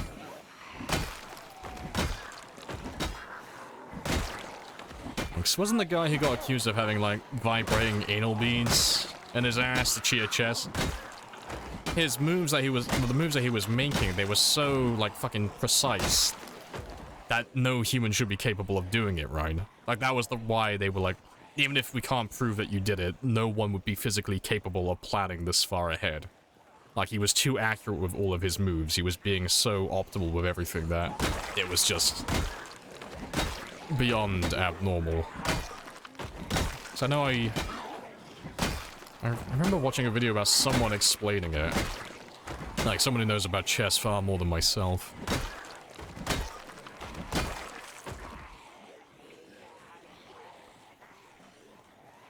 Yeah, anal beads and cheating and chess are 2 quotes I never expected to be used together. Ah, it was a while ago now. It's a few months ago, if not longer.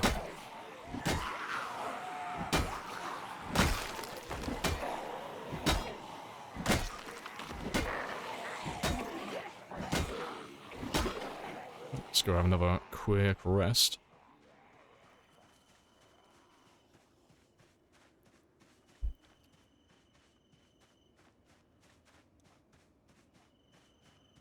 So it wasn't even the fact that he was, like, planning really far ahead. He was running multiple plans for different scenarios instead of just tunnel visioning in on one thing. No, that's fair. See, I got no opinion on it. I don't know chess well enough. But no, if there are enough people accusing him of it, he's either a god-tier chess player or he was probably cheating.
Yeah, good stuff.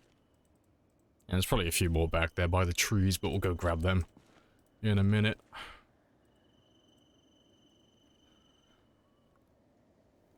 It'll be like you running through the trees and knowing the perfect moment that you lost the zombies. Yeah, like, pixel perfect movement, fully optimized, no mistakes ever. Yeah.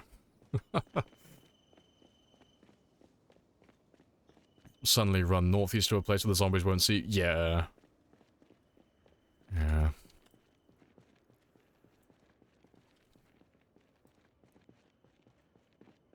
I ran through here. Eh, it must have been all of them. I thought there was, I thought there would have been more. That is fine by me, because we know that we've got more waiting for us. By my van. Pathetic. Hey, they're trying their best, okay? They're putting in maximum effort. It may not be doing much, but they're trying.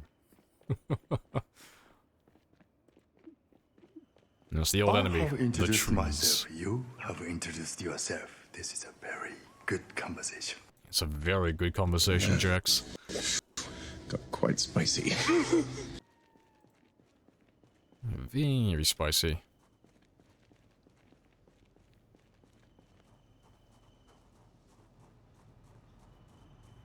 Program the computer to play with human errors and just voiceover. I mean, if I was going to program a computer that could play this game perfectly, but then give it human errors, I might as well fucking play myself. What would be the point of going through all that effort? Like, guys, I'm going to make the perfect AI that can play this game, like, with maximum precision.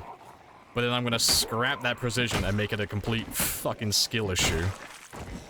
Just so I don't have to play anymore. If I wanted skill issues in my fucking VODs, I'd just carry on playing myself.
Oh, good stuff.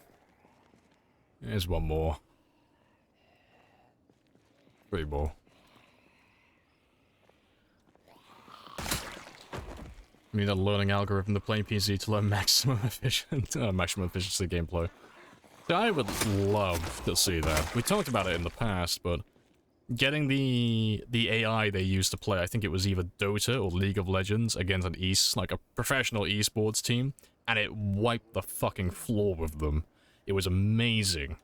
And it was doing things that they never even thought of. And they were like, they begged them to play against it again because they were learning so many new tricks from it. I'd fucking kill to have that on Project Zomboid. Show me. Show me how inefficient I actually am, Mr. AI man. Show me what real efficiency looks like.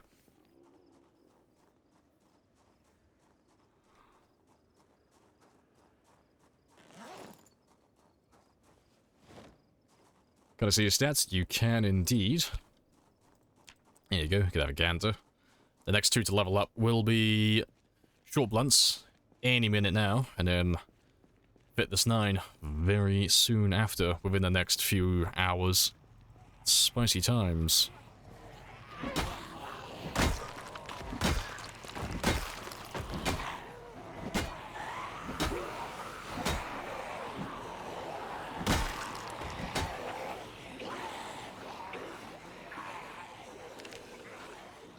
Kill every zombie in 1 year in game. How did it do it? Fire. Kill it. Delete the program. It's a heretic.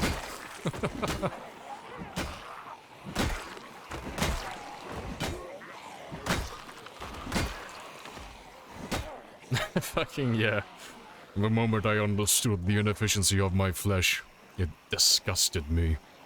You didn't give me the reliability of cold steel. Need to become a techno master.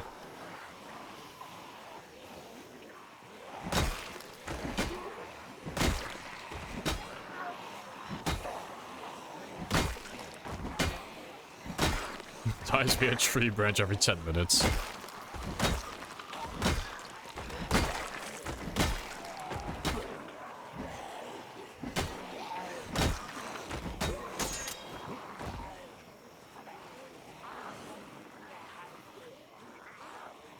A true survivor. Goddamn right. Until proven otherwise, we are immortal. I'm gonna live forever.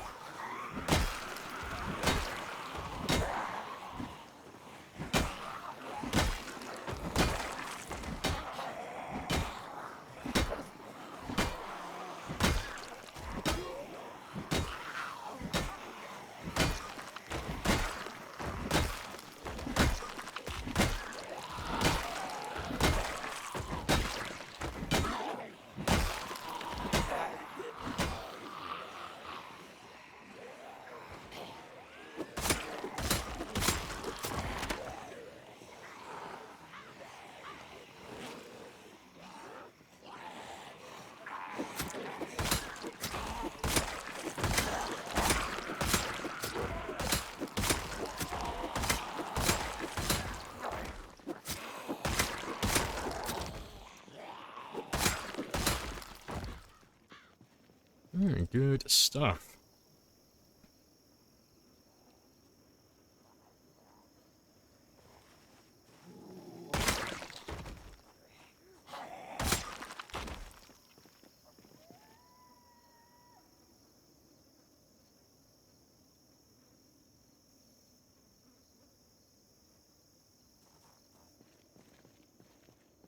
I'm gonna live forever, baby. Remember my name.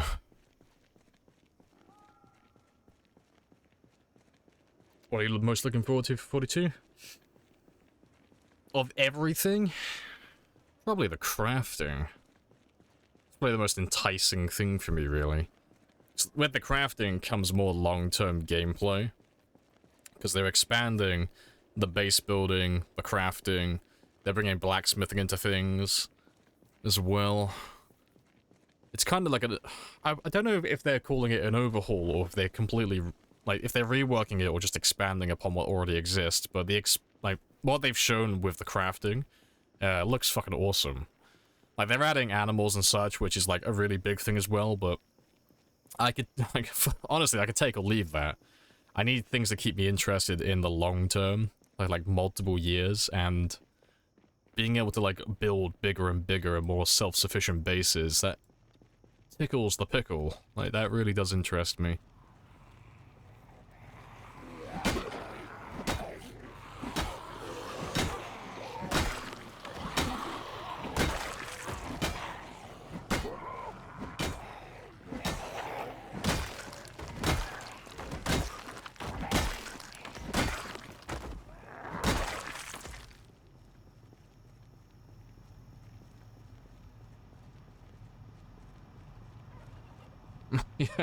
Yeah, that too. I can't wait till people stop asking when it comes out.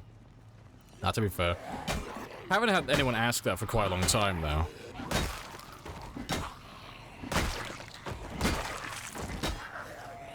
They'll ask, like, when do I think it's gonna come out, but they won't ask if there's a release date or anything. Everyone... Well, most people generally know that there aren't any release dates, and we're all just guessing on when it's gonna come out with no evidence.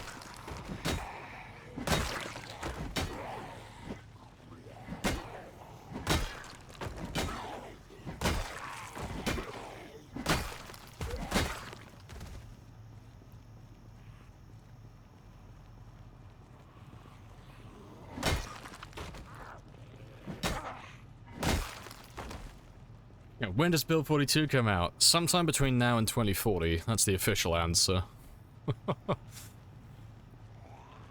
When's 43 coming out? Sometime between now and 2050. What is your skills? You can have a peaky gander. And we're slowly maxing out everything. We're about to pop level 7 short blunt. So the worst weapon we have in our inventory will literally be level 7, which is hilarious to think about.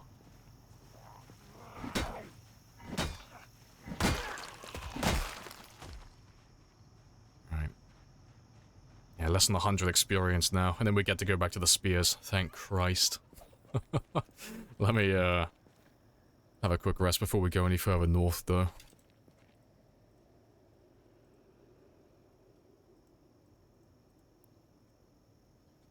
Yeah, our skills, comrade.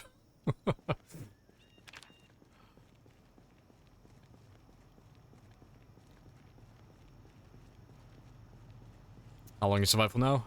My survival time is in the bottom left over here. So, 1 year, 9 months, 18 days, 10 hours.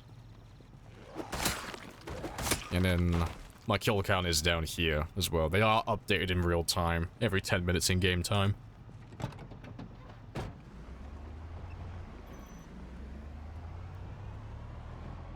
Yeah, I heard Build 42 is coming out before Build 43. You have no evidence about that, Dal. What a far-fetched, outlandish comment you've made.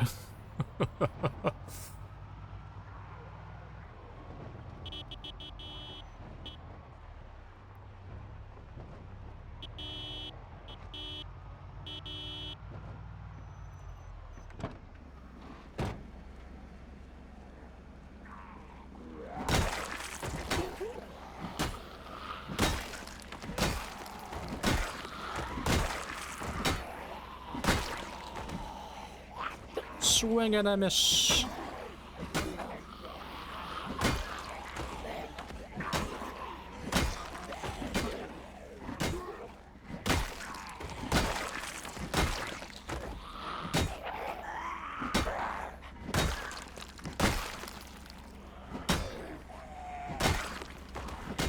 Swing and a miss. We'll call it a draw.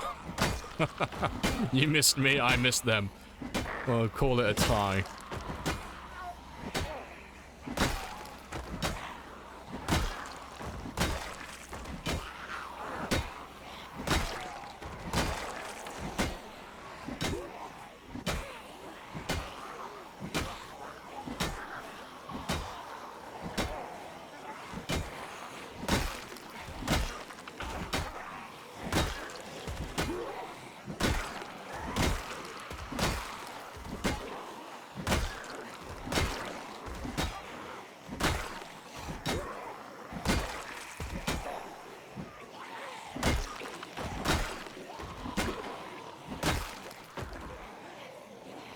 Let's drag all of you back here while I have a rest. Happy days. Fake news, yep.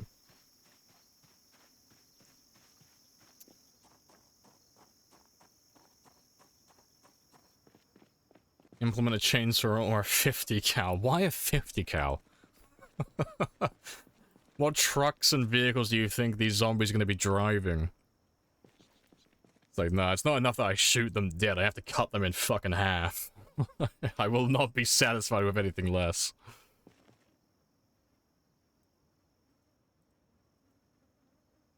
$50 cals are cool. They're so overkill, though. You wouldn't need a 50 cal.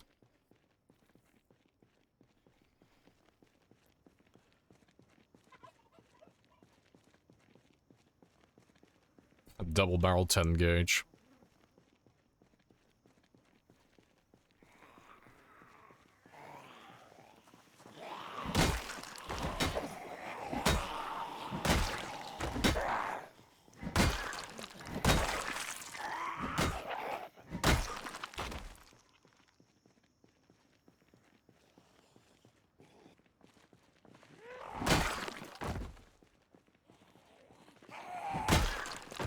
Killing, like 6 Zeds in a row seems cool. You know what kills 4 Zeds in a row at the moment? Shotguns. What you desire already exists in a different form.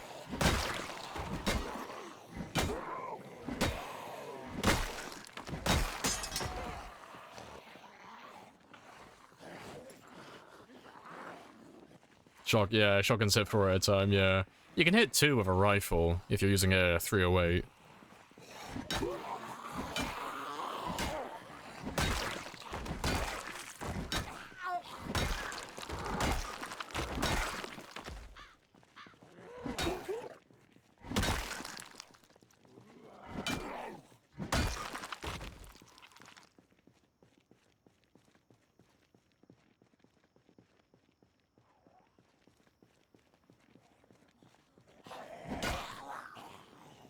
So difficult to line up. Yeah, it's more hassle than it's actually worth.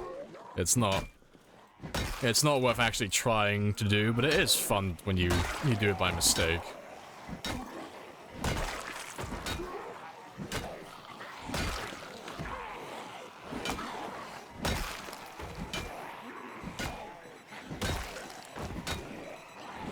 I should level up any second now.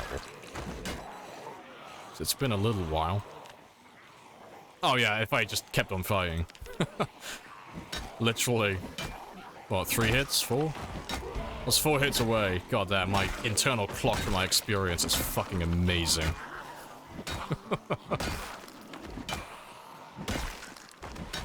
Touching grass is for losers. Embrace the zomboid.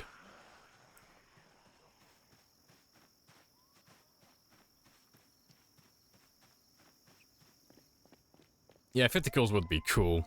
Be so overkill, though. So overkill, but yeah. It would be funny. You're a loser. You are a loser. You went outside for a hike, AC.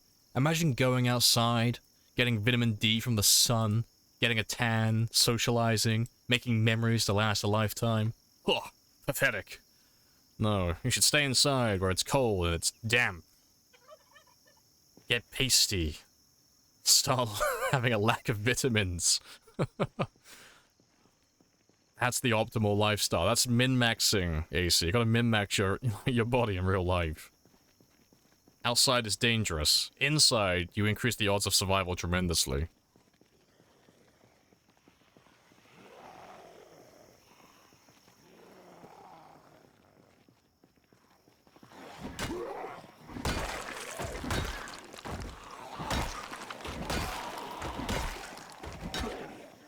Also, that's a question. Now that I'm level 7, why am I still using those? Time to celebrate with some katanas. Magnificent.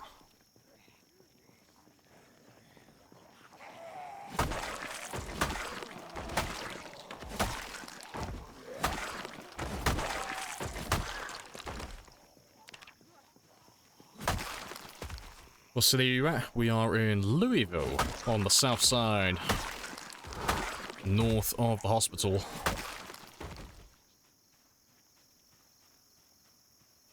While you were out socializing, I was studying the spear.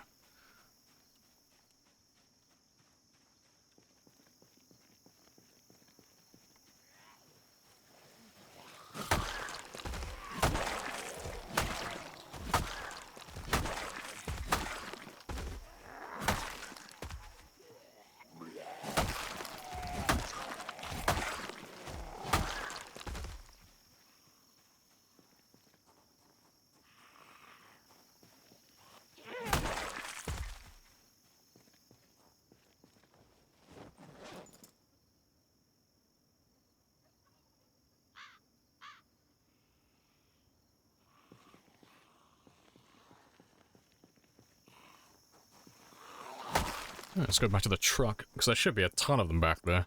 And with the katanas, we don't really need to practice moderation, we can just dive in there.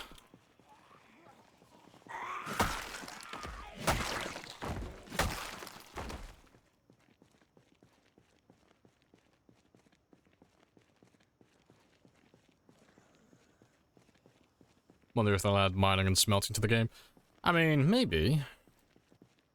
they're adding blacksmithing, so it's not like a huge leap in logic to add that into the game as well.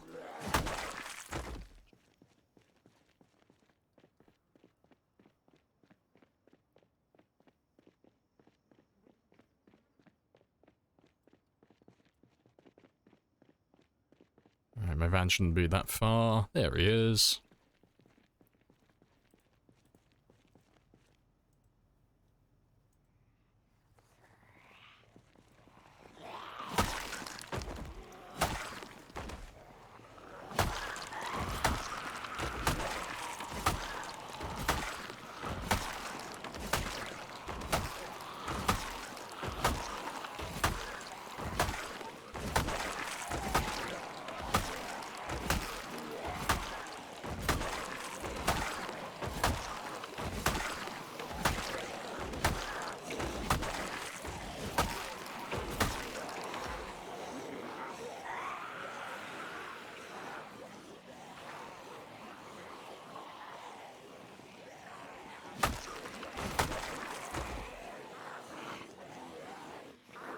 Full sets of armor. Hey, if I get to walk around in a full set of knight armor with a longsword and a castle, that's gonna be a pretty good day.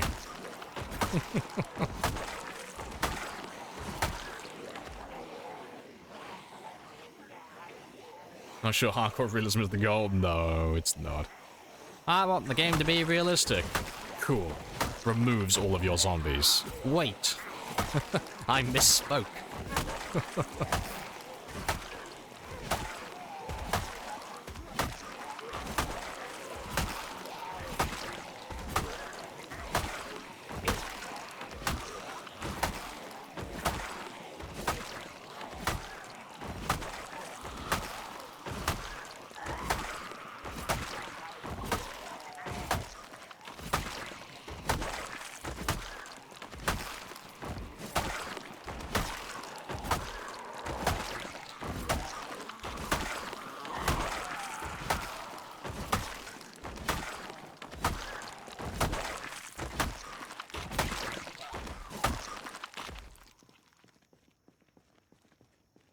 Yeah, so if food killing you, yeah, you just get the shits. I can't wait till they add dysentery to the game. Gonna get fully immersed in it then, oh boy. Gonna feel like I'm playing the Oregon Trail again.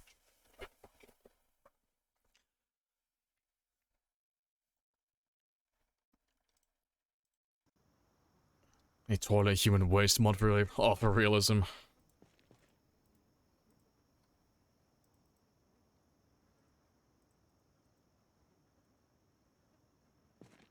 Yeah, poop update when? Soon, hopefully. The game is literally unplayable until I can defecate. Oh, how I wish we could defecate in the game.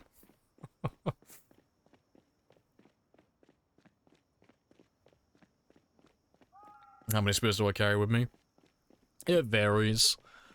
If I'm using, like, any other weapon, and I just want them as backup, I normally have 5 on me. So that can get, like, on average, 5 spears at this point in the game. That'll get me about 425 hits before they break. Like, they all break. But day to day, if I'm using spears, like, as my main weapon and we're going for, like, a full day of killing, I normally have 12 in my bag and 2 in my main inventory, so 14 total. And it's normally overkill as well, I just like to have too many. We normally end up using about 8 or 10 per day. It depends how hard we go on the killing and how sweaty I'm being. And then, you know, the RNG element of how frequently my spears are breaking. But 14 spears overall, that's well over, like, 1,000 hits before they all break, on average. It's close to, like, 12 or 1,300, so it's far more than you would actually need. But I'd rather have too many weapons than too few. Especially if I'm just killing and I'm not looting or anything like that.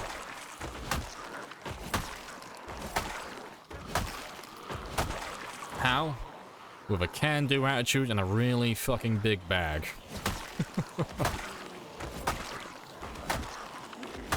Exactly, I'd rather have spears than not have spears at all. Words to live by.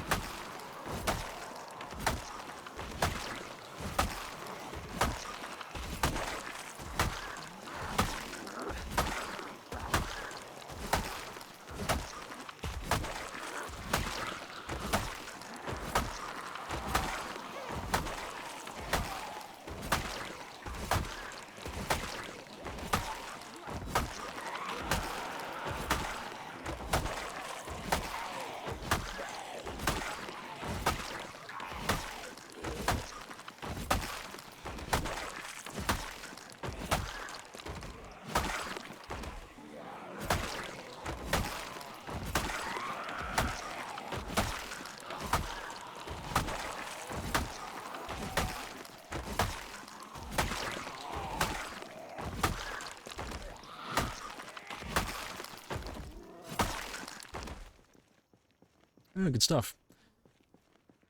Someone give that man a PhD in philosophy. Hey, Belphil.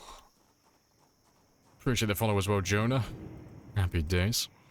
What's your PC specs? It runs really fluid for being times 16.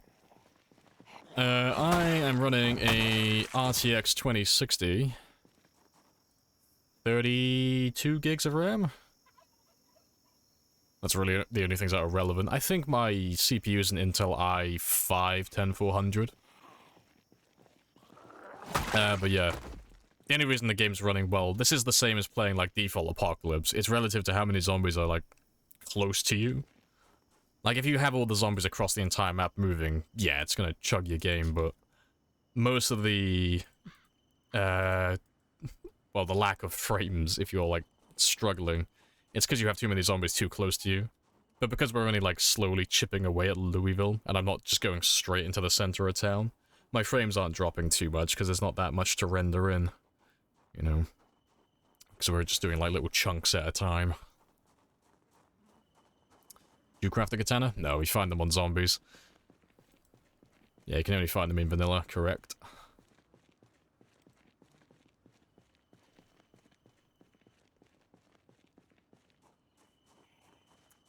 They spawn the infamous weeb zombies. Yeah, you can find them in containers, yeah, they're just only in survivor houses and I think hardware stores as well, like once in a blue moon.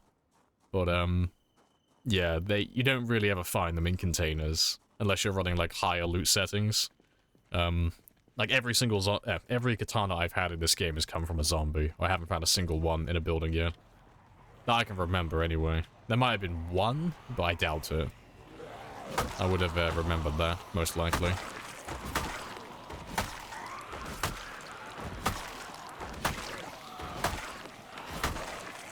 Oh, gun stores. That's another place they can spawn. Yeah, always forget the gun stores.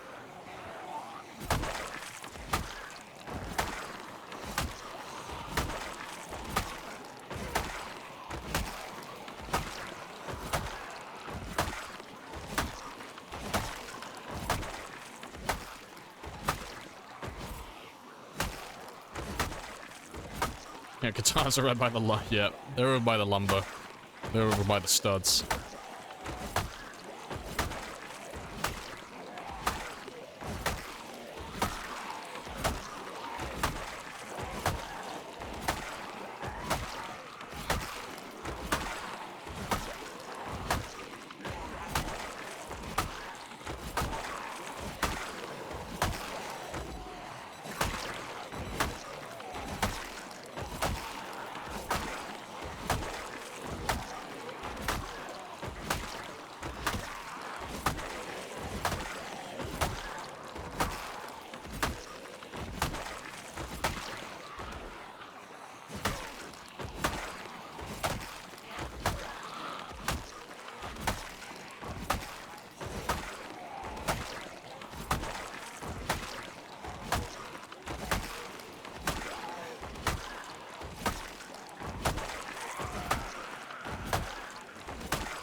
There go the katanas.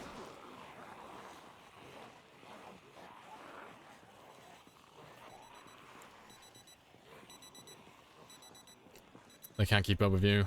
Because fitness? No, like Ant says, it's nimble. Nimble is like your core combat skill that affects how quickly you move when you're in the combat stance.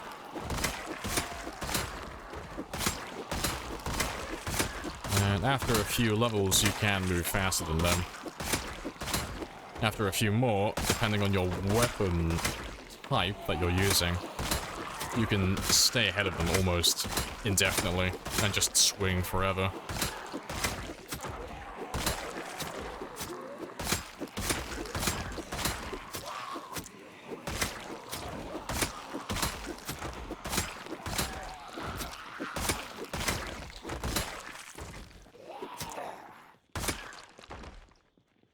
Hold him.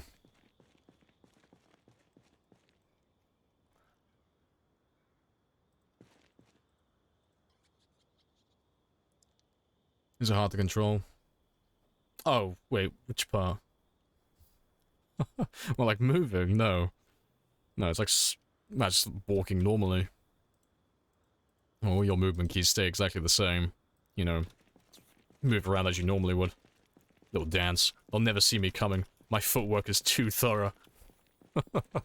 No, it's exactly the same as moving normally. And then this is just, you know, obviously changing where you aim. Kill and keep moving. Yep. Just gotta get used to the aiming. Yeah. That's like one of the main things that newer players struggle with, but the easiest way to actually visualize it is just aim at the feet. Like, pretend like my character doesn't actually exist. I'm not here. My character's here. Like, that's where I exist in the world, just right on this spot. So when I'm fighting zombies, I'm not aiming for their head or the torso, or even like their abdomen or legs. I'm aiming at their feet. You know, I'm just putting the zombie, like... I'll use this head, this zombie's head here as an example. If they're stood right there, I'm just putting that one directly between my little cursor and where my player is. That's where I'm aiming right now, in that straight line there. So I just gotta make sure their feet are in this position. In between myself and them. Well, myself and the cursor, rather. Holding right click just breaks your fingers. See, holding right mouse button is preferable to holding left control. Next, the tutorial tells you to use the left control on keyboard to aim, and it's like, you're fucking insane if you're trying to do that long term. I'd rather, like, amputate my pinky finger. No thank you. Did you just toggle combat or hold? Always hold. Always.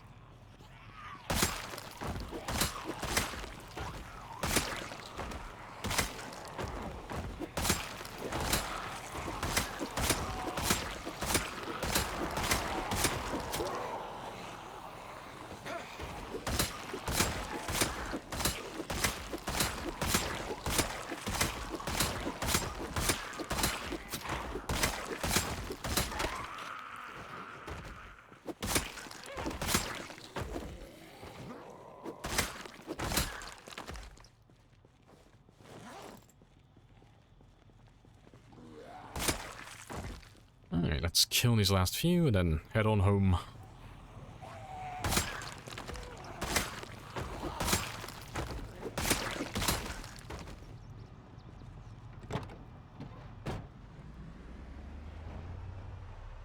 Alright, I'll grab some more hedges before I head all the way back though.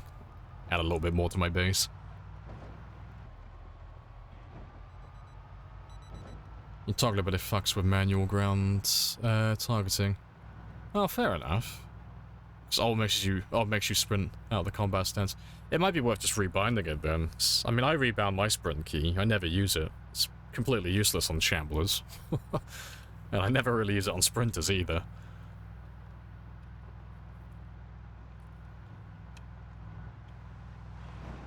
Much more comfortable with control? Nah, it's fair. If it works, it works.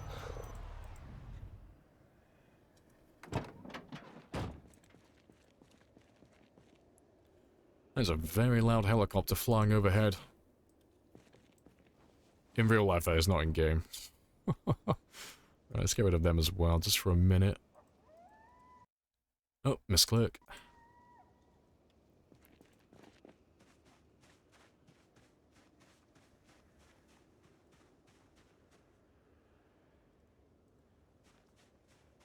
That road A. Self-defense, okay. Those zombies had it coming. Their sacrifice will be remembered, though. Just look at that. Oh, so fucking clean. It's glorious.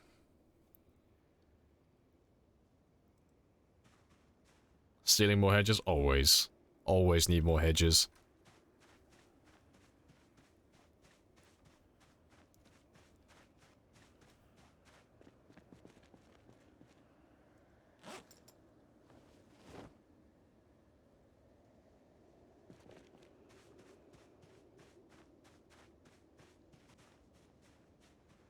Yep, the real objective. Yeah, anyone can live for a lifetime.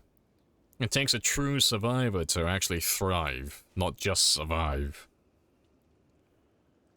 Yes, you think I'm gonna live for 10 years in like a squalor? Fuck no. Luxury. Gotta build myself a penthouse. Make sure I got like a luxury garden as well.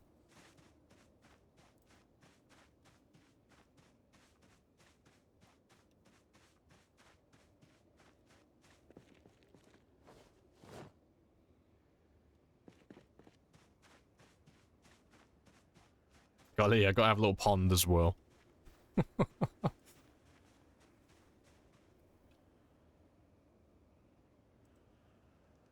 Plant the bonsai tree. To be fair, you can get a bonsai tree in the game.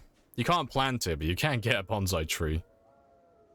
They always spawn in offices and stuff. They're always little desk plants. We could get a little bonsai tree.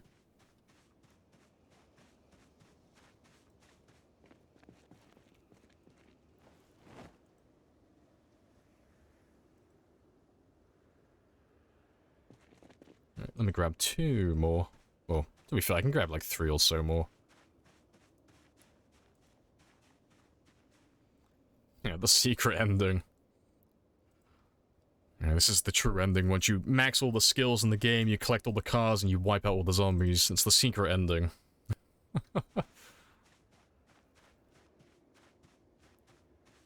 Demands bonsai trees. See, I can't remember where any of them are. Like, I know they spawn, like, all over the place. I just can't remember which buildings specifically they're in. But we'll run into them sooner or later once we, once I build my base up some more. And I have proper storage. I'll, start looting again. And then when we start looting and going through all the buildings, we'll run into them sooner or later.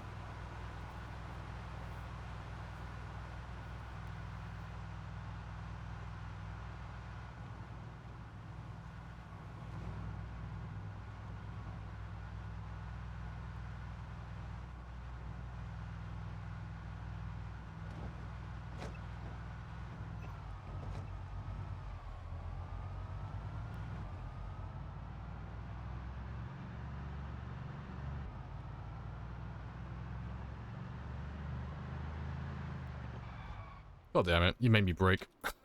I was just gonna, like, cruise all the way down there. You bastard.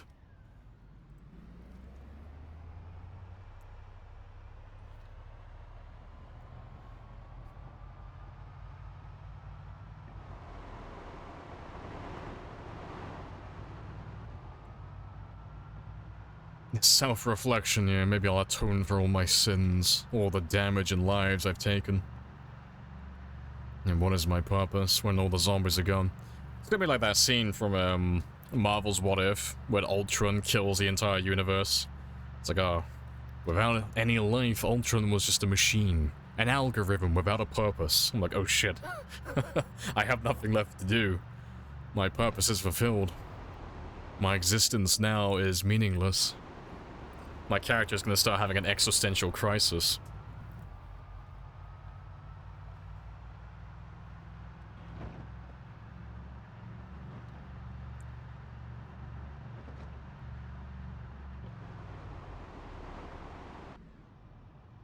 Almost there. Home sweet home. Any second now.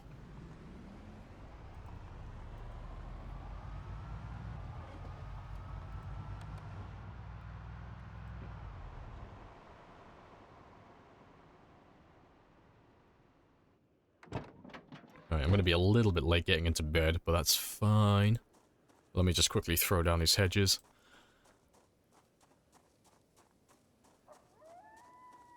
Yeah, we can finally address the tree menace, exactly. There's always a new target. You just have to be bitter enough.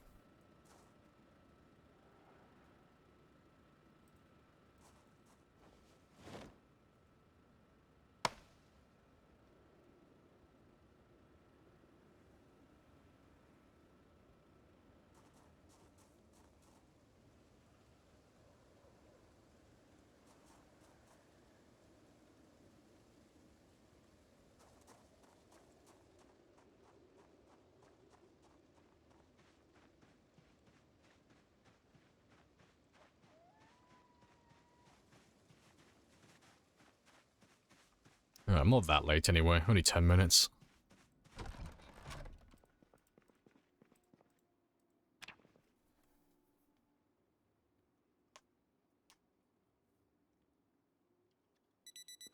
And how is my weight doing?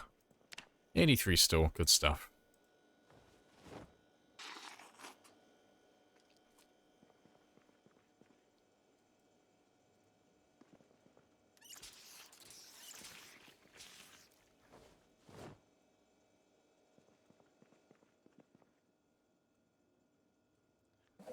Yeah, we'll do a proper day of killing with spears today. So the next goal for the stream now is to pop that level 9. So we're 4,500 away. And we've got plenty of time. I say plenty of time, we've got about 3 hours at the very most. But we can pop it. Because we'll be significantly faster now that we're back on the spears again. We should be able to pop it quite easily.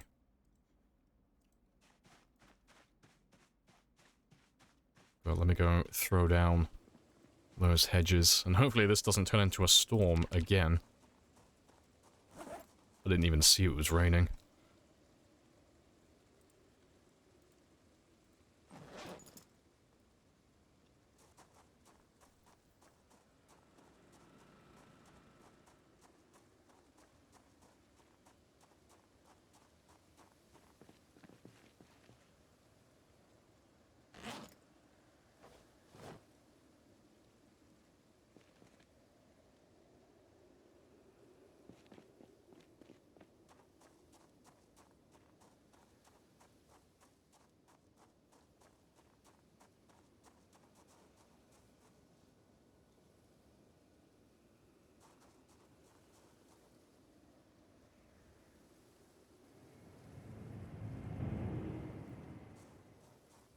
Appreciate the follow, Yoham.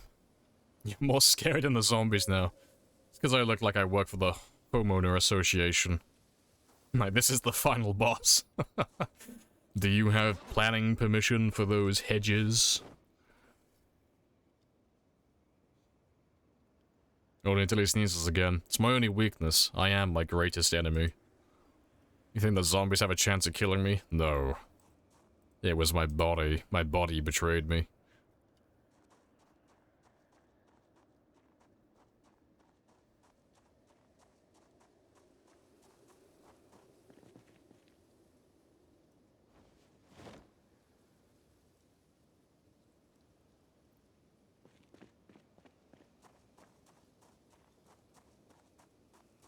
Your legs are sore, you still have to go to work. Dancing with sore legs sucks. I believe in you, AC, and go earn that bread. Believe.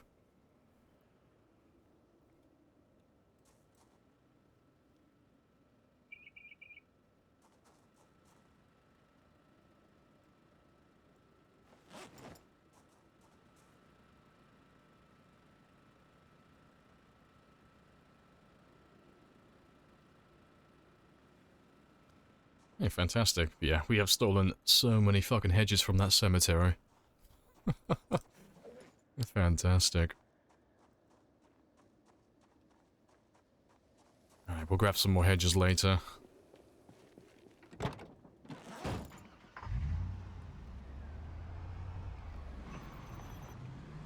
Oh shit, that's a thing actually. I never actually grabbed any extra spears, did I? Ripperoni. It's a day of fog as well. Rip. Wait, let me go grab those weapons really fast. Yeah, almost left my base with nothing.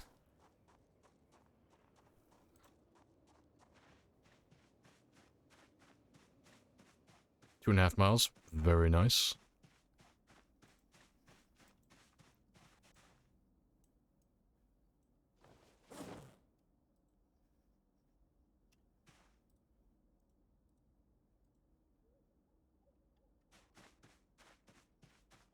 Hey, good stuff.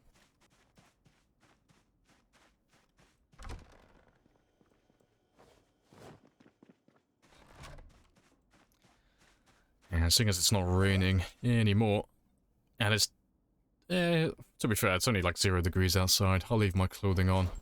Let's get rid of the poncho.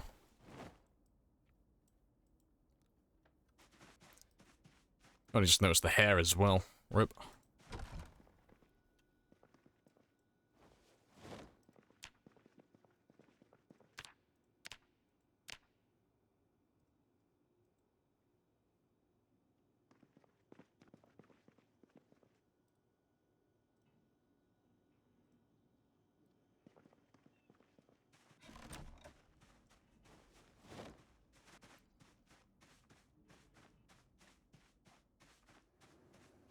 I see your question. Oh, washing clothing. No, there's no downside. Unless you have taken the fear of blood trait, you don't have to ever wash, ever, really.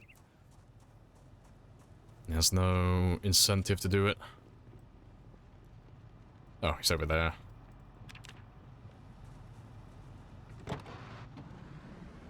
My door is open.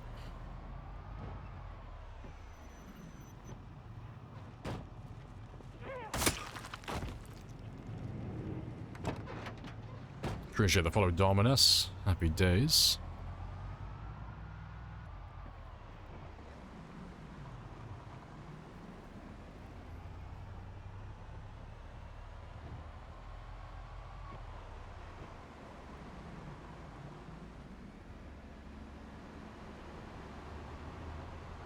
Wait for the gardening day with Lamp. What do you mean the gardening day?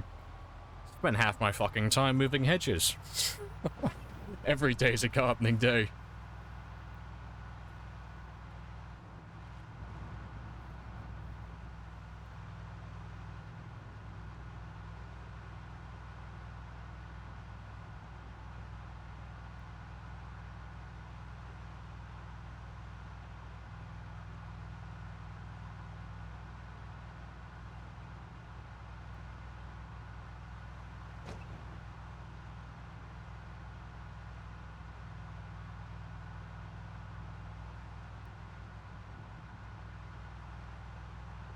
Exactly. Why grow your own shrubs when you can steal someone else's?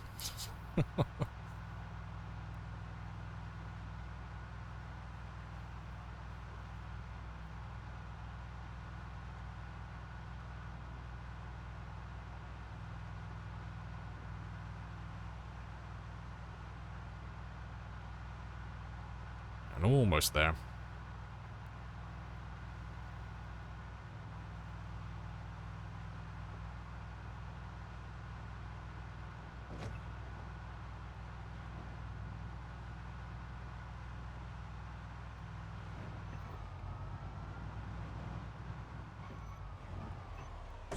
Squeeze and what? Just gonna dismantle you.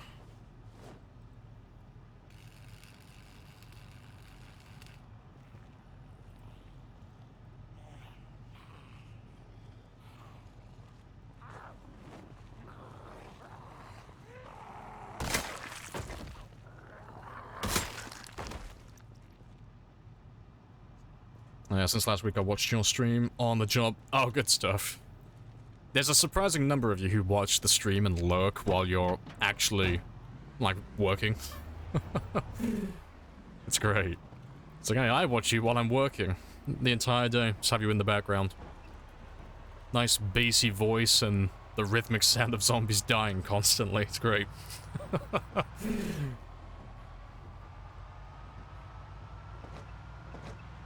And I'm calling you all out right here.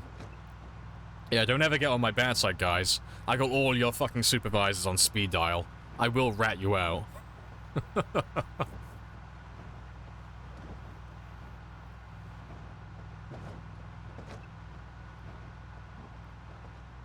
Watch you through the window. Nice. No latency. It's perfect. To be fair, you're probably going up to my journey, aren't you?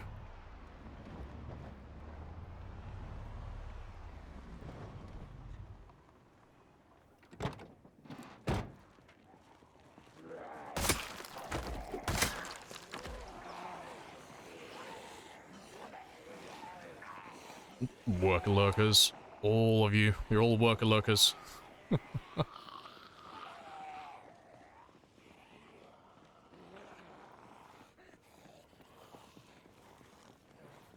Like having you on talking in the background.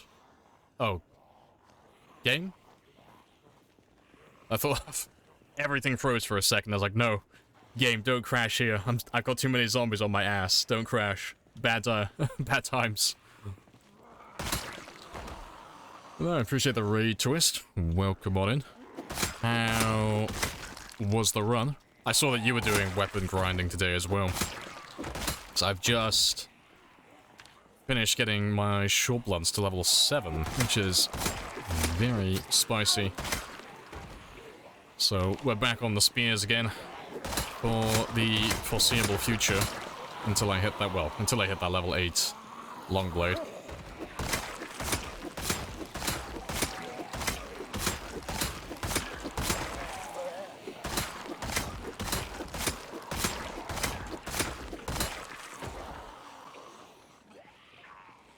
Not the department manager. I will call the regional manager then. We'll go straight to the top.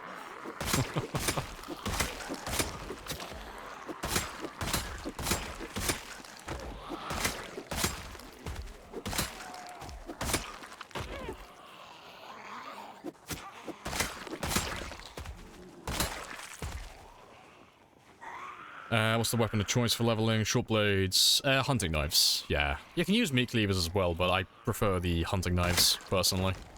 I never really use meat cleavers. I either save them for cutting down trees and bushes, or making spears. Or I just don't use them at all. That's really all they get used for in my game.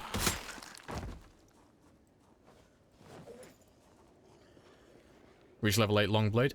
Oh, good stuff. Your long blade's higher than mine, then. Yeah, 'cause you've had over, like, 100 katanas now, haven't you? I know you've been finding a lot more than me. I've had, I think, 2 or 3 katanas today that I've found. Or, well, at least we used. No, good stuff.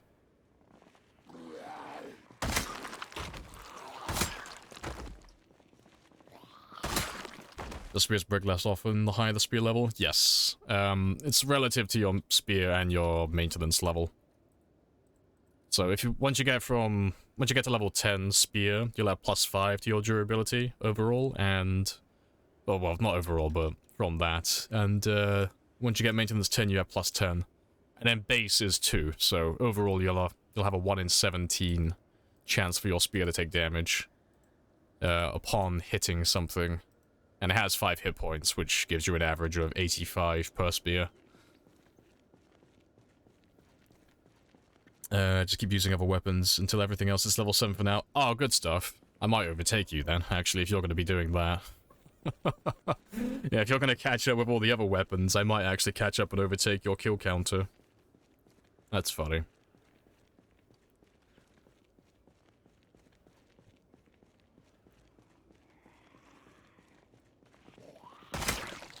Yeah, because what's the kill counter up to now? I reckon you're on like 265? That's what I got my money on. You're on like, yeah, you're somewhere between 260 and 265, I reckon. It's fine. Oh, it's gonna be good though. Yeah, because you and I deviated a while back where I started doing all of my skills and you just focused on killing. So you pulled like really far ahead with kills and I pulled really far ahead with skills. And now we're doing it the other way around. Now I'm focusing more on my kills for the time being, and you're focusing more on your skills. So we should end up, like, more or less, we should end up in pretty much the same place in terms of, like, stats and all of that stuff. I still think you're going to maintain a high average kill rate, though. Because I haven't been, like, going tremendously fast with all my, like, lower-level weapons.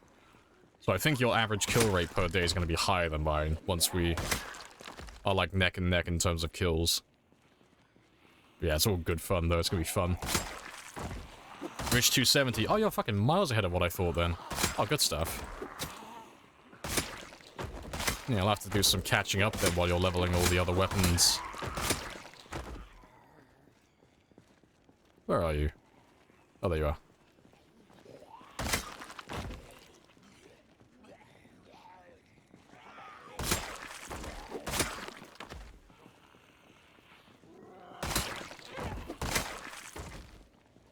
.420 kills per day. Yeah, because I saw you're on 410.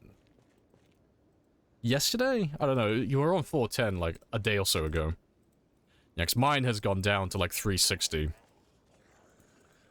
Between my base building and my just chilled out mentality with all the slower weapons, I've been letting my my average kill rate slide. What am I currently on? 260.5. So yeah. I've been chilling out like, oh sorry, 360.5. Yeah, I've been chilling at that one for quite a while now. Yeah, we're back on spears now, yeah, so everything's gonna speed up tremendously. I'll be getting over double the amount of kills we've been doing during every other stream for the past couple of weeks. Whatever you're thinking, we think it.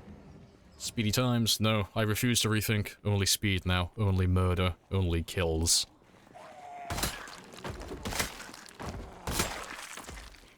Your new record is 1342. Oh, good stuff. And I have to beat that. Well, give it a try beating it once I get past my level 9 fitness. Once I get past that one, I reckon I could probably give it a go. We're very close to popping him. But yeah, 'cause my character's is only 1084, I think, at the moment.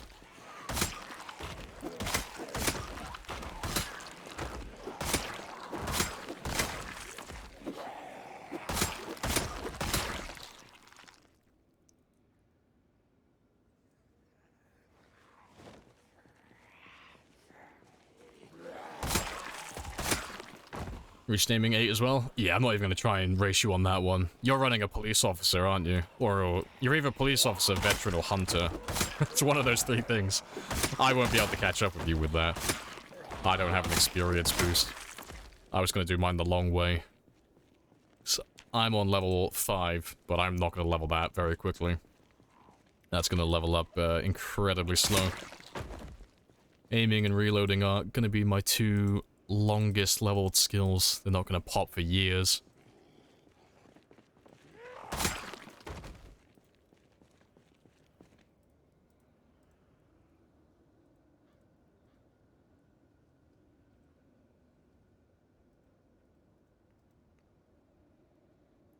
Oh, you're on veteran. Oh, fair play. Yeah, veteran's a good choice. Very expensive, but yeah, it's really fun. Really cool for using range weapons? Yeah, definitely.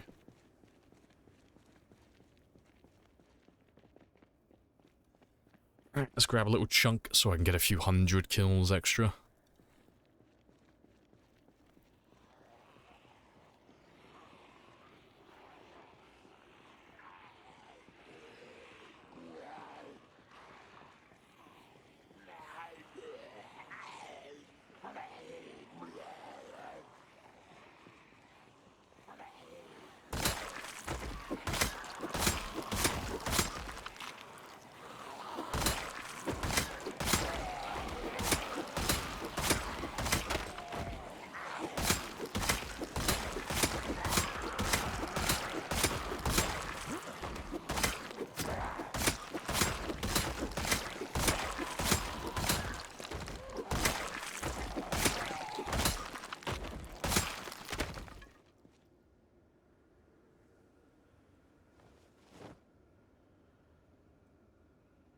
Yeah, good stuff.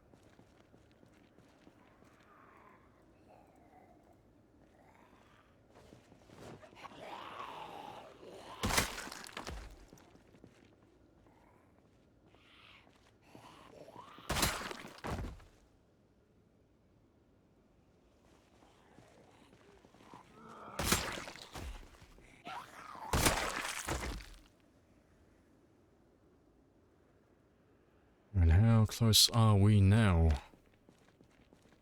15-7, cool. Yeah, 4,300 to go. Gotta go take a nap before work. Hey, no worries, AC. Enjoy your rest.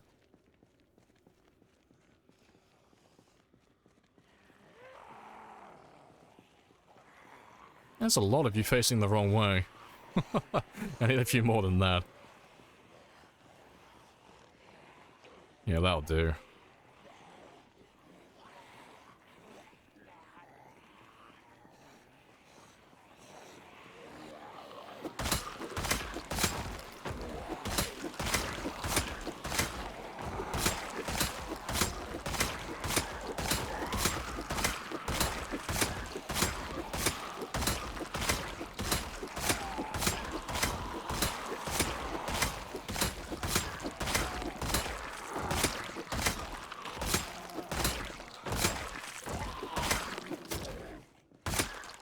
I need to get used to the quantity again. It's been like a few, well, it's been about 20 or 30 hours now since we've actually, well, not even 20 or 30, about 30 or 40 hours since we've been using spears, so my muscle memory and all that stuff for grabbing zombies with spears is a little bit off. And to get used to grabbing, like, larger groups again. So we've been grabbing smaller ones to compensate for the lower levels for the other weapons for a while now. Need to find that happy middle ground for spears again.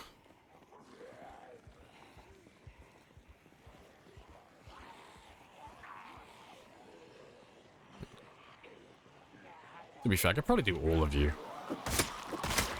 Let me test the waters and see how far we get.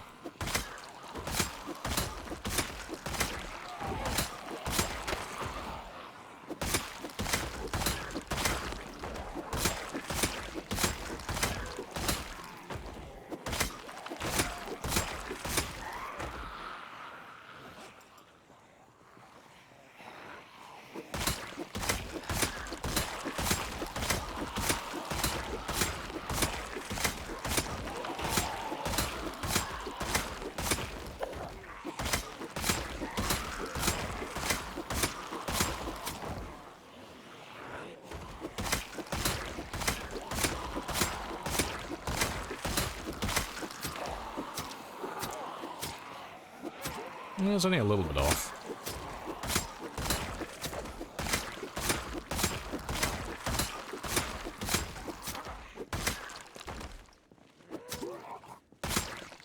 Yeah, it'll be a little bit easier seeing what's going on now because the fog is leaving.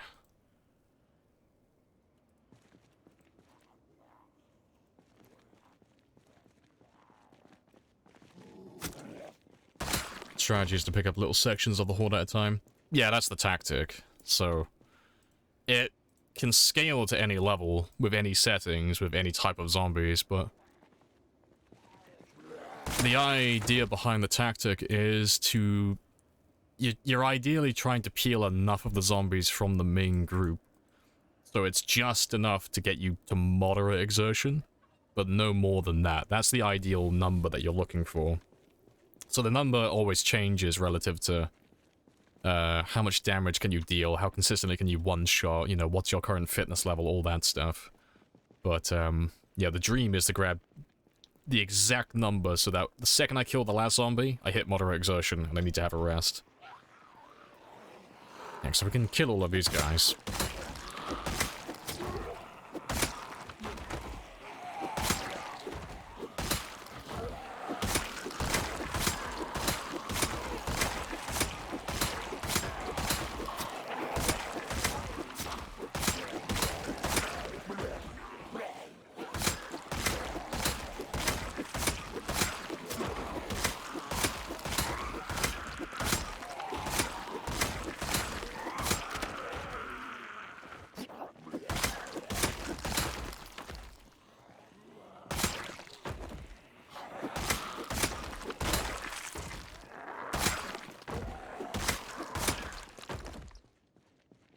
Yeah, good stuff.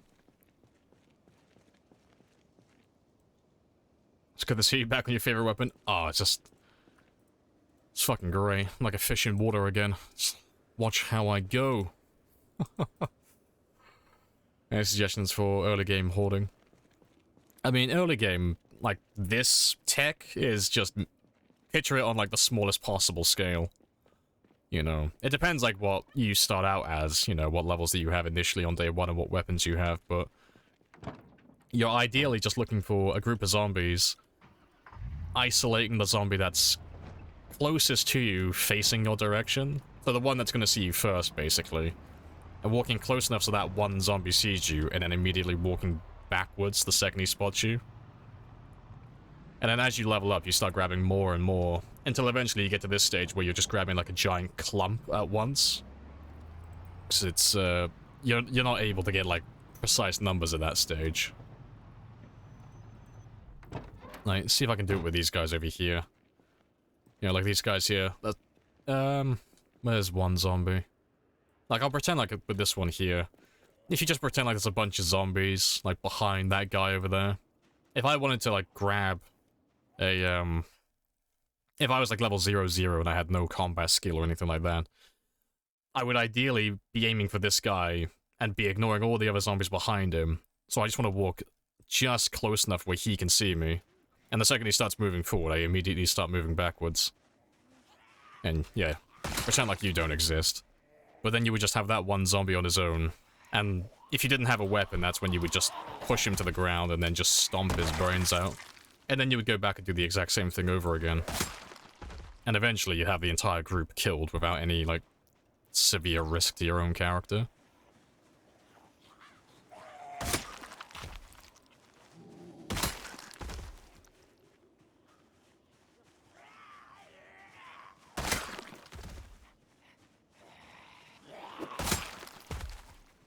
One does get designated as the leader, but it doesn't have anything to do with healing. That's an urban myth. If you grab the leader from a group of zombies, all the other zombies don't then follow the leader to you. That's not how it works, no. That's an urban myth. One zombie is the leader, and then when the leader moves around, like through migration and such, that's when all the other zombies follow them. Yes. I've heard that one before, where people on multiplayer have been saying, like, oh, make sure you don't grab the leader, otherwise you'll grab the whole group, and it's like, it's not a thing.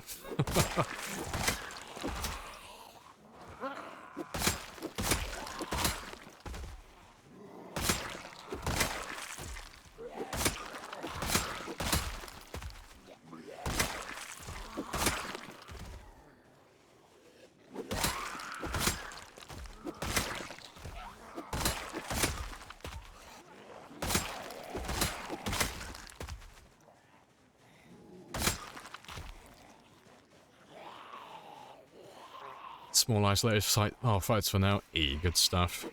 Yeah, start small, build up. Good to know. Appreciate you being a well of knowledge on the facts checking. Oh yeah. There's been so many things like that in the past that inevitably the truth comes out when people learn exactly how it works. But yeah, between the initial stage and when the truth actually gets revealed, the amount of horseshit that comes out, like regarding game mechanics and certain parts of the game, it's just fucking surprising. It's like, it's so easy to avoid all this bullshit. All you gotta do is say, I think this is how it works. That's it. If you have a theory, let you just say, I have a theory. But for some reason, especially on the subreddit, people have a tendency to present things as facts without actually doing any testing. And it's fine if you don't want to do any testing, like, not many people do. But you gotta, like, clarify and tell people, like, this is my theory, this is why I have this theory, and this is how it works. And then someone who is interested will inevitably go and test it. And they'll either confirm it or they'll debunk it.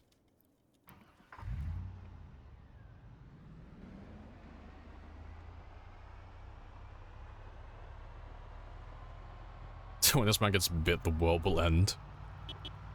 Technically true, seeing as I'll delete the save, so... An accurate statement.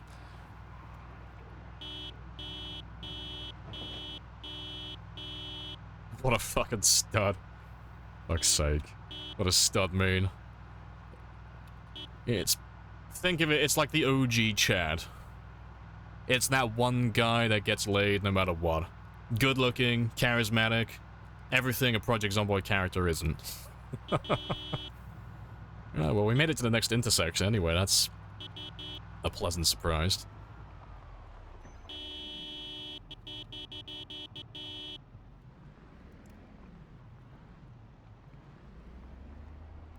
Yeah, must be definitely a stud for playing PZ, absolutely. Hey, baby, did you know that I've never touched grass? Like, oh shit. What a stud.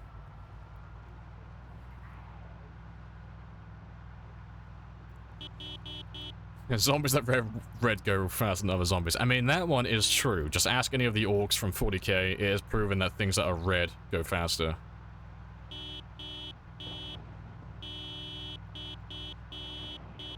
I think it might be time to start killing in a new area, though, because we're running out of zombies down here. It's very chill at the moment.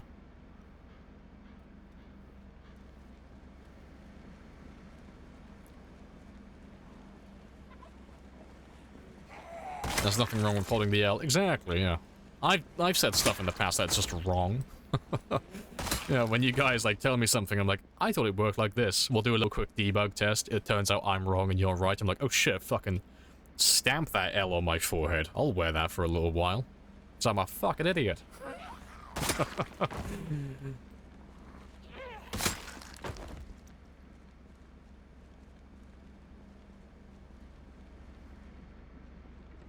It's so quiet back here.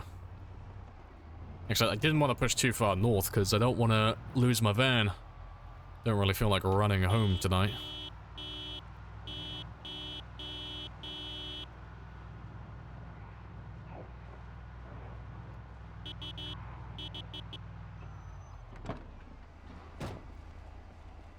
Try again. What's up, fucking nerds? Hello, hello. Yeah, red ones go faster. Exactly.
Yeah, slowly getting down here.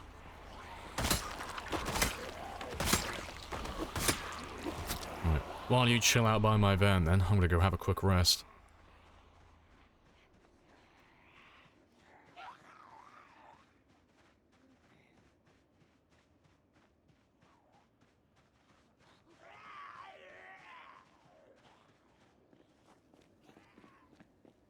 Just gonna ask, are zombie spawn rates regional? Or do they just spawn where you are? They are regional. They spawn within the cells of the map. So, default settings, every 72 hours they respawn. And it's 10% of the maximum population. But the 10% is relative to that area, like that specific cell. And every cell in the game has its own maximum population for your current settings. I thought we'd agreed never to lie to each other. I don't lie, I speak the truth. I speak the true. And yeah, but they'll only respawn in areas that you haven't been to for 16 hours. They won't respawn, like, directly on top of you.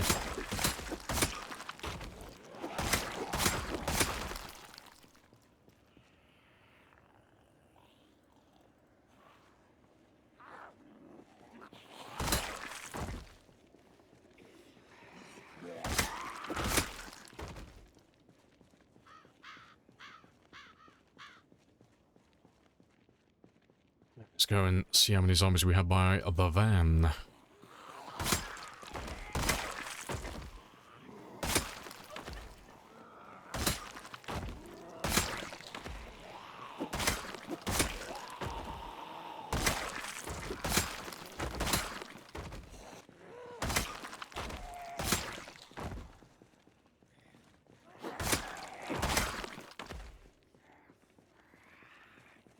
Don't forget reanimation. No, reanimation is not a thing in vanilla. It is, but it isn't. No, fake deads, undeads. Yeah, that's not in vanilla. In terms of, like, the settings, that is. It is something that exists, but it's not how people think it exists. So when they added it to the game, zombies that you killed would have a chance to come back to life, like, after X amount of time.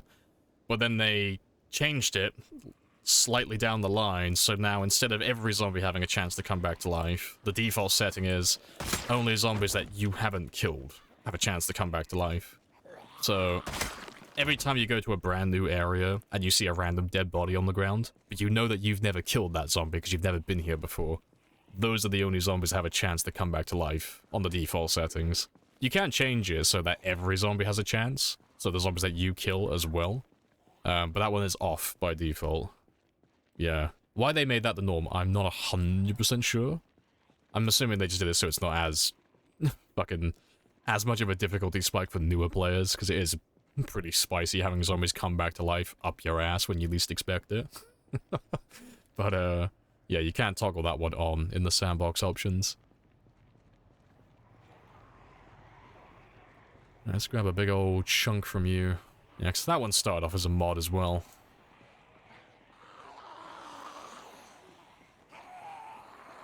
And they're getting smarter, they play dead. And they just know better.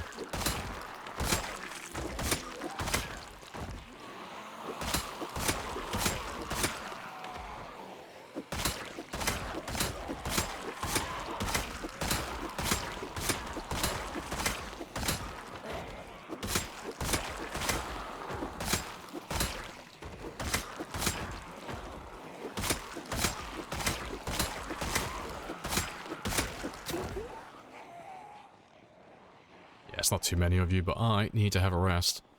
So I want to stay nice and efficient. Yeah. Most of them should lose me there. Some will follow me down over here. But that's fine. Yeah. Fucking predictable. That's fine though, 'cause I'll be able to kill those guys with the little bit of stamina I get now. And I can kill the rest when they catch up afterwards.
Hey, Shadow.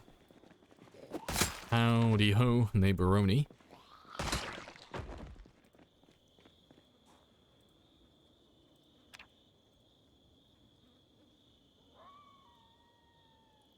Let's go kill the ones by the journey first, and then we'll go back up towards the van. So I gotta drive down here later, so let's get you out of the way first.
Good stuff.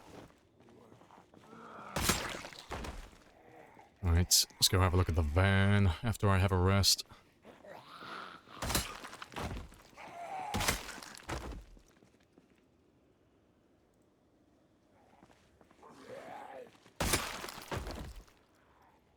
I need a little bit more. Not much, though.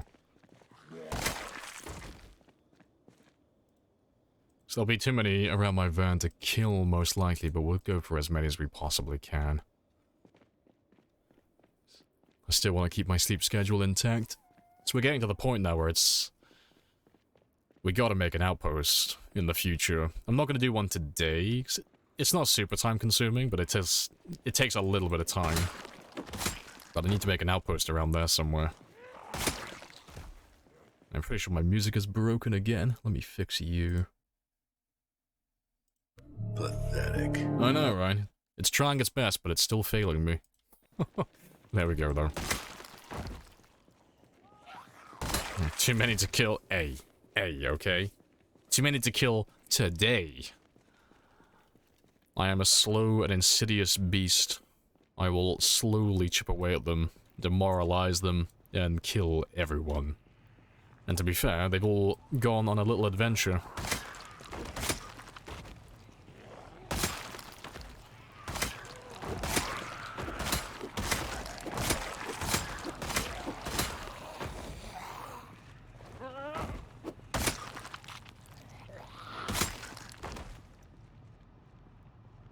Grab all of you, grab all of them.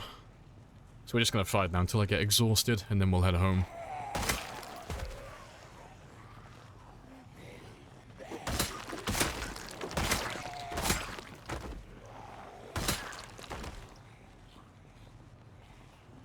Trying its best but failing.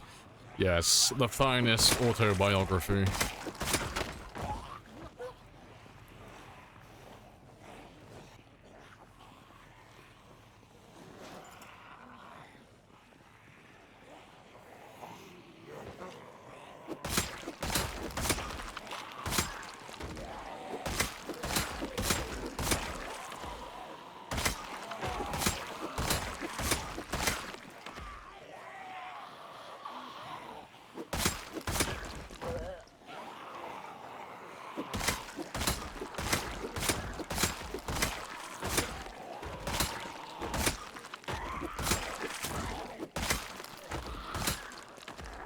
I have introduced myself. You have introduced yourself. This is a very good conversation. It's a very good conversation.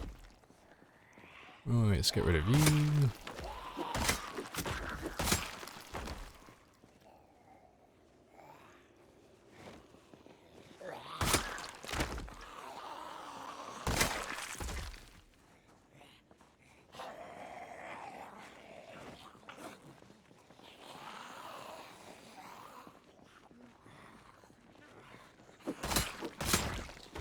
That's my cue to head home, though.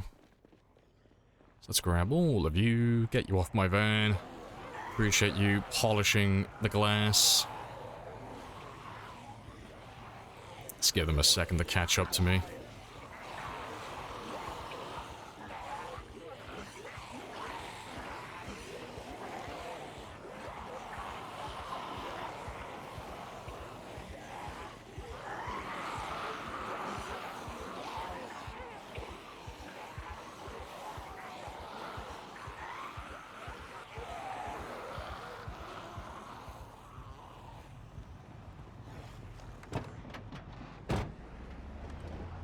Right. So yeah, we'll come back out here tomorrow, finish them off.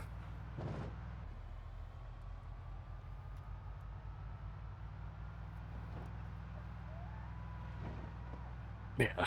How far do we get through our fitness? So we should be over the 16 mark. Yeah, 16.3. So yeah, 3,698.31. Happy days. So yeah, that's definitely obtainable today. So I don't have a tremendous amount of time left, but might be able to pop it today.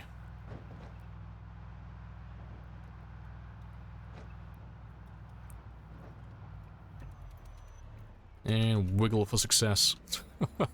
Yeah, let's not do that again. Back down to 20. Yeah, I'll end up rolling my car permanently and then costing myself more time. But I need to make myself an outpost down over there in one of these houses. So that entire neighborhood, last time we drove down, was clear, so I need something that's further up from the military checkpoint. It's a little bit too far to drive each day. Oh, it's doing that thing again. Yeah, this is a weird bug as well. If I have my minimap at a very specific zoom level, my FPS tanks. Wait for it. Like 13 FPS. Why? Why is this chugging my frame rate? I'll zoom back in. Back up to 60-ish. Very bizarre.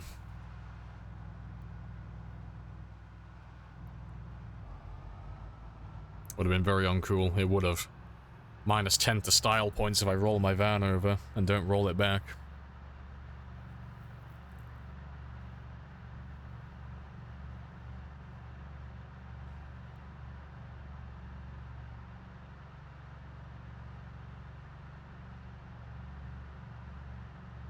But I don't have that many more kills to get anyway. 235,000 is my minimum for the day, and we're pretty much already there. But yeah, I really do want to pop that level 9 fitness, though. Worst case scenario, we can always pop it at the start of tomorrow's stream. But ideally, I want it today. I want to be able to feel that level 9 fitness. It's been months since I've had that. It's like crack. Once you've experienced the athletic trait, it's like, oh, I need another session.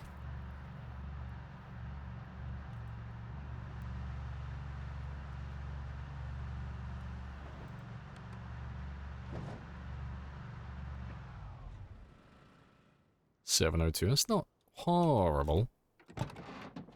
It's not fantastic either.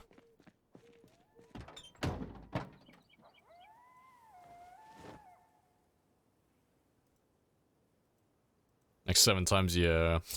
That's doing. I haven't had it happen to my character yet. He hasn't lost any strength experience and like gone down like 1 experience. It's not happened on this playthrough yet. Are you literally about to crash? No. Yes? No? Can't make up its mind of whether it wants to crash or not. Oh, there we go. Fucking. I was like, oh, any second now. Alright, let me reboot that one again. Oh dear, yeah. Game is not like running for this long. Yeah, it's an ongoing issue, but it's fine.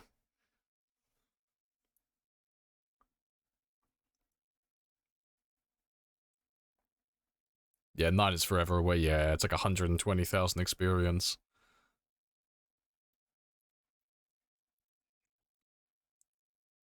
Imagine if the save corrupts. Nah, never happens. Like, the worst that happens is we time travel, which is always the case. So, the world's gonna go back to 4 AM on this day, and undo any of the zombies that we killed. Which is a bit sad, but our character will be in the same spot with the same stats, so we don't lose really any progress, honestly.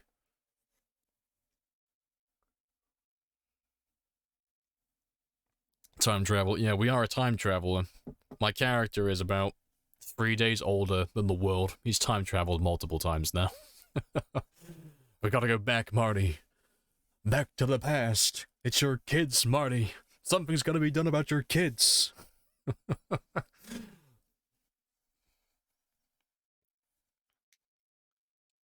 You've not seen a single female like PC or hear of it. Like grab your gal pals and be like, nah. There's plenty of women who stream it. You have to get chummy with one of them. like hang around in their stream for a bit until you become friends and then join their server. Gives you back, yeah, your stamina though. Nope, my character like keeps all of his attributes, all the kills, the stats, and all of the negatives as well. So if he's close to being fatigued, he's gonna keep that fatigue. So it fucks up my character's schedule because he's gonna be all over the place now. Because we just got back at midnight, but it's gonna be 4 AM. So my character is gonna be very tired. So I'm gonna have to sleep at 4 in the morning.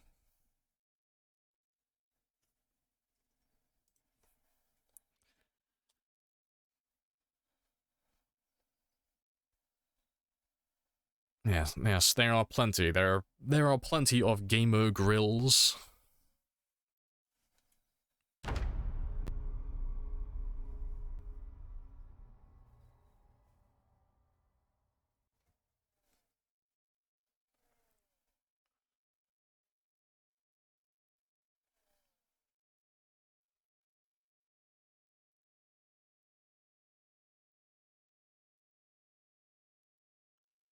$40-hour stream for character? Not a fucking chance. We do those long streams like once in the blue moon. I am not mentally prepared for another one of those. So I think the longest we've done a Zomboid stream was like 36 hours. I think that's the longest one we've done so far without dying. Yeah, I'm not ready for another one of those. You have stolen my car from me.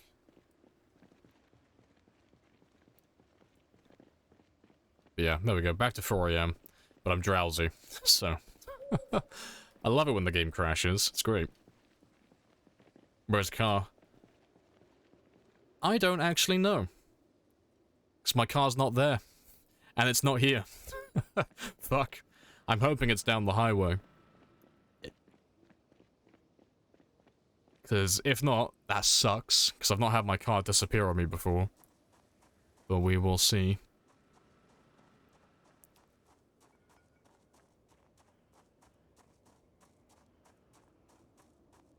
Oh, keep the catcher for 40 hours. Yes, I don't see that ending well. Yeah, let me get some sleep.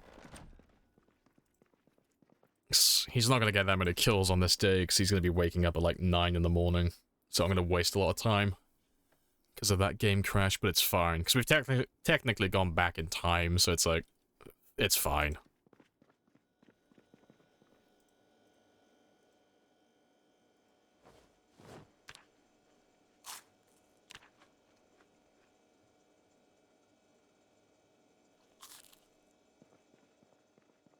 And to be fair, he's 82. Let me give you one more.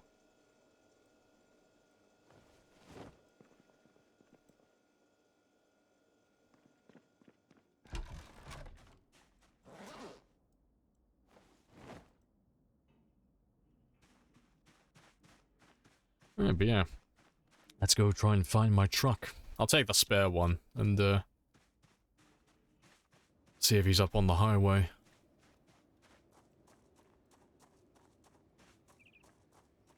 Adding song requests? No, I don't do song requests.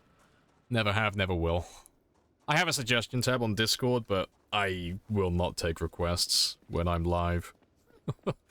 Because I did that in the past, and you guys asked for some really fucking weird music. I don't mean like weird as in I'm not a big fan of the music, I mean like genuinely fucking weird. Like, listening to the lyrics weird. Like, yeah, so I won't ever do that again. Yep, it's on Discord, the little suggestion tab. If you have anything regarding the stream or music or literally any suggestion, Discord. Never live, always Discord.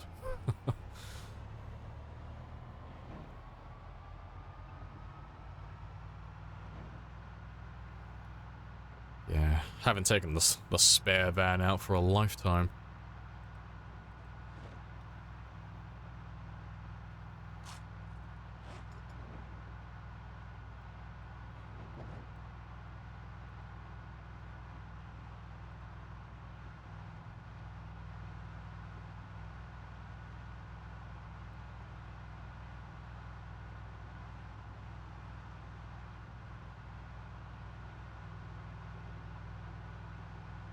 Yeah, I think I'm not gonna aim for the level 9 fitness now. Now that the game's starting to crash. I think I might just secure my 35,000 kills. Play it safe, just in case. Don't want to lose this van as well, because I need to see if my van has actually been, well, ganked, or if it's actually still there or not. So I've not had my van teleport back like that before. We're all sons, exactly. There are no women in my chat, you're all my sons. I don't care how old or what gender you have. You're all my sons. There he is. In the most fucking random of places.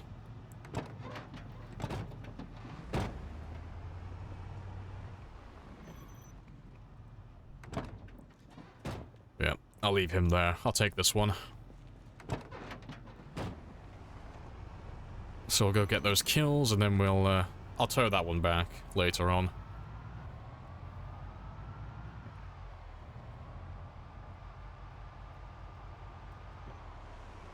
We're all his sons. There are too many damn suns in this, this solar system. Please send help.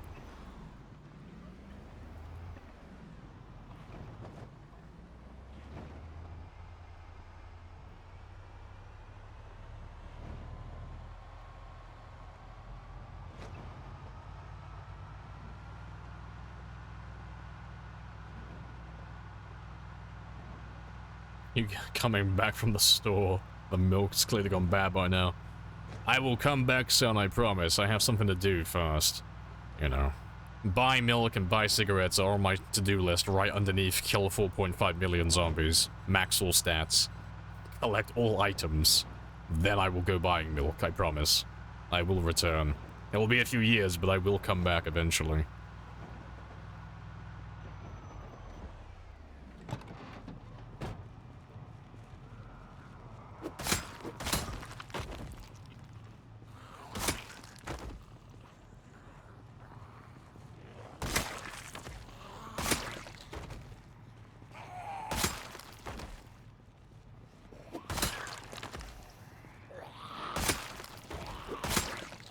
Oh yeah, I forgot. At the start of this day, all the zombies were back by the cemetery, weren't they? Well, fuck. Well, there goes a day of progress.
Oh, good stuff.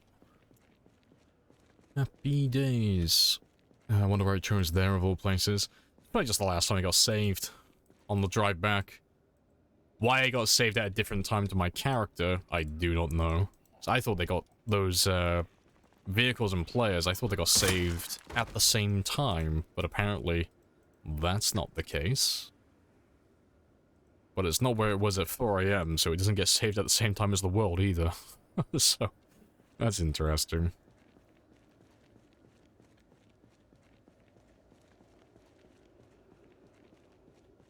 Did you crash? Yeah, we had a brief crash where my game didn't like me going home, apparently. Of all times. Like, being surrounded by zombies? No, it's fine. Literally walking into my base, fucking game crash. It's like, oh, rip.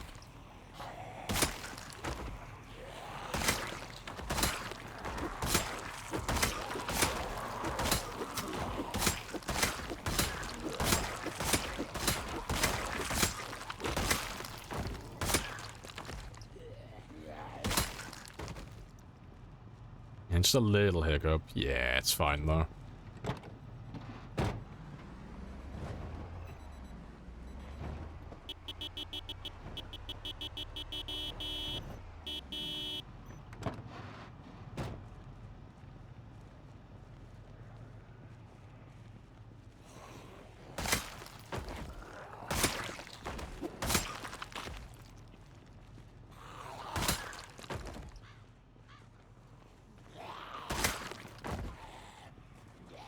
You don't get to go home.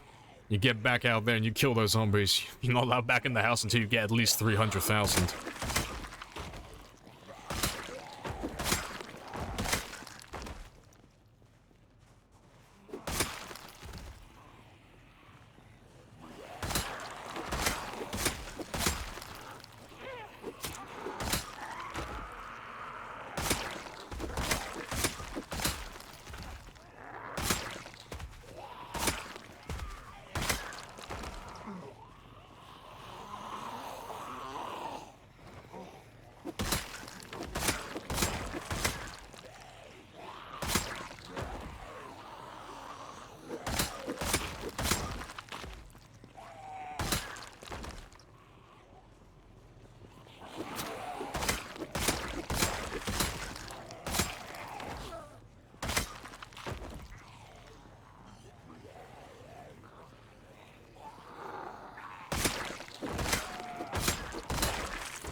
We're getting further and further again.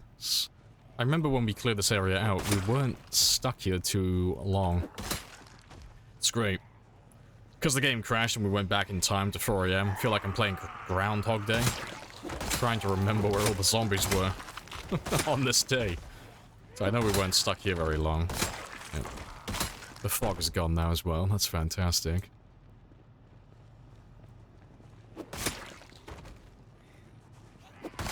But I know I can go past the generator. Up to about the fence area. That's where we got to last time.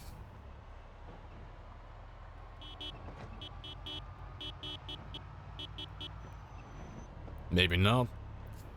The timeline has changed.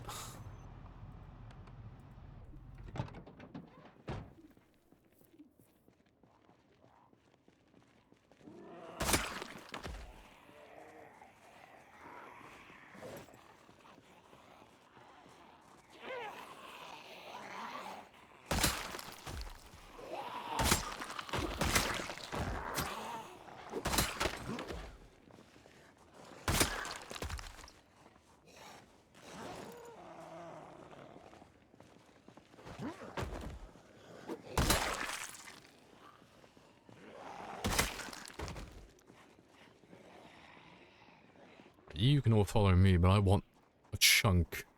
I want a slice of the pie, pretty please.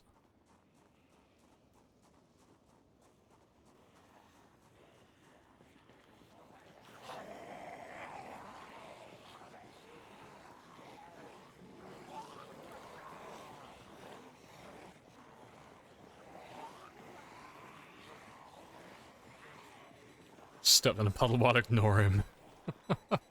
Yeah.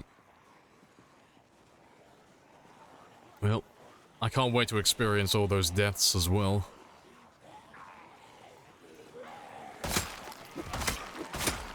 Yeah, maybe we'll have to recreate the first one as well. Where he drives his car into the fucking quarry. Or, it was either a quarry or a little cliff. That's what I need. Pretty sure that was the first time he died. We'll have to test it and see if that character is immortal. We'll have to drive my car into a tree.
That was good timing.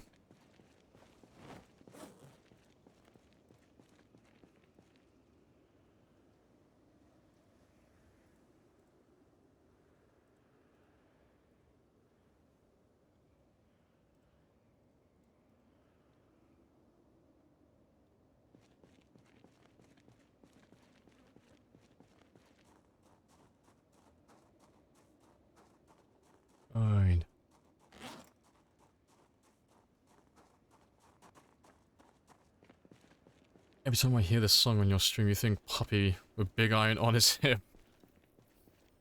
So random. But,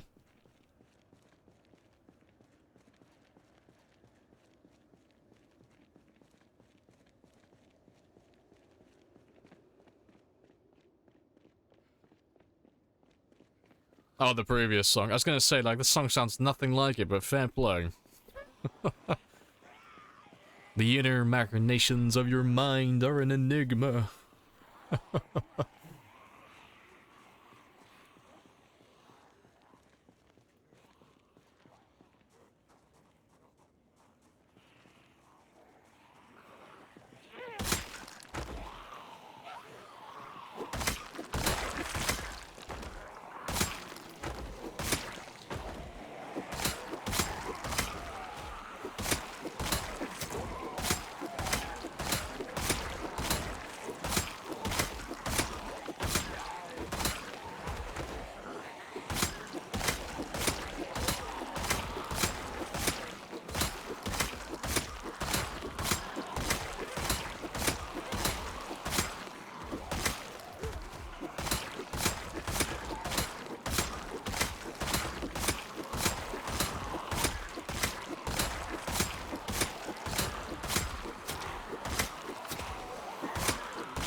Oh, good stuff.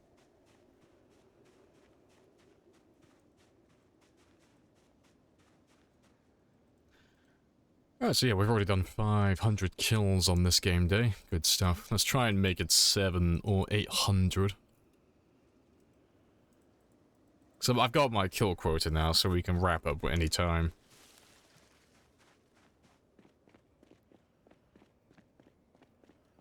It's on your list of good movies, but not your favorite. Oh, that's heresy. No, that's a good movie.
Good stuff. Another 140-ish, more or less. So I think that should be about 600-ish. Somewhere between 600 and 700 kills so far. And we've still got a few hours.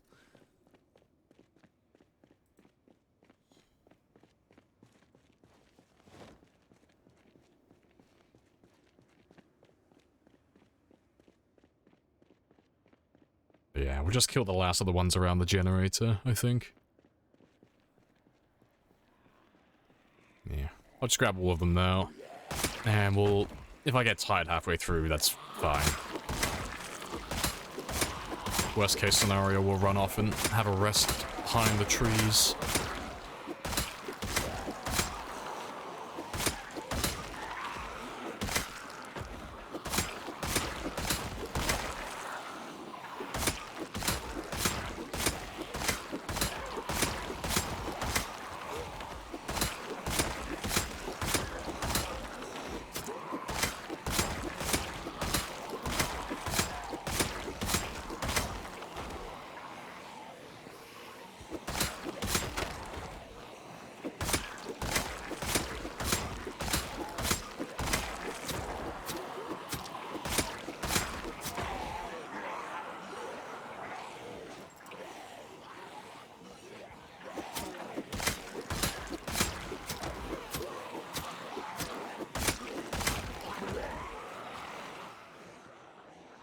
Yeah, we'll have a little rest. Favorite film? Ooh, that's a hard one.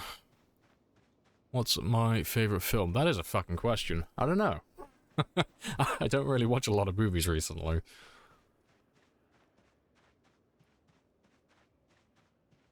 Zulu, yes, Zulu, lots of spears. I don't know, I'm trying to think actually. What is my favorite movie?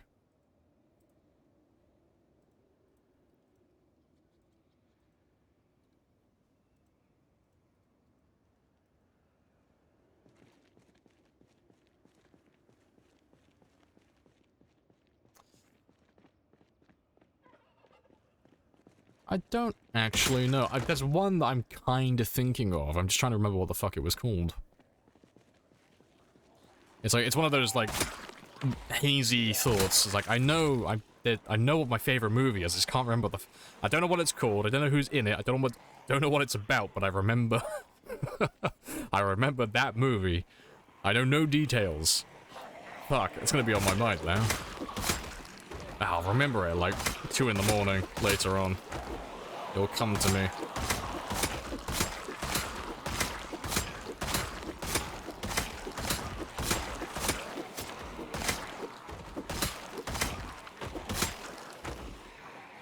Nothing at all. Well, I just remember that Hugh Jackman's in it. Christian Bale. Hugh Jackman, Christian Bale. It has Nikola Tesla as one of the characters. It is that magician movie. The Prestige. That's it. Boom. Done. Had to play fucking word association games in my fucking brain to try and get the title. Yeah. I like The Prestige. That's a good movie. Yeah. Good acting. Nice dialogue. Cool twist at the end.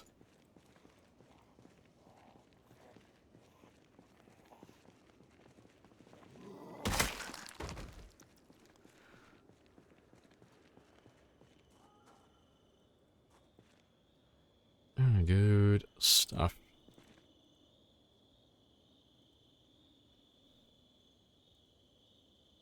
Rain of Fire. That's the one with the dragons, right?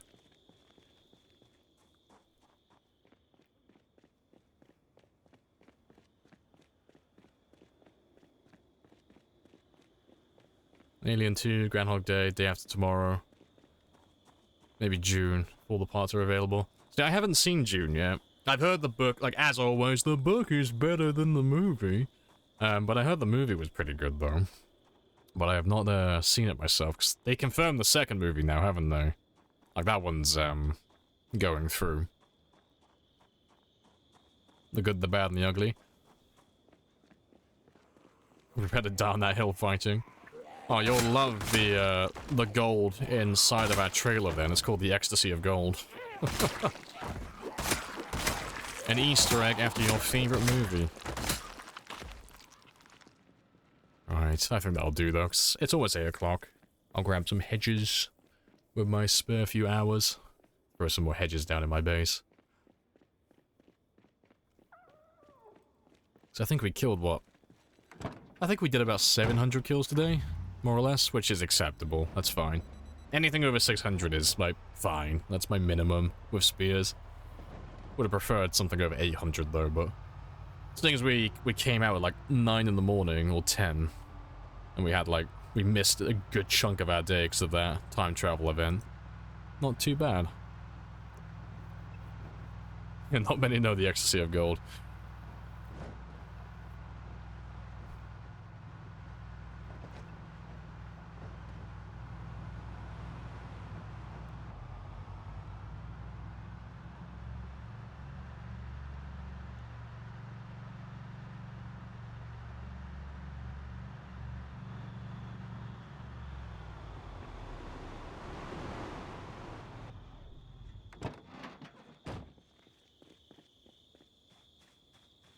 What world record are you going for? I'm going for my PB, which is the current record for the game. So there are two. If you type in !PB and then !PBTwitch, those are the two records we're going for. One is the unofficial record, the other is the official record. So I'm going for the 3 years, and then 297,000 kills. And then after that one, I'm going for my 10-year run, which is 735,000 kills. Those are the two targets. And after that, I'm gonna go for 1 million. 7 digits. Spicy numbers.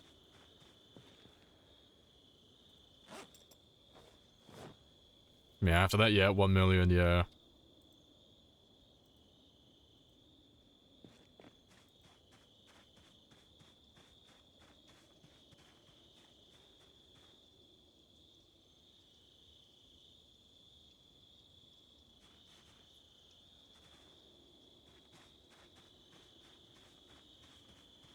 Waging more on ad blockers? Yeah, it's because they've integrated all their ads now, so pretty much no ad blockers work on Twitch, which is fucking bullshit. Like, I get why. It's like, oh, okay. Companies out there want to advertise their products. They give Twitch money, so Twitch advertises their product. User then uses ad blocker because they don't want to see advertisement. Money's been wasted. What does Twitch do? Just fucking nuke all the ad blockers. It's like, okay, I get it, but... Goddamn Twitch, fucking... Fuck. God damn it. Yeah, if there are any ad blockers out there that could still work, I don't know of them, because I'd be running them myself. I was using TTV, but that doesn't work anymore. So the one for YouTube still works. So I'm using Origin. It's one of you who recommended it. That one still works. Appreciate the follow as well, Entic. Happy days. Yeah, uBlock and Origin works. Oh, it works on Firefox. Okay. Well, sorry Chrome, you're being replaced if it means I don't have to watch ads anymore.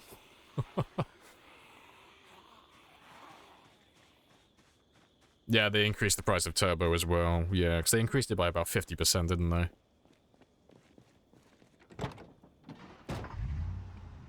Hasn't managed to nuke your ad block. Which one do you use, Dotzan? I use uBlock Origin. Non-script on Firefox. Okay, so it's the play is to switch to Firefox then. Fair enough. Just pay for Turbo, can't stand it anymore. See, I was thinking about paying for Turbo, but then they increased the price, and I was like, okay, fucking no. I would've, but not now you've increased the price, no. It's too much now.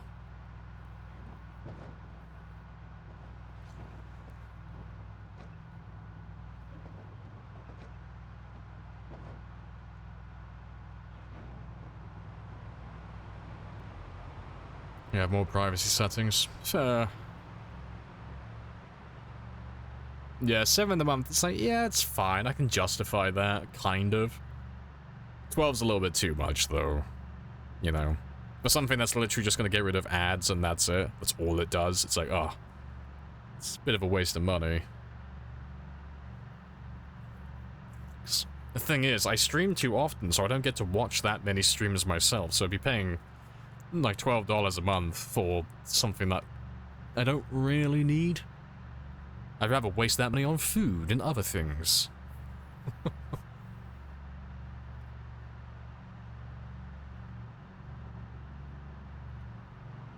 More color options for your name? Oh, whoop-de-fucking-do. Yeah, here, Twitch, take my $12 so I can change the color of my name. Yeah. That's not a selling point for me, personally.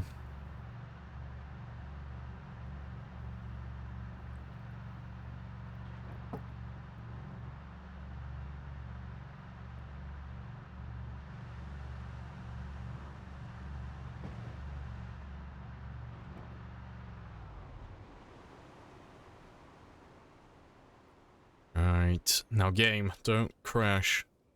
I believe in you.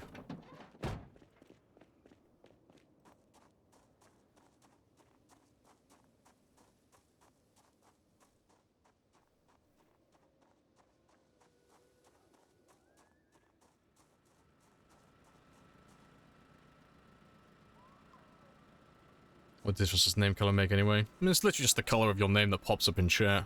That's all it is. So you can set a preference so your name always pops up in the same color instead of being random. But what I think what he's saying is that you have more options to choose from, but it's like, I don't really care, to be honest. But that's just me. It's not really something I ever care too much about.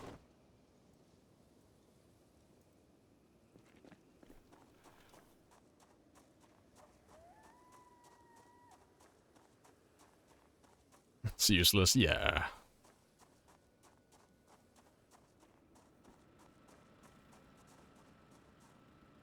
Can I do that already with Twitch Turbo? Yeah, I think what he's saying is there are extra colors if you pay for Twitch Turbo, though.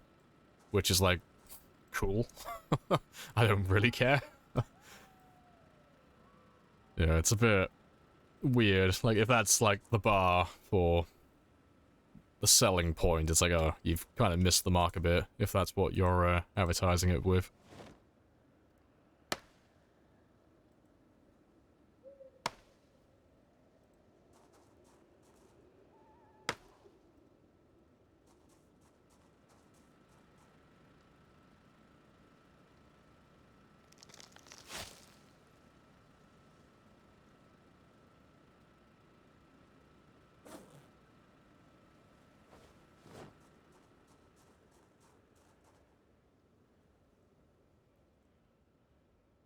Alright, that's another 2 rows done. That's the east side of the building done now. Very spicy. Let's throw a few on the south side.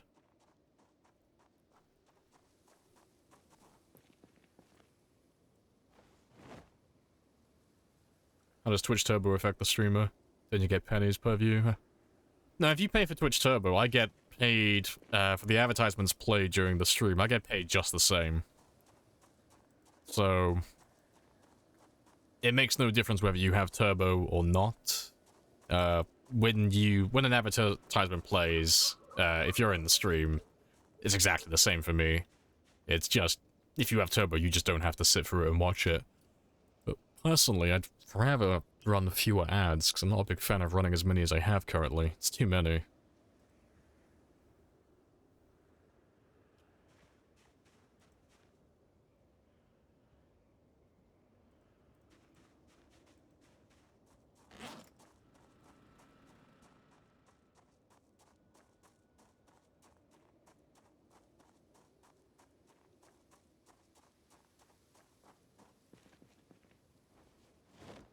Oh, so you can actually assign it by color code. Fair play.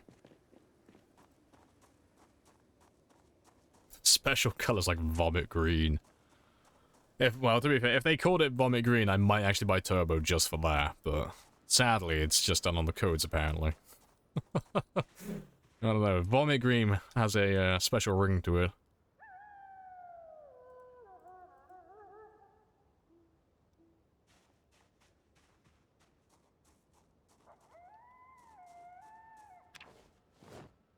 Don't make your base too nice, people will want the same. Yes, Twist, you have to build all of this. Think of the time investment. Oh, we did 1,279. Huh? No, we didn't. Ah, it's because we time traveled. It must have included the kills from the previous day as well, I guess. That shouldn't have happened. 'Cause I swear I only killed like 700 today. So yeah, it counted all the kills before the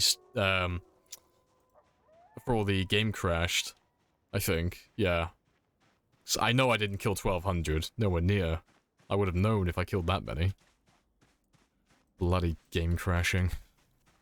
Time traveling is a complicated matter. But yeah. You have to build yourself a little fishing shack as well, Twist. It is completely pointless. But behold, look at the fishing shack. It's the bass of operations. It's glorious. Yeah, you have to start building your own structures as well. It's just my little tiny fishing shack, which serves almost no purpose, but it looks very spicy. Yeah, if I'm going to be stuck in Louisville for a few years, I'm going to enjoy every moment I'm here. Uber base forever.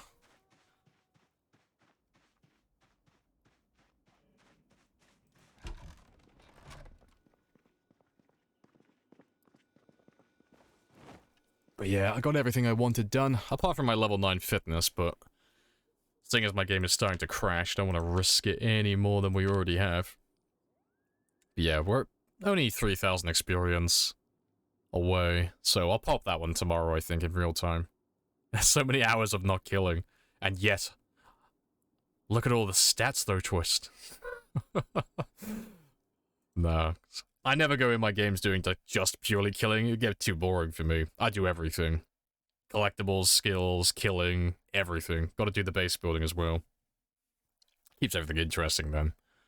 But yeah, that is the end of the stream though, because I need food. I need to do all my usual shenanigans behind the curtain. But I'll be back tomorrow. For those of you who are new, I will be back well, for those of you who are new, I am on Monday to Friday, so we'll do one more stream this week. You can join the Discord or follow. Yeah, either way. It's all the same shenanigans. It's all the same notifications. And if you take the first outpost, you'll never see the space. Oh no, this is like a base. Outpost and base aren't the same thing for me. Outposts are literally just places to sleep. Bases are actually places where I keep loot. Bases look nice. Bases have love. Oh, you're a cyborg. Oh, well, let me change that. I'm gonna go charge my battery for a bit. But yeah. I'm not gonna hang around though. Let me just grab all of you and throw you into a raid. We'll find someone who's online on Zomboid. Who is spicy and who do I know who's a good player? Who's got a spicy title? Because I raided Flip Switch yesterday or the day before, so we won't do him again. I'm sorry, Flip. Who else is online? Buzzers is online, but I raid Buzzers all the time. Let me have a little search. Does anyone have 16 in their tags? No, I'm the only one. What about 16X? Buzzers is the only one with that. Fuck. No one else has... Has anyone got time 16 in their fucking title? Anybody?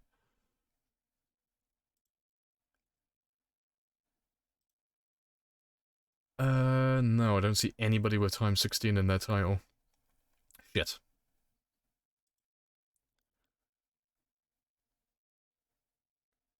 Unknown host does. Oh, has he just come online, is he? I don't see him. Let me refresh. Oh yeah, there he is. Oh, we'll go say hello to host then. I haven't rated him for a little while. Yeah, he's been on for 17 minutes. Let's go see what he's up to with his time 16. And I'll catch you all tomorrow at 1000. Happy days.